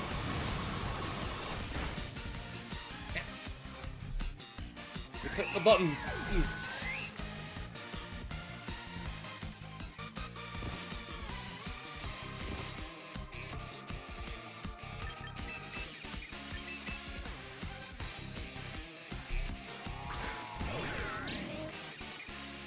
I think the chip should put them in range of Thunderbolt. I'm pretty certain. The only way it wouldn't confirm is if they randomly had Bull. I am Timid Scarf, just so I always outspeed fast, for reference. The Floette can't go for Light of Ruin, otherwise it always knocks itself out, and it doesn't guarantee a KO on anything because I didn't get a Carmine boost. I think Thunderbolt should KO Bass. It would have to have some bulk to live. but I don't think it's showing any signs of that. Oh, you're not kidding me.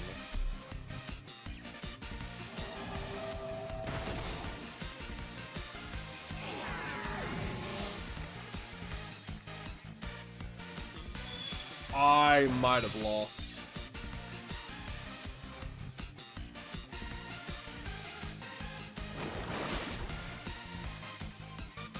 I guess I needed to Electro Web, but there was the risk of Basculegion outspeeding Venusaur. It's all going to rely on Light of Ruin.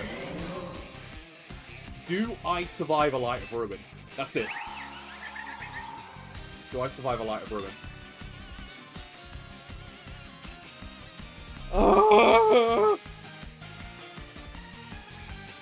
Depends how it's built, I think. Does Venusaur survive a Light of Ruin? That's all it comes down to.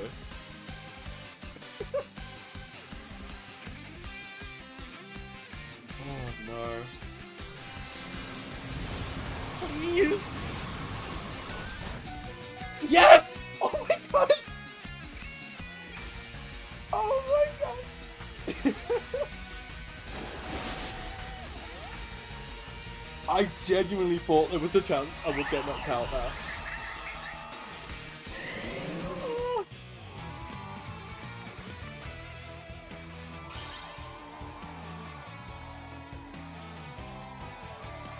I was speechless. What the heck?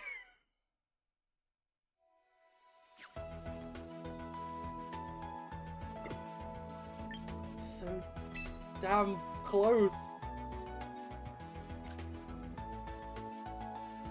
Oh, oh. No, I didn't get the button in time. What the heck was that game? One person score.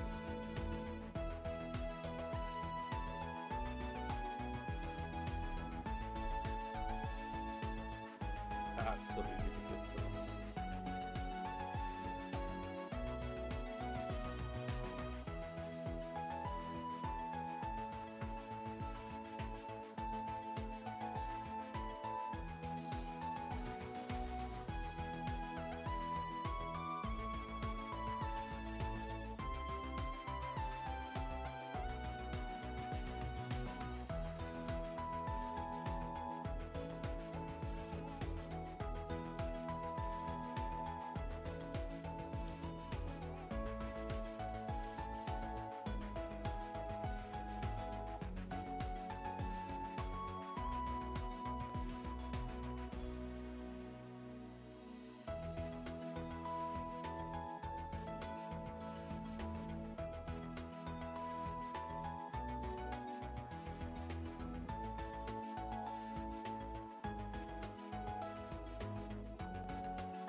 Game.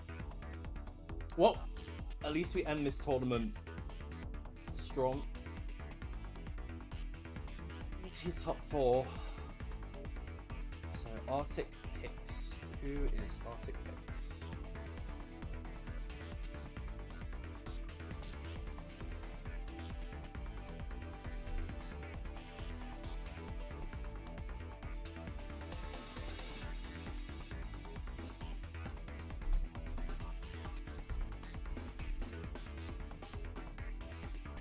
Alright, it looks like another stream game.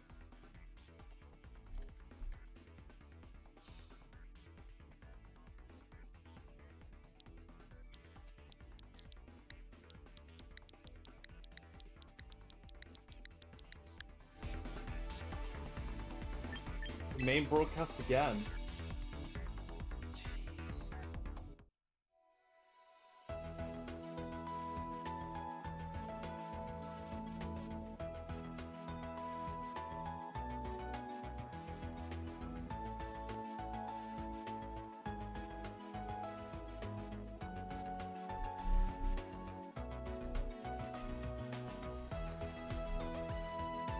Yeah, what is the calc on that as well? I wondered what the Prem Moonblast credit. Yeah, hang on, let me double check. I think they were min-max by the roll earlier. So it was Prim versus Archaladon. Archaladon was like the max speed sturdy. Moonblast. Oh!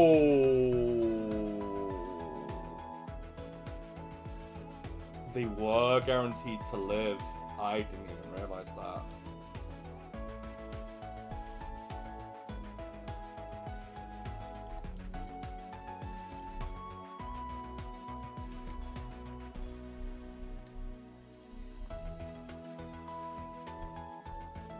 Oh, also, I didn't realize, like, sorry, you posted, like, about the same time I posted those emotes, so the emotes were not, like, glowing at you. I just figured I should point that out. It was more just a reaction to winning. Yeah, sorry if that came across as rude, but you played that really damn well. I was completely caught off guard, not seeing Lock Bunny.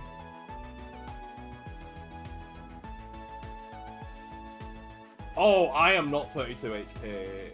Oh, wait. Oh, were they max attack? They were max modest Floette. I don't think the calc they showed was right. Because I survived on more HP than that. And I was 32 HP 0. So, most of the time, we'll get knocked out, right? Like, yeah, I genuinely thought I was getting knocked out there. That's what confused me so much. Yeah.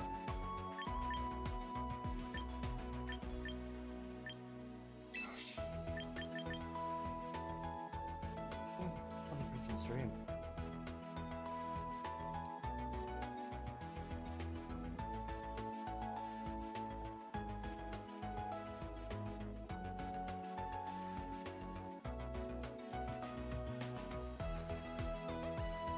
Whoa! I get a headset? Apparently I get a headset for top 4. That's amazing. I need a new headset.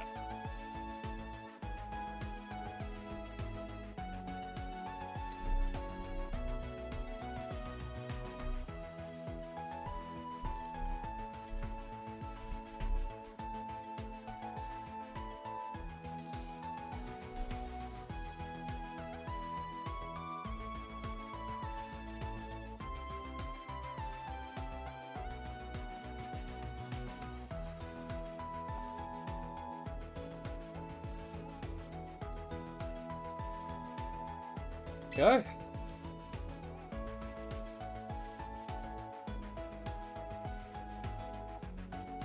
Arctic Peaks.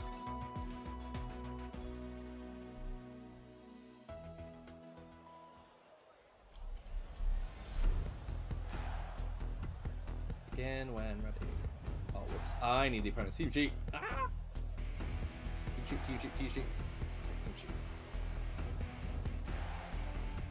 That is a crab. That is a crab.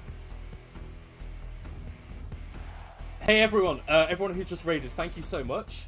And by the way, I'll be real, I think, from what I can see, Sheep won that most of the time. Like, straight up. Sheep won that most of the time. So, bear that in mind.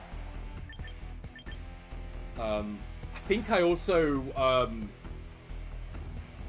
I made a misplay as well in game 2, but I didn't know it was a misplay at the time, if that makes sense. Match. I didn't even know the crab got Mach Punch. Huh, that's kind of cute.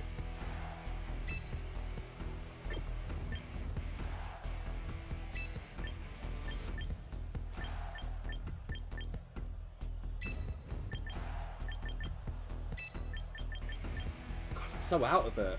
I'm gonna be real, I'm still thinking about that last game.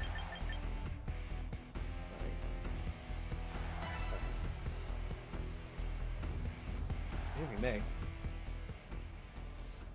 I don't have the emote, but I'm reading too. Reading in spirit. I appreciate it. Any support, honestly. Thank you, everyone.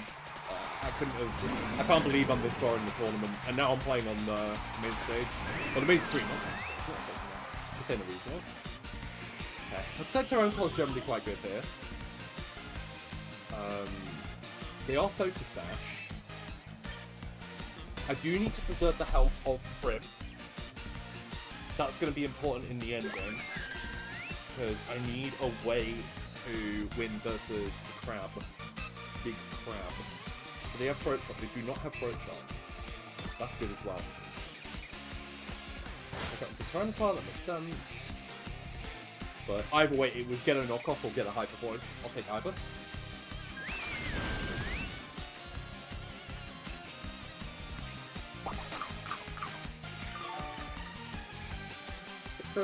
Is guaranteed. I cannot stop it. But that's alright. We've come back from a similar situation from this on one of our previous stream games, which was also triple and abominable. But this one is a lot less aggressive.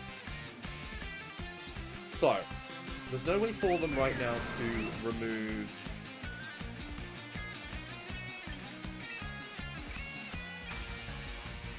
this, but at the same time, I do not want to take too much chip. If I'm ever in range of crab, that's going to end badly. I think right now, I need to punish any of their potential ways in the game. And I think it's this. No. Damn. Because I was just wondering if they were just going to parting shot into crab. I am taking a lot of damage for that. Again, I do not want Prim to take too much damage here. That would be really bad.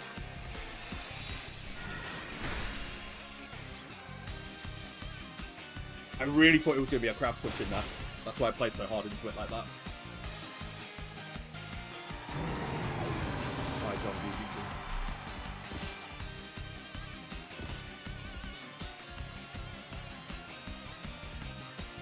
It might also be fish in the back as well. Gotta bear that in mind too.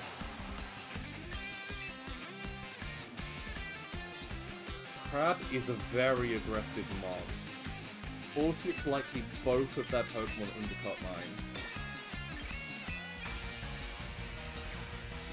I don't think they can risk me managing to swing with Prim here. So I think there might be a world where we double up on it. However, if they do go for Tyranitar here, that's a well played.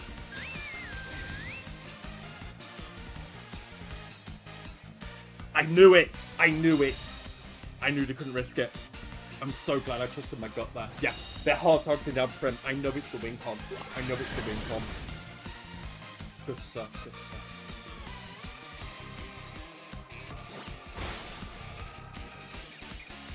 Let's see if it's Basque in the back, because we might be able to take a couple of swings at it while we're in Trick Room.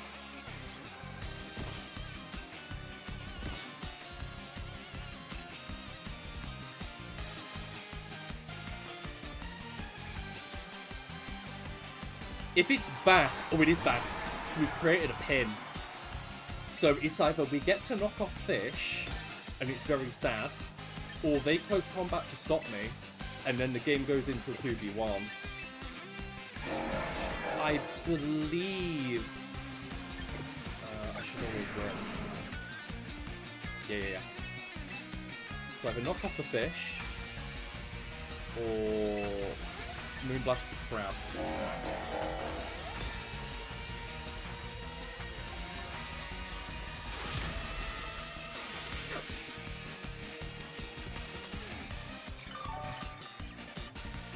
I call that win-win.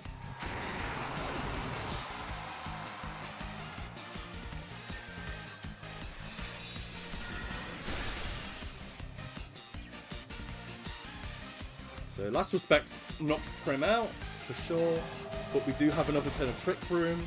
We also have our Thick Fat as well, so I don't believe any attack that they throw at us can knock either of our Pokemon out, and we get to double tap on the Basculegion, which I am going to do because it's the last turn of Trick Room. I do not want that thing attacking outside of Trick Room. Thank you very much. No, thank you. You are going to get answered. And the only thing the opponent can really do here is play for me not clicking the Mega Evolution button.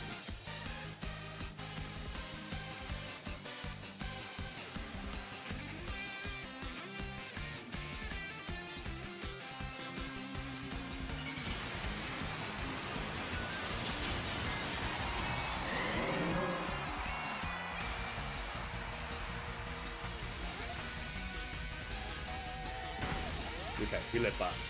That's a lot though. Really don't sleep on crab. Damn shot was ridiculous.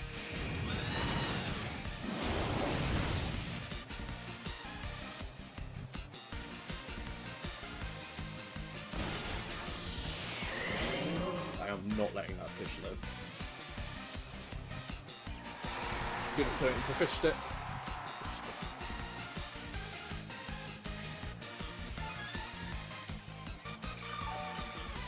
Top Cut, it's going... Yeah, Top Cut is going Top Cut. I'm playing well. I thought in this game was such mischievous space. You're not wrong. Also, sorry, Sheep. Yeah, I'll, yeah. Sorry, I don't mean to be a downer for what I said before. Alright, you got it! One down. Yeah, Venusaur goes pretty hard into this team.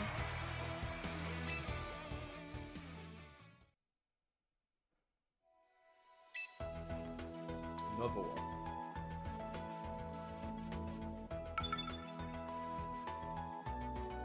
How does this opponent adapt? I mean, they always have to go for Trick Room, right? Realistically, it's their main path. They always go Farigiraf plus something. They're really pushed into Trick Room, like really hard. I suppose I'll do the same again. Like, what's the mix-up? The mix-up is them leading like Basculegion, but I don't really care if it flip turns me because it doesn't stop me from doing anything. And we take a lot of excess damage for it as well. I need to see how my opponent adapts to what I'm doing. That's the main thing in the back of my head right now.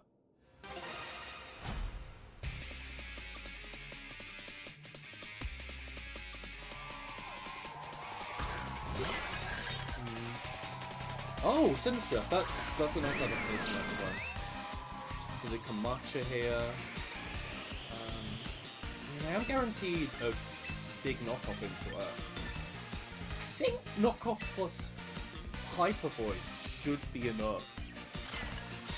The only way to bypass it is if you get it Incineroar, but if you get an Incineroar, then they're not Trick Rooming. So that's fine. If they're not Trick Rooming, they chill.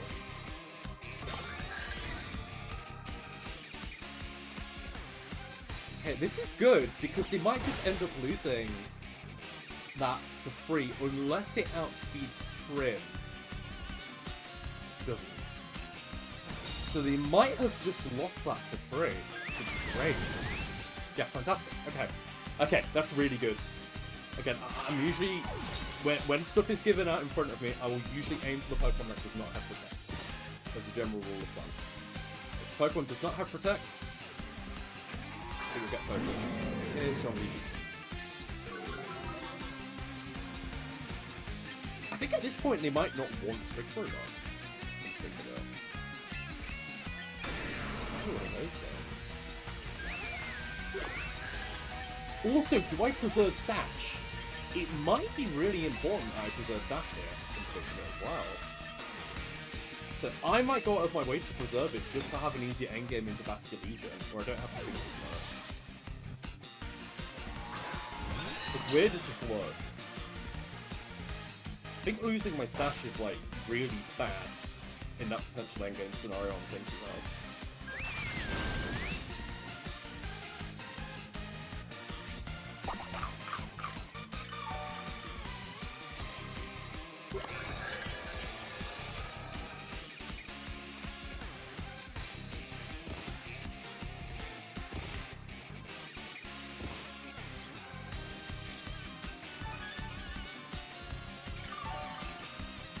I'm probably gonna let them Flare Blitz me.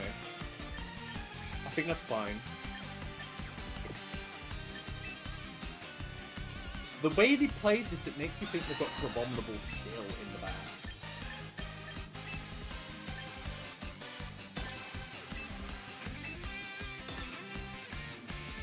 They're acting like they've got a abominable.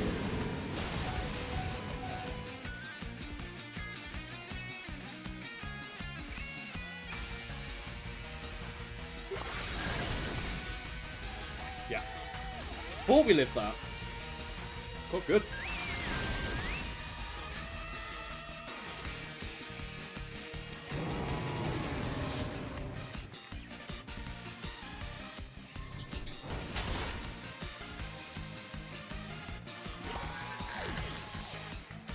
Oh, good. I'll only accept the bad luck if I lose to the winner. Well, I always try my best. So, that's all I can do for you. Oh, it was crab! It was crab. Can't believe it. Crab all along.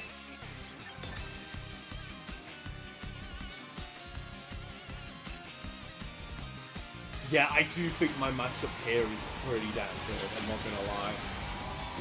Prim is not something everyone plays for. Prim isn't common at all, so. We know it lives Moonblast. I think the only way they can win is like Drain Punch Crit knocks out Prim, but even then, I don't think he gets it. I think it just goes short.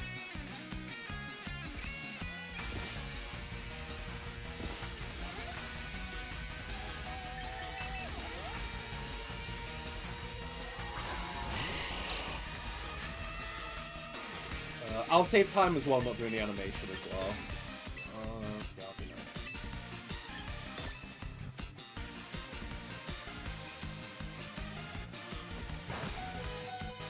I don't wanna slow things down doing the animation.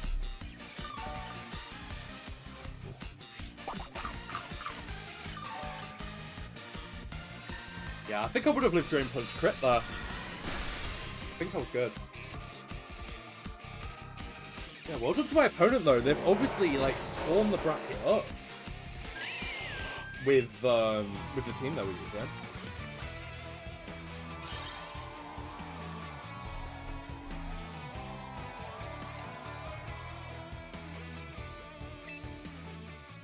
Crazy.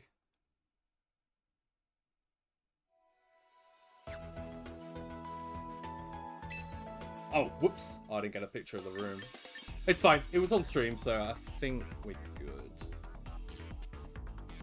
But I'm definitely going to be streaming the next game because it is Grand Finals.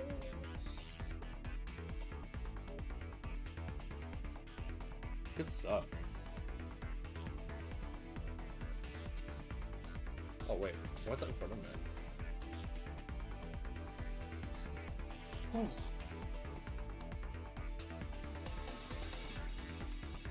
Let's see if there's any information who is on at the end. GG's, yeah.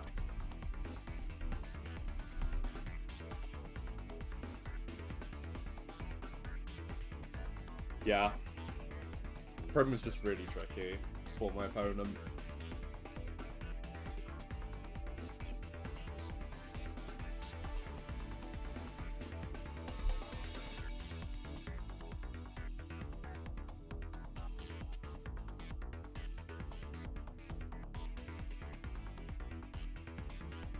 One more match to go.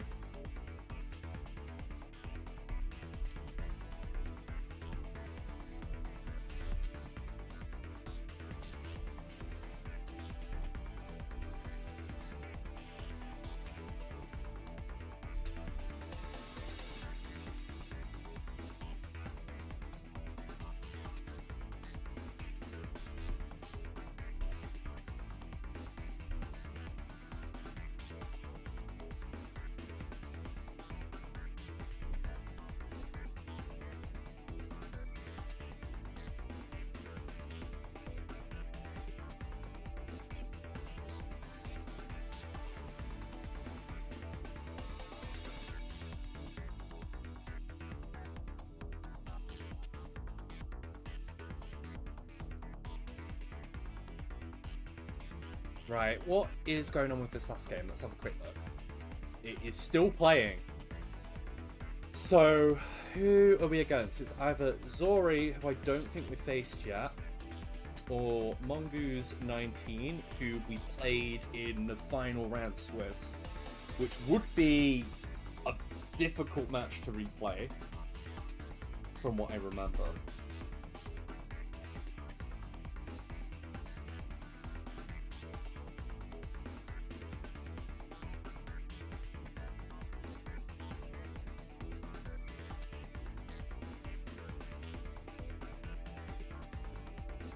Gosh, this could go either way.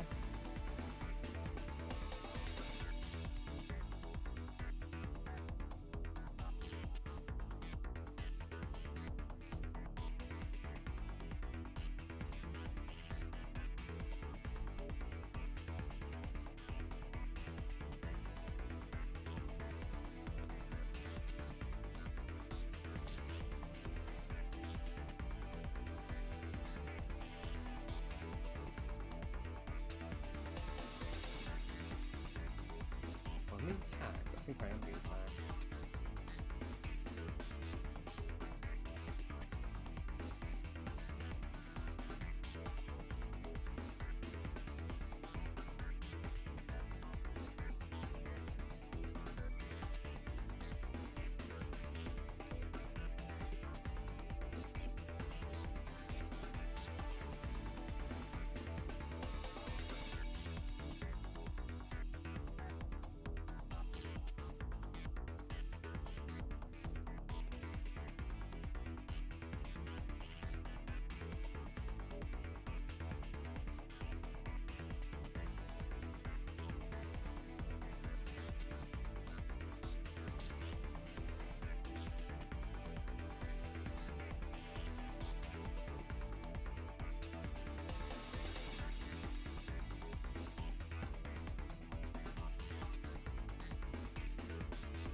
Let me just share both of the channels real quick. Ooh, I don't need to do that. Whoops. Or I'll go promote the main channel, which one? Blazy Bar. There we go. What's Blazy up to? Oh, it's be right back. Oh my gosh, I keep not copying the link. Blazy Bar. Blazy Bar. Blazy Bar. There we go. Or Blazy Bar.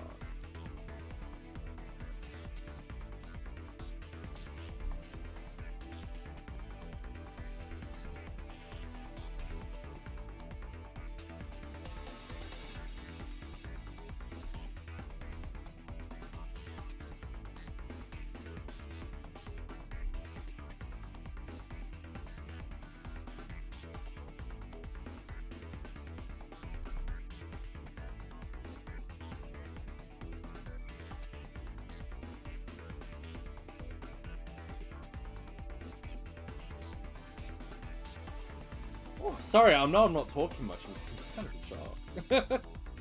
I didn't think I'd go undefeated today. Especially because, like, I kept making last-minute changes and stuff to the team.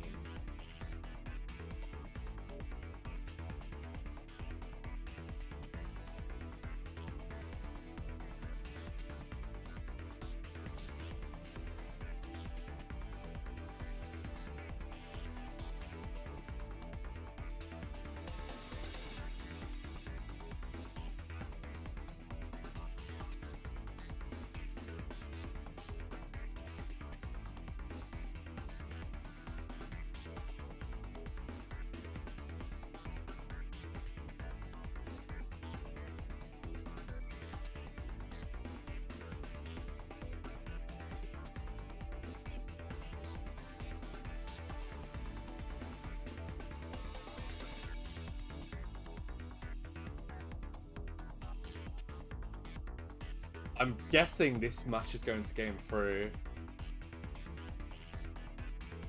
Winner's point of view. I hope so. You know, I'm always going to try my best. You know how it is. Always trying my best. That's all you can really do in this kind of tour.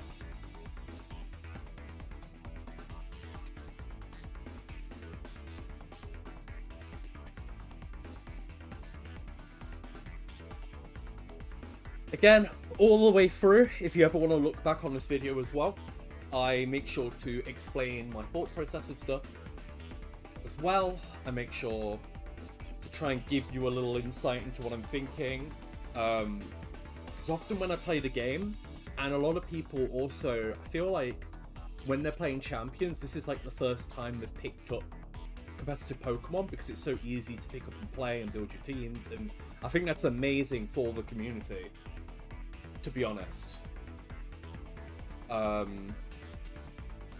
yeah, just on top of that, a lot of people, when they start out, they tend to see the game as like a 2v2, like the board state for what it is. I try to think of the game as like a 4v4. I try to think about the switch-ins, I try to think about potential plays. You'll see a lot when I play against Fake Out, for example. I'll often try it and be like, okay, I do not want my opponent to Fake Out for free. I do not want my opponent to reposition for free. On ladder, you can usually double protect on a Fake Out because opponents don't do much to capitalize on it. But when you play in like high level tournaments, you generally want to start pivoting. You want to start to get some momentum off what they're doing. You want to take advantage of the fact that Fake Out only isolates one of your Pokemon. If you are still in a generally good spot against the other Pokemon, you capitalize on it. You aren't necessarily always on the back foot. You can switch on it as well. If you switch on it and they're Fake Outing and doing another play, then that's great. The only time I was really punished for that was Schmom in top 8. That was the most dangerous situation I was ever in when I think I swapped Garchomp out for Corv, and they caught it with Flare Blitz. That was still like the most insane like play I saw against me. Like that was crazy.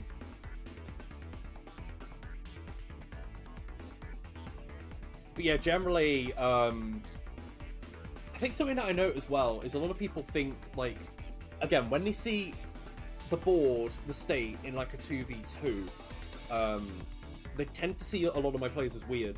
Like, there was another game earlier in Swiss where it was against like Frostlass, and the correct play was to hard switch Garchomp into a Blizzard and protect the other slot.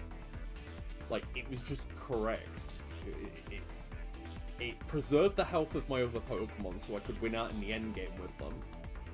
And also, Garchomp will never be in a board position to be useful again against the Frostlass, because it will almost always, with the way I'm playing it, be the last thing on the field. So that's why I tried to preserve the health of my other Pokemon over the health of something that will not be useful for the rest of the match. You know, little things like that, little bits of decision making that add up to your overall board state. It's why I do so much better in tournaments like these than ladder. I'm kind of washed on ladder. I'll be real. Let me actually look at my ladder real quick. I'm at like 2,000 border. That's not bad. It's not bad. Sorry, let me show you. It's not a bad rank, but I don't really play well on ladder. I don't think. I play more for this sort of stuff. So take that as you will. I do genuinely think that playing best of one and especially building in best of one is a very different skill set. It's a skill set that I don't have. Not on the same level, at least.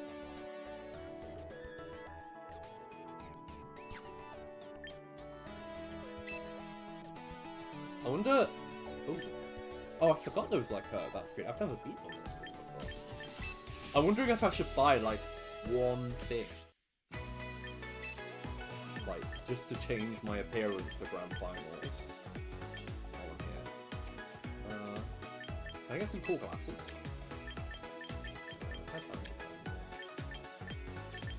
I want some cool shades. Oh, there's no cool shades in the game yet. What the heck? I think I ripped off. Alright, we're gonna wear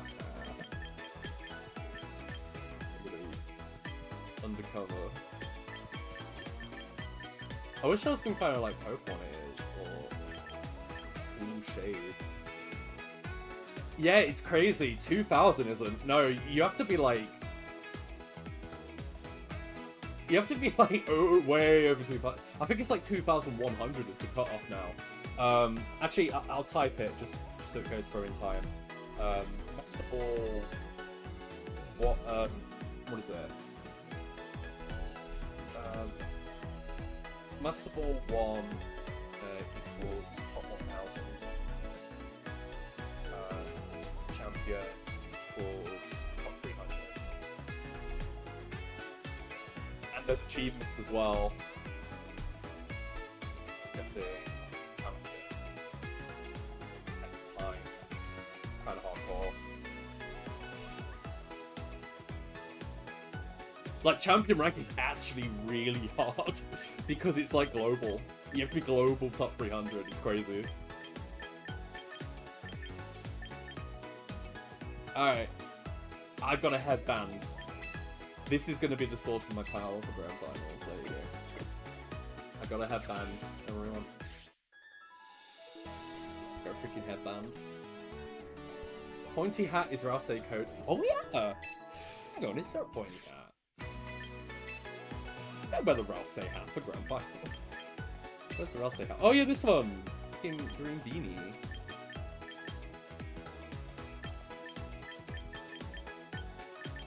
Yeah, you need like the silly hat. There was a really good one in Scarlet and Violet. I think this is more the Rouse. Okay. Yeah, that's a good shout. Yeah, we better get some. Like, I remember in Pokemon Unite, there was like ears. there was like different Pokemon ears and stuff. It's gonna happen. It's just a matter of time. Just you wait. I'm rousing now. I'm wearing the hat. I'm undercover. This is not the same person from before.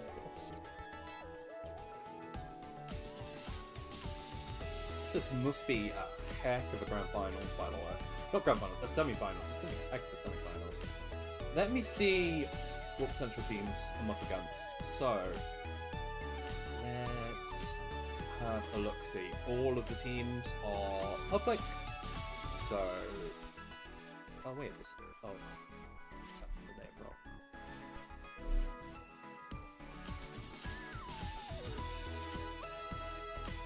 So, one of the teams is... Oh, that's cool. It's a Palafin team. I've not played Palafin yet. So, one of the teams is Frostlass, Palafin, Arcanine, Sneasler, Sinister, and King Gambit. Arcanine Hisui with the Focus Sash. And then you have the big Mystic Water Palafin. Stands for White Herb Sneasler. It does not have coaching. Let's fake out. Tap fake out. But it is paired with the Palatine King Gambit, Sinister as well, 3 direction, and a big old Frostlass. That's really cool. I do like that look of that team a lot. So that's one, and then one that we faced earlier, Mongoose 19, is...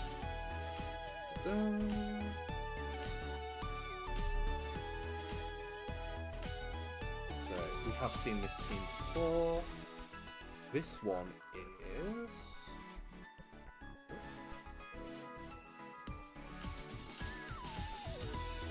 Frostlass, Talonflame, King Gambit, Garganackle.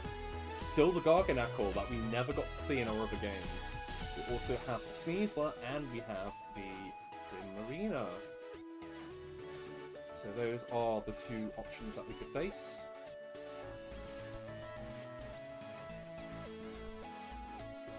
What's really cool, actually both of the structures are quite similar. So both teams have a Frostlass, a King Gambit, a Water, a Sneasler, Fire, and then like the major difference is like one of them is like you have a Talonflame and a Garganackle, and the other one has Arcanine, which combines both the roles, and then on top of that they have Sinister as like a support option. Really cool to see the building strategies there. The Graveyard Beanie was really silly. Here's Mystic Water Palafin for the warm-up talk. Yeah. Palafin is legit again. Priority is also rare in this format.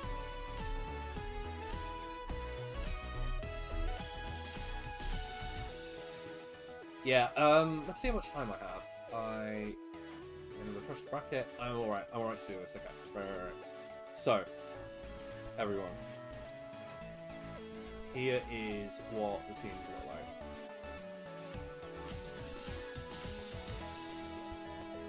One.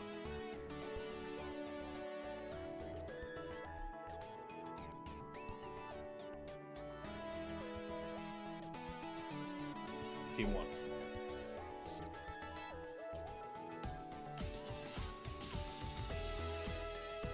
Yeah, Jet Punch is really good. So that is Team 1 that I could be facing. Got Frostlass Panopin shenanigans, you can see it all here. Mystic Water, got White Herb on the Sneasler, Sash on the Arcanine, Citrus, Black Bass. It's really cool. Swords Dance as well, so there's a potential for King Gambit to pop off.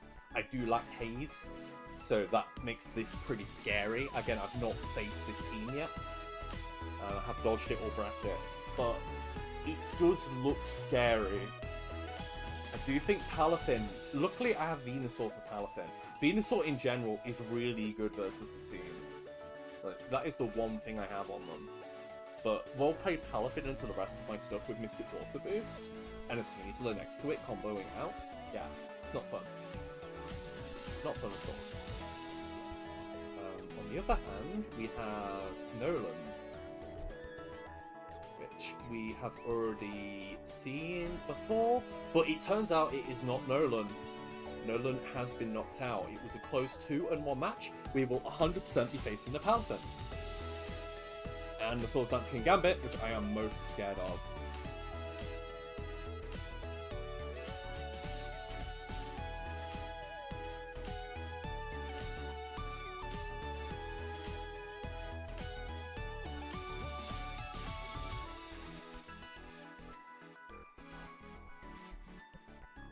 Damn, that's exciting.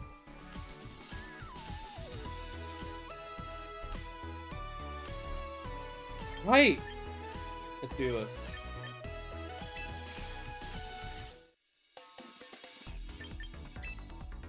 So ready.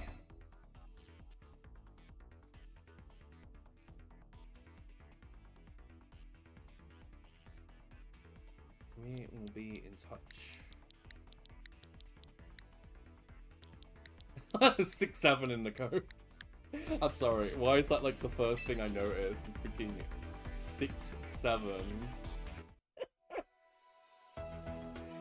Oh, I hate everything. I've got no brain cells.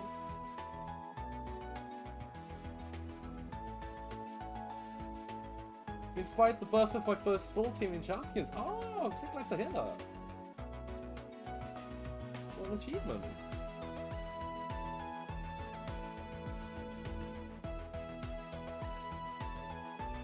Yeah, I'm lucky that I have Venusaur for Palafin, you know. That would be a big problem. Big problem.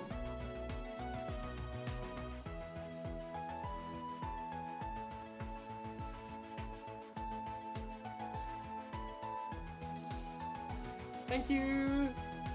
Appreciate the look, yeah.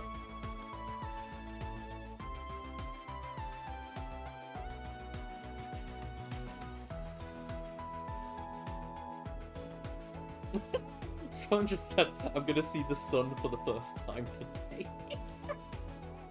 That's kind of funny. Right. Says we'll be in touch. Wait for the go signal, so we gotta wait.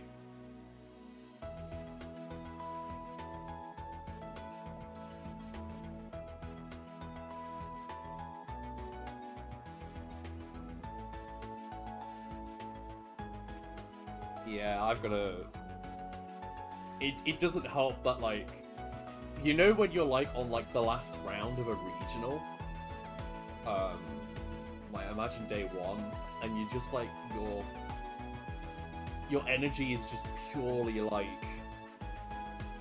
I don't know how to say it. It's almost like you've kind of gone a little bit wild. Like, you don't think the same as how you started.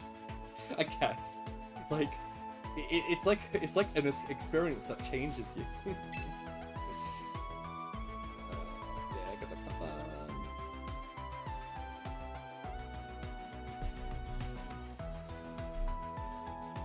Should have been you and Red Panda in the finals. Oh yeah. Oh, shame Red Panda didn't make it. Looks like it was close. All right, what track did we want?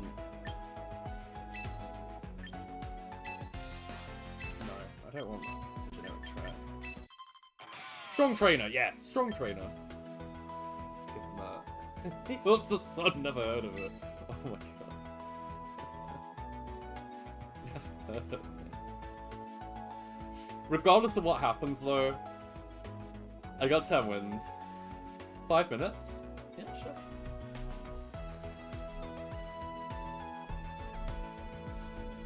Yeah, alright, that's fine. Opponents asked for 5 minutes, so I'll say if stream's good with it, it's fine. I can fill that time yapping, it's no problem. So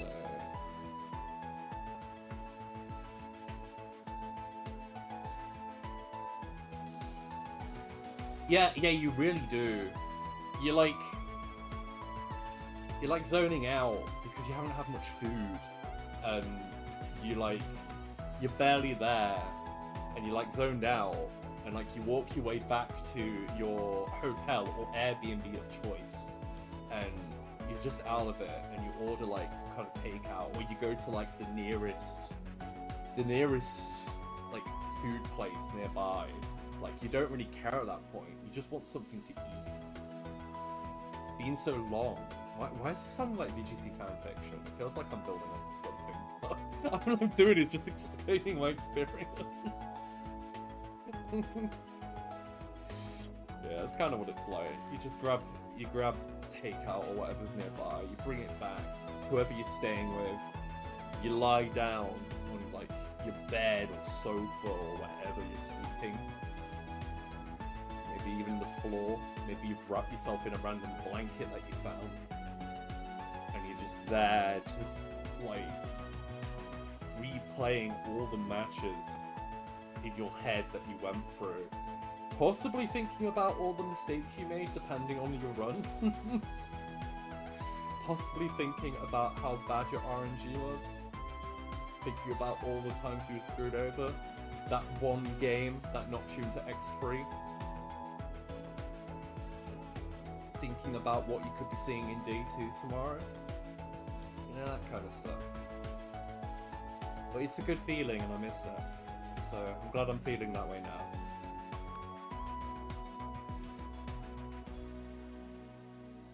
But It does mean this game is going to be hard because my mentals are like... I don't know if I can think ahead as well as I could earlier. Good luck, have fun. Okay. Let's do this.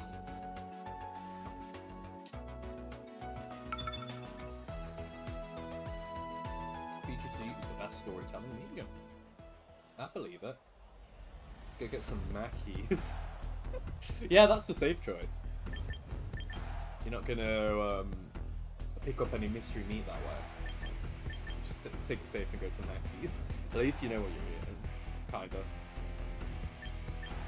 Right. Well, Venusaur's a no-brainer. Venusaur's been a no-brainer the whole tournament. I will probably continue to use Venusaur after this game, after this tournament. It's just so ridiculously good. It's thick fat, it carries it so hard. It's a Grassmon, but its major weaknesses are gone. Like, what's not to love about it? It's just weak to, like, flying and psychic. This thing's absolutely nuts. Definitely the hard carry. Even if other stuff shifts around, I'll keep doing that. Right, so... Rotom is okay. Situationally okay. I think this is a matchup where I bring Garchomp. For sure. In fact, it might be one where I lead... No, I don't want to go as far as leading Garchomp, actually. I want Prim.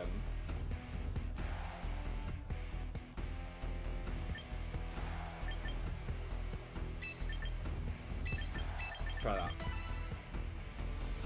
Going off previous logic of the Palathin teams, they normally use the Grassmon as a switch in, so Sinister will usually be in the back two if it's not led. As a general rule of thumb.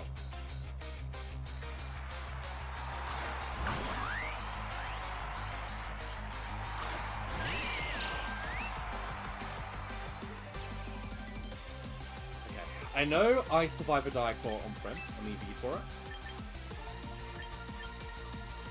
It would have been nice to lead Garchomp on this.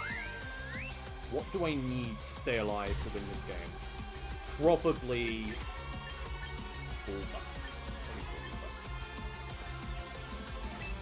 You know what? There's a chance they don't have Sinistry, you know. There is a chance.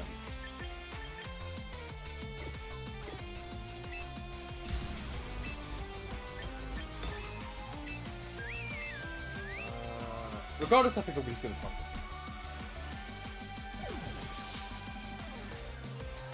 Easier than doing random reads on what may or may not happen in the field or whatever, you know? If I remove Sneasel here, that would be awesome. If they go for the Diaclaw, then this Goblet will confirm it. Unless it's like ridiculously bulky. I don't really mind this too much. That's fine. I get damage on the Sneasel and it puts it in Earth Power range.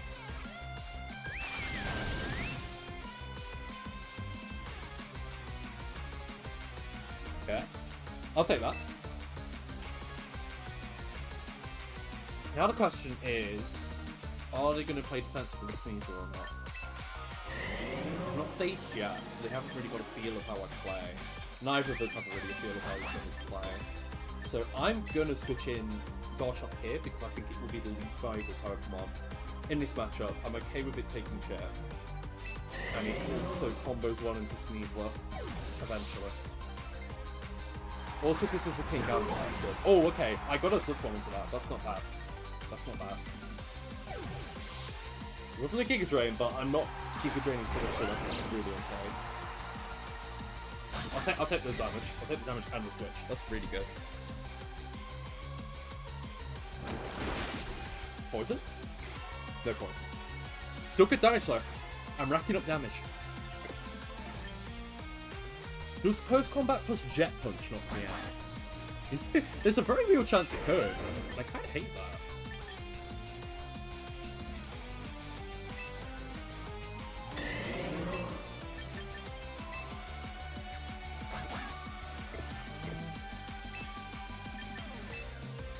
I think I do this because, again, if I lose Garchomp, it's really not that bad in the grand scheme of things. Like, trading out, I'll honestly take it. As much as I could read and protect that, it's fine. I got rid of Palathon.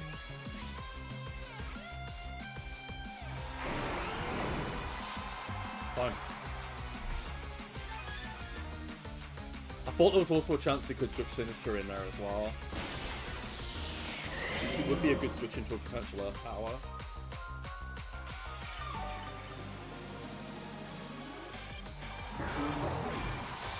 Good riddance.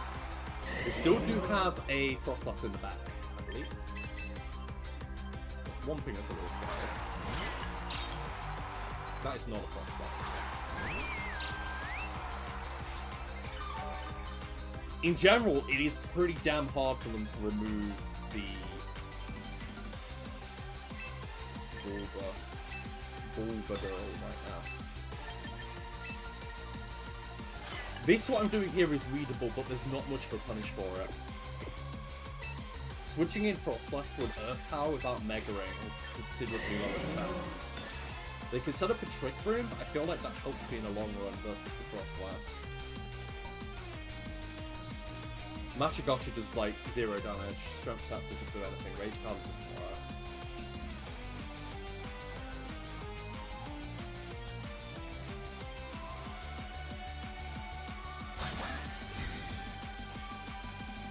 They might be trying to go for a Matcha to weaken the Prim.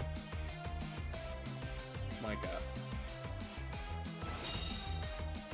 If they lose Sneasler here though, and it's Frostlass in the back, I think I win from that.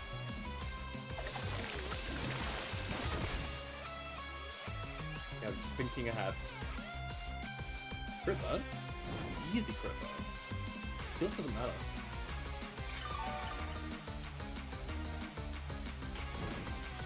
We will double up on the Sneasler. No reason not to. There's no point sacrificing Tyranitar or anything like that. Just gonna go for the clean Moonblast and Earth Power. That Colby should live that. It might put us to sleep though. But if they're mastering, it doesn't really matter anyway.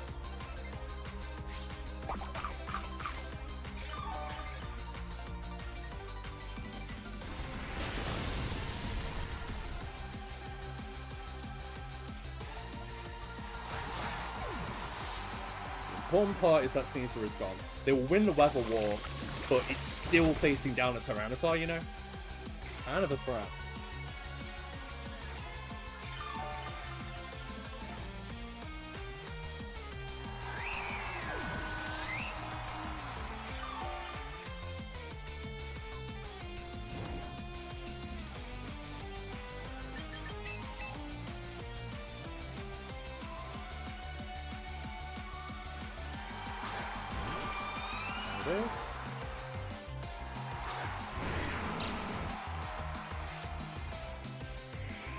So they get the guaranteed Weather War win. I think Sludge Bomb plus Knockoff is pretty safe. The only issue is, I remember last time Sludge Bomb did like slightly too much. I think this person will invest like more in special defense though. Like it's more likely than before, right? This is my long ball.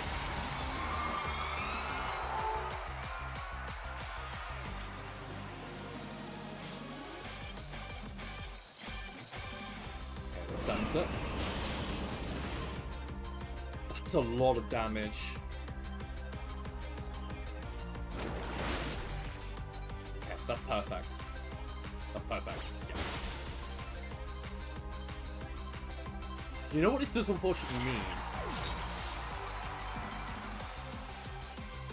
Think how many turns of snow are left? 4. So protect here. 4 turns of snow left. Protect here 3. Attack 2.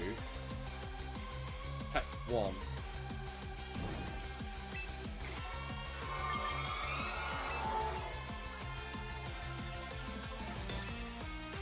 I think I might have to go for it regardless.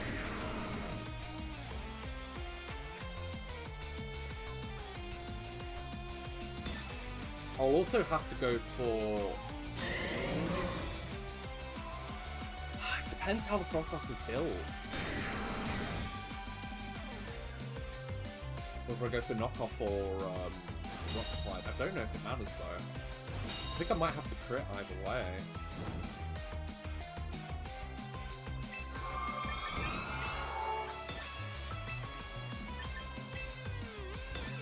It might be one of those.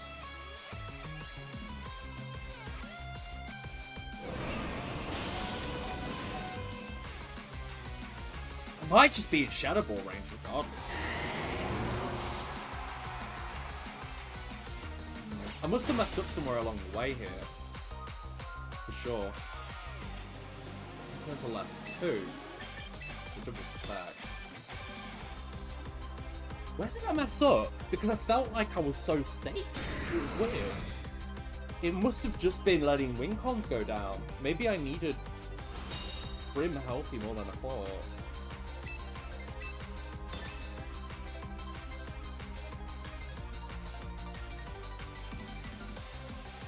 I still think Shadow Ball knocks me out regardless. I don't think it matters. But, worth a try. Right, one game down. What did we learn?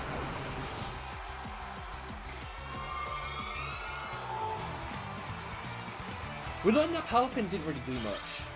So they might not want to bring it again. So that is one thing, to be fair. They might not want to bring Palafin after that game.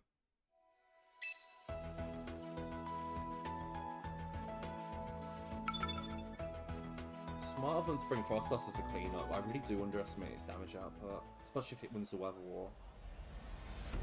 That was on me.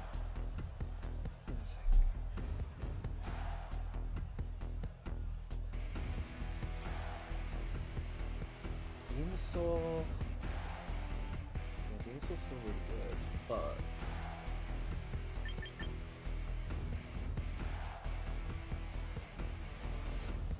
Wait, no! I think I might have figured something out. What's more important, Prim or Tyranitar? Probably Tyranitar. Yeah, Prim might not be needed.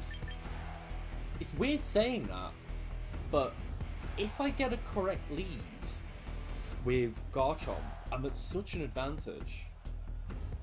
I think it's worth it. I think it's worth going for.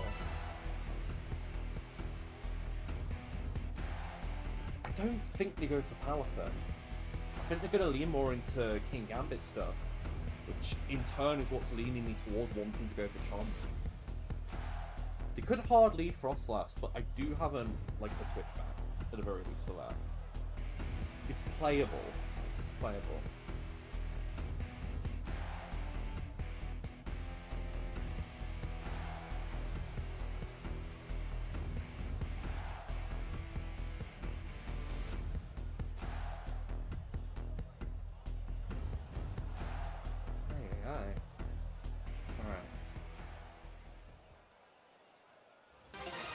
I really don't think they bring Palafin.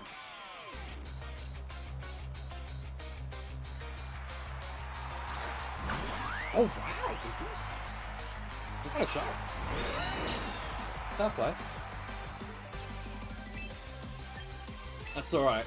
We've led decent.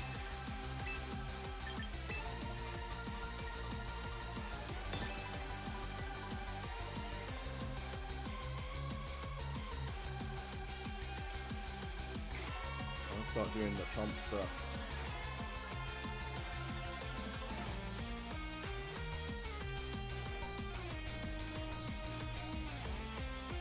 At least it's not really possible for them to have a true switch into this.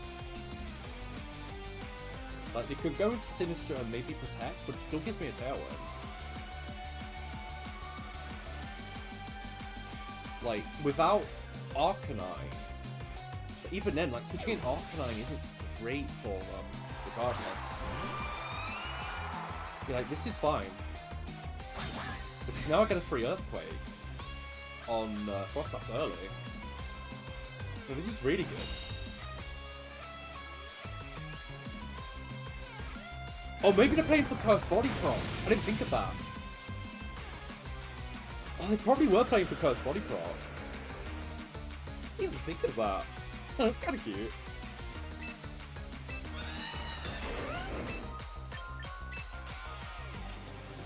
I think I could just spam and be generally okay now.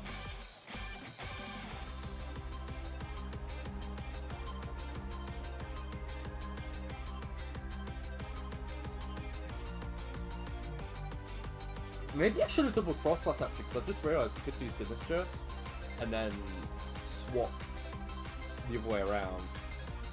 That would still be risky because it could potentially be covered.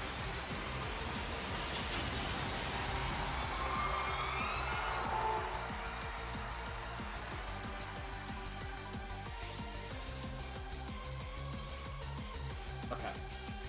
That's fine. We take that. That's a double care! Okay, good stuff, good stuff.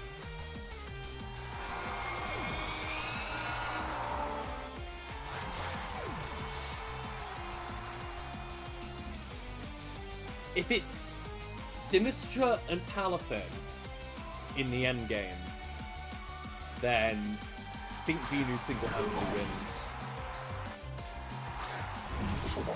It's Gambit. Okay, I was right. I was right about Gambit, but they removed the Sinistra. Surprised about that. Okay, that thing has Sword Stance, so I can't sleep on it. There is still a way for them to win this. What I'm also asking myself is whether I need to swap or not. I don't think I do. I think I still want to keep picking Earthquake. But Earthquake can work. I think Earthquake and maybe doubling into Gambit is correct. You know. 'Cause I think it would be like just short of being KO'd. From what I can tell. That, whoa! Whoa! Whoa! Whoa! That knocks out! Oh no! That's kind of sick. I like it. They've made like a little priority spam mode going there. That caught me off guard. Well played. Damn.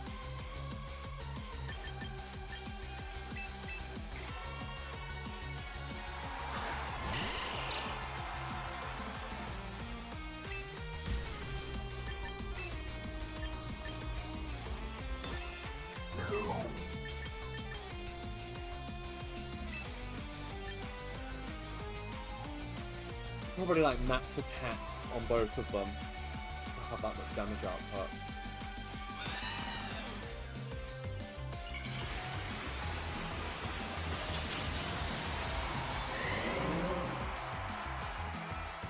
Does mean that King Gambit probably doesn't have much defensive investment other than the essentials.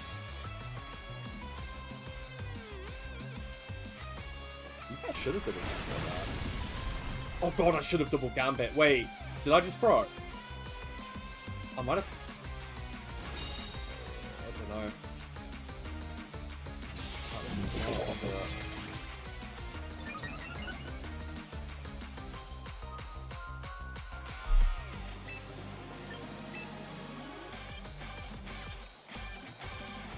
I think this opponent's capable of making a read here.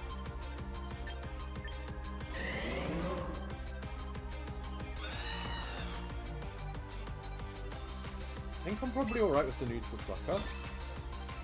But it's just after that.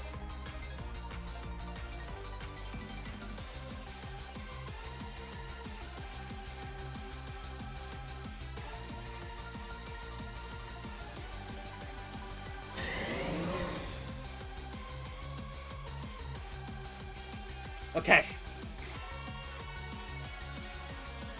Good. Good.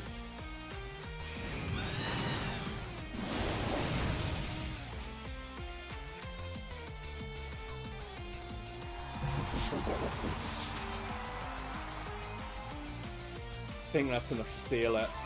It's not possible for them to move Venus on that. And they take too much recoil from Wave Crash.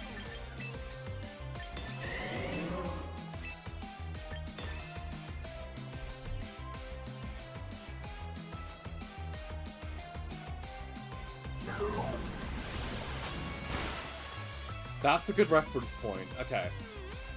So I take about 70 to 80% from wave crash. Good to know.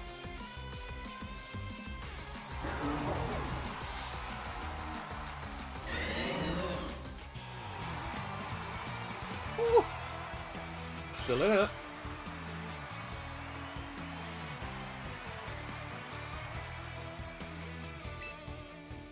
One more game. One more game.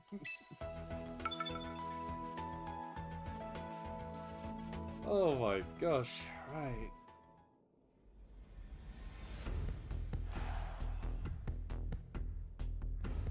Right. Again. Really wondering if they bring Palafin this time. I know for sure they're going to bring King Gambit after that last game. Like, there's no way. They've also got to be thinking that I am actually mixing it up how I'm playing. I think Sinister might be brought now I did what I did last game as well. So, I think my opponent really likes leading Sneasler.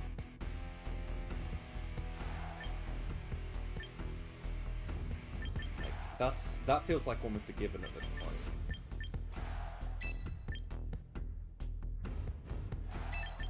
Maybe now they're already conditioned enough about Garchomp. Maybe I've already done what I needed to in regards to the lead. Maybe that conditioning was all I really needed from that.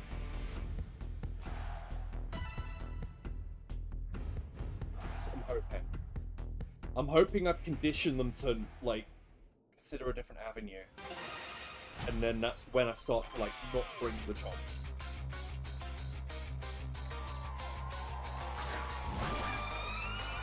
Yeah, okay, yeah, they led for that. That's good, okay. That's somewhat of a condition I've done. That's good.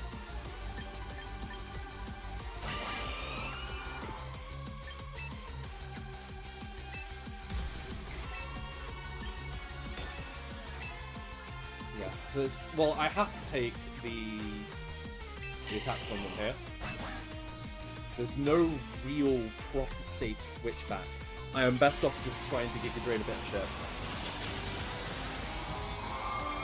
I can always pivot next turn if I need to.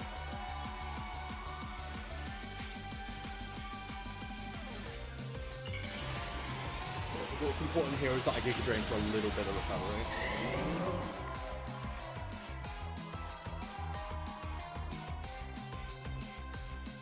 Oh, he's sending it! Does it do enough? Does it do enough? Respect the vision. It does! Whoa, okay, that's really bad. I didn't... Oh, that's why. That's why. Yeah, I was gonna say, that wouldn't have done enough. That's rough. At least we get the recovery. At least we get Tyranitar in. Small victory.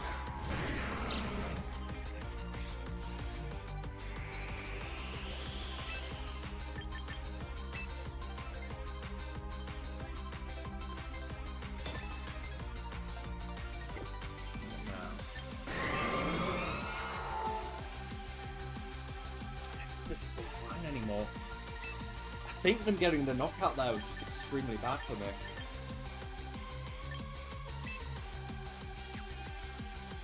Which one's being short? I just have to hit that. No, Redrain doesn't necessarily get one.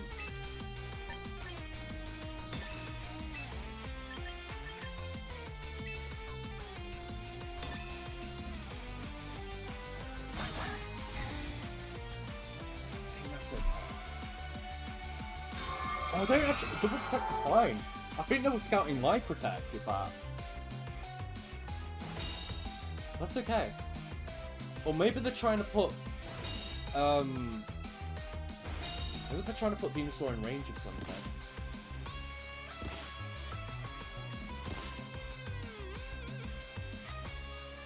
I have to make a call every turn to get back in this game. It's whether they're going to Dire Claw and swing. I think, in their mind, they have to remove Dino. Maybe not.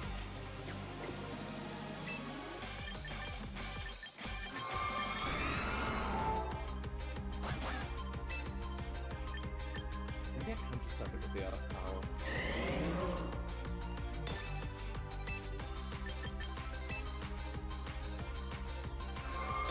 If they read this...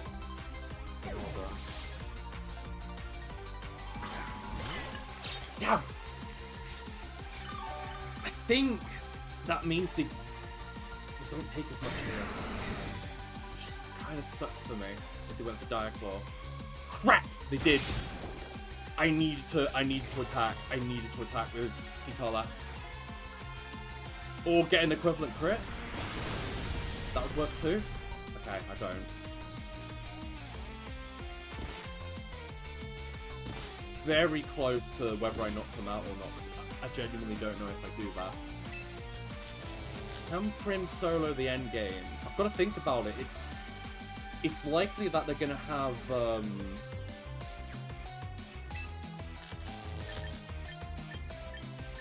it's likely King Gambit in the back if they're playing like this, right?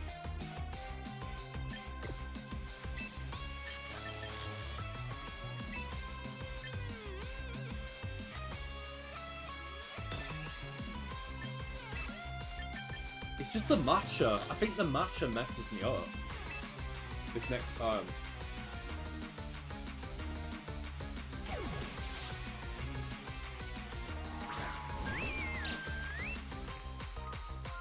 No!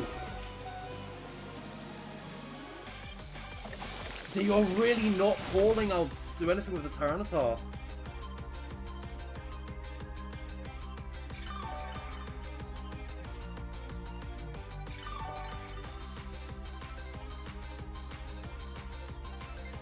I've got to hope that the damage is enough. No! It's still not. It's still not enough.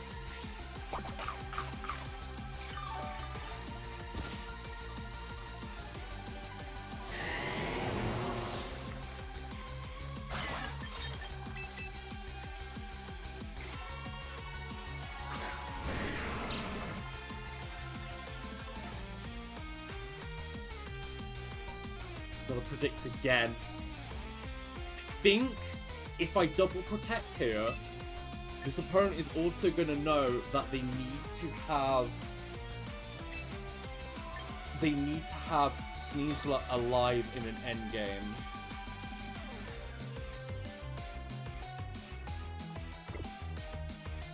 No.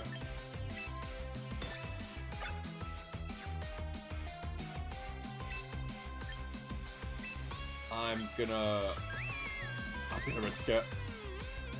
I'm gonna hope that Moonblast KO's here. Okay. We might have a chance. Wait, that was actually kind of a sick play. But it also means that they might not go down to... Oh no, they will. No, Sandstorm will knock them down. Okay. So we kept our Sash. That was a really nice strength stat play as well, by the way. That was really cool. Unfortunately, they do get a Citrus proc, so it means that they are out of range of the knockoff right now. They are out of range of knockoff. 100%.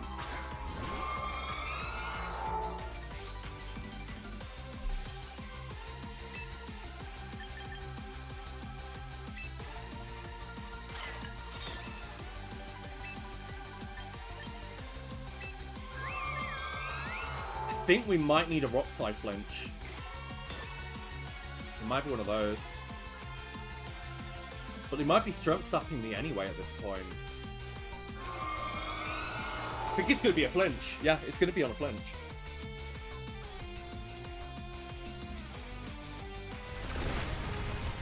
All that thing just lives. That can happen as well, I guess. Okay, we got a flinch. We kind of needed that, like hardcore needed that.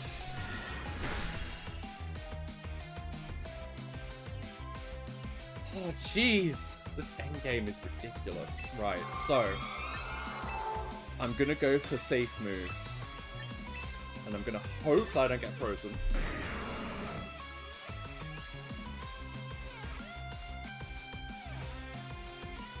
I know that my Terrantar's faster than the Sinistra, and my Prim isn't. I have to hope that I don't get frozen. I'm pretty sure we have to play for freezes now. It's that kind of game.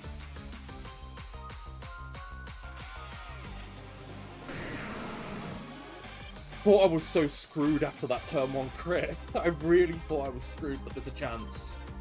They can freeze me here though. And they should probably roll it. It's correct to roll this. If it freezes, don't blame them. They're in the game. It's correct. It was correct for them to go for that.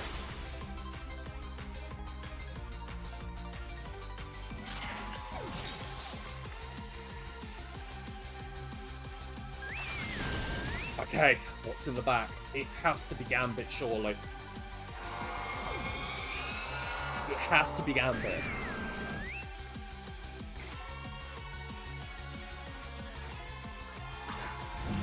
We have Rock Slide. How many times of A-Veil do we have? 3. I should protect. No, no, I can't protect because they have Sword Stance. I cannot protect.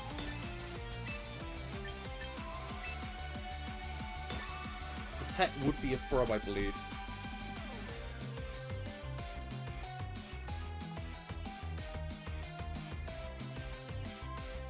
I was thinking of stalling out A-Veil, but then I realised Sword Stance is a thing.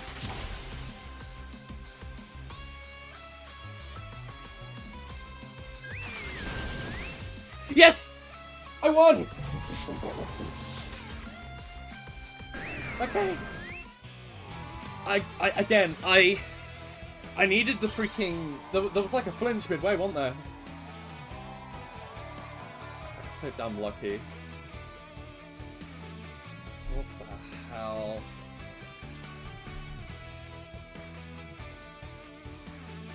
That's crazy. I can't believe it.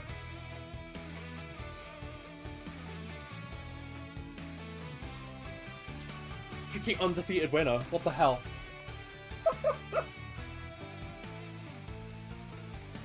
There's no way. What a run.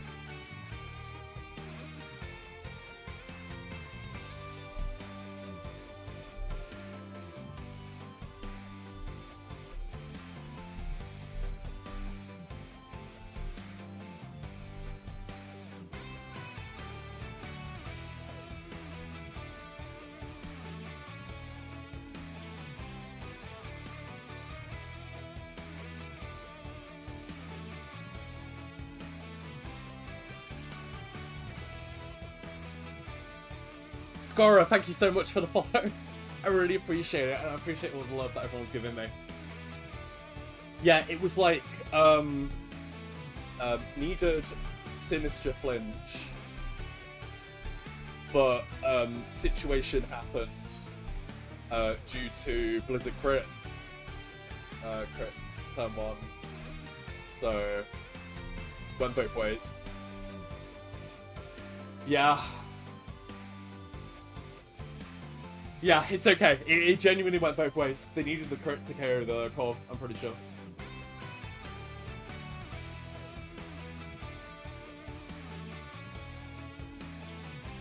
Woo-wee!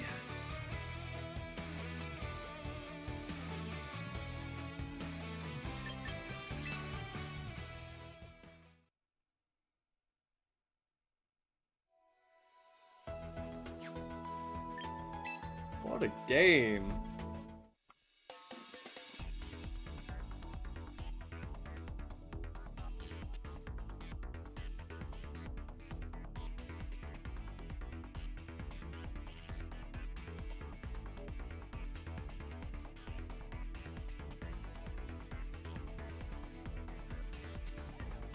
I hope you all enjoyed that very much, though.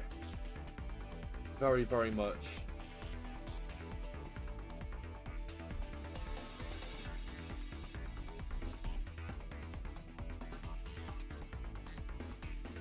I'm really grateful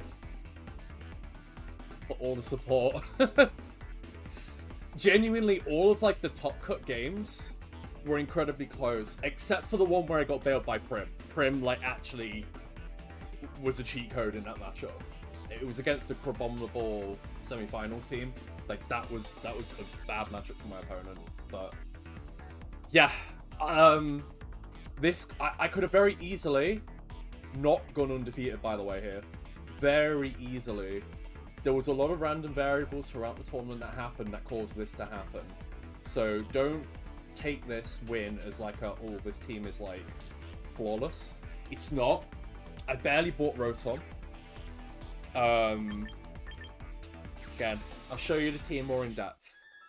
What I relied on a lot was this freaking Venusaur. This one Venusaur. So 108 speed is for speed tiers and Tailwind.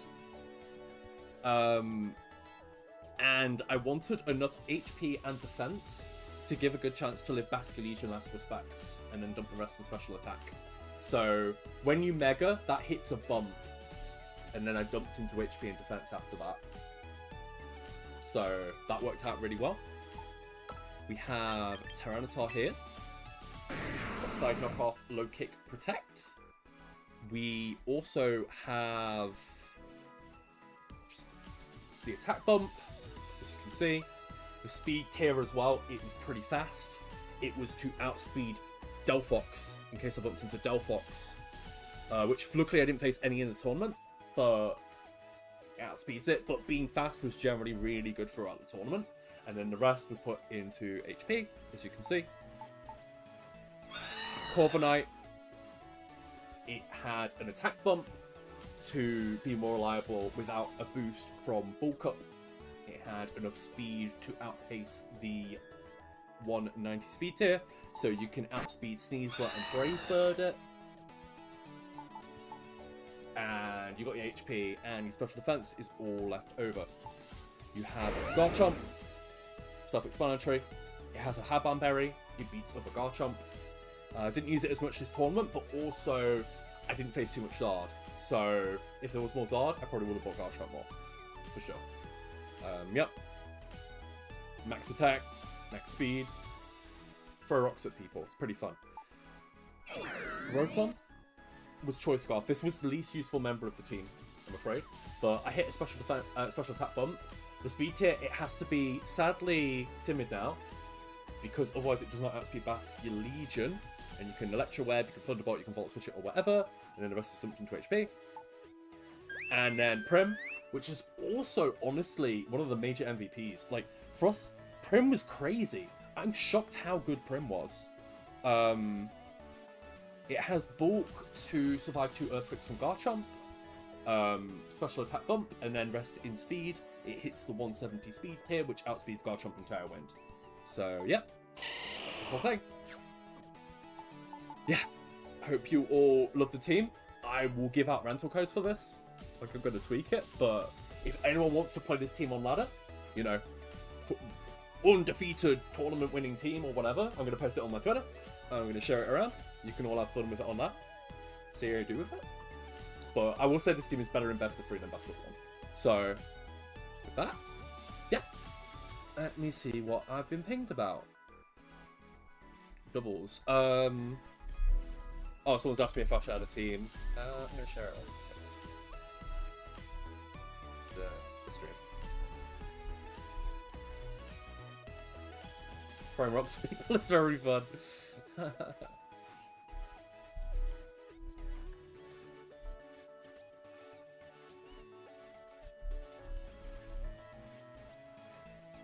Yeah, I really hope that helps a lot of people.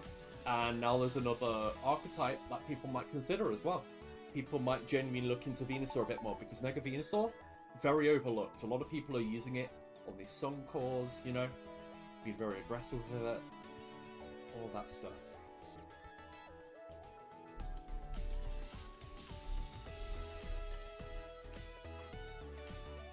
Yeah, okay, right. So, with that, I am going to start to wind down the stream now.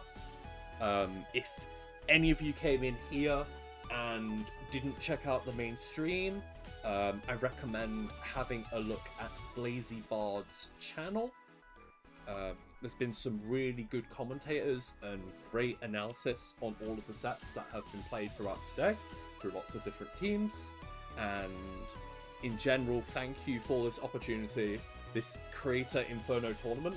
It's fantastic to have all these small content creators chosen for this tour. You know, I'm so... Oh yeah, but you've only just joined. Yeah, I named it after all the freaking Killer Imp players. Yeah. It's hype. You won a tournament, but... Yeah, I'll go and... what was I even saying? I'll go and share the rental, and I'm going to start heading off slowly now. Because I've been streaming for nearly 10 hours. Absolute insanity. Thank you so much, man. I honestly, I really appreciate it. And yeah, I need to share this team around, and now I need to go eat, and I need to go sleep. So, it's late for me now. It's late. But yeah, thank you for all the support. I'm going to head off.